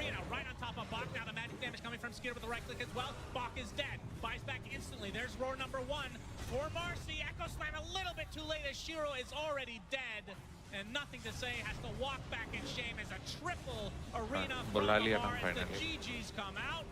Falcons take game number 1. Damn, that was. It was an interesting first. पैसा तो ढाला है, लग तो रहा है. But Falcons found one good fight, started getting that 6K. माने. And after that, every single subsequent fight, they have Shiro's number. They keep good formation, so they never get wombo comboed by Shaker and Timbersaw. Never really got into trouble against the Muerta Eggs. Didn't really feel all that impactful, to be honest, when it came out. Yeah. So credit where it's due. They did a very good job positioning their heroes correctly. And Timbersaw now with a whopping. आज 2 match तो ऐसे ही गया. 2-0 ये भी गया तो. Finish this super quick at 47 minutes. Shaver. Thank you very much, Emma. 47 minutes. Wow, I mean, we did hear Falcons talk about coming into this international after the road to TI. They talked about how they addressed some things that needed fixing. And one of the things, well, I don't think it needed fixing, because to be honest, I'm here for it. You know, I'm here for the 70-minute, and I'm sure that you guys are also here for the 70-minute games, but the players, they thought it needed fixing, and they fixed that. They make sure that they leave no room for What do you have to say, Sunny? in this first What game. do I have to say? A lot to break down here with Yes. Kazu, Effie, and I don't have anything to say. This Nothing to game, say. It did feel very smooth for them. Yeah, I feel like they bottled a couple early moves, and then as soon as they hit that farm, they're just chilling the entire time. Like we have some obviously comparisons down the line, but critically for Falcons, if they ever can get the game on their kind of timeline, they will build a network league. You have to do something to break that, and at no point in this game did Tidebound find an opportunity to control the tempo.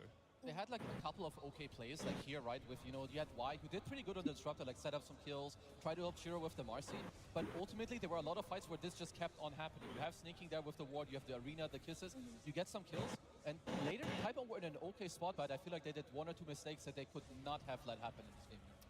Yeah, I just feel like the Shiro Marcy really didn't do much of anything. Like, he couldn't find a comfortable entry point into this game. As we see in this highlight, he rebounded it in, got cancelled by the arena, and for some reason it interacted with the BKB such that he bounced back. But this wasted a lot of his BKB duration, and here he just dies. Typically with Carrie Marcy, she takes over the entire map when she gets that hum BKB timing. This time wasn't the case. She was just dying over and over again every fight. It's also weird, because I don't know if he was BKB during the rebound or he used it mid-air, but the fact that it like stopped his rebound, like it ruined his absolute entire fight. And like you're saying, like also with the heroes, they want to play from ahead, they want to have a good start to the fight, but it just kind of didn't happen after the 50-minute mark anymore. There's just no damage. Like, look at all the clips, it's just Marcy punching, doing nothing. Buck with the Ags and the BKB, he's having to run away. Of course, it's the tail end of a fight, but it feels in principle like Tidebound, if they didn't, capitalize on maybe like the early, it's basically like they had 15 minutes to be aggressive, or the whole game is waiting for Falcons to hopefully make a mistake themselves. Yeah, it was tough. And in that highlight just now, the most recent one, again, Marcy BKBs, jumps in, gets roared. Other times, Marcy gets arena speared before she can even BKB, and the kisses have taken quick work of her. They just could not activate this hero at all. And the stats from Snaking are insane as well, right? Like, he's got 27,000 healing, right? He had, nearly double, if not triple, the net worth of Y. Like, when you look at the counterpart between the Disruptor to the Pugner, it is, Snaking just had such a stellar performance. Yeah, also his itemization, right? At some point, he had an incredibly good game. He's an 82% of all Look at Maldrin's photo. He had such an early pipe during the draft. It was like maybe they can pick an offlaner. How is he looking? Just get it on their +5 support, which is I mean, game. unheard of. So yeah, no snaking. Just salam. You gotta watch out for it. Yeah, I mean, at this point, we talked about it even before it was picked because it was such a strong hero for snaking also during the road to TI. It is time. About it potentially being banned, but they get their What? hands on it and they crush with You get a third monitor. heroes you want to ban against You know Falcons. what? I was thinking about this just yesterday. Not gonna lie, I was. 2:30 now. But I couldn't really pinpoint as to how they did that. अरे अभी तो is just space का issue, man. So hard before that it was just feeling easy. Yeah, along those lines. I think as soon as you get to the high ground and you know that there was one play where it was like an echo slam on a gyro. What made you think about So if you have vision, getting a third one? I don't know. I was just seeing these setups where they are keeping the middle monitor bigger and the smaller small monitor, one. हाँ, उसको Vertical. हाँ, tilt करके रख रहे हैं. And it's looking quite good. got the BKB at 16 minutes, kind of 39, and this was instantly after they want to make the play, but Marcy runs on in first and then dies. And sure, at the tail end of the fight, Timbersaw's stepping up, showing off, but it feels like this fight construct for Tybound, it needed to be different. Timber has to go in first, Marcy has to follow up, and it needs to be clean kills to create this like, narrative and progression. The fact we're seeing this, You're using your second monitor in vertical or? Nah, I'm using both horizontal. में, हाँ. because that entry to the game, they weren't making those mistakes in the road to TI. Like to me, there's something weird between how Marcy and Timber interact together. Because when Marcy pops her BKB, she needs to kill, which means while she's BKB, Lucian? you do everything in your power for Falcon. Oh, to Lucian. stop her. And Timber during this time, he doesn't do anything. Rare You Lucian. yourself to kill her. He pops all his spells. अबे मेरा भाई क्या हो गया? And we mentioned that it was going to be very important for Typebound to do well in the laning stage, and part of doing well in the laning stage, Kazu, is getting that wisdom room. No, absolutely, because as we could see in a highlight that we have coming up, Falcons they चला did गया really Russia. nicely in the early game नहीं मेरे को नहीं गया. shut down Typebound. Oma. So what we have here is, you know, at 6 minute 10, they just picked up the room and they just walked in here with two of their bodies. You know, you have Snaking and Malrine. They eye up this hard camp because for Let's Snaking, go, it's important to have Typebound. spells. If Let's you don't have a go. hard camp stack, well, first of all, you're gonna lose gold and XP, but it also What did you हमको predict? तो लग रहा Alok? है. with Malrine's Invis, they not only steal the stack, What did you but predict? furthermore ease, you know, here in the early game, nothing to Right do. one. Kinda low on HP, low on mana, and we have to reiterate, Tidebound's early game was super important for the heroes. You have Disruptor. अगर ये लोग Saudi money दिया है तो कुछ नहीं कर सकते हम लोग अपने रिसर्च के. Move alone, sets up Falcons for success and slow down Tidebound. So this was huge for them. Yeah, very solid. I mean, at that point, ये रोशन क्या गोल गोल घूम रहा है? स्पेसी. FK माउस छोड़ के चला maybe गया. you're going to group up and try to kill this one target because नहीं ना पक्का अपना सीप चलाते चलाते अचानक से चला जाएगा. हेलो कूपी. हमने इधर घूम रहा था और उधर जाके इसका शिप टाइटैनिक हो जाएगा. हम घूम रहा था नहीं. I was. और फिर रूसियन किसी और का शिप में खड़ा होकर बोलेगा ये किसी का शिप ना इस आइसबर्ग से टकरा के डूब रहा है. Yes. टाइटैनिक जैसा. I would like to not be on that ship, please. और फिर इसका क्रू का मेडे आएगा और बोलेगा आए वो मेरा शिप था तो हम किसका शिप में है. पता चला पायरेट लोग लूटने आया ये खुद पायरेट का शिप में चला गया. तो बोल किसी का शिप को ना पायरेट लोग लूट रहा है. Because Typebound, they just took Roche like 10 seconds before. Shiro, he doesn't have BKB. खुद का ही ship. So they make this move वो मूवी में बोलता है ना वो pirate look at me I am the captain now. Russian उल्टा बोलेगा look at me I am the pirate now. And Nether Ward is pretty good against Spellcaster. And Solar Crest. There was a lot going Yes. on there. Highly likely. for Falcons, and there may be और moments where Russian last में ये बोलेगा Why you fuck me? I fuck you, For example, I think Shiro had a pretty rough time purge. That's right, Shiver. Yeah, the BKB usage was a little bit tough here for Shiro, and let's take a little bit of a slow moment to explore some of those spots here. This is that Tormentor fight where they're jumping in. He didn't press his BKB before jumping. He gets pushed मेरे back को in बहुत immediately, खूबसूरत presses planet his मिला है solution, लेकिन दूसरा नहीं है देखने के ends लिए. up getting chased down. Very rough for him. This अच्छा one why was suddenly the everyone most is playing this interesting, game? though. This is the कुछ fight हुआ near है the क्या? tri-camp. Now he jumped in Mars. It's a very old Everyone game. मतलब Zoom or Russian? Looks like it's going to be a very good jump, Oh, but the नहीं downside is नहीं that they're Russian going to come from the southwest and something weird luma happens. और Russian का बात हुआ था कि ये लोग को एक चिल गेम चाहिए था, ठीक है? Instantly stuns Shiro. तो So normally that I person is think going to Russian fly over suggested the कि eye, and No by the Man's Sky time he Khelo. lands here, that's when the stun happens. For some ठीक reason, है. the stun started फिर early. Russian That means Shiro कल didn't रात get the खेलने लगे opportunity to press his BKB. So that was like the और second game of आज in a सुबह row लूमा बोला BKB कि end तुम up तो आगे not बढ़ being गए, able to हम do it. So these kind of एक catch घंटा आगे बढ़ा है two लेकिन fights हम in नहीं a row खेले. here where he was forced to press a BKB and not necessarily the best moment. He's already down to a 6-second BKB at 30 minutes, That's and they so have bad. more to layer through this. So very, very tough game for him. The BKB usage was so crucial for him to do his damage. He didn't really get to see very much of it.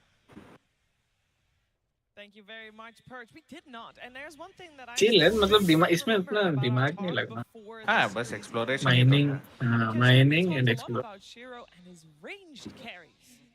Yeah, I mean, This is not a ranged carry. No, usually that's what they go for. Actually- But maybe they wanted to, like, because they play against Falcons, they had a few days to decide. We're like, okay, we want to play a bit faster. कौन मारा? Maybe try the Marcy, which obviously, as we could see, it did not work out. I mean, 1 or 2 times he got maybe a little bit unlucky. Like, he got Cookie stunned because he disposed, and then because of how Cookie interacts with those people, he insta stun.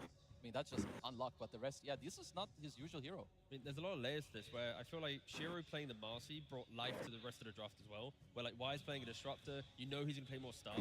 I feel like the matchup of Tidebound and Falcons, if you put Shiro on too much scaling, you will have this issue of everyone scales on Falcons and then Tidebound have like everything only on a couple cores, right? So I can see why they're trying to adapt coming into this game. You know, Falcons will be changing, especially after the group stage, the best of 3, but yeah, it's Shiro needs to Buzz खेल रहे not थे. play Marcy in the next game, or they have to clean up their initiations. हैं संदीप भैया.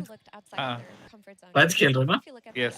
घाप जीप घाप. That's the hero that plays for the late game too. It just farms, plays Jeet his रहे games, tries हैं. to hit a critical Wait, mass, let and me then carry his team through a certain point. share. With Marcy, it was the opposite. He was the hero they were playing around while Timbersaw was making a comeback from his mid lane. And then it kind of seemed like they were going to depend on the Timbersaw for the damage to come through because Marcy's eventually going to fall off. She's going to play versus Solar Crest. She's going to get kited. And it just didn't work out for them. I think the 4 protect 1 strategy is what they do best on Tidebound.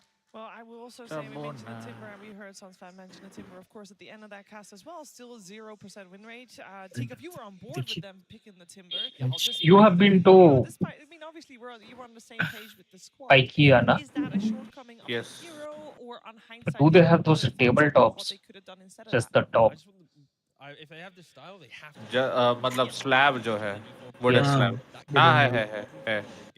They Yes. have. I like the aggression. They have to Buy one of those, buy 4 legs. They gave away a pug, Yeah. they gave away a Mars, they gave away a gyrocopter. No, I always wanted that. The thing is, it's very big, right? And I don't have the space for it. I would have mounted it on the wall only. So coming into the second game, they can do 4 protect 1. They could do the same draft. Like there's so many things they can do because it can only go up after that first game. Like the way I see it too, because usually I see nothing to say, like do a little more. And of course, Falcons, they did counter him, they invaded the triangle, they stole his stacks a little bit. But maybe you put him on a slightly faster hero so that your supports can play with him. Usually he's very good on Shaker, but depending on...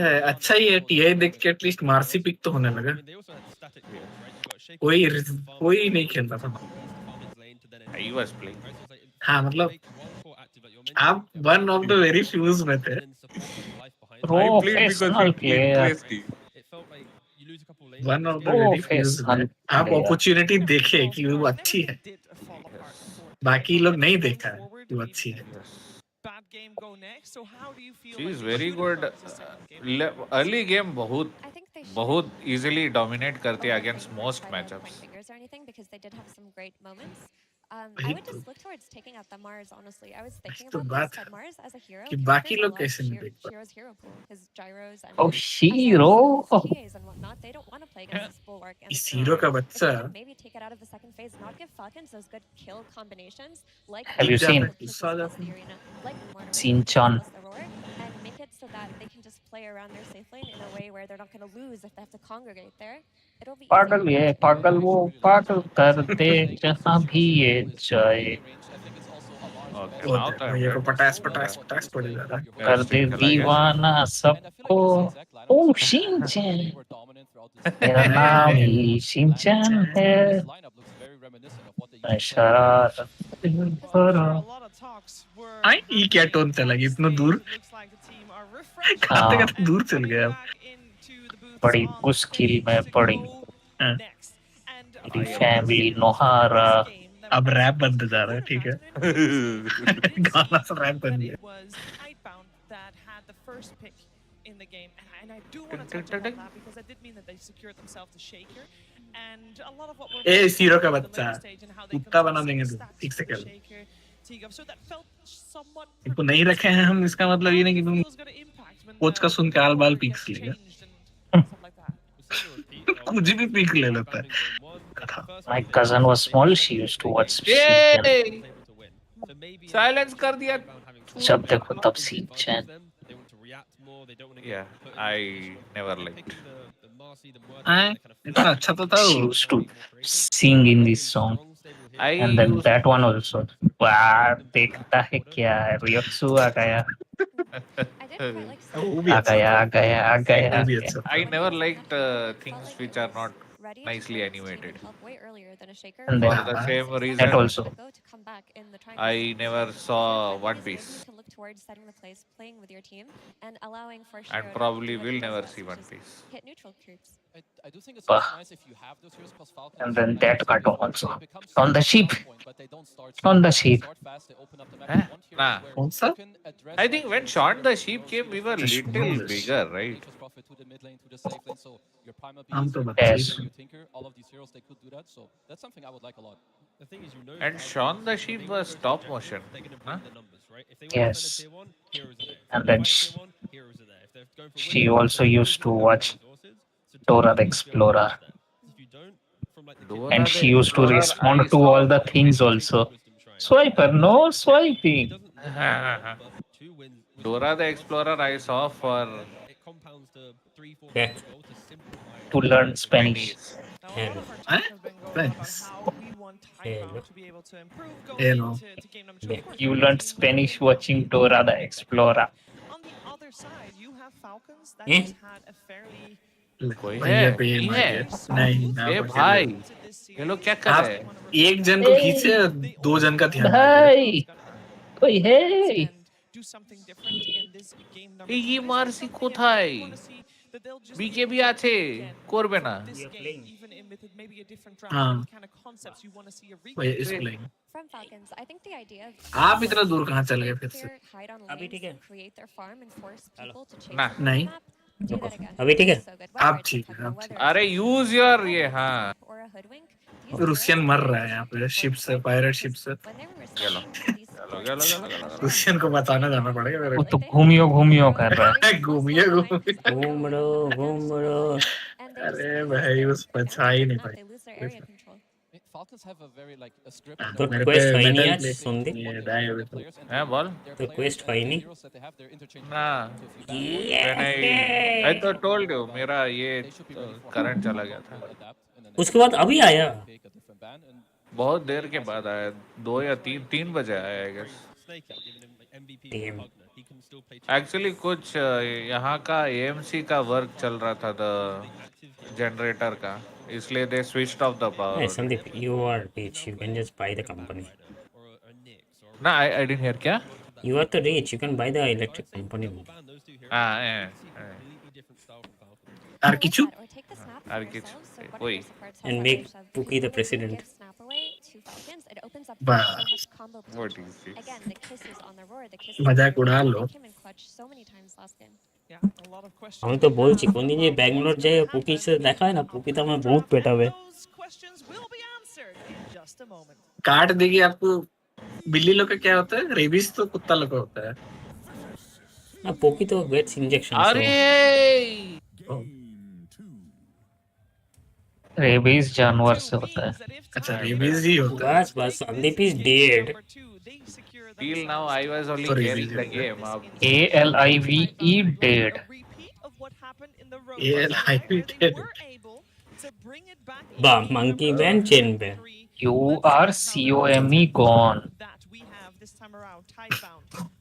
ऐसा क्यों बात कर रहे हो? On the dire side, and it's Falcons this time around with first pick. So the complete swap around. Sondeep is alive. Oh my god, Sondeep is dead. That didn't change is that the ancient declaration still gets first phase banned, even though right now Falcons. Navi when कोई लिखा है वो. Surprising to me, but that also means we got extra juice left in the pool. I think they've identified something Sondeep important, which was this. What is the full form of Navi? It's always picked Natus really early on. wins. Natus Victus na kiyata sila na. We haven't really Natus wins here. very Watch much it become else. We saw Victus him bolchino. just now on the Muerto, and it didn't look as Natus Vincere. on that map.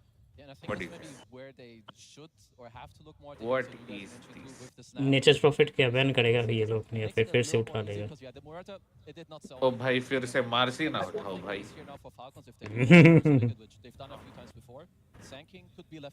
अरे रुसियन बाबू game को of करके जाओ ना रे भाई. अभी तक pirates. Why will I keep my game up? अरे तो स्पेस स्टेशन के अंदर जा क्यों? अरे हम लोग का लूमा कहाँ गया? गायब ही हो गया. I don't think I want to see There will be a Rubik peak, Again, you see. we're going to see NTS hitting that triangle. Luma early, से. trying to find Primal items Rubik. and just not being available to his team. This Naga side. I was 6-2. Now I am 8-5. We talked about Fuck. wave shift. Professional player. बोलते हैं professional player. That is what this hero does best. क्या बोले भैया सुनाई I said I was 6-2. Now I am 8-5. 8-5. हाँ वही तो आपको एम किया जा रहा है. सेंटोर. अरे एम करे ना करे साथ दे टीम. ऐ तो एम करा जा रहा है फिर साथ में दे रहा है. कंप्लीटली. एक तो बीस मास्टर भी बैन है ना. यस होना चाहिए. वो लोग उसी का जैसा आ रहा है. ओ मार्सी लेके ये वाला फैसेट भी लिया है. हाँ चुतिया बोला. हाँ ए चूतिया वाला. हाँ फ्लीटिंग अवे लिया है. ए वेट तो. Where did you see? She took that. अरे not the. अच्छा ये Not your ये. मेरा वाला गेम देखो. क्रीप के साथ सुप्लेक्स कर रहा है. यही वाला तो लगता है. क्या है ये फ्लैश? अरे टेक द वन जहाँ पे you get 2 seconds of your ulti if you do a jump. अरे दिखाइए तो क्या है फैसेट. एक बार क्लिक Will there करके. be If you a want to play a carry, then carry Marcy. will there be a अरे दिखाइए तो उसका फैसेट क्या है. नाम भूल गया. इसका फैसेट है ये. ओ अच्छा ये नहीं है. हाँ. फ्लीटिंग अवे लेता है लोग. दूसरा वाला. Joyce? हाँ जी. Will there be a Pengu pick? Pengu झिंगू Pengu? ये कैसे हमको पता. ये सब नहीं आता. आज हम 2 बार प्रेडिक्शन किया ड्राफ्ट में दोनों ही करेक्ट था मेरा. रोल्स नहीं आता. क्या उठेगा. हाँ संदीप. हाँ? आज ड्राफ्ट में 2 प्रेडिक्शन हम मारे थे कि ये पिक होने वाला है और वही पिक हुआ. हाँ भैया बस जग हो गया तो जग हुआ. और एक कौन सा वाला था वो भी सेम था. Disruptor banned है. No. Oh, they left out a Disruptor. They might pick Disruptor.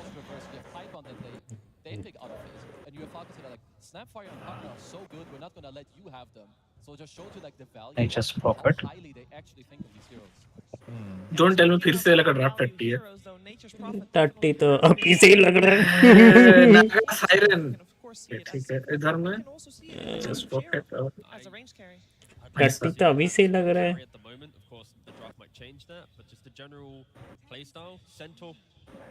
ये पॉज वो वाला नागा है. पॉज 4. अरे पॉज 5 पॉज 4. अरे आज एक भी स्पेक्टर मैच नहीं हुआ ना. ना. वेक्टर उठती ही नहीं है. देखो. No traditional carries at all. Good wing. सोचे पेंगो उठाया. Shit, good wing. When you talk about what Primal Naga beast. does versus a You hero see. like Naga Siren, you can just press ulti and negate a lot of the wave shove she provides. So it's already a step up. Primal Beast. Then could be Not a bad idea. could be a Rubik. Rubik is a good idea. Primal. Doubtful. अरे undying कोई ले लो भाई, undying भी नहीं No. है क्या? No, Okay, no. fuck. Primal is still open. Surely we should see Tidebound focus a little bit on having a lineup that Rubik can is also contest there, those but stacks. Primal is much better. Contest stacks or just be efficient on the map. What You know they're else? farming the stacks, you're shoving that additional wave, you're hitting the extra tower, you're Mars ban है, Mars उठ सकता है. Rubik is there, AA is there. हाँ Mars ban तो क्योंकि अमर का hero है। हाँ मार्स उठ सकता है. Falcon No, banned, banned. ओ अच्छा बैंड है. अच्छा हाँ नहीं दिया नीचे. अच्छा फिर तो Disruptor. Razor Disruptor. BKB, Satanic, and all the big items when it matters. Final pick can be And they covered the puck pick by taking Morphling. one of Puck's counters. Another one is the silencer or even the lion or shaman that are still Gyro. But you do want to pick up that instant disable for yourself if you're up against the puck this early. When Sand King jumps in, Static Storm, thank you very much. Kill him. It's Razor pick can be done ना. has to be the damage zone for Tidebound. That positioning is key. Because of इस stream सबका अटक रहा है क्या? हाँ मेरा भी अटक रहा है. हम सोचे कि मेरा हम सोचे कि गेम अटक. I thought I am playing World के hurt as well. नहीं सबका अटक रहा है। I think generally when I see Centaur, you kind of want a hero that eventually Razor pick can be there. to kill through him because he may buy some auras. You want like high physical damage. Generally speaking, you have heroes like Sven that are quite high up on the radar against this. No Venomancer, no undying. तुम खाते रह जाएगा। तुम खाते रह जाएगा। तुम्हारा ship को कोई बैंड बजा रहा है। तुम्हारा शिप का बैंड बजा रहा है। Actually, Falcon can pick Sven. Falcon का ट्रोल का भी पिक काफी अच्छा होगा. ट्रोल हम कहाँ से मार रहे हैं? हम वो टेलीपोर्ट करते हुए 4 दिन देखते हैं. कर रहे हैं। On this slot, they have to decide what is the most valuable pick because you have one pick. Receive luck. ऐ तो संदीप का फेवरेट हीरो आ गया. क्या है स्पेक्टर? ब्रिसाल बीक. अरे तेरी बहन का। Brisal front. वैसे अमर का भी ये था ना ब्रिसल बैक. हाँ वही ATF का ही तो है. Now Morphling looks much better. I think they're actually going to be ATF का ही है. Morphling looks a lot better. Actually, Falcon लोग इन्वोकर को उठा ले सकते हैं. इन्वोकर पिक अच्छा लग रहा है. क्या कर रहे भाई? join and correct lanes and farm very quickly. Your team. Also keeps tempo. इन्वोकर या फिर फैल्कन के लिए ये हीरो भी ठीक है. वेंजफुल स्पिरिट देखते हैं. वेंजफुल या फिर इन्वोकर. If not, then we're looking at a 4 position to fix the damage problems. इन लोग का टीटी का तो If proper Batrider ban है. बैट राइडर बैन नहीं है ना. बैट राइडर उठ सकता है. स्किनिंग प्रॉब्लम हो जाएगा. उन लोग को कैरी चाहिए. अच्छा कैरी पे हो क्या? कोई नहीं है. बोका चोदा. अभी जाएंगे मीड है. हाँ सैंड किंग में है. हाँ नहीं हम एनपी का बोल रहे हैं. एनपी कैरी और या फिर क्लिंग्स पोजीशन 4 है. नेचर्स प्रॉपर 4 है तो क्लिंग्स डिकोट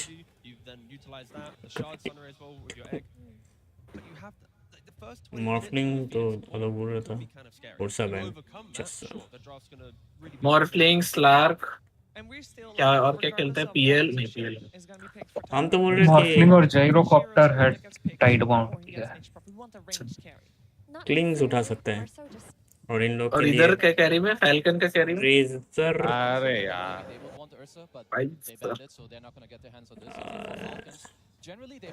कैरी कुछ ज्यादा नहीं हो रहा है. फिर रूबिक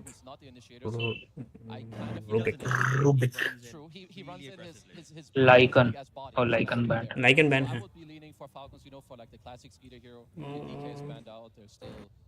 मैग्नस. हाँ मैग्नस कॉम्बो बहुत अच्छा होगा एक्चुअली. बट ओके वही ओपोनेंट में डिस्ट्रप्टर है तो आवाडावा आवाडावा. आवाडावा छावा.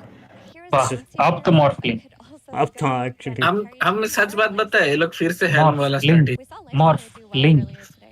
लिंक फाल्कन वाला लोग हेल्म वाला स्ट्रेटेजी में गया है शायद लिंक्स या मॉर्फलिंग वीवर ना वीवर नहीं उठ पाएगा ये इसमें तो वीवर इज वेरी बैड इसमें एक्चुअली जाइरो भी उठ भी सकता है तो एक्चुअली अच्छा जाइरो भी उठ सकते तो मॉर्फलिंग उठा ले मॉर्फलिंग खेलता ही है तू ऐसे भी लास्ट में देखेगा साला कहाँ से उठा लिया साइलेंसर नहीं प्राइमल उठ जाएगा देखते हैं लास्ट में देखेगा कहाँ से उठा लिया प्राइमल सही है मीनवाइल रूमा वाला आयो बैटल फ्यूरी आयो Sandeep, you're playing TI final and your team picks IO and he makes Battle Fury. Your reaction, sir? What will I make? What will I say? रुस्यन अगर AFK जाएगा space station में ही जाना या फिर ये What will you say? You will take that TI वाला thing and hit in his head. Okay. ये तो बहुत दिन बाद उठाई है SF. What to SF? Today only तो pick. हमने वो मैच ध्यान नहीं दिया but ये भी अच्छा है. सब ठीक है SF is सब आपका गलती नहीं SF is ये मैच थोड़ा लंबा जाएगा क्योंकि दोनों टीम का ही ना स्केलिंग बहुत लेट गेम की तरह है अर्ली गेम तो बट ये आई मीन कर सकता है अभी भी ये लोग टीटी लोग 1-1 फैल्कन का वही है ना कि सैंड किंग और क्या बोलते हैं नागा का ऊपर ही है अल्टी के ऊपर ही खेलते हैं ये लोग हाँ नागा गाने के लिए भी है नहीं करना गाता रहे मीनवाइल गाता रहेगा डिस्टर्बर चुप कर गाता रहे डिस्टर्बर चुप कर अरे अच्छा होता ना डिस्टर्बर भी उठा था साइलेंसर एक चुप नहीं किया तो दूसरा वाला चुप कर देगा परमानेंट चुप ये भी सही है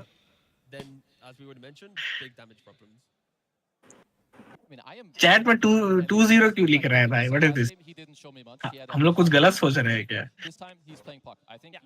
पता but your team can bail you out. Maybe they can start a fight for you. So he's set up for more because for me, he's the most important player on this team. ठीक है हम Tide बॉन करते हैं क्या पता पैसे ज़्यादा मिल रहे 5,000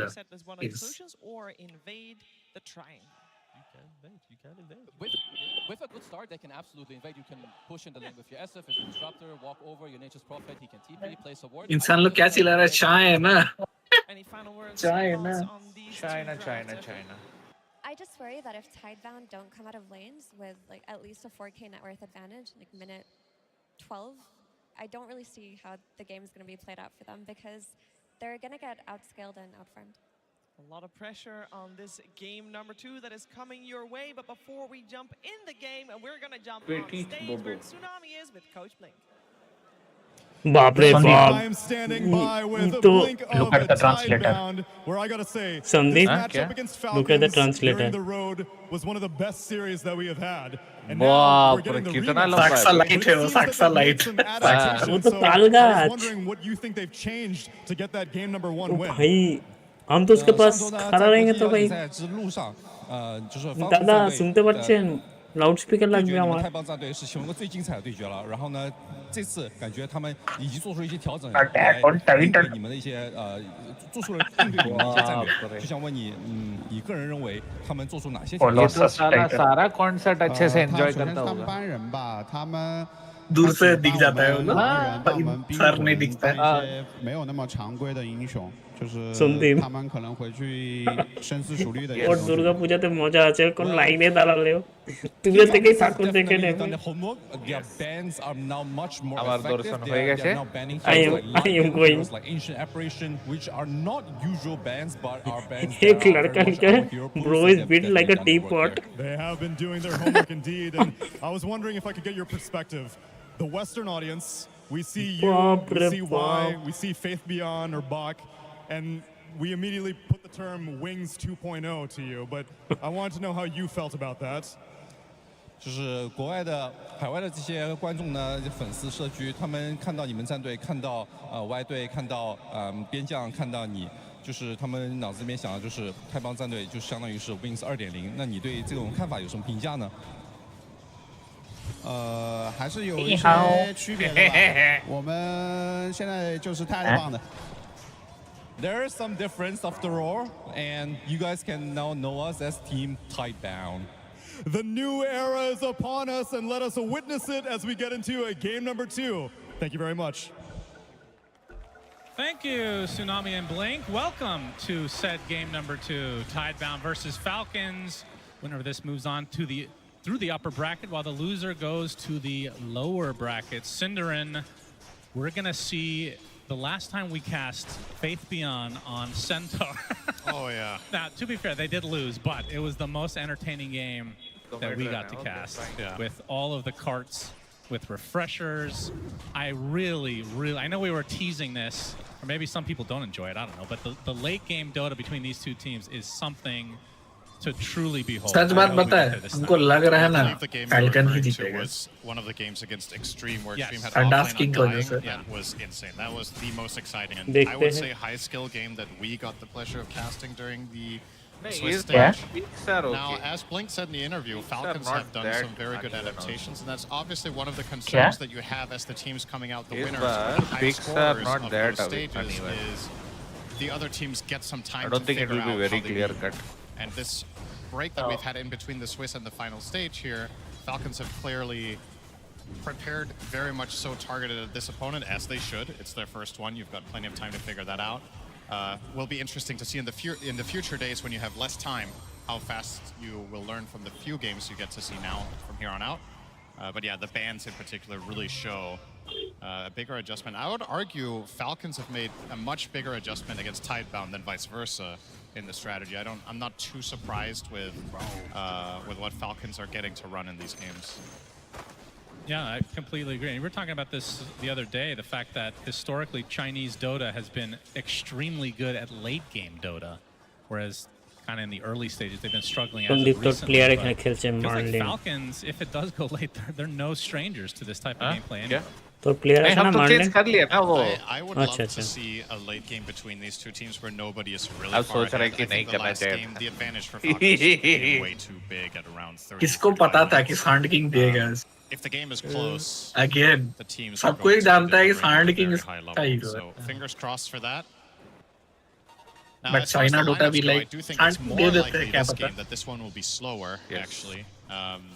China brought up a good point on the panel about the tankiness of Falcons' cores if things go according to plan for them, but I don't necessarily think a mid-game portion for them will be that और देखा उसका वो एक adviser Charlie का assassination हुआ है build a big lead. हाँ आज ही रील देखा ये ले गोली Far ahead. Neck में लगा Against this lineup, tough to see. You have disengage of Naga. You've got a Baden who's like the hardest carry in Dota to kill.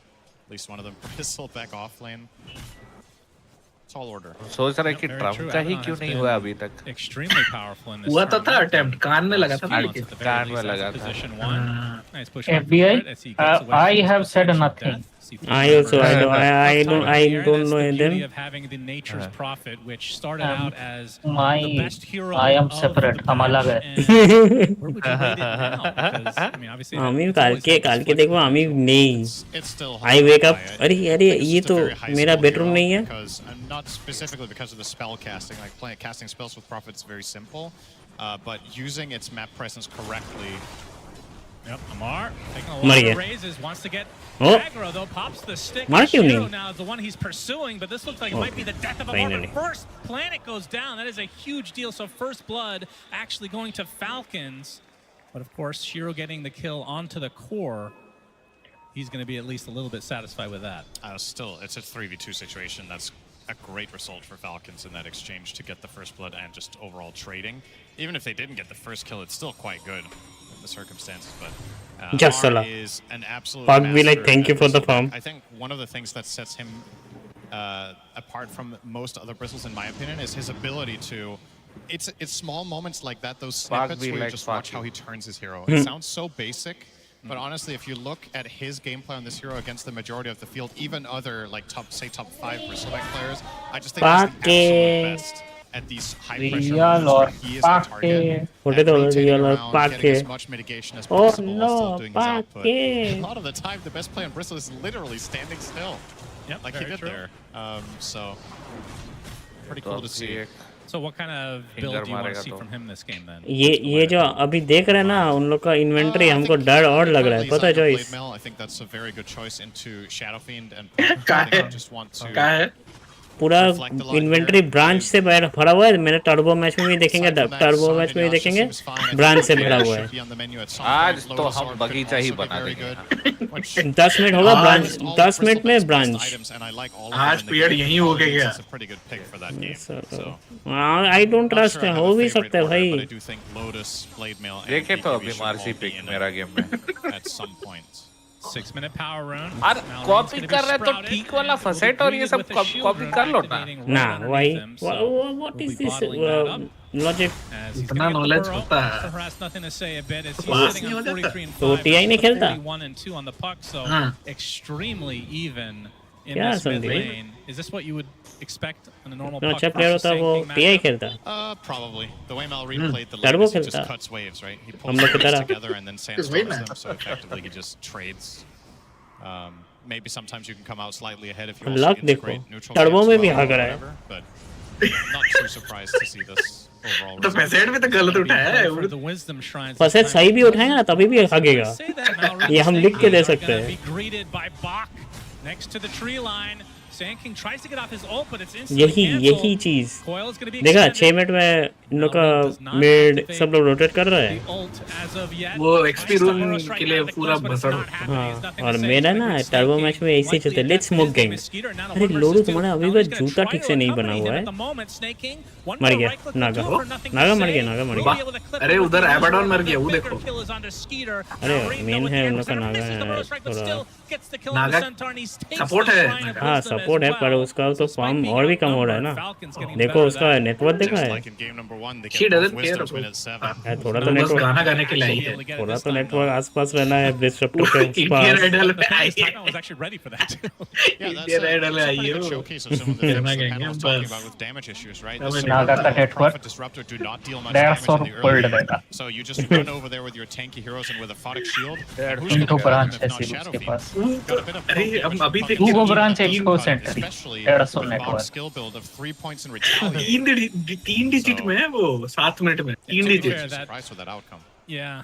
I mean, that is pretty normal, though. What? Gotta get farm on Centaur. Oh, of course. I'm not blaming his item build. I'm just Oh. or skill build. I'm just saying you just don't have that much damage to kill the Sand King there. They kind of Okay, had to stacks- disengage when he got a stacks fucking shield on him and he just pursued. हाँ इसीलिए हम stacks करना बंद कर दिया ना ये देखो ना Tidebound will हाँ find a nice Stacks. Sending में nifty छोड़ stack दिया उसको that पता है Falcons हाँ have क्या been करेगा bringing. आएगा तो मरेगा ना देखो ना पूरा टीम है More active stackers in Dota, and Shiro even coming in to clean it up. So very nice state there Hey. for Tidebound. बहुत सालों बाद हम एक नेक्स्ट लेवल प्ले किए थे दो ठो एक के मैच We में get to see the Sandeep देखा था Centaur Helm of the Sandeep को नहीं Dominator. दिखाए थे नहीं दिखाया I believe he went that in the game that we cast as well. सबको दिखाएंगे Does amplify his farm a decent amount, but this, yes yeah, with the 3 in return, like you said, this is going to be farm mode for अगर आप वही वाला बोल रहे हैं जो हम देखे हैं Uncharacteristic हाँ हाँ traditional वही वाला heroes वही going वाला अच्छा for play the था, अच्छा play Helm of the Dominator, Sandeep right? But देखेगा Next बोलेगा level when you think about it, actually Sandeep makes a ton देखेगा of बोलेगा sense for आलोक को कल से Centaur, हम लोग के साथ खेलना है because बस HP regen, Yes, which is next level ultimately play you get था 6 next points. Level Yes, play Hero has मतलब very एकदम bad next armor, level but TI very level good play था strength वो growth, so your EHP per हाँ. armor on this hero is second to agreed almost not even denying agreed and therefore Next if it level is a play. patch for Dom, I mean, it just makes wow. sense for Centaur to be the one to pick it up. Oh shit, I'm watching your match and I'm thinking ये TI में X इतना खराब क्यों मर रहा है क्या बोले भाई क्या बोले That used to stun. अरे नहीं मतलब Oh yeah, that was when you peaked. Immortal जैसे एक्स तो देख खेल रहा है कैसे एक्स खेल रहा है सोच रहा है फिर अभी दिया दिया कि अरे ये तो संदीप का स्ट्रीम है What is this, man? Malrine trying to defend this mid lane. Sandstorm up, of course, with that facet that applies the blind when he attacks can be quite annoying to deal with. The fact that that works on towers is crazy, by the way. But it is interesting because I can't think of another spell that works similarly like that. You can't stun a tower, can you? Or maybe there is actually a spell that can stun technically. We'll have to think about that. Off the top of I'll give you the rest of the game to think of that one. Is Mask of Madness now online for Shiro? You can see the pressure being applied to this tier 1 as Shiro shows up with Planet as well. And it looks like this is going to be a nice pick-off for Tidebound. Will it turn into anything else, though? Malrine, he's going to be spotted. Glimpse back into the kinetic field. Nice pushback, going to slow them down a bit. Coil applied, but that's not going to really turn into much as the numbers have come from Falcons. Skeeter leading the way. Oh my goodness. Okay. Yes. Has not leveled his own yet. इसीलिए मॉर्फलिंग अच्छा pick था shadow फिएंड भी ठीक ही है Yeah, I'm surprised they just let them have that tower. Falcon के पास टैंकी है लेकिन हाई आर्मर हीरो नहीं है You're oftentimes not in a position to just Bristleback का by nature low armor रहता है क्या? Successful play call. Falcons were normal uninterested in armour bringing over the resources. Let's be वो honest, if अपना they really पैसे wanted to defend that, they could have. पीछे से और साइड से रिड्यूस्ड डैमेज लेता है You just place the bristle. और Sand King का?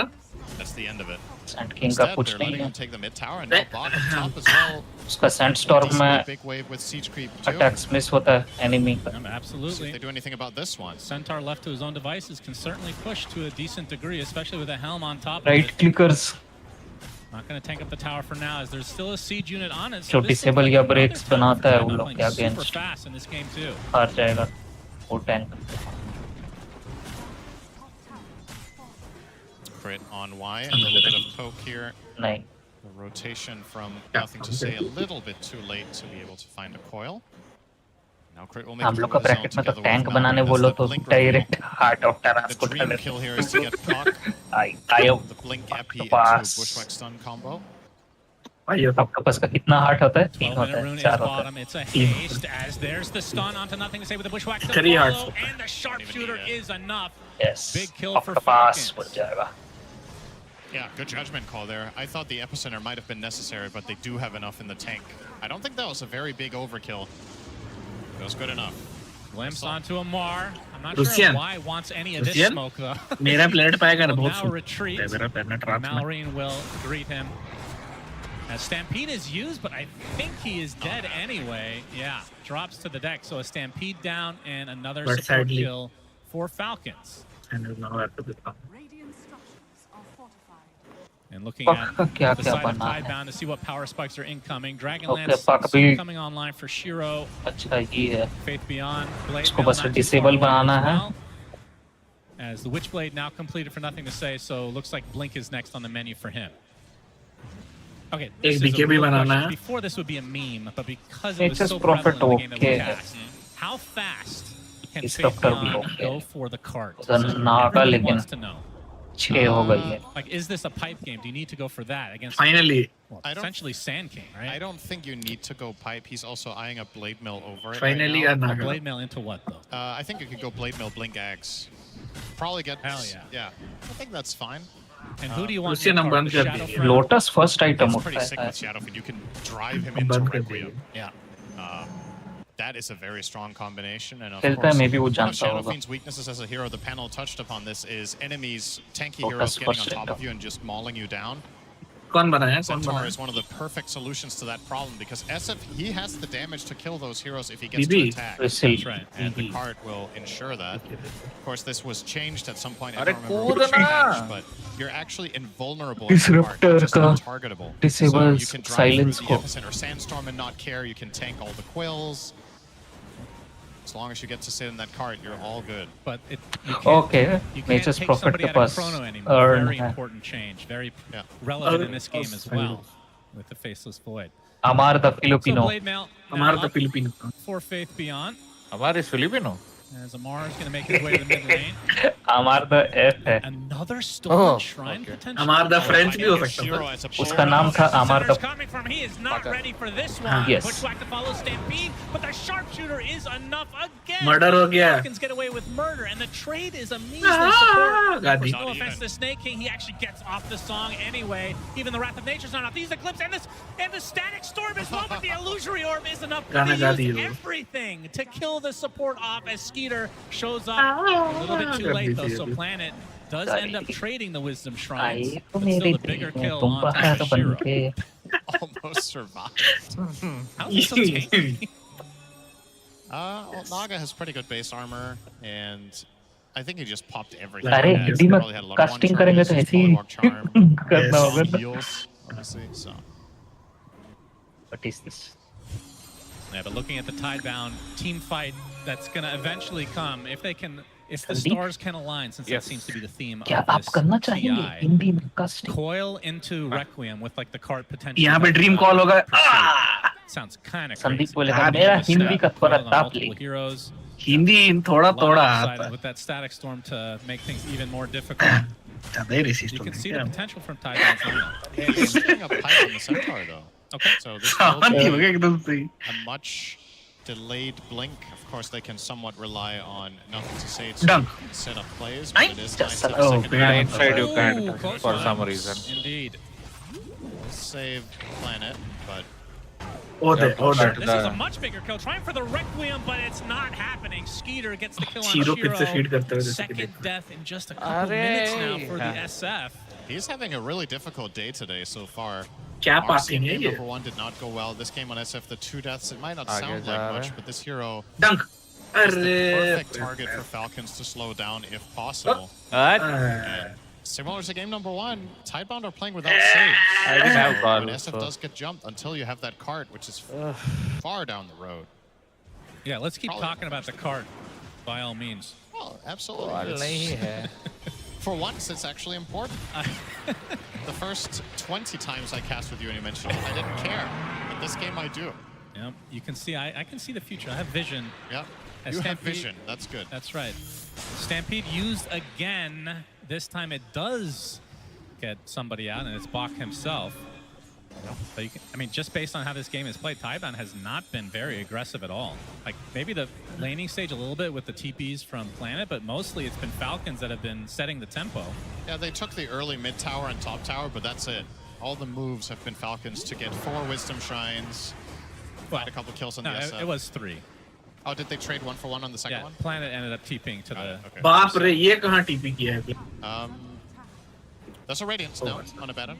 So this is a major level up. Whichever उनको लगा playstyle base you पे wanna go पहुँच for. गया. If you want a team fight, this is when the Baron बोला really ये starts ले हम base में. packing a punch. If you want to farm, TP करके. accelerate to a large degree. So Skitter's on track here for a solid... Stampede is not online this time, as Amar finds himself a half-man, मर गया. half-horse. Oh. But why is in the vicinity? Oh. Oh, big initiation with Coil a ulti. 3. Static Storm to follow. Malrain कोई comes नहीं in, मर though, रहा है. with the Epi. Looks like Boxing is the first to fall. Planet trying to kill off somebody. He finally gets a support.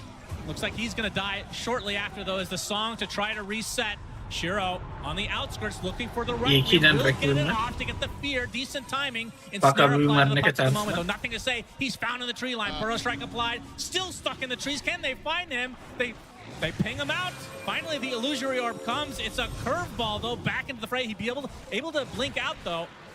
It looks like the pursuit will finally come to an end. As that was all over the place. Well, he did get out, but that first orb, I have no idea what happened. That might have been a mouse slip. Like, you would want to curveball that one back to your base or just throw it in a straight line, but he orbed forward. Fortunately, did manage to find a way to play himself out of that, but that was scary. Still another good fight for Falcons. Having the damage, and Shadow Fiend just arrives too late. If you want to take these fights as Tidebound, and you do have said damage issues, this guy needs to be involved. Yeah. Or you're just not killing him. I mean, they had Coil, Static Storm on 3 heroes. That is about as good of a start as you can hope for at this stage of the game for Tidebound. If there's a Requiem there, you team wipe them, right? But yeah, Falcons might not make the move to begin with that information. They're doing it because they know Shadow Fiend is elsewhere. So it's a little bit of an unlikely hypothetical to really find that type of fight right now. And of course, if you do find yourself in the back foot, hang on, nothing to say. Sharpshooter again. The glimpse back onto Snake King gives the space needed for nothing to say to retreat. It is hard for Tidebound to land all of their stuff because there's the threat of Song at any given point. Now, in that example, Snake King was caught in the storm, but you cannot rely on that happening every time. Good. I mean, this might be a game. Arriving. That's drums. You know, this might be a game where the 3 cores from Tidebound all have to get BKB because of the Blink cancelled up. I mean, the fact that Pipe is being bought by Bach means that that's not going to happen anytime soon. Yeah, it's far away. That'll be like a 4th, 5th item for him if the game gets to that point. Malrine. He's going to be able to pop the epicenter, and that is way too easy onto Faith Beyond. Center be like, looks like the rest of Tidebound might want to still fight. Yep. Comes onto Skeeter. Gets stunned up now. Has the borrowed time. And the kinetic field not in time, so he is going to be able to shrug it off with the aphotic shield and the rest of Falcons nearby. Understandably, Y is hesitant to just go in there against an Abaddon ult, but ends up being a little bit too slow. Doesn't land the field, and this is probably just going to cost them the... Dicey. Centaur taken out. They know this is happening, but indeed. Skeeter, of all the heroes, gets the shard. That's surprising. Talk about that in just a moment. Kinetic field, Static Storm onto the Sand King, but there's no follow-up at all from Tidebound. They have to run away. This is such a good shot. Yeah, how did that even happen? He's 3rd in net worth on his team then, or he was at that point? Well, Crit bought his own. Yeah, so he was competing against Naga, and Amar also has his own. He bought his too. Okay. So, yep. And if you subtract 1,400 from his current net worth, he's below Sand King. So, yeah. Does he have? He was eligible. His other teammates are just that farm. Yeah, that's pretty insane. I feel like Falcons are one of the teams that actually purchases shards a lot earlier than the average team. Probably one of the nerd stats from AUI 2000. One of his preferences. Under the tier 2 tower, Boyle will snap thanks to the glimpse. Skeeter's ult is now down. Wrath of Nature coming for him. Does hit, but now the reinforcements have arrived. From Mallory. Bushwhack not going to connect this time, and a sharpshooter does. The Stampede does not give the distance needed. So another punish from Falcons as they now have a 5K lead. It doesn't seem like Tidebound are able to string anything much together in these attempted aggressive moves. They're just unable to connect on the heroes that they want and get the damage out. Abaddon being the target once again just doesn't really help if you don't have the follow. What you want to do is to force his ult without using Glimpse. If you use Glimpse to force the ulti every time, he just runs away. So if they're unable to force it without it, the play probably doesn't exist to begin with. Then it's just a big waste of time. I mean, sure, you might not lose any kills or any heroes in the process, but you just know in the back of your mind, Falcons are farming on 3 cores the whole time. So they're beating you on efficiency if these moves fail. Yeah, well, now Faith Beyond has the pipe. Obviously, we talked about the fact that he opted to go for that before Blink, so it feels like they have to get something out of this. He's queuing up Crimson too. Oh, okay. Well, you don't need Blink if you know you're going to get Aghanim Scepter at some point, Cinderin. You know? Well, that's debatable. I mean, the fact that you can Blink full range now with somebody in the card and it works. Yeah. Absurd. So many micro buffs over the last couple years with this item that we keep talking about we probably won't see, so we're just wasting everybody's time. But regardless, Falcons now through the gate. Chalo bhai, pak to mar gaya to pehle hi bol raha hai. Nothing to say. Well, they don't have their sights yet, but they have an idea. He's up Dead. here. Burrow Strike finds him. Bola hi tha. Bushwhack to follow, and another Malrine shot kill ko for Crit. sandging dena matlab My goodness. He has 4 kills right now on the Hoodwink. Feels like nothing going the way of Tidebound so far in this game, too. This hero pairing is so good. So, Hoodwink plus Centaur, Hoodwink plus Sand King, you hit a Burrow Strike, you make sure you get the Boomerang ASAP, you amplify all the spell damage from Sandstorm, from your other spells. He doesn't even have an offensive item in these kills. He's running Glimmer on Hoodwink, so he hasn't amped anything else than buying the Boomerang. That's good enough. Now mid tower finally for Falcons. 8,000 lead going to be on the board after this goes down. For 1 second, now it's back to 7, but it was a good second. Yeah, we will always remember that. Again. Very memorable moment here at TI. Mallory now taking some creeps away from Tybound, working on his BKB next, not that far away. And Shiro with the 2 deaths that, I mean, it's only 2 deaths, but it does feel like it's kind of compounded from game 1 to some respect, because he was just dying constantly. Yeah, he has 9 deaths so far today, I believe. Wasn't it 7 in the last game? Something like that. Sure, we'll just go with that. Working on the silver edge, so wants to be able to break the bristleback, but again, this is an off-lane hero. You still have to worry about 2 more cores that are all mega farmed. And the question is, if you break him, does he even die? He has Lotus, Pipe, and Sanj. It's a really, really tanky bristle here, top of the net worth. I think you have to try to bide your time here as Tidebound, which is always going to be a dangerous strategy to have to play against Falcons, but realistically speaking, with the supports that you've drafted in this game, and also arguably in game number 1, you're putting a lot of pressure on your cores to do all of the damage, and if they're unable to find that early lead, you fall into this mid-game stalemate where you can't really pose that much of a threat. They will eventually get there. Puck is one of the best late gamers in Dota. From the mid lane, Centaur can become a monster. I'm not concerned about Tidebound's ability to win this game at the hour mark. I'm concerned about their ability to get there, because Falcons are ramping up more and more, and if they hit their stride like they did in game number 1, we could be looking at a similar end time of like 45 minutes where the heroes are just invincible. Yeah, for sure. And I was going to say, he's holding on to a lot of gold, but changing his mind, going for the Blink Dagger now and we'll see if Tidebound want to get a little more aggressive now. Shiro actually pops the smoke, the dust on the other side, though. They know that he has the Shadow Blade, don't have the vision required. They do find Y instead, though. Another sharpshooter kill. Man, oh man, Crit is farming up those fantasy points today. And this is all a setup for Roche. Amar with the amp damage, with the goo. They've got Curse of Avernus. This is nice and easy. Nothing to say. Oh, he's going to get Epicenter Burrow Strike as well. Crit in the vicinity in addition. Hook Stomp comes. It's going to be close, though. Nothing to say. Just able to get out. And again, this Roche is really all that Falcons care about, and they're going to secure it now officially. एक अल्टी पे दो अल्टी पड़ गया फिर भी वो बस से in escape, right? If there's a hoodwink out there, the puck is 100% dead. That only worked out because Crit had sharpshooter on cooldown from the previous kill, which is, you know, fortunate for nothing to say, but at the same time also showing that Falcons keep finding the moves back to back. So you don't get much time to breathe. For a team that's got a reputation in this tournament for good reason, and in general of playing like slower and choking out the map, I feel like today Falcons are deliberately playing a higher pace against this opponent. Yeah, for sure. Just seemingly the right approach, at least so far, against Tidebound in this series. And again, I would argue a large part of it is them exploiting the support duos that Tidebound has picked in both games, just not having that much kill power. So whenever we get into the skirmish mode, Crit's Hoodwink is just having more impact than the enemy supports combined. He's actually offering those kills. And we're talking about Nature's Prophet. On the other side. I feel like you haven't said that statement the entire year. But that is definitely the case in this game, too. Wisdom again for... We'll take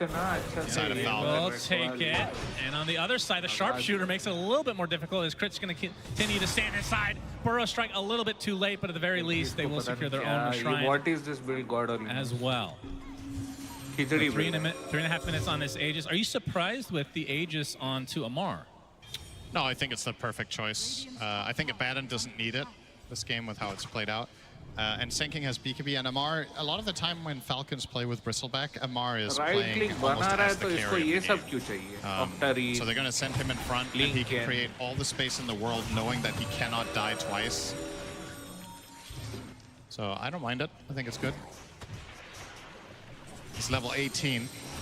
Yeah. Top net worth in the game. Sounds like a good Aegis carrier to me. And he can certainly hit buildings as well. Classic Amar fashion, he's of course running Seeing Red. We haven't talked about that. A lot of offlane bristles like the Snot Rocket, but Amar wants to get up close and personal.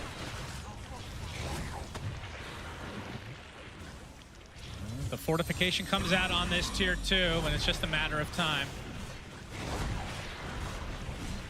I wouldn't mind seeing Falcons go high ground here.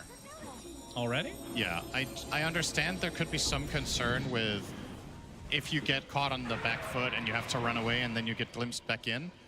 I really struggle to see the side of Tidebound killing this Bristle twice. I think they can at least burn the Aegis and see how much they can get. They have Song of the Siren, Aegis, Abaddon. It's difficult to deal with them. But so far playing it safe. Yeah. They have 2 tier 2s down now. Only the bottom lane remains as Planet currently pushing that out. He's working on an Aghanim Scepter for the Prophet. So Silver Edge now up for Shiro. And like you said, this is against the Bristleback, whose top net worth has the Aegis. Will they even have remotely close damage to bring him down? That's what's kind of interesting about this game state is Falcons, I think, are... I'm not going to say they're peaking right now, but I think if both teams just farm for another 5 minutes, I actually think that's good for Tidebound. You want Puck to get to more critical mass, like get level 20 talent to start getting next damage item potentially. Currently going for Yules though, so that's not all that scary. You want Shadow King to get crit. You know, we want him to be able to kill these tanky boys, and so far doesn't really have it. The Tormentor for Falcons, so this is the upgraded Song of the Siren, much more healing. And also regenerates mana. Largely irrelevant in this game. But well, we'll see. I mean, it's percentage-based. The healing is good, the mana regen is... Oh, yeah, that I don't think that... But percentage-based healing, when you have 3 strength or 3 tanky heroes that are your cores, is insane It's combo. very good. So as an example, it heals currently 6% max HP per second. So on Bristleback, what's that? That's like 150? Not bad. It's like 2 hearts. I thought heart was bad, though. Well, 2 hearts is good, but you can't do it. Okay, gotcha. Skeeter finds an opening, snaking with the ensnare.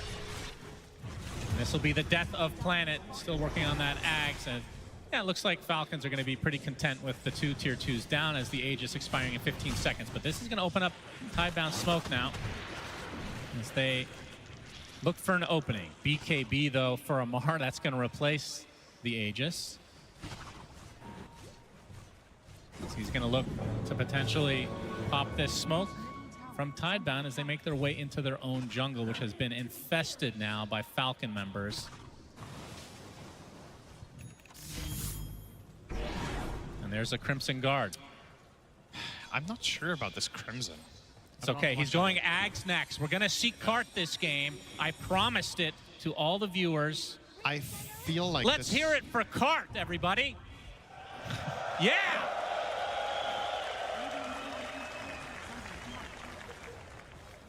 Do you think the Crimson Guard is worth it?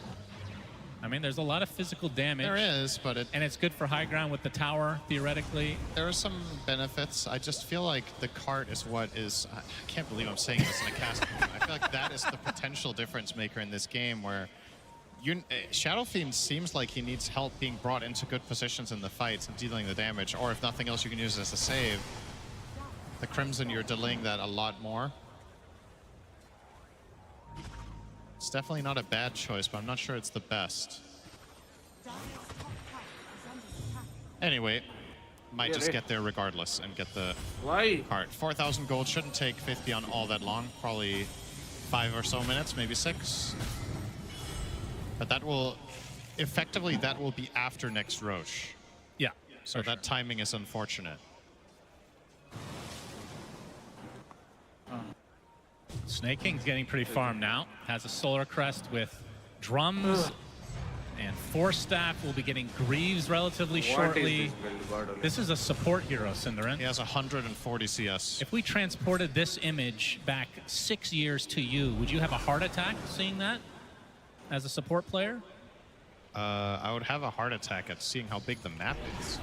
Oh, okay. Yeah, that's fair. Oh, maybe a heart attack is a very big statement, Shan. Relax. We're Sorry all about that. I would be surprised. Now it's no Naga is no stranger to farming. Like this isn't a new thing that support Naga gets farmed. But obviously, when the map is bigger like this than a couple of years back, and you are in control, Naga is one of the most oppressive heroes, which is why this hero gets banned so much, because whether it's played in a support or core role, the illusions are low cooldown scouting tools that push waves non-stop, so you always have to take care of that. Naga is Helm of the Dominator 2.0, right? The illusions just do the same thing as those doms do by pushing out waves non-stop, farming for you, letting you scale. You can buy any items. He's effectively a core. I mean, he's only 3k behind Malrine, for God's sake. Yep. Pretty impressive. And that's probably the reason Malrine isn't ahead of at least Centaur, is because Naga is taking some space. Yeah. Otherwise, Sand King will get more, but he doesn't need to. Sharing is caring. Curious to see what Snaking will do after the Greaves, because I think we can already start thinking ahead for that. There's nothing indicating that he will stop farming. Hello, 14k net worth already. What is a good item here for the support Naga? Dagger. I guess you could get Hex. Ooh, yeah, Hex would be good. But he is not interested with. Plenty of options. Or both. Blink Hex. So just become Shadow Shaman yourself. If he keeps farming at this rate, he'll be Luma 6 भी तो interested नहीं है. So. Well, इतना बड़ा Shiro has match. Daedalus, so damage definitely इतना on बड़ा the match top देख down के if they नहीं can नहीं. get the connection. That's the big वो if. साला Falcons कफ will सिरफ smoke पी up. के नशा कर लिया. Looks like Tidebound might want to be doing the same here relatively shortly. उसका तबीयत खराब है. Parasma. There's some big damage upgrades here for Taiwan. This feels like finally they have some tools that they have been lacking for the last 15 minutes. मेरे से नाम पूछा If था they cough actually सिरफ do का. connect, I believe in their lineup to now be able to kill some of the cores. But the connection is the big question mark. How do you get Shadow Fiend into position when you don't have the फिर card अब क्या yet? बोले? क्या नाम बोले? Centaur can go for a blink stun. You have counterplay from Song, you have counterplay from Aphotic Shield. Benadryl तो band है. BKB on Bristle. I mean, Bristle just doesn't क्या die. बोले? Right? BKB Pipe, Lotus, The and band other नहीं है. plate mill. This is basically full timer Roche as well. So yep.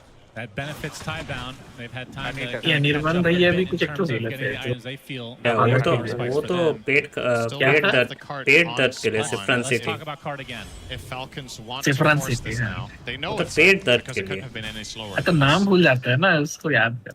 And we'll see if they cough want syrup to का try to कुछ contest हाँ, this or if they भूल want गया. cart. What is more powerful, second Roche or cart?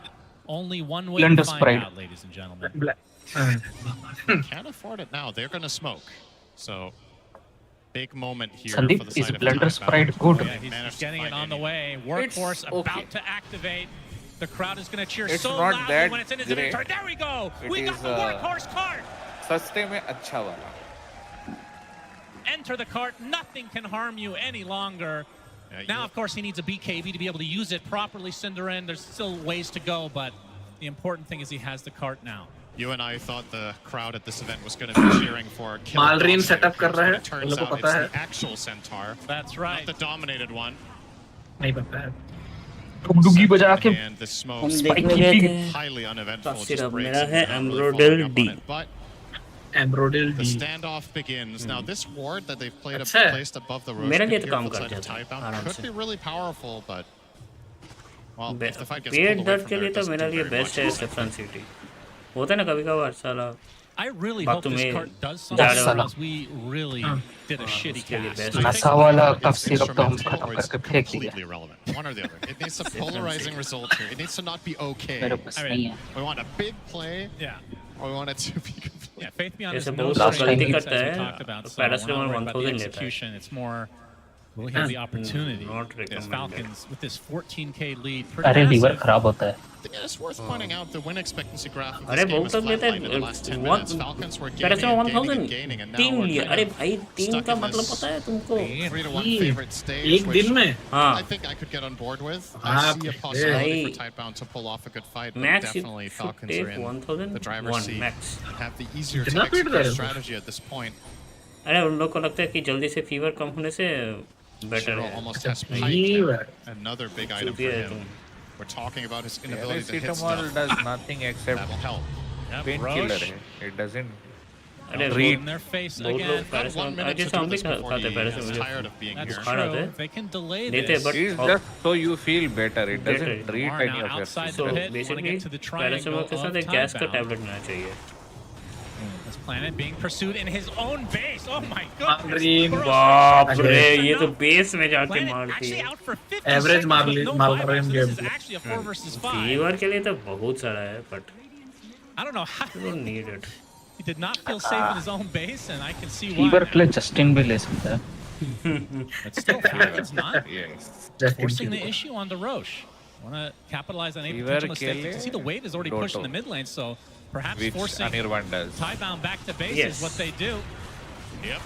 And they're भैया going साथ में BP का भी दवा ले लो tier 2, tier 3 rather. With the illusions to हम follow बोला था ना suit. तेल money And Shiro and the company, this is going to be a Tail mass money. TP for Tidebound. ये तो And संदीप भैया भी बोल Falcons रहे just तेल go में straight towards the pit.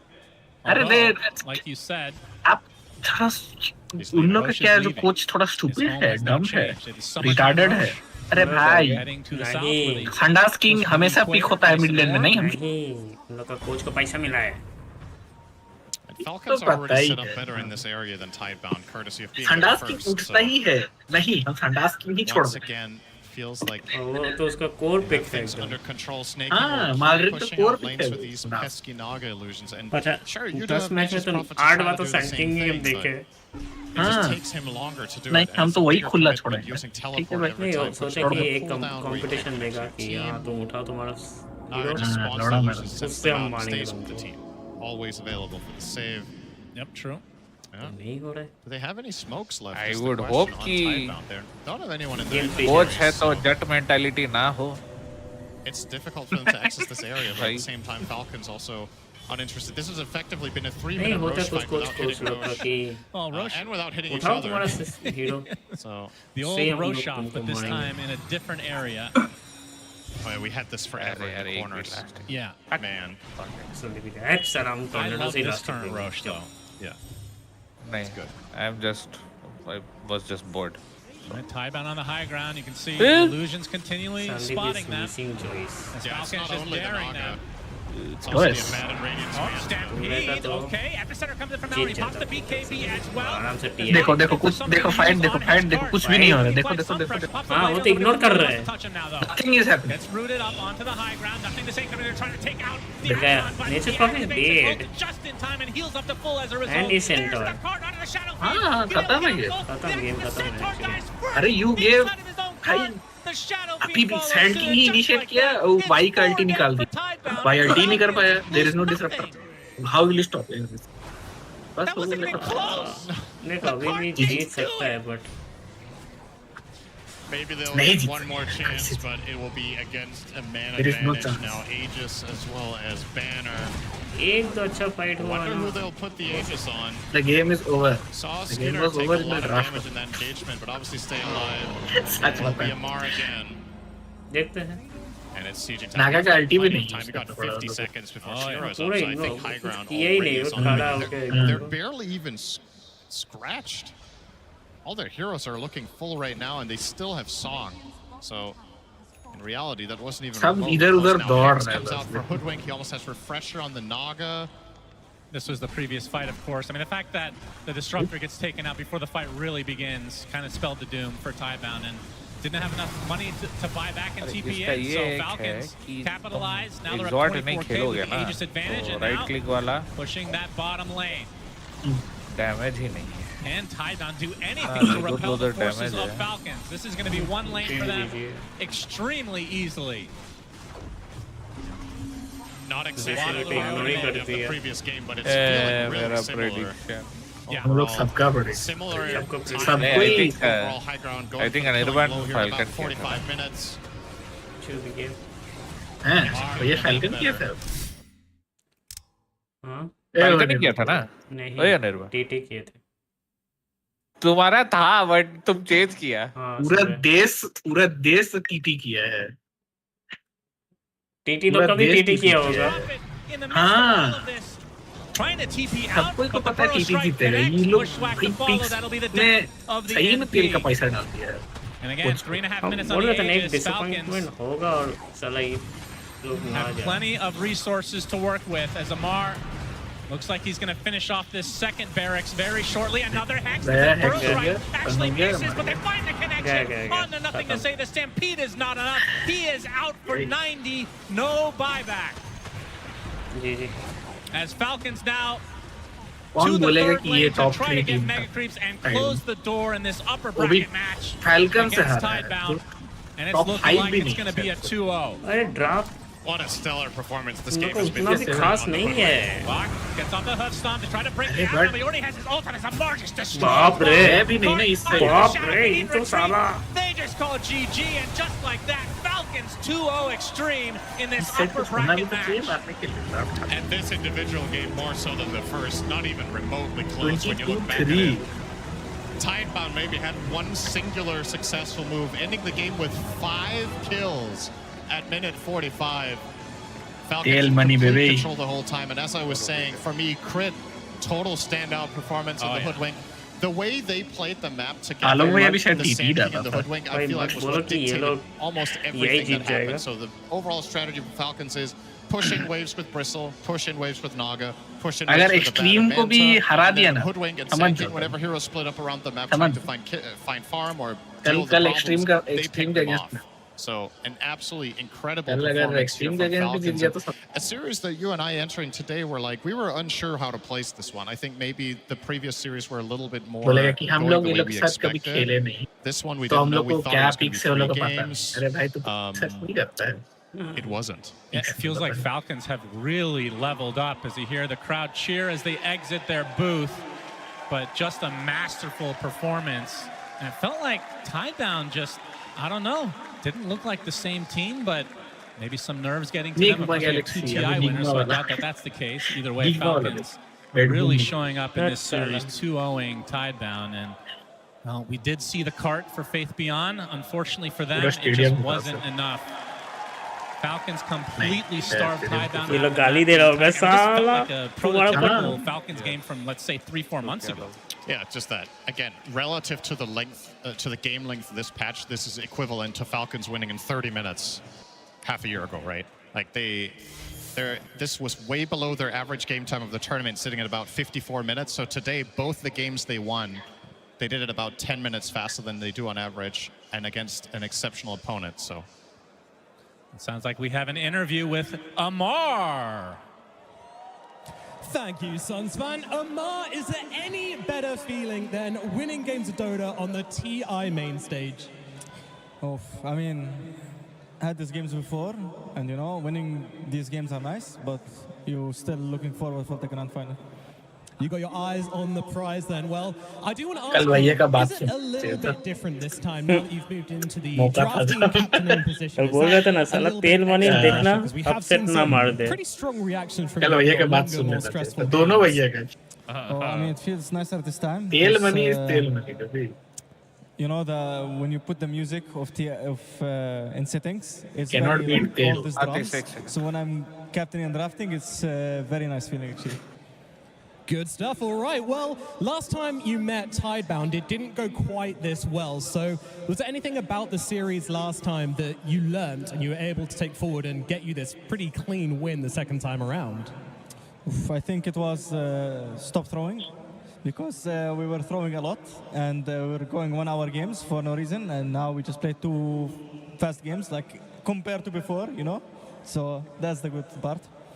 Absolutely. And any word for your teammates who have done so well, and also for Tidebound, which you've now knocked down to the lower bracket? You know, like how do you think they played in this series, and do you think we'll see them bouncing back later on in the tournament? I mean, words Tidebound, I still think they're gonna. I mean, they're still strong, you know. Like I don't think because they lost to us, like something they can still go through some strong lower bracket run. And for my team, you know, like step up because I'm carrying every game. Kappa. Beautiful stuff. All right, I have one more question for you. This one is about the upcoming series we have on our hands. It is BB versus Nigma. So do you have any words for that series coming up, and who are you supporting for? Who do you think is going to win? Crowd, cheer for Nigma. All energy to Nigma. हमको easy team चाहिए, बीबी नहीं चाहिए. Congratulations, Amar and Falcons, for moving forward here at TI. यही बोला है वो कल तो हाँ Top easy है six फिर अमर बोला है secured हमको for easy team Falcons चाहिए and Amar there on the main stage. And anyway, well, we'll say credit where credit's due. He might have taken his team on his back because that was incredibly strong performance from Amar on this bristleback, and at times he did look like he was the carry coming into this game. I think this is a game, if we take it back to the start, Kezu, it was a little bit more smooth for Tidebound during the lanes. It felt fairly even. I mean, they did better, but I still feel like they did not get enough out of the draft with the heroes that they had, right? You have strong lanes with the SF, you have a Nature's Prophet who wants to go around, find TP kills. They ended the game with 5 kills in total. This is what I would expect them to have in like the first 10 minutes alone with their heroes. It's just not enough. And yeah, of course, as I kind of skip through it, these are my highlights from Crit because this hero is so strong, like Hoodwink. All these sharpshooter kills that this hero just gets overall are just really, really strong. And this fight in particular was quite brutal because they got a really good static storm at some point, and it looked like there were signs of life to it. But in comes Malorian with the center on the side, Abaddon tanking through everything with his Spottic Shield, and SF was the last to join this fight because, I mean, he was just farming up his souls because he had died prior to that by a minute, and it's just way too hard to take. This fight for me was very telling of what Tidebound's game would look like. They were just going to get kited, they weren't going to have enough damage, and their puck may be a little bit slippery at that stage in the game, but that was corrected by a Hex. I mean, it felt like Falcons, they were just very proactive, right? Like around the 18-minute mark when you are killing that Centaur, there was like a 2,000 gold lead, but it was the difference between Centaur and then the next core. Like that economy was so critical for them to snowball the game. I felt like Bach maybe fell a little bit short, and I mean, it pains me a little bit because I feel like he usually does very well.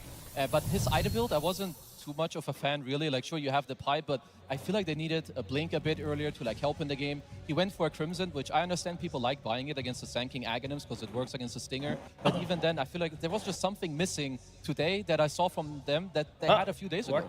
Look at the just support duo, right? Nature's Prophet Disruptor. They want to join engagements and take fights. But then you've got a Centaur who's on one side, Shadow Fiend farming another side, and Puck, is he going to coil a Bristle and kill him? No. Is he coiling an Abba and killing? Not really. Like, it's so difficult for any play to be made. So Falcons, as long as their support duo is very proactive, Actually, एक match loss बहुत सारा you are going to feel that this game is close to unplayable for Tidebound.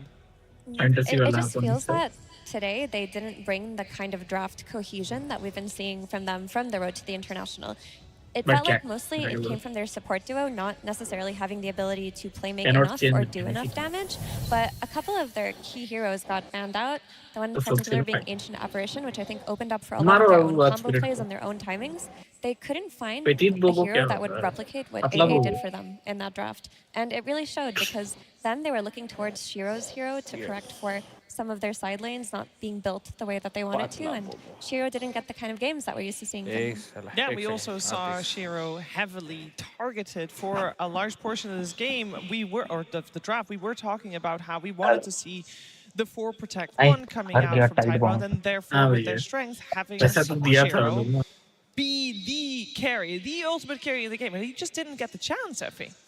No, he didn't. And I understand why they went for the last pick, Shadow Fiend, but it was all on him, and he could not do that much. This is a beautiful smoke from Falcons. They were really on top of making sure SF couldn't have a game. They pre-prepared for this. They were waiting there for about 10 seconds. They smoked 20 seconds prior to that. They killed him. 1 minute later, they also bring their carry to this play. They go and they set up around to where they think the SF will farm and just make sure he doesn't get a good entry into that game. A key thing in both those clips, they did have scan available.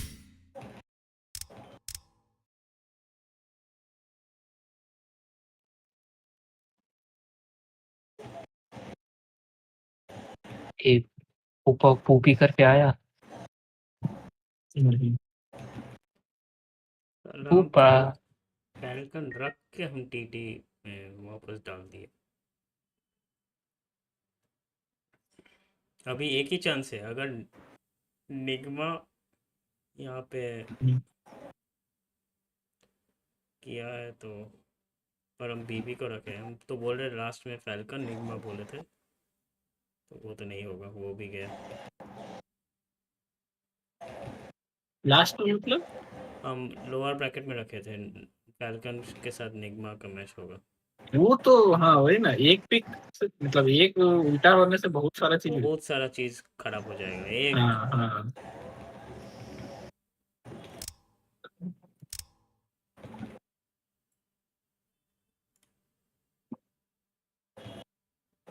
वो भी हम last में change किया हमको लगा कि अरे They क्या do look पता very good. I will say a lot of people probably got inspired for potentially getting some kill steals in there, but this was all kill ऐसे secure. नहीं This लगा was कि draft needed. में उसको नहीं Damage चाहिए coming out जितना from the नहीं चाहिए Hoodwink. Very well भाई played, of पहला course, राउंड पहला by मैच तुम Crit. And we throw heard हो Amar गया joke ठीक है about it on stage, and he did second say वाला तो captaincy and saying, you know, team step it up. I'm carrying everybody on. Second वाला तो try करो कि अच्छा एक टीम फाइट वाला हीरो करे कि ताकि तुम एसएफ वही भी ना बोल रहे थे उठाया पग भी उठा लिया वाह रे भाई ऐसे वो नहीं खेलता है अरे वो नहीं है ना ऐसे मतलब भाई स्केलिंग हीरो उठा लिया ना दोनों ही तो स्केलिंग हीरो है अरे नहीं as in his picks are weird ऐसा बोलने का मतलब है इसका हीरो पूल के अनुसार बोलता है ना कि पिक्स उठाता है कोचेस लोग है ना प्लेयर का जो मेन कैरी है के अनुसार people are not seeing the plays I am making. What is this, man? What is this? Seeing noob TI games, what is this? ना बोले कि कोई कुछ बोल रहा था to break the man. What is this? That pipe pickup by question him as is, well was quite big is your team because winning? there were damage issues No, on I don't Taiwan. know. Like we saw them trying to make plays, like Let's going see. for the glimpse back and अरे Last ये game also ये मेरा game में तो- अगर ये game में अगर क्लिंग्स भी उठा लेते ना फिर भी हम मान लेते When you bring the pipe into the factor and your main damage clings open था ये भी ओपन था और सा तो बैन था ठीक है when you're creating an early game भैया सबसे अच्छा चीज बोले थे मोर फीलिंग मॉर्फली अरे मॉर्फली उठा लेता क्लिंग्स उठा लेता अरे कुछ ना हो साला कोई भी स्पेक्टर फैक्टर भी उठा लेता कुछ तो उठा लो ऐसे वाह रे भाई नापाक को Oh, it is our. Yeah, and a great success it was. I think it was around minute 18 when Tidebound killed someone on the side of Falcons. And since then, the game lasted quite a while still afterwards. It was 44 minutes total. They did not get another kill to their name. So that was quite the struggle and the damage issues that we already indeed pointed out. Quite obvious there, so a lot to work on for Tidebound. For Falcons, obviously... वैसे उस time सही से heroes उठाया था एक बार ये लोग का मैच हुआ था है ना ग्रुप स्टेज में ग्रुप स्टेज में हाँ उस टाइम ठीक ठीक हीरोज जो खेलता है ही प्लेज दैट क्या है वो जो चिल्ला देती है और उसके बाद वो सबको रोकती है स्टोन बना बना के क्या नाम है उसका नहीं नहीं नहीं दूसरी वाली नागिन मेडुसा हाँ वो मेडुसा खेल I'm going. उसका थर्ड बेस्ट हीरो खेला थर्ड या फोर्थ बेस्ट खेला नागा से और इधर ऐसे ठीक है भाई खेलो ऐसे I'm fine. I'm going more. I mean, it feels like they were pretty comfortable. They were absolutely chilling for sure. Even like at the end, he will cut him. He will like that's like the only thing. It's like there's a save coming out, but no, their team fighting is good in the game. It shows. I mean, if the communication is that clear and nobody's really yelling and people are content to not talk that much during a team fight, I think that's a very good sign. One critique. I was gonna say here, like what's that? Where can that? Maybe he said here plus ping. If he pinged, that's great. But with no ping, then could improve. Critical mistake here. Critical mistake. Or he just assumes that the map awareness of his squad is so good that everybody knows where everyone is at all the time. Fair play. Good answer. Fair play. I can't repeat. Congratulations. I will say this series in a vacuum, we saw a clear trajectory from Falcons from having faced Tidebound before, having learned from that, and now coming back and taking the 2-0. I do wonder how we feel about their power level going in further now that they're top 6. तीन match जो group stage में हुआ है ना the picks were Medusa second match Morphling and third match Naga Siren ये randomly एक SF किधर से आया पता Their macro is strong, their network is ridiculous, and the heroes that they play are just despicable. Having to deal with Sam Kings and Adams and Bristlebacks, like they could potentially win this whole thing. I think also if a team that is very strong comes into TI, if they do well in like their opening match, like this, हम लोग कहाँ 100 MMR वाला to really do that because Amar he's a bit new to like captaining and drafting, but going to the TI stage, winning your first game, feeling good. And we heard it just now, like they were very cool and calm. I think this is a very big boost for them. A very big boost for them indeed, and I'm sure that Tidebound's gonna have a good shot in that lower bracket as well if they can recover from the loss they suffered today. Now, we are gonna get a little bit of a treat. Of course, there is a short film contest, and we're gonna look at one of the submissions. It's Dead Inside.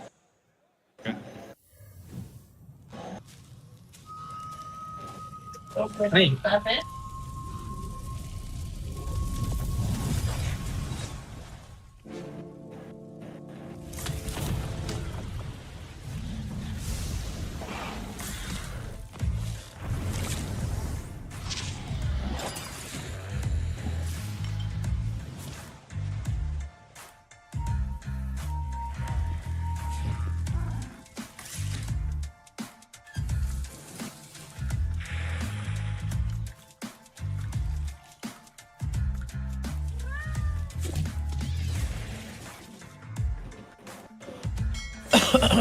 Oh, finally.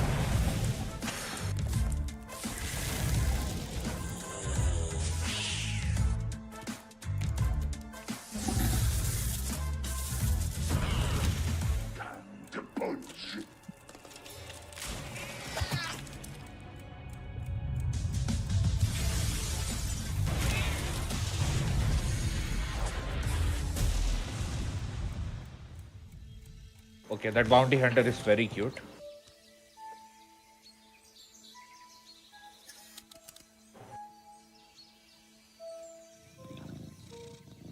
Petit Bobo.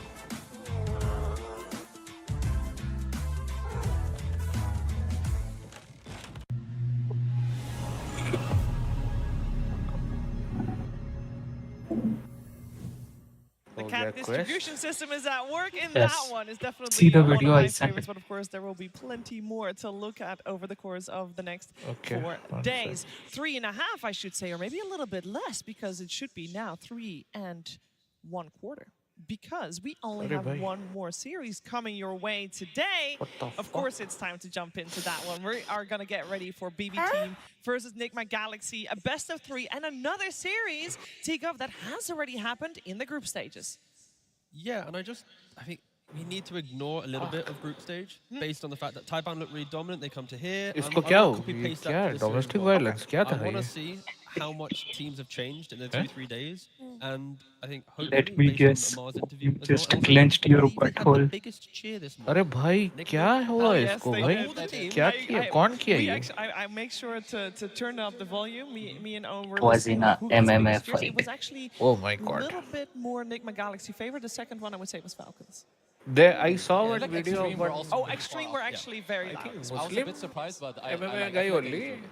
वो I will इतना say, smart था before Nigma MMA, Galaxy but at the वो international, guys, this एक has bar never उसको जो happened head before injury in the हुआ ना, history of Dota 2, Effie. he can't Never. even say That words, is man. wild to think about, मतलब पूरा considering vegetable the जैसा ही players हो on this गया. team, but it's true. Under this banner, they have not made it to an international. They haven't even been close. They haven't been doing well in qualifiers either. Yes. But here they are, bringing incredible games out of the road to the international, having these like really long fought battles with Instagram really post. big throws, these wild lone druid games. Like they are back in a big way. I mean, the last time we saw the King Instagram Sumail at the post? TI, I'm pretty sure was with Yes, OG. just This is after like that. years ago. And वो खुल नहीं this रहा is है crazy. Like this for is some literally reason. 4 years ago. Reel is Like a unavailable completely दिखा different रहा team. है. So yeah, just seeing them back in action and some of the other players too, of course, it's great. And they hold on to that magic. Slightly different roster, of course, but that magic that this squad had, it is still definitely there, as we could have seen during the Road to TI. They had some fantastic games. हमार guys. 5000 No, they shard absolutely did. चले Like, गए I would even say channel that they पे. surprised a Sorry. lot of us, myself included, with what they were able to do. Not just with their Yeah, strategy, but yeah, like the yeah. gameplay. You know, GH being able to Yeah, yeah. some Call 5, some Why? IOs here, his ETs, his cosmos, ये वाला his get Rollins, get the all tight these board and पे. trolls as we have Oh. here. This is just a little bit of a summary of what I feel like Nigma play around. This is their strategy. If you look at the one Golden Heroes, Now see. the hard carries that goes it's not just about his pick, it's about how he's protected. कौन है and ये? set up. अच्छा, At the bottom, sure, just one lone druid, but his नहीं, last pick still. completely destroyed the game. And you keep going up and up, there's a save, Well, there's a like, heal, the there's a second save, link there's a also not heal, opening. a save, Not there's a opening. war buff. And then this clip Just. you can see here goes to super high net worth. You can GH show already on the reflected Discord. The enemy used with a Lotus Orb, immediately Hex Pure, and now he threw another healing Lotus onto Sumail. Without these heals, he would have died. And with all this net worth and these buffs that they stack up onto those, even in a game that kind of looks a little bit iffy, अरे they अभी just like जो bring it back because this is what they replay play for दिखा रहा the है. entire game. वैसे बेडबूम वाला लोग भी उठाता है Set him up, माफी. buff him up, let him succeed. Carry. I just think a really fun thing with Mars Nigma is the fact that they carry. do just all in You're on this watching. idea. Like, you'll see But Nubian if offlane, their and if other their offlanes might want to if their scale more, team he'll play strategy is always the early utility game, or to jump it in, and makes it's sense. kind of like